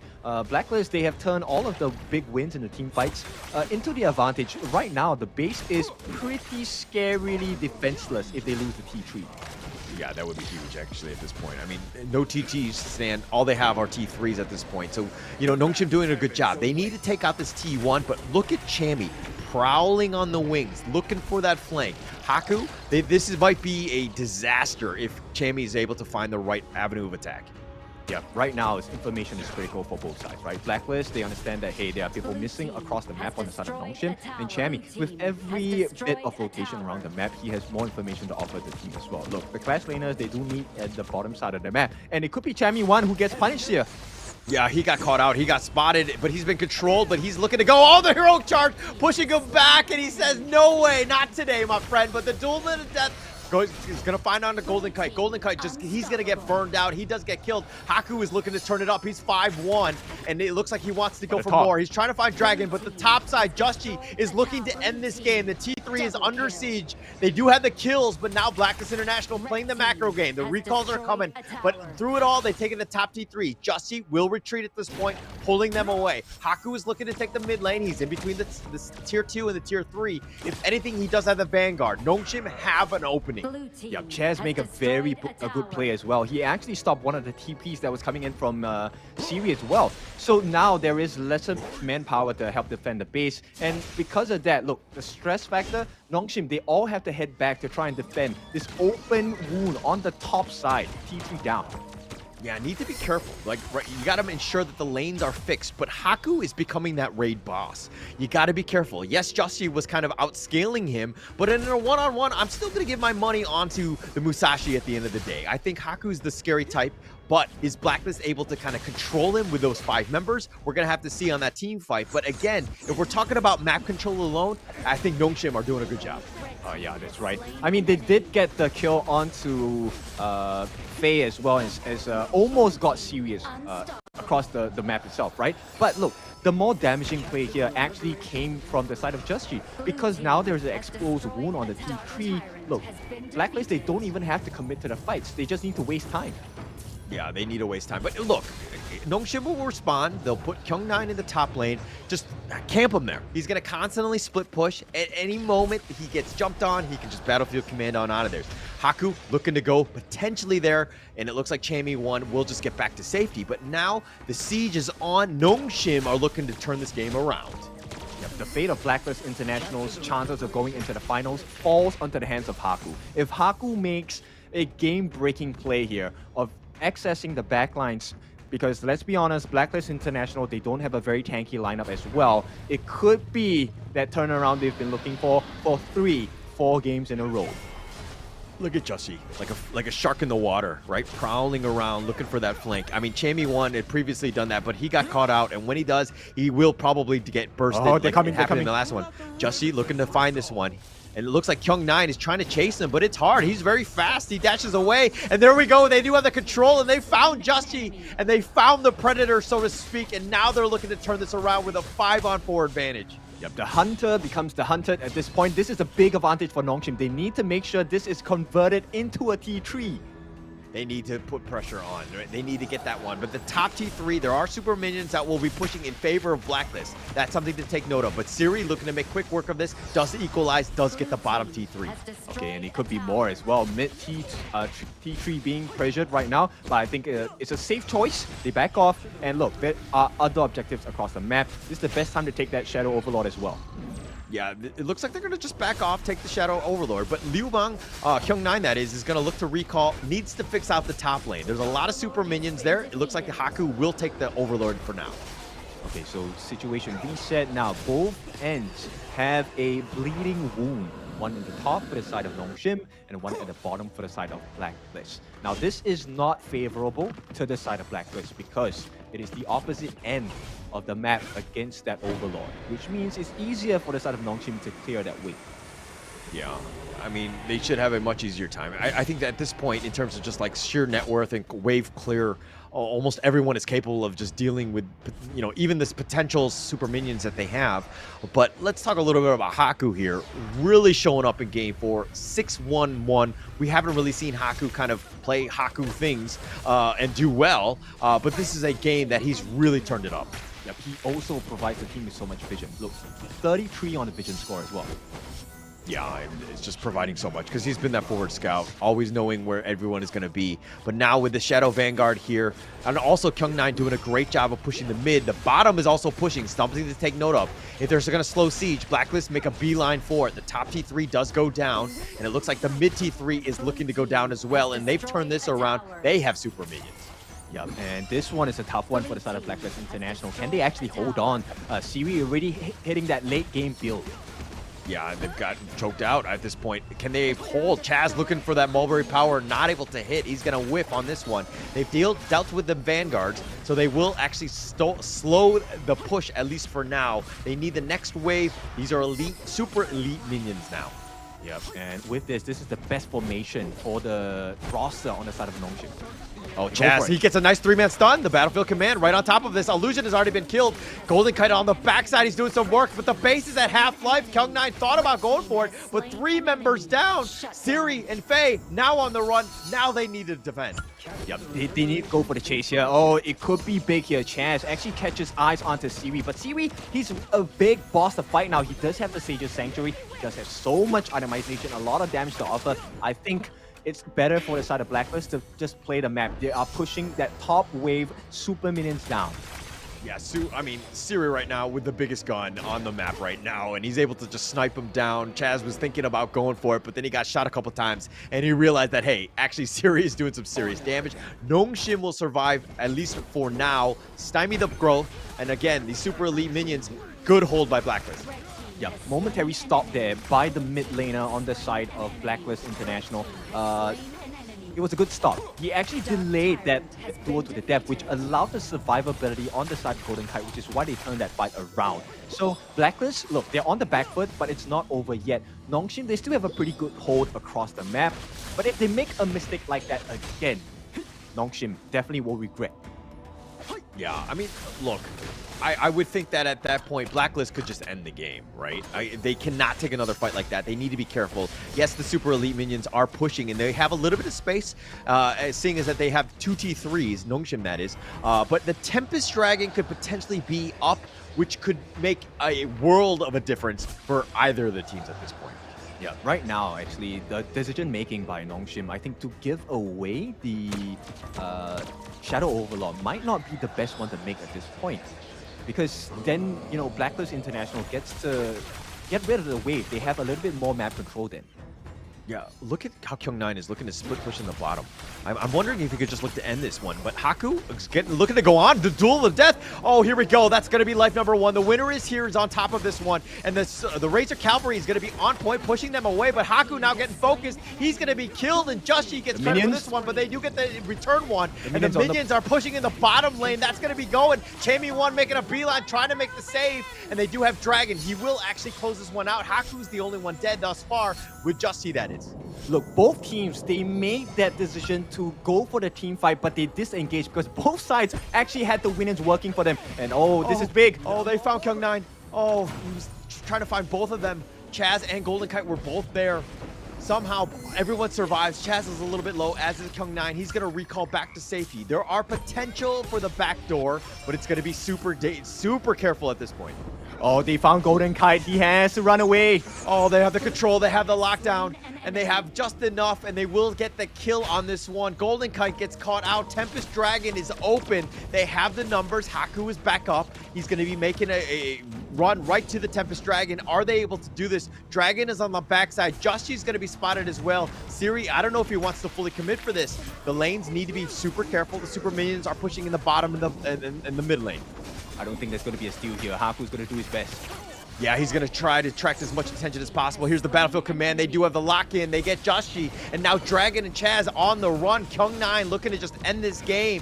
Jamie 1 dealing with the minions, trying to slow this game down, extend it as much as possible, give 5 more seconds for Golden Kite to be back up. But with the Super Elites all been pushed out, it looks like Haku is forcing on the base. Here's Golden Kite. Can they hold? The base is about half-life. Chaz has already been killed. Haku goes for the duel of death. Dragon has been killed, and it looks like they have the base, and Nongshim get on the scoreboard. 3-1. This could be the start of something wonderful for the JPKR region. And hearts are broken at this point for the Philippines region here. Blacklist, they're so near, yet so far. Look, it's just one game, right? It's 3-1, and I know that this is one of those things where teams are all about momentum. And giving Nongshim that one game, yes, it's not great for Blacklist. They just wanted to go home. They were already thinking about dinner. But this is a moment where now you got to stop it. You got to stop it. As Blacklist, you want to win out the next game. You got to close out this series. Don't give Nongshim any more momentum. Yeah, for sure. Okay, look, they did have the Musashi on hand. That was a good hero in the pool to kind of execute this late game strategy as well. And they picked up the Soyue.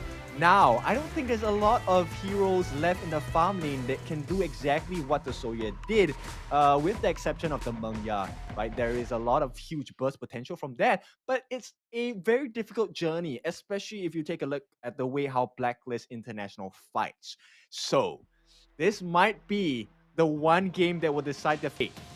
The next game in this best of 7 series. But let's take a look at the itemizations first. This Soyue, Siri was the saving grace. Sunpool, the range, extended range on this hero was what made the difference. He totally abandoned the boots.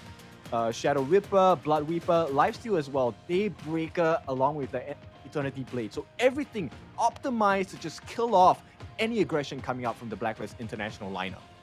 Yeah, and I want to give props where props are due to Faye. I mean, like, the damage is almost nothing, right? But he had such an impact of just locking down Justy or Golden Kite when he needed to, right? He was always on there, and everyone else has the damage. They just don't have the control, and Faye brought all of that. The fact that he was able to flash control on top and just lock people down for the rest of the team speaks volumes. As a fellow role player, I see you, buddy.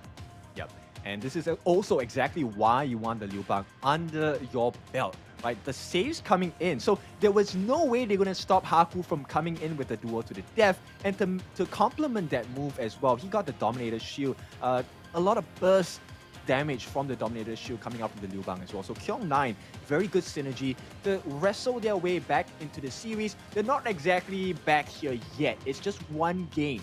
Blacklist still in full control to take this whole series away. But let's talk about the MVP. Like you mentioned, Rome players unite. It is Faye coming in with the ultimate control. We don't need the damage, we need the utility.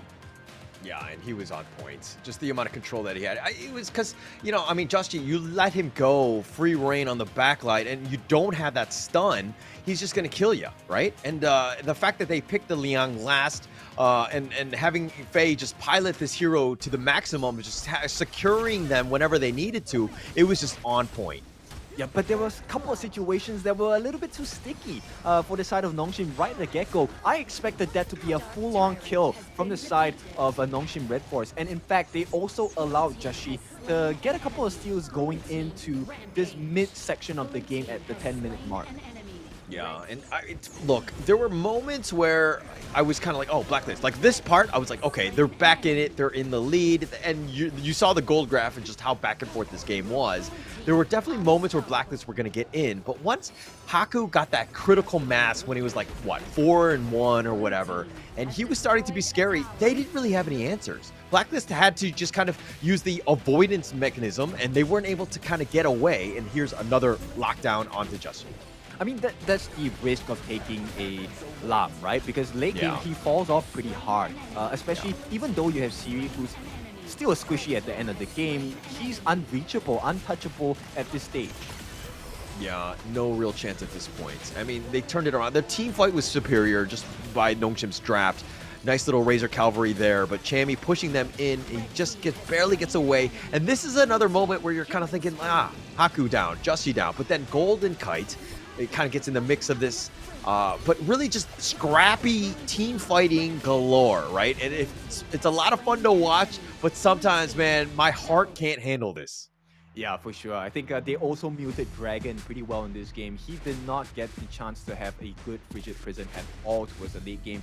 Too much chaos, too much confusion. And with that, they net themselves the first win of this series for themselves on the side of Nongshim RedForce. Now, is this just a consolation prize, or is this going to be the start of a comeback for the JPKR region representatives, Nongshim RedForce?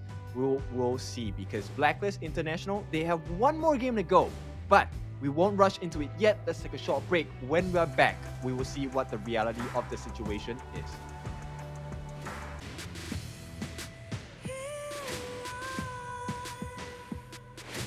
What's a life without its worth? Compromising with what hurts inside. When you let fear decide your fate, you don't choose which path to take in life.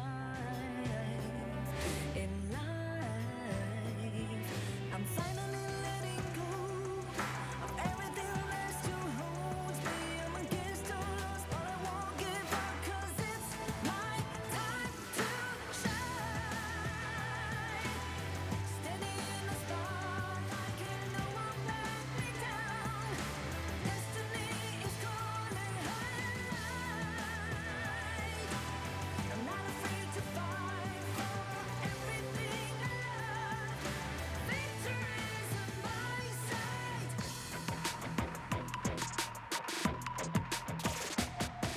The more we lose, the more we gain. The more that nothing stays the same. In time, can love ever, can forget. What you see is what you get. Sometimes,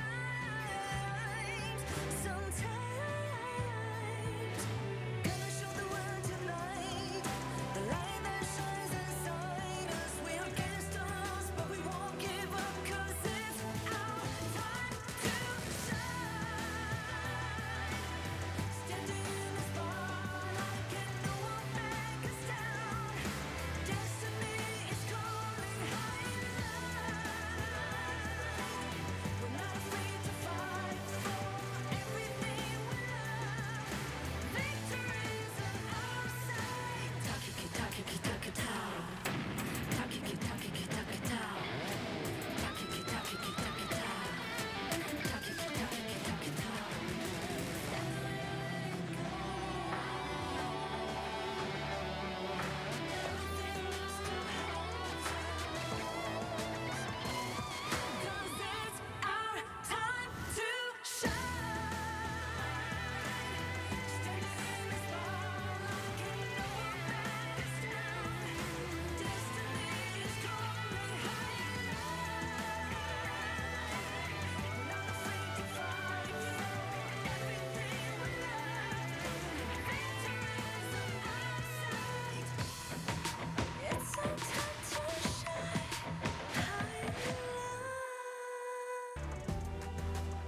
Welcome back. It is time for the fifth game of the series here in our best of 7 Blacklist International. One win away. Nongshim RedForce looking to change that story up. Yeah, Nongshim playing the role of a cockroach and be like, hey, we're not dead yet. This is just a flesh wound. We got this one. We're going to be able to come on back. They figured something out. That was a pretty good draft, and they were able to kind of use Haku to get themselves back in this game. But again, Nongshim, never say die. Yep. I don't know what it is about this series, but Nongshim have got me pumped. Yeah, for sure. I think, look, it's just one game. Let's not get carried away on this one. But that one felt good. And we saw it, we kind of saw this in the first series of the day where momentum is a big factor, right? And I know that it's only one game, and I know TG from Blacklist, the coach there, needs to kind of just keep his troops calm and ensure that they can continue to fight because they are in such a good position right now. 3-1. Yes, they lost the game. Not the end of the world. They can just bounce back in this one. Yep. Bring out the Mengya. Come on, boys. Bring out the Mengya. It doesn't matter who it goes on to. This will be the winning formula for either side, right? So I expect the Mengya band coming in from either Blacklist International or Nongshim RedForce. Of course, ideally, one of these two teams will pick it up. And I just want to say, maybe it's a bit too fast, but I feel whoever gets their hands on the Mengya will win this next game. Yeah, I mean, it's more because of the fact that there are really not a whole lot of good farm laners left. You know, I mean, you're kind of not exactly digging at the bottom of the barrel, but you're definitely getting close where you're like halfway towards the bottom, right?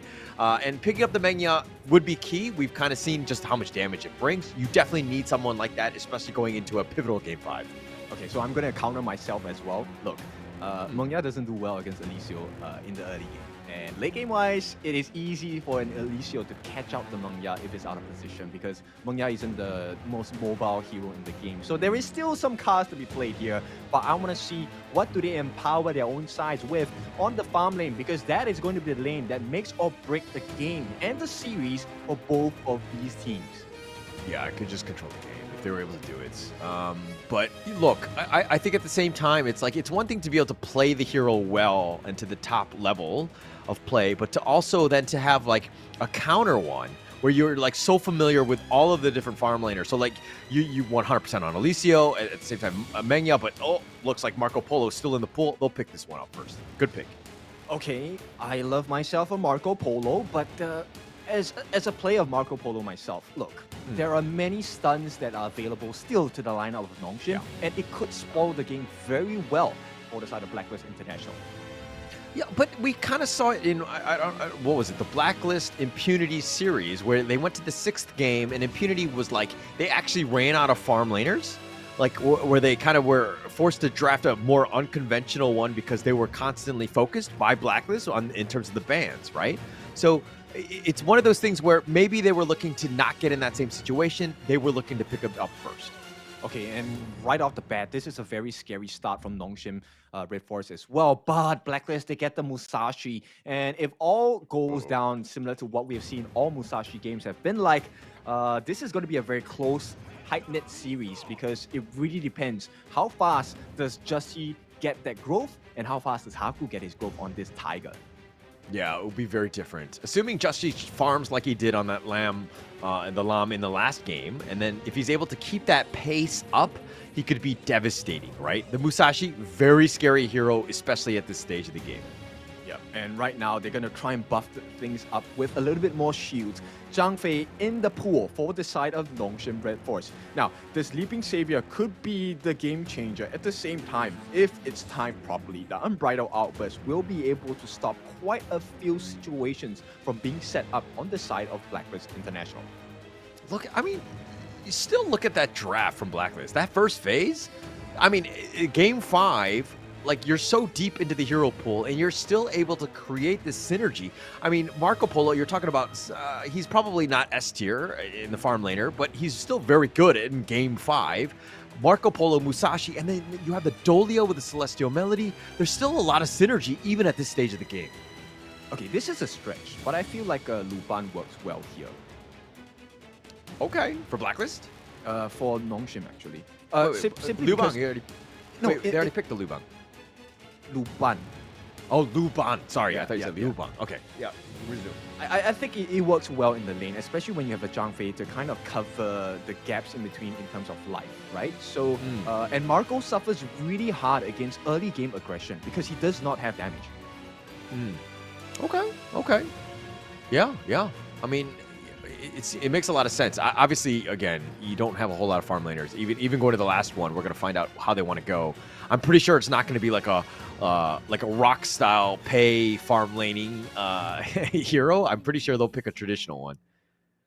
Well, we might be in for a surprise here. I don't know. Teams have gotten a little bit iffy during the later stages of a best of 7 series, right? So let's see what they have in store for us. Blacklist, they're going to go in with the Sharded. I like this. It breaks the formations that teams offer during team fights. And if Chami 1 gets the way, whatever way that he's thinking of, he could pretty much break apart Nongshim from the heart. Ooh, wow, Yixing is still out there and available to be picked. Man, this is a good-looking draft by Blacklist.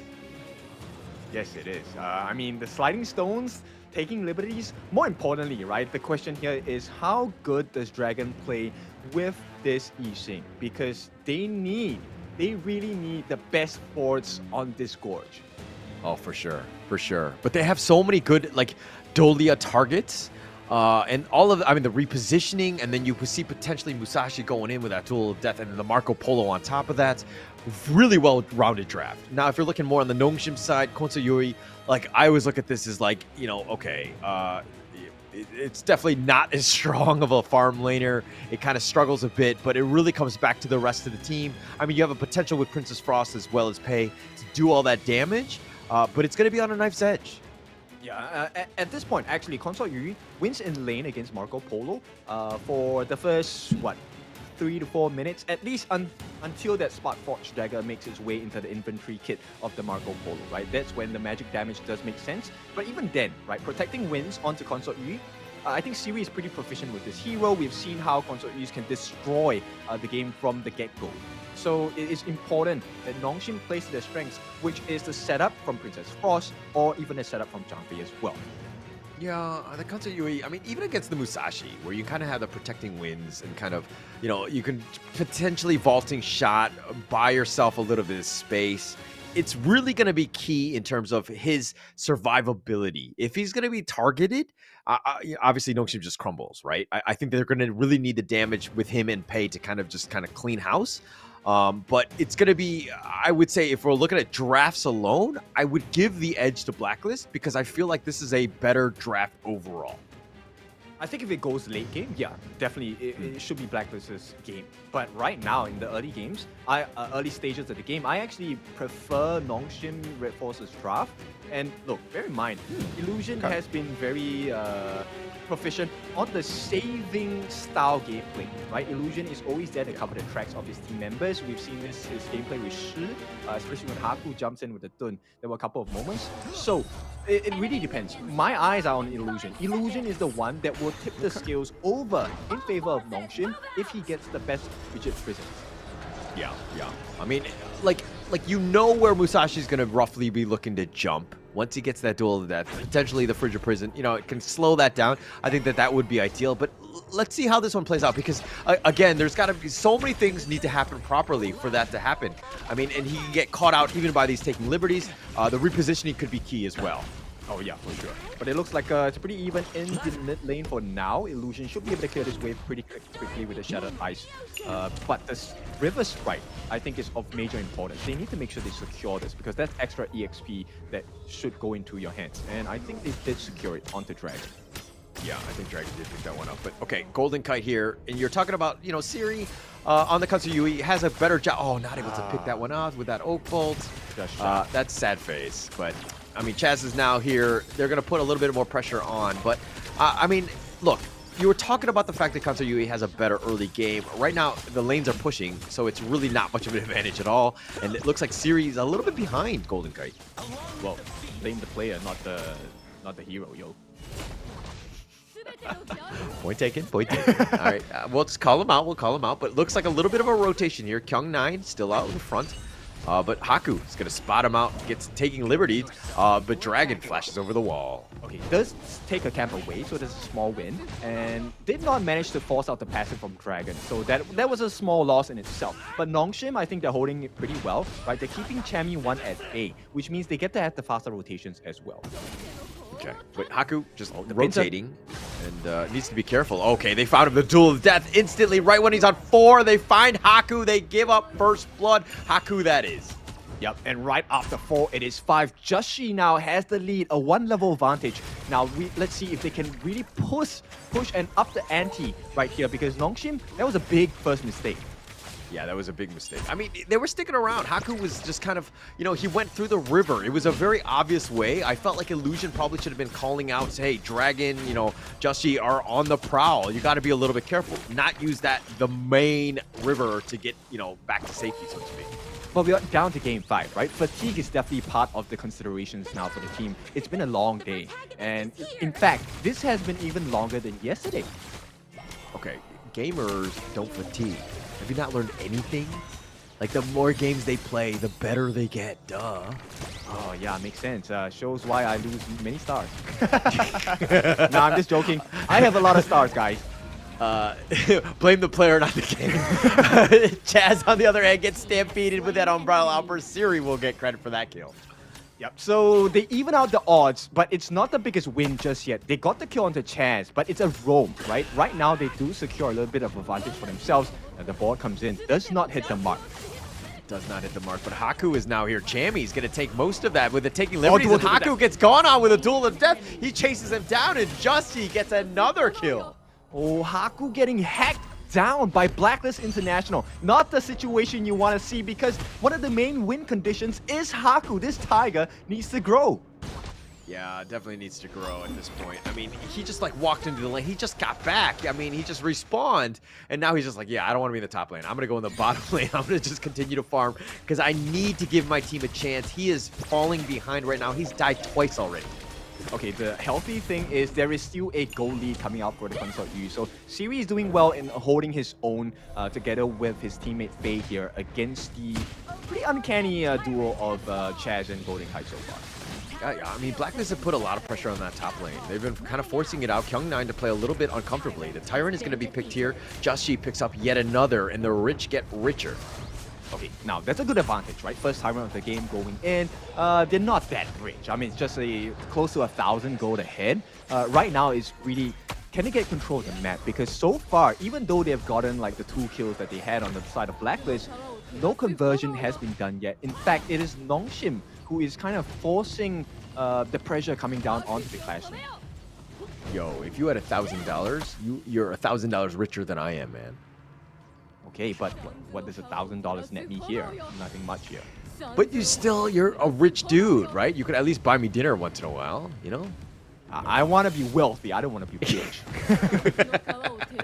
All right, Blacklist International. Chammy won, looking to go for this one. He doesn't know that Faye is going to be there. The Umbrella Outburst, a little bit of a surprise. The Stampede, they have a little bit of a lockdown. Chammy looking to flash away, but he's going to be chased, and Faye doesn't want to actually go for this one. Chammy one survives. Yep. Every single instance that Nongshim says they want to put some aggression down, Blacklist answers back instantly.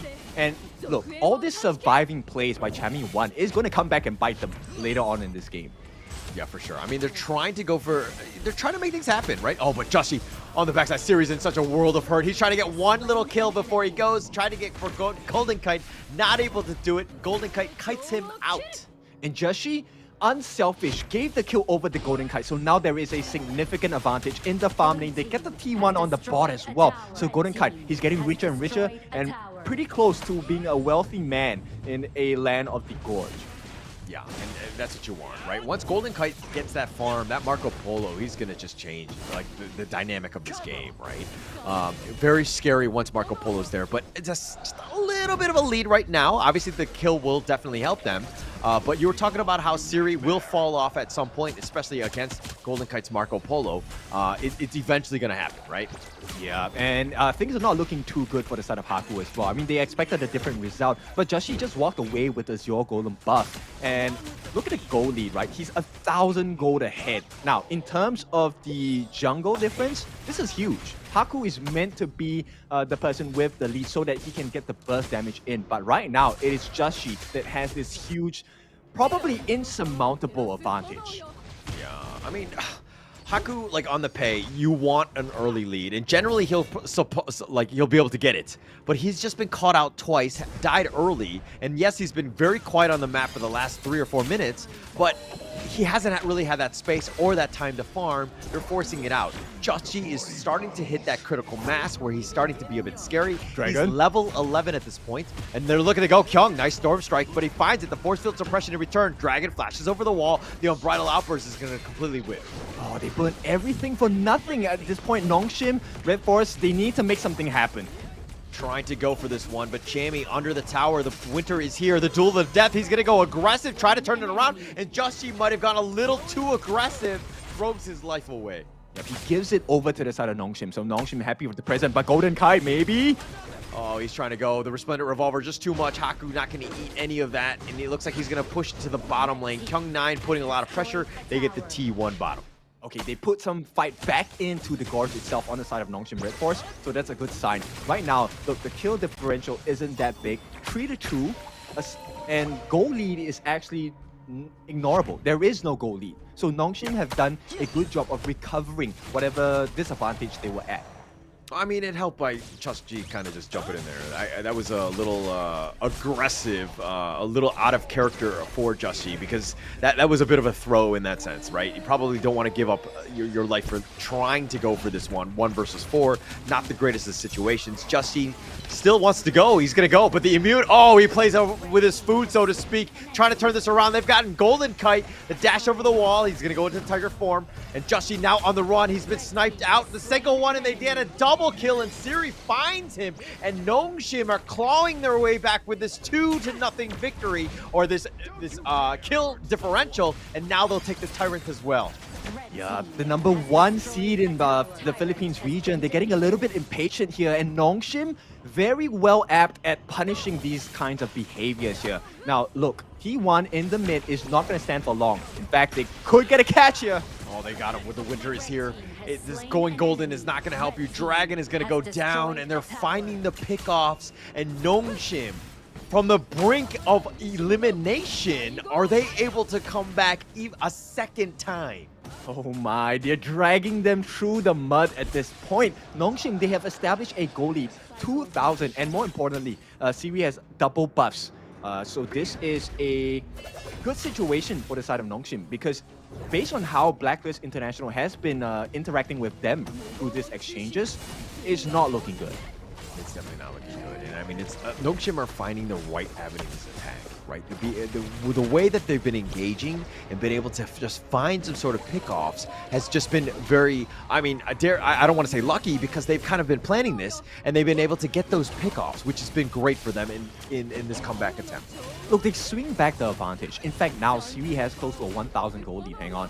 Faye, I don't think he's going to be dying here. He does have access to the Unbridled Outburst. Probably wouldn't want to expend it at this point. But Daybreaker just completed along with the Eternity Blade. This is not looking good at all.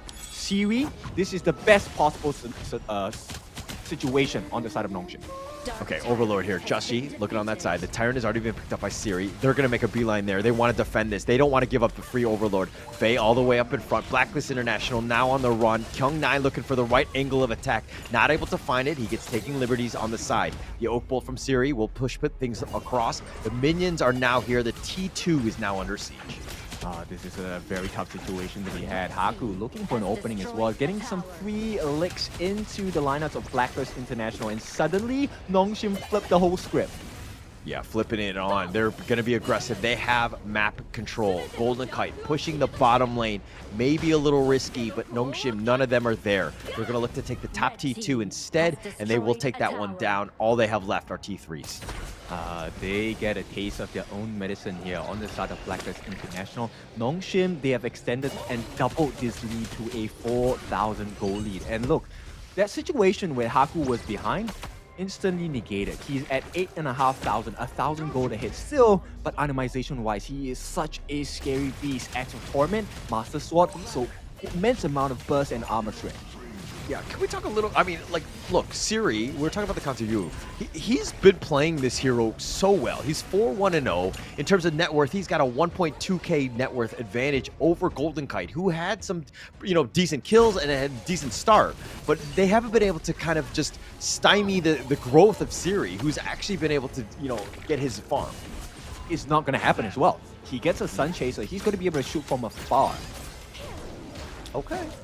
Yeah, and they're going to take the Overlord here. They've picked it up, ensure that they get it with Haku's smite there. But now Blacklist International looking for scraps, looking to split push. The Shadow Vanguard in the bottom lane, which is going to be the smart way to go, as it looks like they're going to be pushing the mid and the top themselves. Look, Blacklist in a tight position at this point, because if you take a look at the draft right now, Nongshim, they can easily stop Golden Kite from coming in. Yeah, it looks like the T3 going to be taken out. There's no way to hold for Blacklist International. Things are getting a little worrying if you're a Blacklist International fan, as the P3 mid and the bottom are there. But look at how Nongshim used the map. They're going to look to go, but the Fever Barrage right onto Haku, who dashes away, and he says, ha-ha! Yeah, it's not ideal, right? And he even expended the Frigid Charge as well. This is not ideal at all for the Blacklist boys.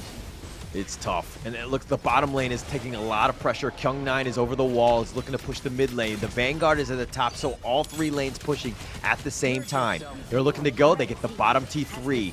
And it looks like they want to go for this mid one, but it's going to be a jumped up. Chammy looking to go for this one. Finds Siri, though, who kind of goes with the protecting wins, but Chammy's going to be killed. They've gotten that one member, and now Haku still up in front. Almost gets enough to kill Golden Kite. Limp it away, gets back into the fountain. T3 still up because there are no minions at this point, but it doesn't really matter. They're going to force it down. Vanguards are on the way. Faye dodges the Resplendent Revolver. Chaz still on the side. Vanguards are now here. This is going to be an awkward situation for them. The Winter is here, zoning them away. They've been pushed back. Siri still up in front. The base is taking some damage. The Fever Barrage. Haku does go down, but it's just not enough. And Nongshim are back in this series with a second game in a row. Oh my goodness, ladies and gentlemen, we have a series on our hand. It looks like Blacklist International might be running out of steam.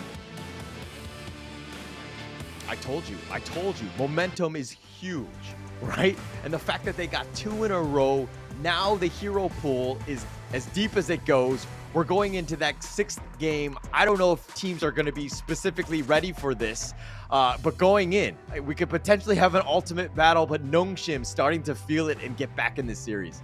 Oh, I can't imagine the tension there, right? I mean, there's so many things that could have gone right for the side of Blacklist International, but Nongshim were, no, let's not take a look at what are things that could go right for you. Let's take a look at my side of the story now, and many things went well for the side of Nongshim RedForce as the game progressed.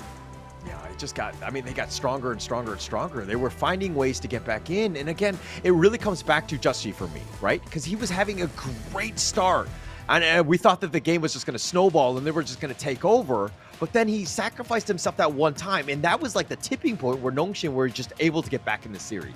Yep, there were a couple of things that were also necessary on the side for the side of Blacklist International to get the turnaround, right? One of the items being on Dragon necessary was the Twilight Stream or even the Venomous Staff as well. With the lack of heals, with the lack of regeneration, as well as that armor shred, it would have been much more easy for the side of Blacklist International to take the fights. But I want to highlight one player that has caught my attention this entire series, and that actually is Faye. Look, if you take a look at the stats of Faye, he tanked up 30% of the damage for the team on the side of Nongshim RedForce. But later in the highlights, you'll also notice he actually stopped the reinitiation coming in with his unbridled outburst. Not once, not twice, but every single engagement that Blacklist were attempting to mount that comeback. Yeah, I just like this team really knows how to play well together. When somebody is vulnerable and they gets jumped on, they have the proper, counter initiations. They're able to figure it out. And again, this is the never say die attitude that they had, because you're going in and you're thinking, oh, Blacklist International, they've got this lead, but they were not able to compound that lead into a sizable lead where it was, untouchable by Nongshim. Nongshim were able to find ways to get back in. Justy being a little overly aggressive, got caught out. And now here we go. The MVP Siri on this one, 4-1-1. I thought he played an amazing game on the console UE. He was so sneaky, and I mean, okay, look, as a console U player, every single orc bulk that you land is of immense value, and this guy didn't exactly miss many of his shots. Yeah, he didn't really miss many, and that was this big thing, right? He was able to snipe him out, and Haku giving up first blood, and then he died a second time, and you're thinking, this game is over. They've got this one. But, like, look at how aggressive Justy was. But this is the moment where I'm like, why, Justy, why are you going in? He goes for the full health illusion, too, so it might have been a misclick as well, but then that completely changed the game. Yeah, exactly. And you know what? For the first time, you see very nice setups by the Princess Frost. Illusion, just a different class of a mid laner so far. He's the one responsible for setting so many difficult positions that, end of the day, Blacklist International just couldn't weasel out of. Yeah, no real way. And I mean, the team fight was unreal. Chammy won just trying to force it out, trying to make something happen. But the winner is here. That zoning was on point. And yeah, you killed Haku in the end, but they were able to take the base. They had that damage. I mean, just a really well played game by Nongshim and being able to bounce back. But man, game 6, man. Would we have? I mean, we're definitely having an ultimate battle, right? There's so much momentum on the side of Nongshim. Well, if stats don't lie, because of my appearance on the broadcast, we are heading into the ultimate battle, per se. But of course, look, we all want to hope. The Filipino fans, look, #1 team in the region, they are representing the Philippines. The hopes and dreams, they don't want to be knocked out here. And they're just one step away. And that's what is kind of eating at us as well. But they're going to eat at us a little bit longer because we're going to go for a break. When we're back, let's see, is this going to be an ultimate battle day or not?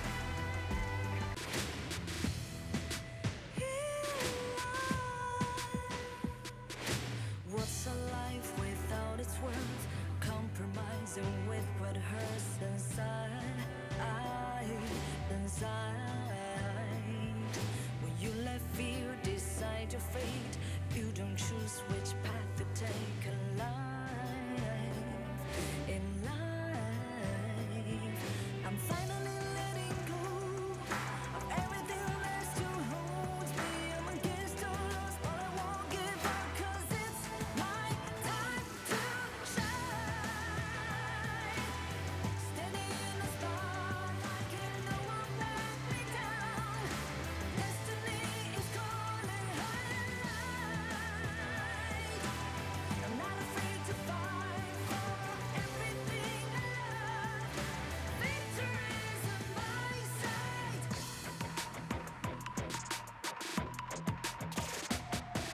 The more we lose, the more we gain.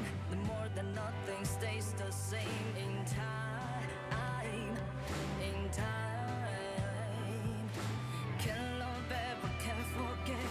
What you see is what you get sometimes. Sometimes. Gonna show the world tonight. The light that shines inside us. We're against the odds, but we won't give up 'cause it's our time to shine. Standing in the spotlight, can no one back us down. Destiny is calling high and light. We're not afraid to fight for everything we love. Victory is on our side. Takiki takiki takitao. Takiki takiki takitao. Takiki takiki takitao. Takiki takiki takitao.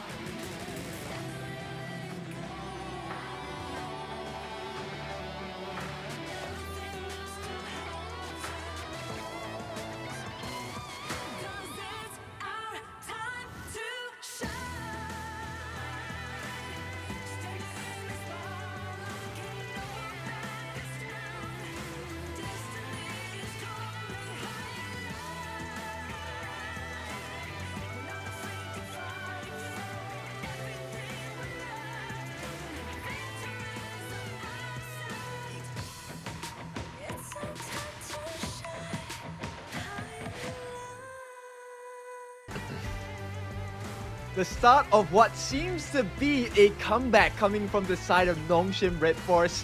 We are on the cusp of an ultimate battle very, very soon. All it takes is one more win from the Nongshim RedForce boys. Now, Blacklist International, their backs are against the wall. They just need to do it one more time. But this one more time seems to be so far away. Oh man, we're starting to feel it. Look at this. Game 6. 25 other heroes are not able to use because you've used them in the other games, and then you have the bans that you have to deal with. Essentially, you might be picking at the bottom of the barrel at this point, right? I think that this is, how teams have prepped and getting themselves in the situation, because again, it's very difficult to draft something when you're not able to pick potentially like 29 or so heroes. Okay, look, they're play the utility build, right? Hoey as well. Wait for the Burning Sun arrow, land it from distance. It could be something that they're looking for, right? On both ends. This is a strat that both teams can still make use of because nobody has played the Hoey just yet. Once again, we still have options like the Mengya, we still have options like the Luban, we have still options like the Alicio. These are big, scary picks available for both sides. And then I really want to mention this. Aggression is important, but having restraint is also important. Yeah, I think that that's going to be the biggest thing, right? Just being able to, like, not only outdraft them and to have something that's really competent at this stage. And there's still some decent bands that Blacklist are looking to go with a Dia to kind of start things off. They have not allowed that to Nongshim. It's going to be key going into this one, right? And not only knowing what you have, but also what the opponent has been picking, because, you know, it's a chess match. Yeah, definitely is, right? Both teams now. So, look, Blacklist, TG has been handing the boys a key to unlock the battle, right? The win against Nongshim. But they haven't been able to find the right keyhole just yet. Yeah. Has it solved? I mean, neither of these teams have really figured it out yet.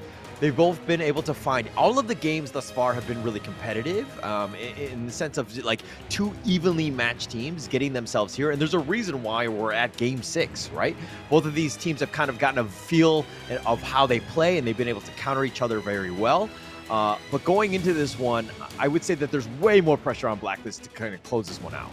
Yeah, especially when you had the lead here. And it looks like they will start off with a pretty tanky pick. The Lianpo, I like it. The longer he stays in a fight, as long as he gets healthy, stays healthy in the fight itself, he's going to be a very tanky and beefy wall to try and get past them. Yeah, and just set things up. I think right now Blacklist haven't done great in the team fighting department as of yet. But Nongshim, they're going to go with the Marco Polo, and they're going to probably show up Golden Kite as of how you use it, right? Fighting words? Yep. Siri at this point is important that he lets this Marco take main stage. But it's not going to be an easy task to fulfill because the Lianpo with the charges will be able to stop him. So I think Siri is kind of forced into picking the Purify for himself here. Yeah, for sure. And oh, the Nua. Okay, all right. They're going to set this up, do a little bit of damage and kind of outrange the Lady Jeanne here. But who's going to be up to task? Who do you give the edge to in this lineup, or this matchup here?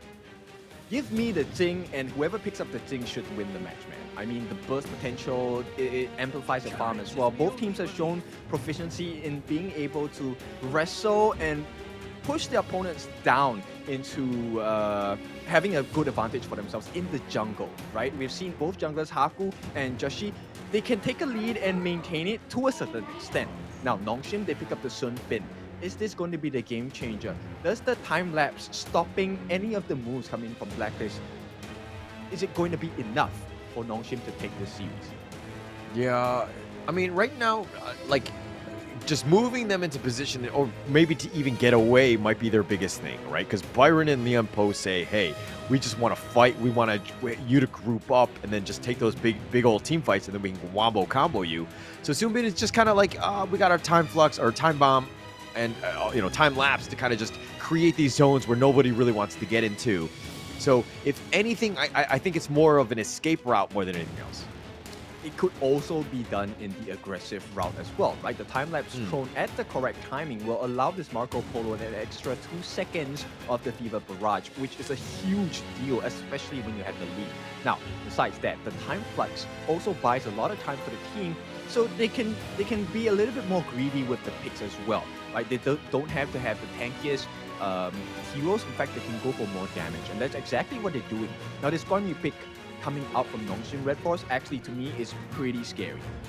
Yeah, it is scary. I mean, the repositioning possibilities are endless in that sense. But the Fang being picked up by Blacklist, your thoughts on this hero just in general?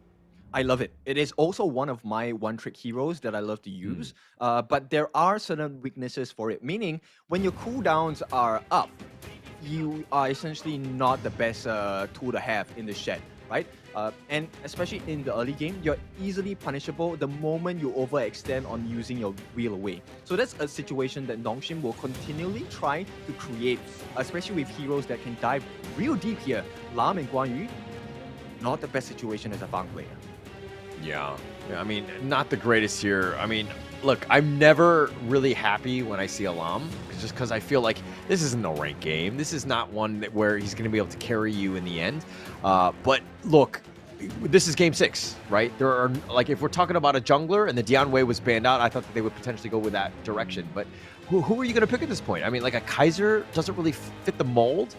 You want somebody who, like, the Guan Yu is going to be creating all that havoc, repositioning everybody. You want that damage and that you want that blow up. So, like, you can see the potential of it, but could it fall off and could it fail miserably? Yes.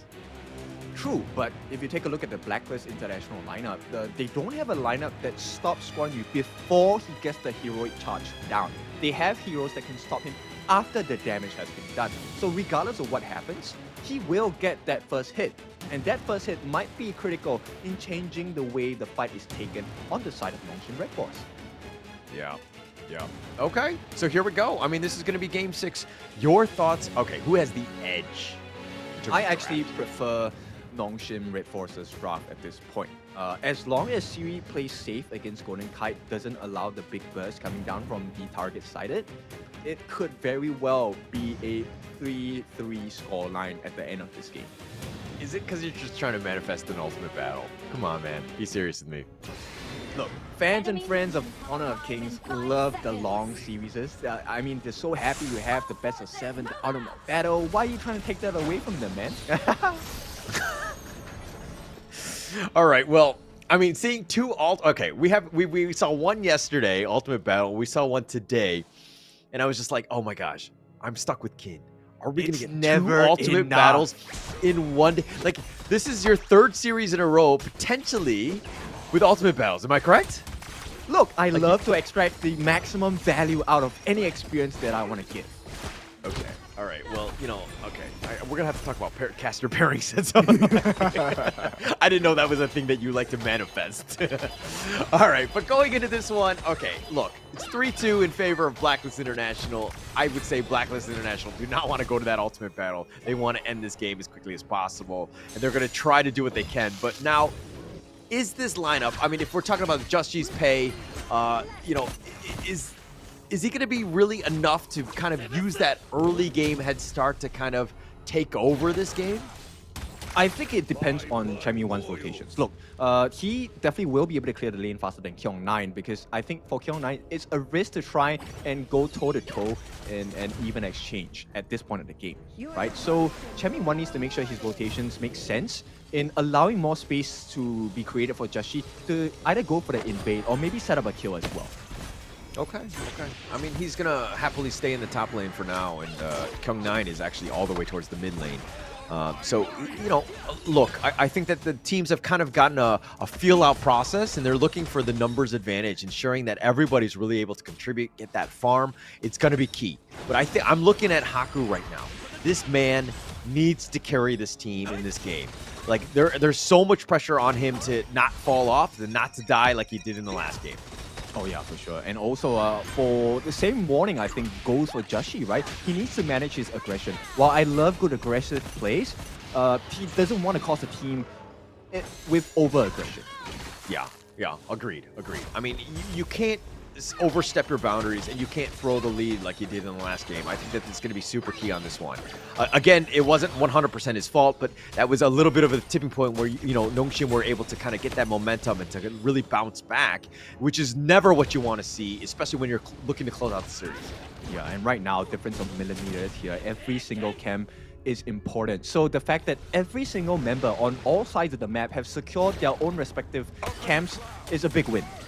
Yeah, for sure. And Haku here even stealing not only just the jungle camps, but also in the top lane, stealing some farm away from Kyung9. Of course, I know that this is something they're trying to direct.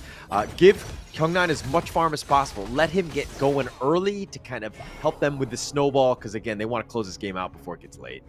Yep. We might... I mean, this series, to me, Kyung9 is going to be the decider. Here we go. Okay, force field suppression. Oh, Haku looking to fight with this, but it looks like Kyung9 is already out the door. He was like, I'm not looking to fight this, and he gives up first blood. Haku, not a great start. Yep, and this is where, once again, Blacklist, they are great at getting this early aggression and early lead for themselves. Now, the big question is, how well can they convert this advantage to maybe a turret in the top or the mid or the farm lane, right? At the same time, can they also bait out mistakes from Nongshim to try and extend the kill score? Yeah, and I mean, look, Dragon right there from a long range, all the way from his fountain. He was just going for that ruin play, just barely misses Kyung9. It would have gotten the killing blow had he hit, but Kyung9 gets back to safety. He's going to be back in that top lane. Haku back on the map, on the gorge. He needs to farm. Give him some time. Yep, I think the decision here to move away from Kyung9 was a very big understanding that, hey, we were going to lose Haku anyway, let's cut our losses. I mean, Dragon was low. The potential was there, but then, you know, Haku got lost in the sauce in the sense of, like, there were two other members that just kind of body blocked him from really getting the target that he wanted, which was Dragon. Again, if you're going to go all in, you got to make sure you get that pick off because it's really not worth that sort of high-risk play. Okay, Haku does make some redeeming plays here, does manage to take away 2 camps from the side of Jashi. So he is going to be able to match up to the experience bar. In fact, yeah, pretty much catching up already. Yeah, but still a little bit behind. I mean, 500 gold, not the end of the world, but it is, you know, a stage where, Nice he's move. pushing onto the tower. Needs to be careful. Haku, he might go down, and he does, and Dragon gets yet another kill. Here's Emergence looking for the teleport on the side. Kyung9 gets on out of there. He drives on out, but now Chaz looking to cut off the angle of retreat and just blocks him out, and Blacklist survive. Yeah, they drop 4 members on the top. They need to secure this T1 because it has been traded Oh, out. the Fever Barrage does some serious work. Dragon actually emerges out of the shadows, and he just gets killed instead. Yeah, perfect timing with the time lapse as well for the side of Faye. This is the combination I was talking about, right? And he also expended his Purifier on the side of Siri just to ensure that there's no disruptions to his movement. Yeah, very smart. Ensuring that he gets it, right? I think that he was frothing at the mouth when he saw that, you know, teleport that was coming. And being able to pick that one off, a huge, something like a huge win for Nongshim, right? It's all about the baby steps is getting back in. It seems like Nongshim are always playing from behind. Yeah, but it's so funny because Dragon does have the Lunar New Year skin as well. It's like the biggest red packet ever. Yeah, it's very obvious when he's coming. Like, you know it's coming. But okay, Kyung9 here, looking for the avenue of attack onto Chammy. Goes in for this one. But again, he's kind of looking to bait them out. The rest of them of Nongshim are right behind him, but Chammy's not falling for that. Yeah, right now I'm very curious about the growth on the Siri. He already has a Sparkforge Dagger, so building towards that Doomsday as well. And now Faye, he is he has a kit that allows him to be very trigger happy with his ultimate because the cooldown on that time lapse is not that long. Yeah, it's not long enough, I would say, right? I think that this is a situation where Nongshim need to figure out ways to kind of claw back in the game. I think that, you know, being down 2k, pretty huge. Oh, here's Emergence. Siri, oh, they're going to look to go for the target, but Jushi on the back. Siri has nowhere to go. He has to fight, and it looks like he will. Oh, somehow survives with that roaming gun. His mobility is unmatched. Yep, super lucky there's no annihilation as well, but oh, that's quite a bit of damage coming down. A lot of damage. Haku survives Flank. as well. Oh, they're going for the side. Kyung9 looking for it, but he gets pushed back with those blocks, and now they're looking to turn this one. They do have this one, and they do have the Tremor Smash, but Chaz, not enough. The Resplendent Revolver just not barely out of sight, out of range, not able to connect on those. Yep, they have used every single piece of kit available on both sides, so this is a dicey situation for both ends here. It is a 1,000 gold lead coming into the side of Blacklist International, but right now I think pretty much it's dancing on knife's edge for both teams. Yeah, to be honest, if Siri goes down there, I think that we have a rough time. Nongshim just, like, will fall, right? It's one thing to focus one player like Haku, and the rest of the team can kind of pick up the slack, but if you're focusing in getting kills on Haku and Siri, I don't know how Nongshim would come back in this game. Yes, they're behind about 2k, but Siri is still your lifeline. Look, Siri hasn't died the once yet in this game, and that's good news because he's closing in towards that frigid charge, helping his survivability, but also helping the aggression as well. And look at the map play here. Nongshim, they want to go for this Overlord, and I think that's the better decision at this point. They might have to give away the T2 in exchange, though. Yeah, no choice. I mean, potentially get the minions or whatever, but with the Vanguards pushing, that'll provide a little bit of space. That'll stop most of this, but they do trade out the T1 top. Not the, I mean, it's still a bad trade, a T2 for a T1. But now they have Vanguards, and that will open things up a little bit more, and hopefully they can come back into this game. Yeah, right now I think it's in their best interest on the side of Nongshim RedForce not to take too big of a fight. Tyrant's buff is definitely going to be a big game changer. Look, there is a 2,000 gold lead going into the hands of Blacklist. And I think if they take a fight now, it potentially may double that financial advantage that they have.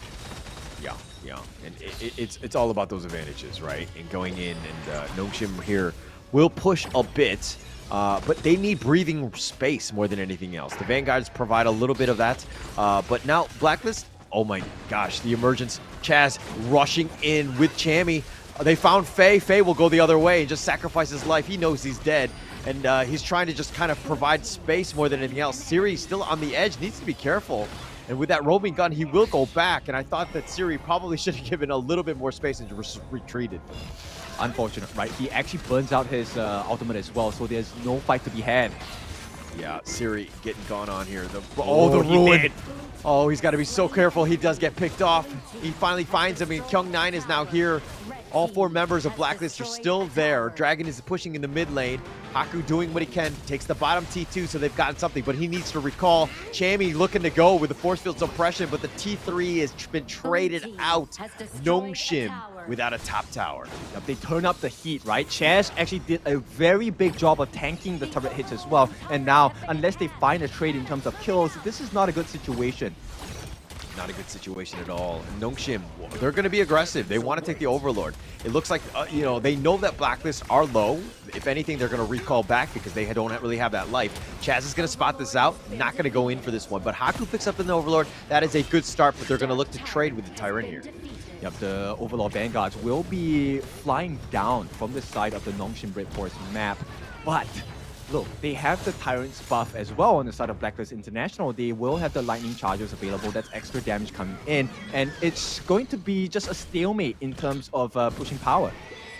Yeah, stalemate for now, but you have the Vanguards. I always give the edge, when you're kind of pushing along, especially at this stage of the game, when it's 10 minutes in, you've got that space. My only concern from Nongshim right now is the fact that they don't have, a top T3, and the bottom T2 is open, so your side lane's being open, and obviously that just makes it very easy for Blacklist to kind of converge on that mid T1. And there's better setup from the side of Blacklist International because they can just rely on the charge coming from Chaz. Now, to up the potency of that catch, Chaz actually goes for the Howling Wind. So you might expect that Nongshim RedForce might get caught out unawares here. Yeah, this is an opportunity though. I think that Blacklist right now, just waiting for that right engagement. Nongshim are kind of navigating around, especially with that Shadow Vanguard pushing in the top lane. But Siri right now, level 14, slight advantage over Golden Kite in terms of levels, but he hasn't really had that perfect fevered barrage with that 5-man where he's just been able to change the game. Yeah. One thing now that's important for Nongshim to do is to make full use of that Fog of War, right? Right now, the only reason why Blacklist International is not really jumping the gun is simply because they don't have information on where all the different members of Nongshim are at. Now, if they do have this information, they can definitely plan out a perfect angle of entry, and that is going to kill off any chance of Nongshim's comeback attempt. Okay. All right. Now, one thing about, we were talking about Lam, right? Haku Lam. He kind of falls off in the late game. But at what minute would you say that it's just like, hey, it's 17 minutes and Haku is just completely useless? Like, he's just not going to have a good time. Like, what is that, that moment, so to speak? We're almost there, actually, because the members on the side of Blacklist, they're reaching 15 soon, so max level itemization-wise. We're pretty close to late game itemization. So at this point, Haku is starting to fall off already, and you can see the difference, right? He's going to need to rely on Faye and Kyung9 to really provide him with the correct environment to pop off, because he needs to go in, get the kill, and get out. He cannot afford to stay in this fight. Yeah, but he potentially gets on to Golden Kite, who can just wheel away, or Dragon. I mean, he's probably a more static target and probably better, but there aren't really a whole lot of ways to get in, because you have Chammy One, who's constantly up front, being that bouncer, that tank, and Chaz is always there as well. It's really tough to get to that back line. Yes, exactly. So this is the moment where they really need to play on the basis of the Fog of War. Vision is so important. Okay. And I think that, they're looking to go. Haku trying to find the target. It looks like he's just going to back off instead. The Tremor Smash was committed, though, by Chaz. And it looks like, oh, no, he did not use that one. But it looks like Nongshim will force the issue, putting a little bit of pressure on this mid T1. Kyung9 looking for the flank. Chammy1 has spotted him out. Finds Siri instead. No, but this is the ideal situation. Look, Kyung9 burned out that Razor. Oh, Faye. Oh, they're looking to go for this one. They're looking to turn this one, and it looks like they have a decent amount, but the Tremor Smash is not great by Chaz. He's going to be killed. He's actually the first to fall. Siri does die in return, and on the backside, Golden Kite somehow still alive. No, make that 4. A double with Haku, and Chammy now on the run with his force field suppression. He dashes away, looks to deal with the minions before he dies, hopefully looking to slow this one down, but with this team ace, Nongshim, finding ways to get back in, but where are the towers? And it looks like it's going to be the top T2. They might have enough time to break this T3 instead. Now, the big question here is, do they have enough time to win the game? Because it's about 12 seconds before Just She comes out. Chaz is out in 5. Now, that might not be enough time. We might be going for this final ultimate battle here. I mean, I think we're going to look to go for this. They're just going to look to go for this base. Chaz is trying to defend, and they can't do it. And we do get to an ultimate battle. And Nongshim finding ways off of that team fight to get us to a game 7. Did you expect anything less, kid? Yep, definitely not in this case. Welcome to the ultimate battle. I mean, we would not have it any other way, right? We want the best out of the best, and it looks like 6 games is not enough to determine who is the better of these two teams, the better of these two regions as well. So, they have 3 minutes now, and counting, to decide what is this final draft that is going to allow them to put their lives on the line to get into this grand finals. What a crazy day, right? Let's be completely honest. Well, you know, we were joking. We were like, oh, it's definitely going to happen. 2 best-of-7s guaranteed. But the fact that they went 3-0 and then somehow came back 3-3 to bring it back to the ultimate battle, like, I could not write this story even if I wanted to. Yep. And at this point, right, now it really comes down in terms of like the draft mentality. Do we see similar patterns of drafting coming out from both sides, similar to what we had in the first series? Or will we see a complete opposite of trains of thought and get totally different lineups? You know what? I would think that after yesterday's Ultimate Battle with Nongshim, we've kind of shown those cards, right? And those are the ones where we you know, like the Lung, the Sun Tzu, the Dune, we know that they're very comfortable on these heroes. I'm wondering if this is the game of, you know, chicken, dare I say, is Blacklist expecting those same heroes to come into this one? Or are they just gonna worry about themselves and pick their own heroes regardless?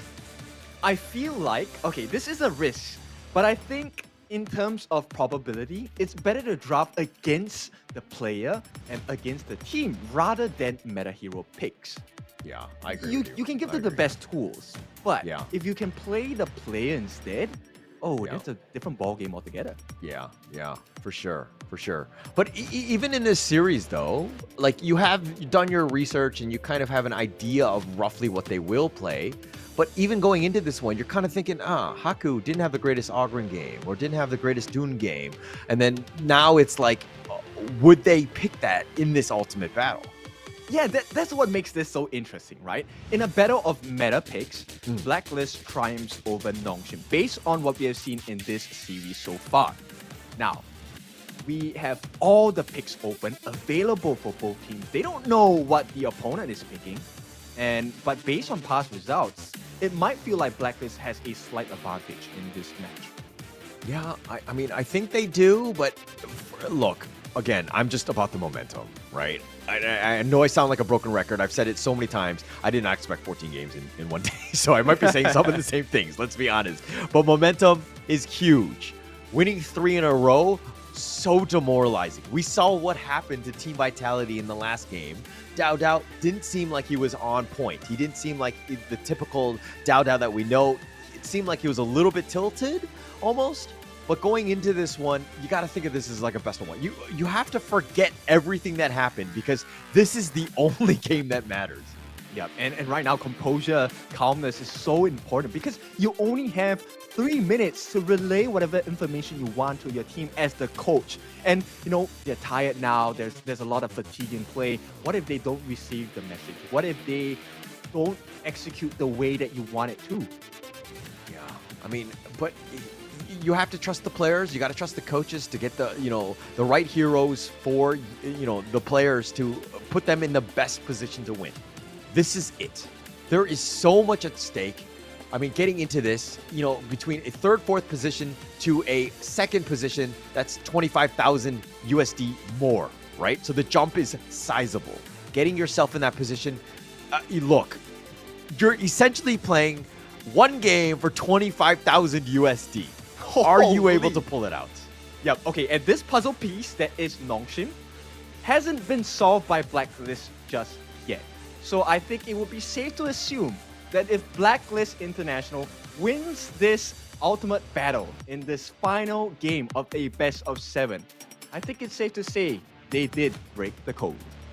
I think they did. I think they did. They figured it out right now. And, yo, look, if you're a fan and you're just like watching this live and you're in the stadium and you're seeing Blacklist, like the mannerism, there's got to be a little bit of a worry, right? Going into this one.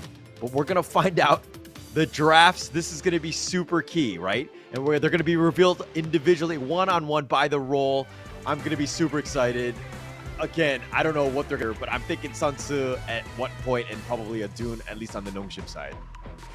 Yeah, okay, so the Battle of Minds, YK from the Nongshim RedForce side going up against TG of the Blacklist International side. I mean, the Battle of the Minds is the first part of this conclusion of the day, right? But let's take a look at the draft of the previous game that led us into this situation over here.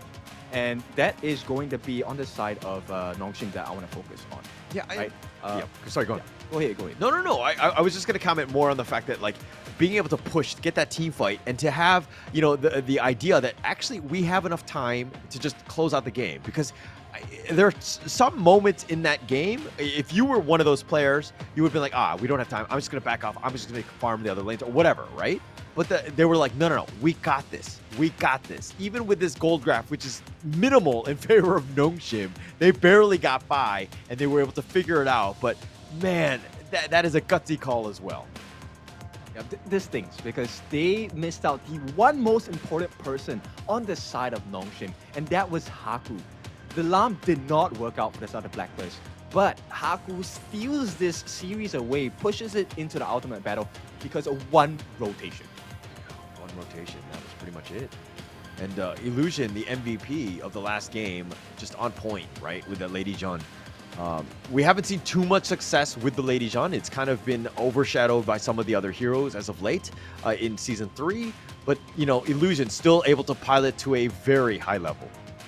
Yeah, look, 43% of the team's hero damage dealt across, as well as, I mean, the amount of flowing size that he has landed is probably one of the biggest markers as to why he was able to deal so much damage. Yeah. The bouncing in between the members of Blacklist International, too much damage, man. Yeah, no, I just look at this as all, like, I'm just joking here, but, you know, it's because all the other heroes are crap, and that's why the Lady Jeanne is able to do its damage. But Siri, nice Fever Barrage there, really setting this up. And this was so back and forth. Like, Siri here, I don't know why he was chasing 5 members of Blacklist when he knew that Faye was going to be killed here. And Siri just barely able to, I mean, he died on this one, but there were moments where you're like, why is Blacklist just not closing this game out? Why is this game being extended? How is Nongshim able to get back in this game? It's because of Faye, right? That big time lapse, that time flux, saving their lives, getting that health rebate if you must, right? At the same time, because of all the time that they buy for this battle itself, it allowed that rotation from Haku to re-come in and finish the job. And it was unfortunate because they needed to kill Siri off, but they just could not find him. That's the strength of a Marco, being highly mobile, highly uncatchable. Yeah.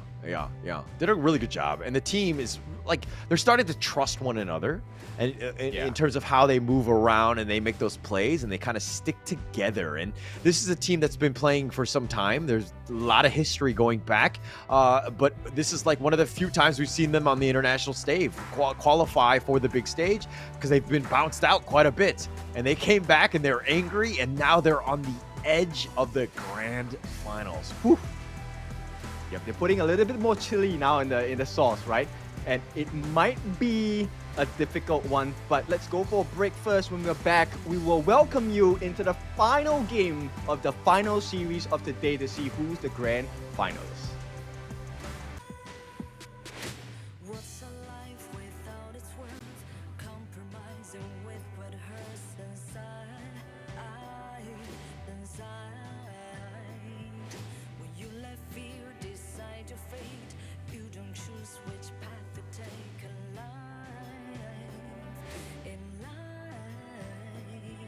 I'm finally letting go of everything that still holds me. I'm against the odds, but I won't give up, 'cause it's my time to shine.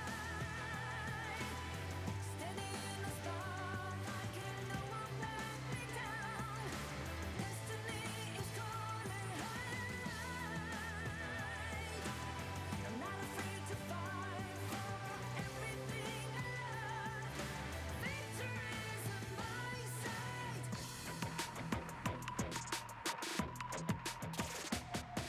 The more we lose, the more we gain. The more that nothing stays the same in time.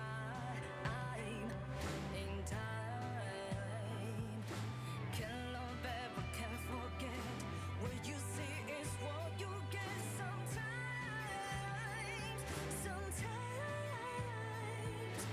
Gonna show the world tonight the light that shines inside us. We're against the odds, but we won't give up, 'cause it's our time to shine.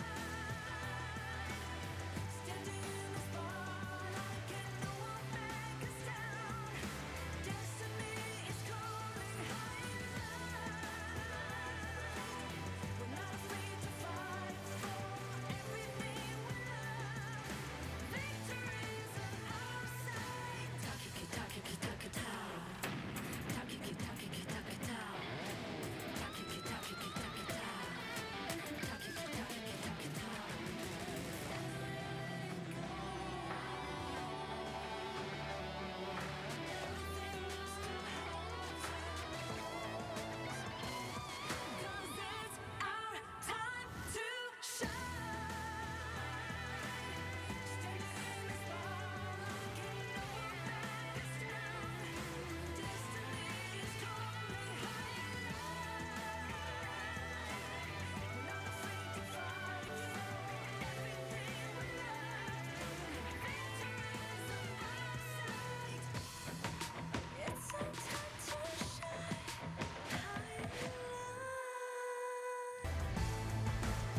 Here we are, the final game of the final series. This is the one to conclude the day and bring us into the grand finals tomorrow, but we are still unclear on who's going to make it here.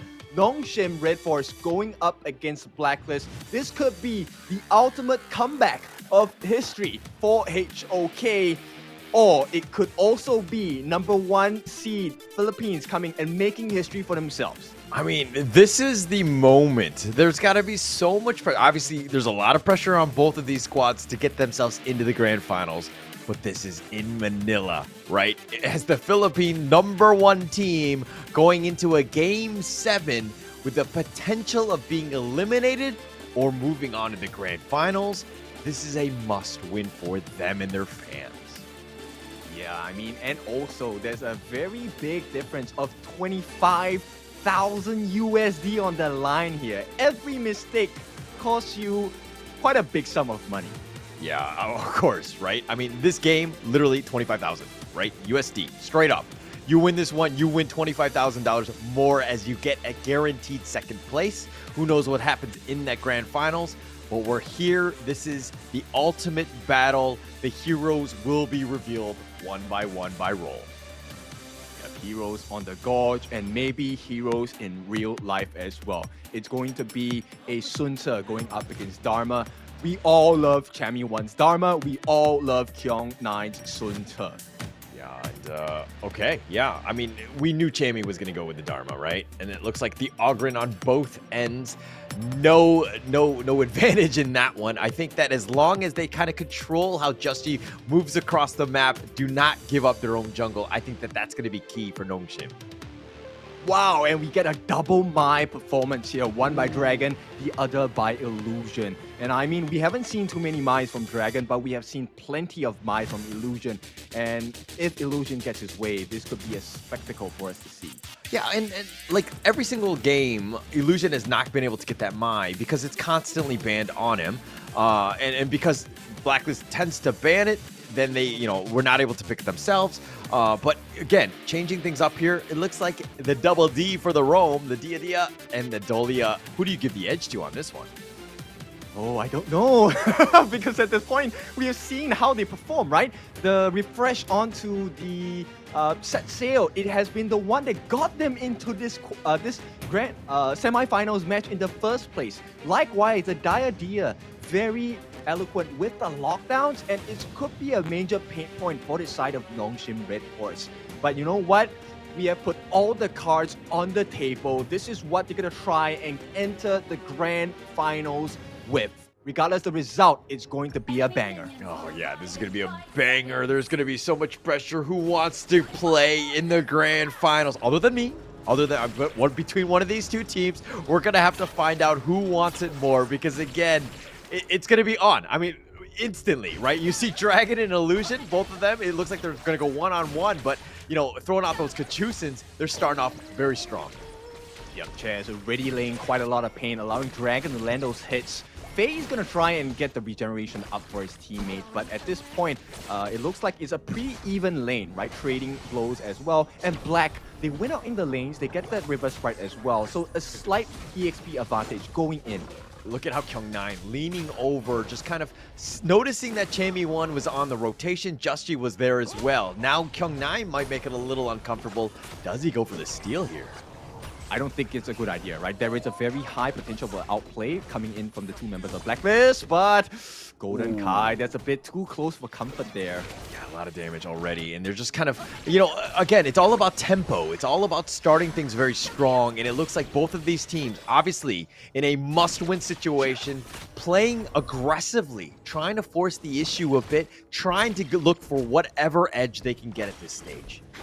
Yep, and also, this is a game of lockdown. The team with better lockdown and execution after the lockdown will be having the lead. Now, I don't think Blacklist is going to make the same mistake as their counterparts and allow that sneaky split push coming in from Kyung9 once again. Yeah, they're definitely not going to let that happen. But Chammy and Kyung9, ooh, trading blows, both of them. Titans in the top lane, and both of them limp away as they don't really want to continue that action. They need to be a little bit careful. Bottom lane here, Siri doing some work, probably on the lower side, but with that wave breaker, that kiddie pool, kind of getting a little bit of sustain at this point.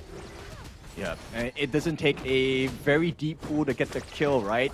At this point, water will enter their lungs if they make a mistake on the side of Blacklist International. Yeah, need to be careful here, but it looks like Dragon makes an appearance here, kind of spots himself. Illusion is there, so he's looking for somebody to just get a little bit out of position. The lanes will, push a bit, but through it all, Illusion, patience, but he's not going to take any sort of risk. Yep, and so far, Haku has not... I mean, both Haku and Jashi, they haven't been able to find those open markers to really, squeeze that advantage out in the lane. Yeah, you need whatever you can get, right? Any sort of edge, any sort of advantage. I mean, who at the end of the day is going to be the better Ogren, right? I think that there's going to be a lot of pressure for both of these guys to really show up to ensure that whoever, takes it out, comes out ahead is going to be key for them. Oh, okay. There's one small marker here. Illusion steals away that Tuskabor camp. Does get a little bit of EXP away from Jashi here. Look at how aggressive they are, right? They're just constantly, just any sort of jungle camp that can be contested, they're going to be there. Like somebody is there. It's either Illusion or Haku. Yeah, no, I love it because you got to put the pressure on. And Jushi's been on point. Dragon's done really well too. Both of these guys are high flying, looking to make things happen across the map. Yeah, and we won't get an honest one-on-one in this game ever. It is about the combinations offered by both sides based on the roster itself. So Lockdown actually a little bit stronger on the side of Blacklist. Yeah, So definitely. maybe. I mean, if they're able to, and if Chamy's able to do Chamy one things on that Dharma, I mean, they're going to have a great time. I mean, the initiation is going to be key. Kyung9, on the other hand, he's looking for that, I would say, secondary initiation. You kind of want Haku to kind of start things off. I don't think you really want to start battles off with that boat. You want that when they're kind of grouped up and good to go, right? So I think it's going to be interesting to see exactly when the mid-game is happening and the team fights are about to start, exactly who's going to be able to initiate. Yeah, actually, I would give, in terms of farm lane advantage, if we're going late game here, I would give it the Golden Kite over Siri here. I think the kit is just more worthwhile. Oh, set sail. Haku takes the first Tyrant, and they've been pushed back, and they've given up first blood. Chaz is going to get this one. He's going to get knocked down, but they do have the return. 3 members are already down, and Haku's got a triple kill. Make it a pentakill! Big win there for the side of Nongshim. Haku, I mean, what a time to get a pentakill. 4.5 minutes in, the jungle is open for the taking as well. Nongshim win big with this one. Oh, absolutely huge. Invading the enemy jungle, and that is the perfect start for Nongshim to be able to get back in. But let's check out the replay here. Yep, just a little bit too late on the entry coming in from Chamy 1. At the same time, they were very low on the side of Blacklist International as well. Golden Kite unfortunately expended that Mabel dance a little bit too early. And with the timing of the Seer State coming in from Haku, it was just picture perfect. Nongshim, they give the first blow, and it's a very definitely one. 5-0 in terms of the KDA. Yeah, I mean, that's the dream, right? You're thinking, Game 7, my tournament life is at stake. And what happens? Haku gets a pentakill to start that off. It could not be any better. This has got to be very worrying for Blacklist, who are 3k behind. Now they're trying to force it out. They want to get Haku in return. The Conductor of Souls with the sustain, but they do get the shutdown, and Just will get this one. Good recovery, but they need a little bit more because for now, Nongshim, they will have an advantage over the map. The ship is set as well. The sail has been coming. Not going to hit the mark at all. Okay, he's like me when piloting a boat. Not great, running into the walls, but Dragon's going to be killed first. Oh, but the Conductor of Souls on the Justy just slowing them down. Dragon is down for 15 seconds. That was not great. Yep, somehow Nongshim, I think they have found the formula to kind of bait out the skills on the side of Blacklist International, and they're punishing them really hard. The jump though. Yeah, Kyung getting a little bit low, needs to be careful. It looks like he's getting so low, he gets executed by Justy. He's gonna look to walk away. Haku is there, but there's really not much you can do, especially since Golden Kite is kind of on the back of Justy. Yep, now you can see in terms of team fights, right? Especially when they're outnumbered, the advantage given by this Diadea on Chaz is just that much better. At the same time, when it's a full-on 5v5, Faye is providing a lot more value. Let's take a look at how that went down. I think he was just out of options. No flash, no set sail, there was no ultimate, no save available. Yeah, no real chance at that point. I mean, he just got out of position, got caught out, and Justy made him pay, right? And he needs that to get himself back in this one. Yes, Haku had that pentakill, but seeing as that he got shut down by Justy, things have kind of changed, right? The net worth lead kind of dwindling, still in favor of Nongshim. They're still in the driver's seat at this point, but Blacklist are finding ways to get back in. Yeah, they're definitely giving them a big fight here. But Nongshim, I think, in a decent position because they have not lost a single turret across the entire map just yet. Yeah, but at the same time, they've taken the bottom and the top T1. Now, if they want to commit for that T2, they have to be a little bit deeper. Potential flank can happen, so they need to kind of make sure that they're, going in, slow sieging, potentially taking out that mid T1, which then would open things up a little bit more. Okay, Haku, I just want to note the difference in the itemization here. Dragon Rage, the item of choice coming in for the side of Justy in comparison to the Blazing Cape. Is this going to be a big difference maker? It could be. It could be. I mean, at this point. I mean, I think Haku with a slight net worth advantage right now, just trying to be the tank, trying to be up front, right? You want to let Siri do the damage at the end of the day. He has his ways to get out. He can be aggressive if he wants to. You got to make sure that Kyung9 doesn't get caught out without the set sail or the flash. He doesn't want to die again. Yeah, for now. It's a very important marker to watch out for. Especially, okay, look, another thing happening is the fact that Nongshim have pretty much set base camp in the jungle of Blacklist International. They are not letting go of this lead. Yeah, and doing a good job, right? When you have the lead, this is all about that map control. Play it to the T, right? And playing it perfectly of just kind of forcing them back. Now, look at Golden Kite. Even pushing out that lane, he's not feeling comfortable. He doesn't know where people are. He's going to get on out of there. Now the Overlord going to be picked up by Nongshim. Yep, easy map control here from the side of Nongshim. They secure more opportunities for them to really just put pressure around the map. Now, there's one thing that's brewing on the side of Blacklist International, and that is Golden Kite. He is steadily farming. He's keeping pace at, as well with Siri here at 6,000 gold. Yeah, doing a great job, right? He's doing a great job in terms of any sort of farm. He's been pushing the lanes, and he's basically taking advantage of the space that's been given. It seems like Nongshim were forcing out in the mid and the top quite a bit, and Golden Kite has been quietly amassing his own net worth, which has done a great job taking the bottom T1. But now with the Vanguards pushing, it looks like Blacklist probably need to group up and figure out some way to deal with this. But they're trying to go for Faye, who's been pushed away, and most of that is going to be there. The Setzel does connect, and it looks like Justy will survive under that tower. It looks like Nongshim kind of hitting from afar, but not really able to commit too much. Okay, I cannot emphasize how important it is for Golden Kite to have exceptional positioning. He needs to be away from the team, but not too far, so that he can capitalize during the chaos of the big team fights. Likewise, the same can be said on the side of Siri, and more importantly, his positioning by Illusion and Dragon is going to make a difference, because if you don't land your Kotosans, you don't land those Ryu engines, you lose the fight. Yeah.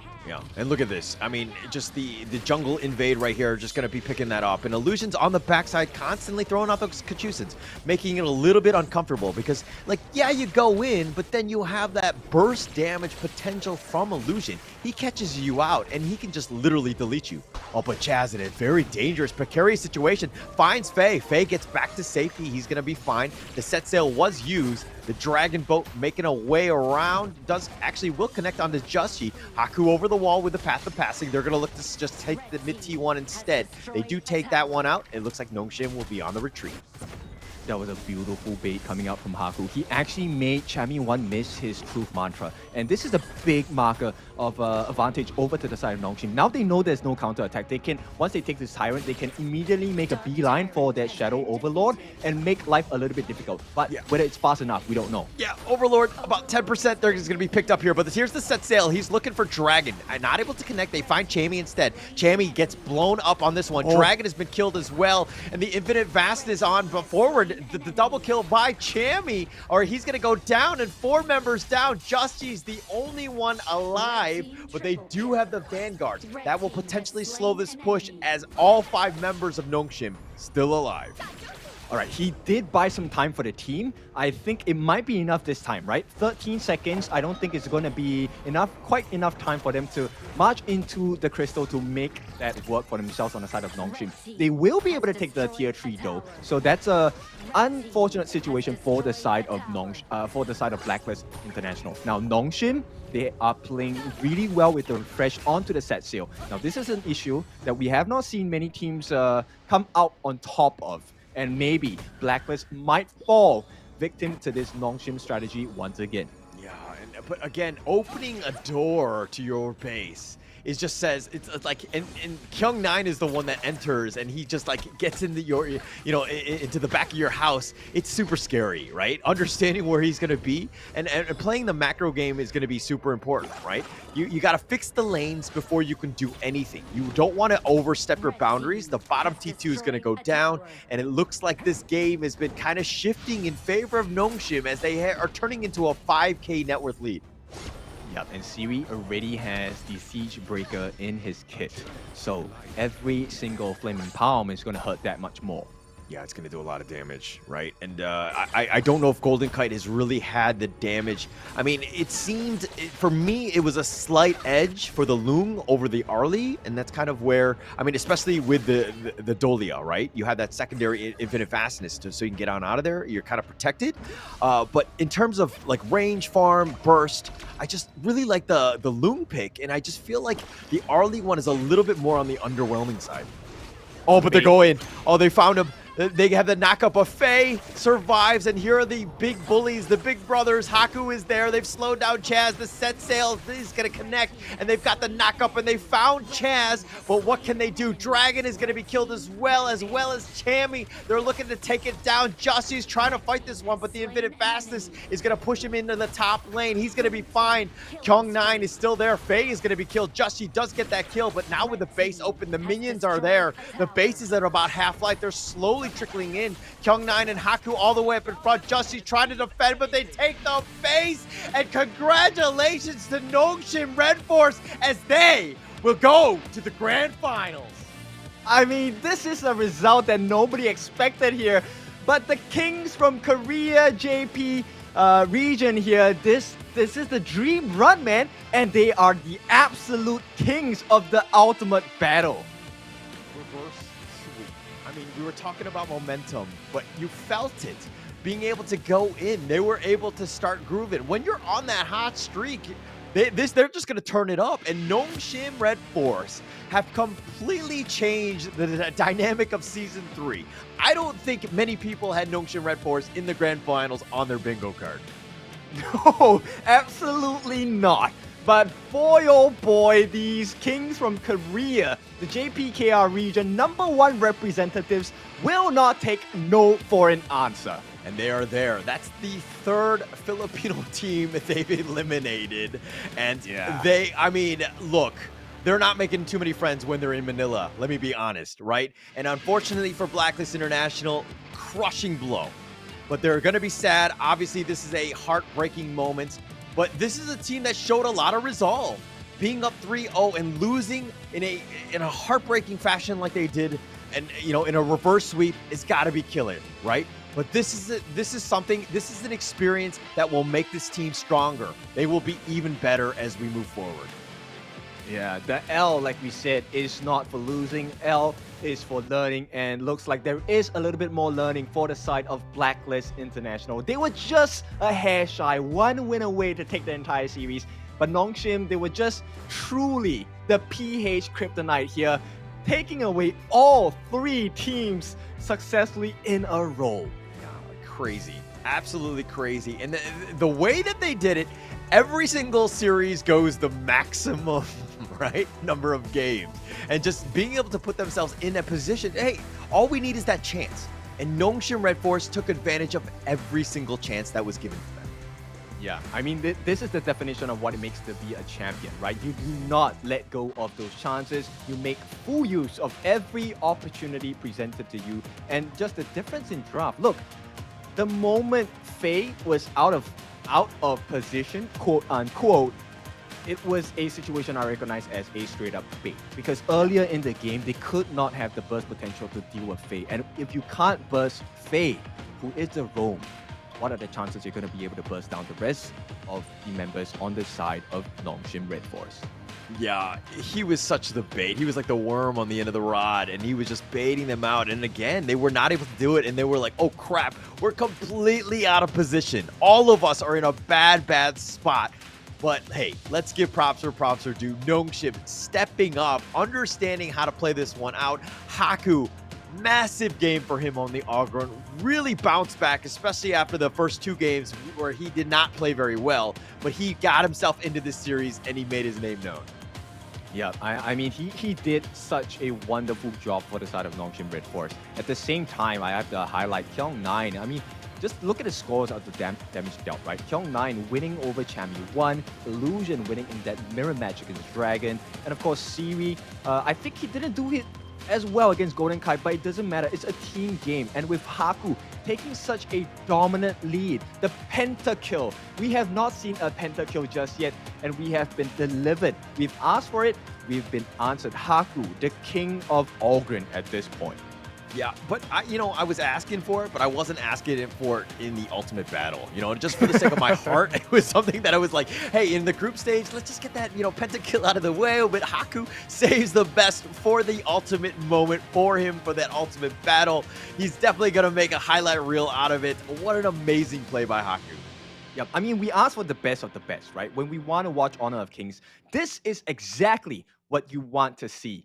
and they truly delivered. Nongshim RedForce Haku, the MVP, tanking not just 37% of the team's hero damage taken, he was giving it as well. 31% of the team's hero damage delivered.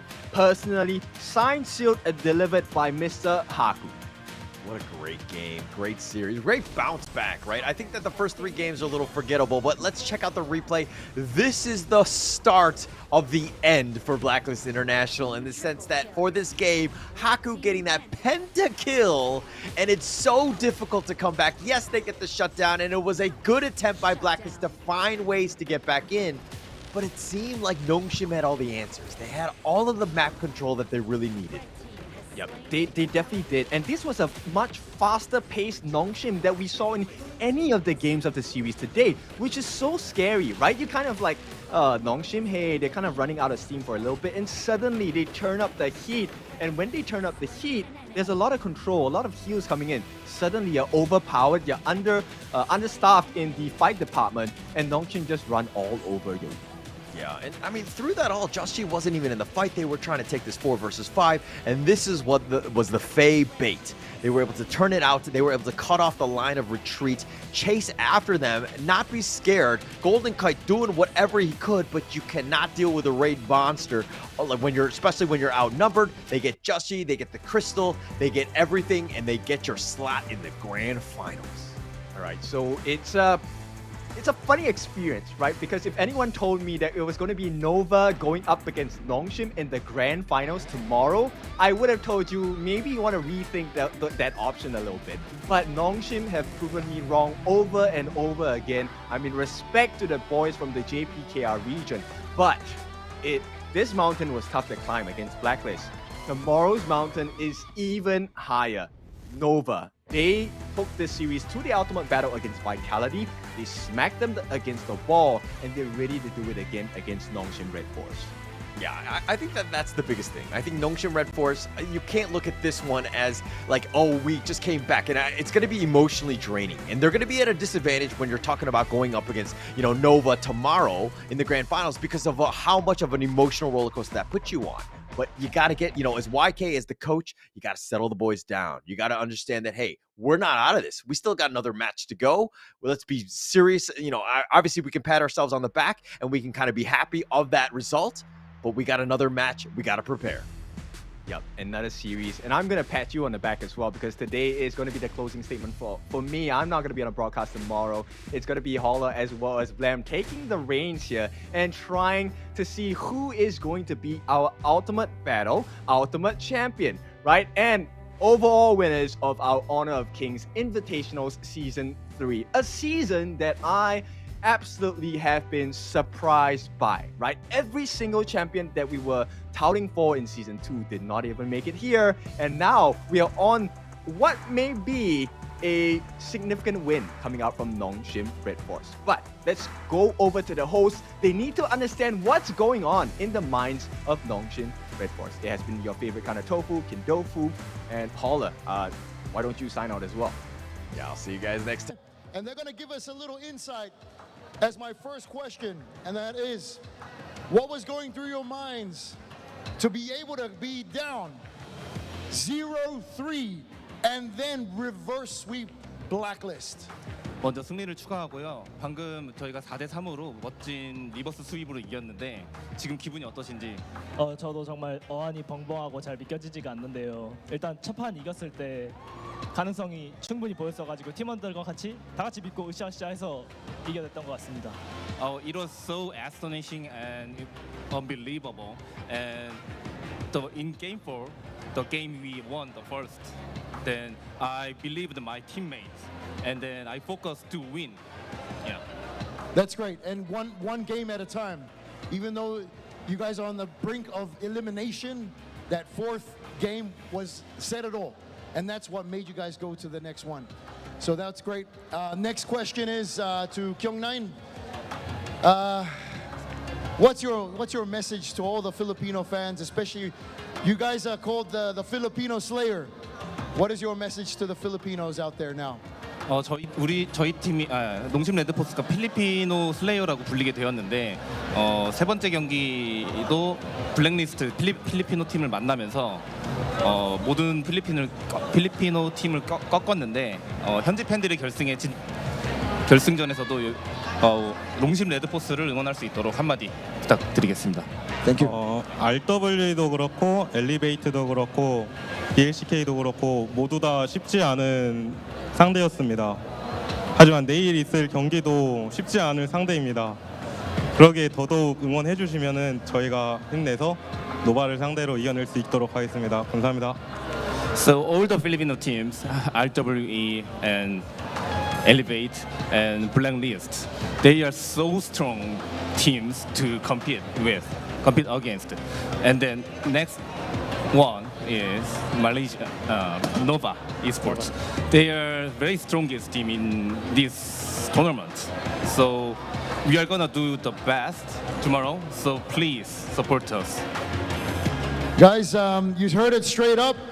Make sure that we support this team tomorrow. They're locked in. Even though they're the Filipino Slayers, they're locked in their last slot in the grand finals versus Nova tomorrow. Do you guys have a message for Nova? 노바 팀에게 하고 싶은 메시지가 있으실까요? 기대하고 있어, 노바. We are watching you. We're watching you. All right, guys, thank you very much, and congratulations once again, Nongshim, our last grand finalists. Back to the casters. Thank you, Eruption. It's Nongshim at this point. But is it going to be Nongshim tomorrow, or is it going to be Nova's field day? That's the big question here. And I think we have a pretty awesome day lined up for you tomorrow, because there's going to be plenty of action. Now, both teams definitely going into the series with an understanding about how to play against each other. But hey, what are the chances that Nongshim can pull Nova to a Game 7? I mean, look, every single series, Nongshim, I mean, check this bracket out. 4-3 went to the ultimate battle against Elevate. 4-3 against Blacklist. So they're just always finding ways to extend the series and to get themselves into the grand finals. Potentially, are they going to be there? Again, I think that Nongshim RedForce have surprised everyone. The fact that they're in the grand finals going up against the heavyweight that is Nova Esports. Will it go to a Game 7? I'm not entirely sure. I'm going to say no because of the fact that you're not casting tomorrow. Okay, granted, right? I think the stats don't lie, and based on what's happening here, look, we don't count Nongshim out. This was a brilliant day for them. Regardless of the result tomorrow, I think they should be immensely proud of their performance in this entire competition. To go from not being able to qualify into minimum second seed of our Invitationals Season 3. That's a big jump in achievement. Yeah, and you could see scars back home. I mean, yeah, they lost in that qualifier, but they were like, yeah, we took them to the limit too, right? So they were kind of the start of that, but then you can kind of see the whole mental resolve and the resilience that you see from Nongshim to be able to play in these best of sevens, which are very arduous, and giving themselves a chance to win.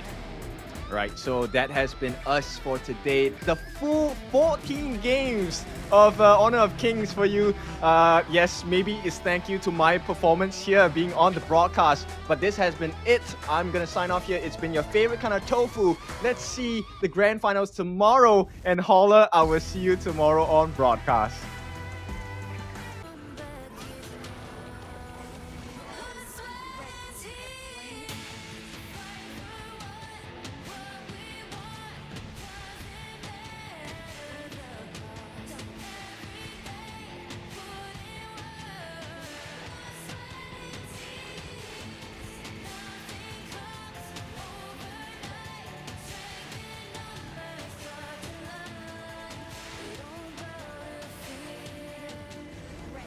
Sweat and tears.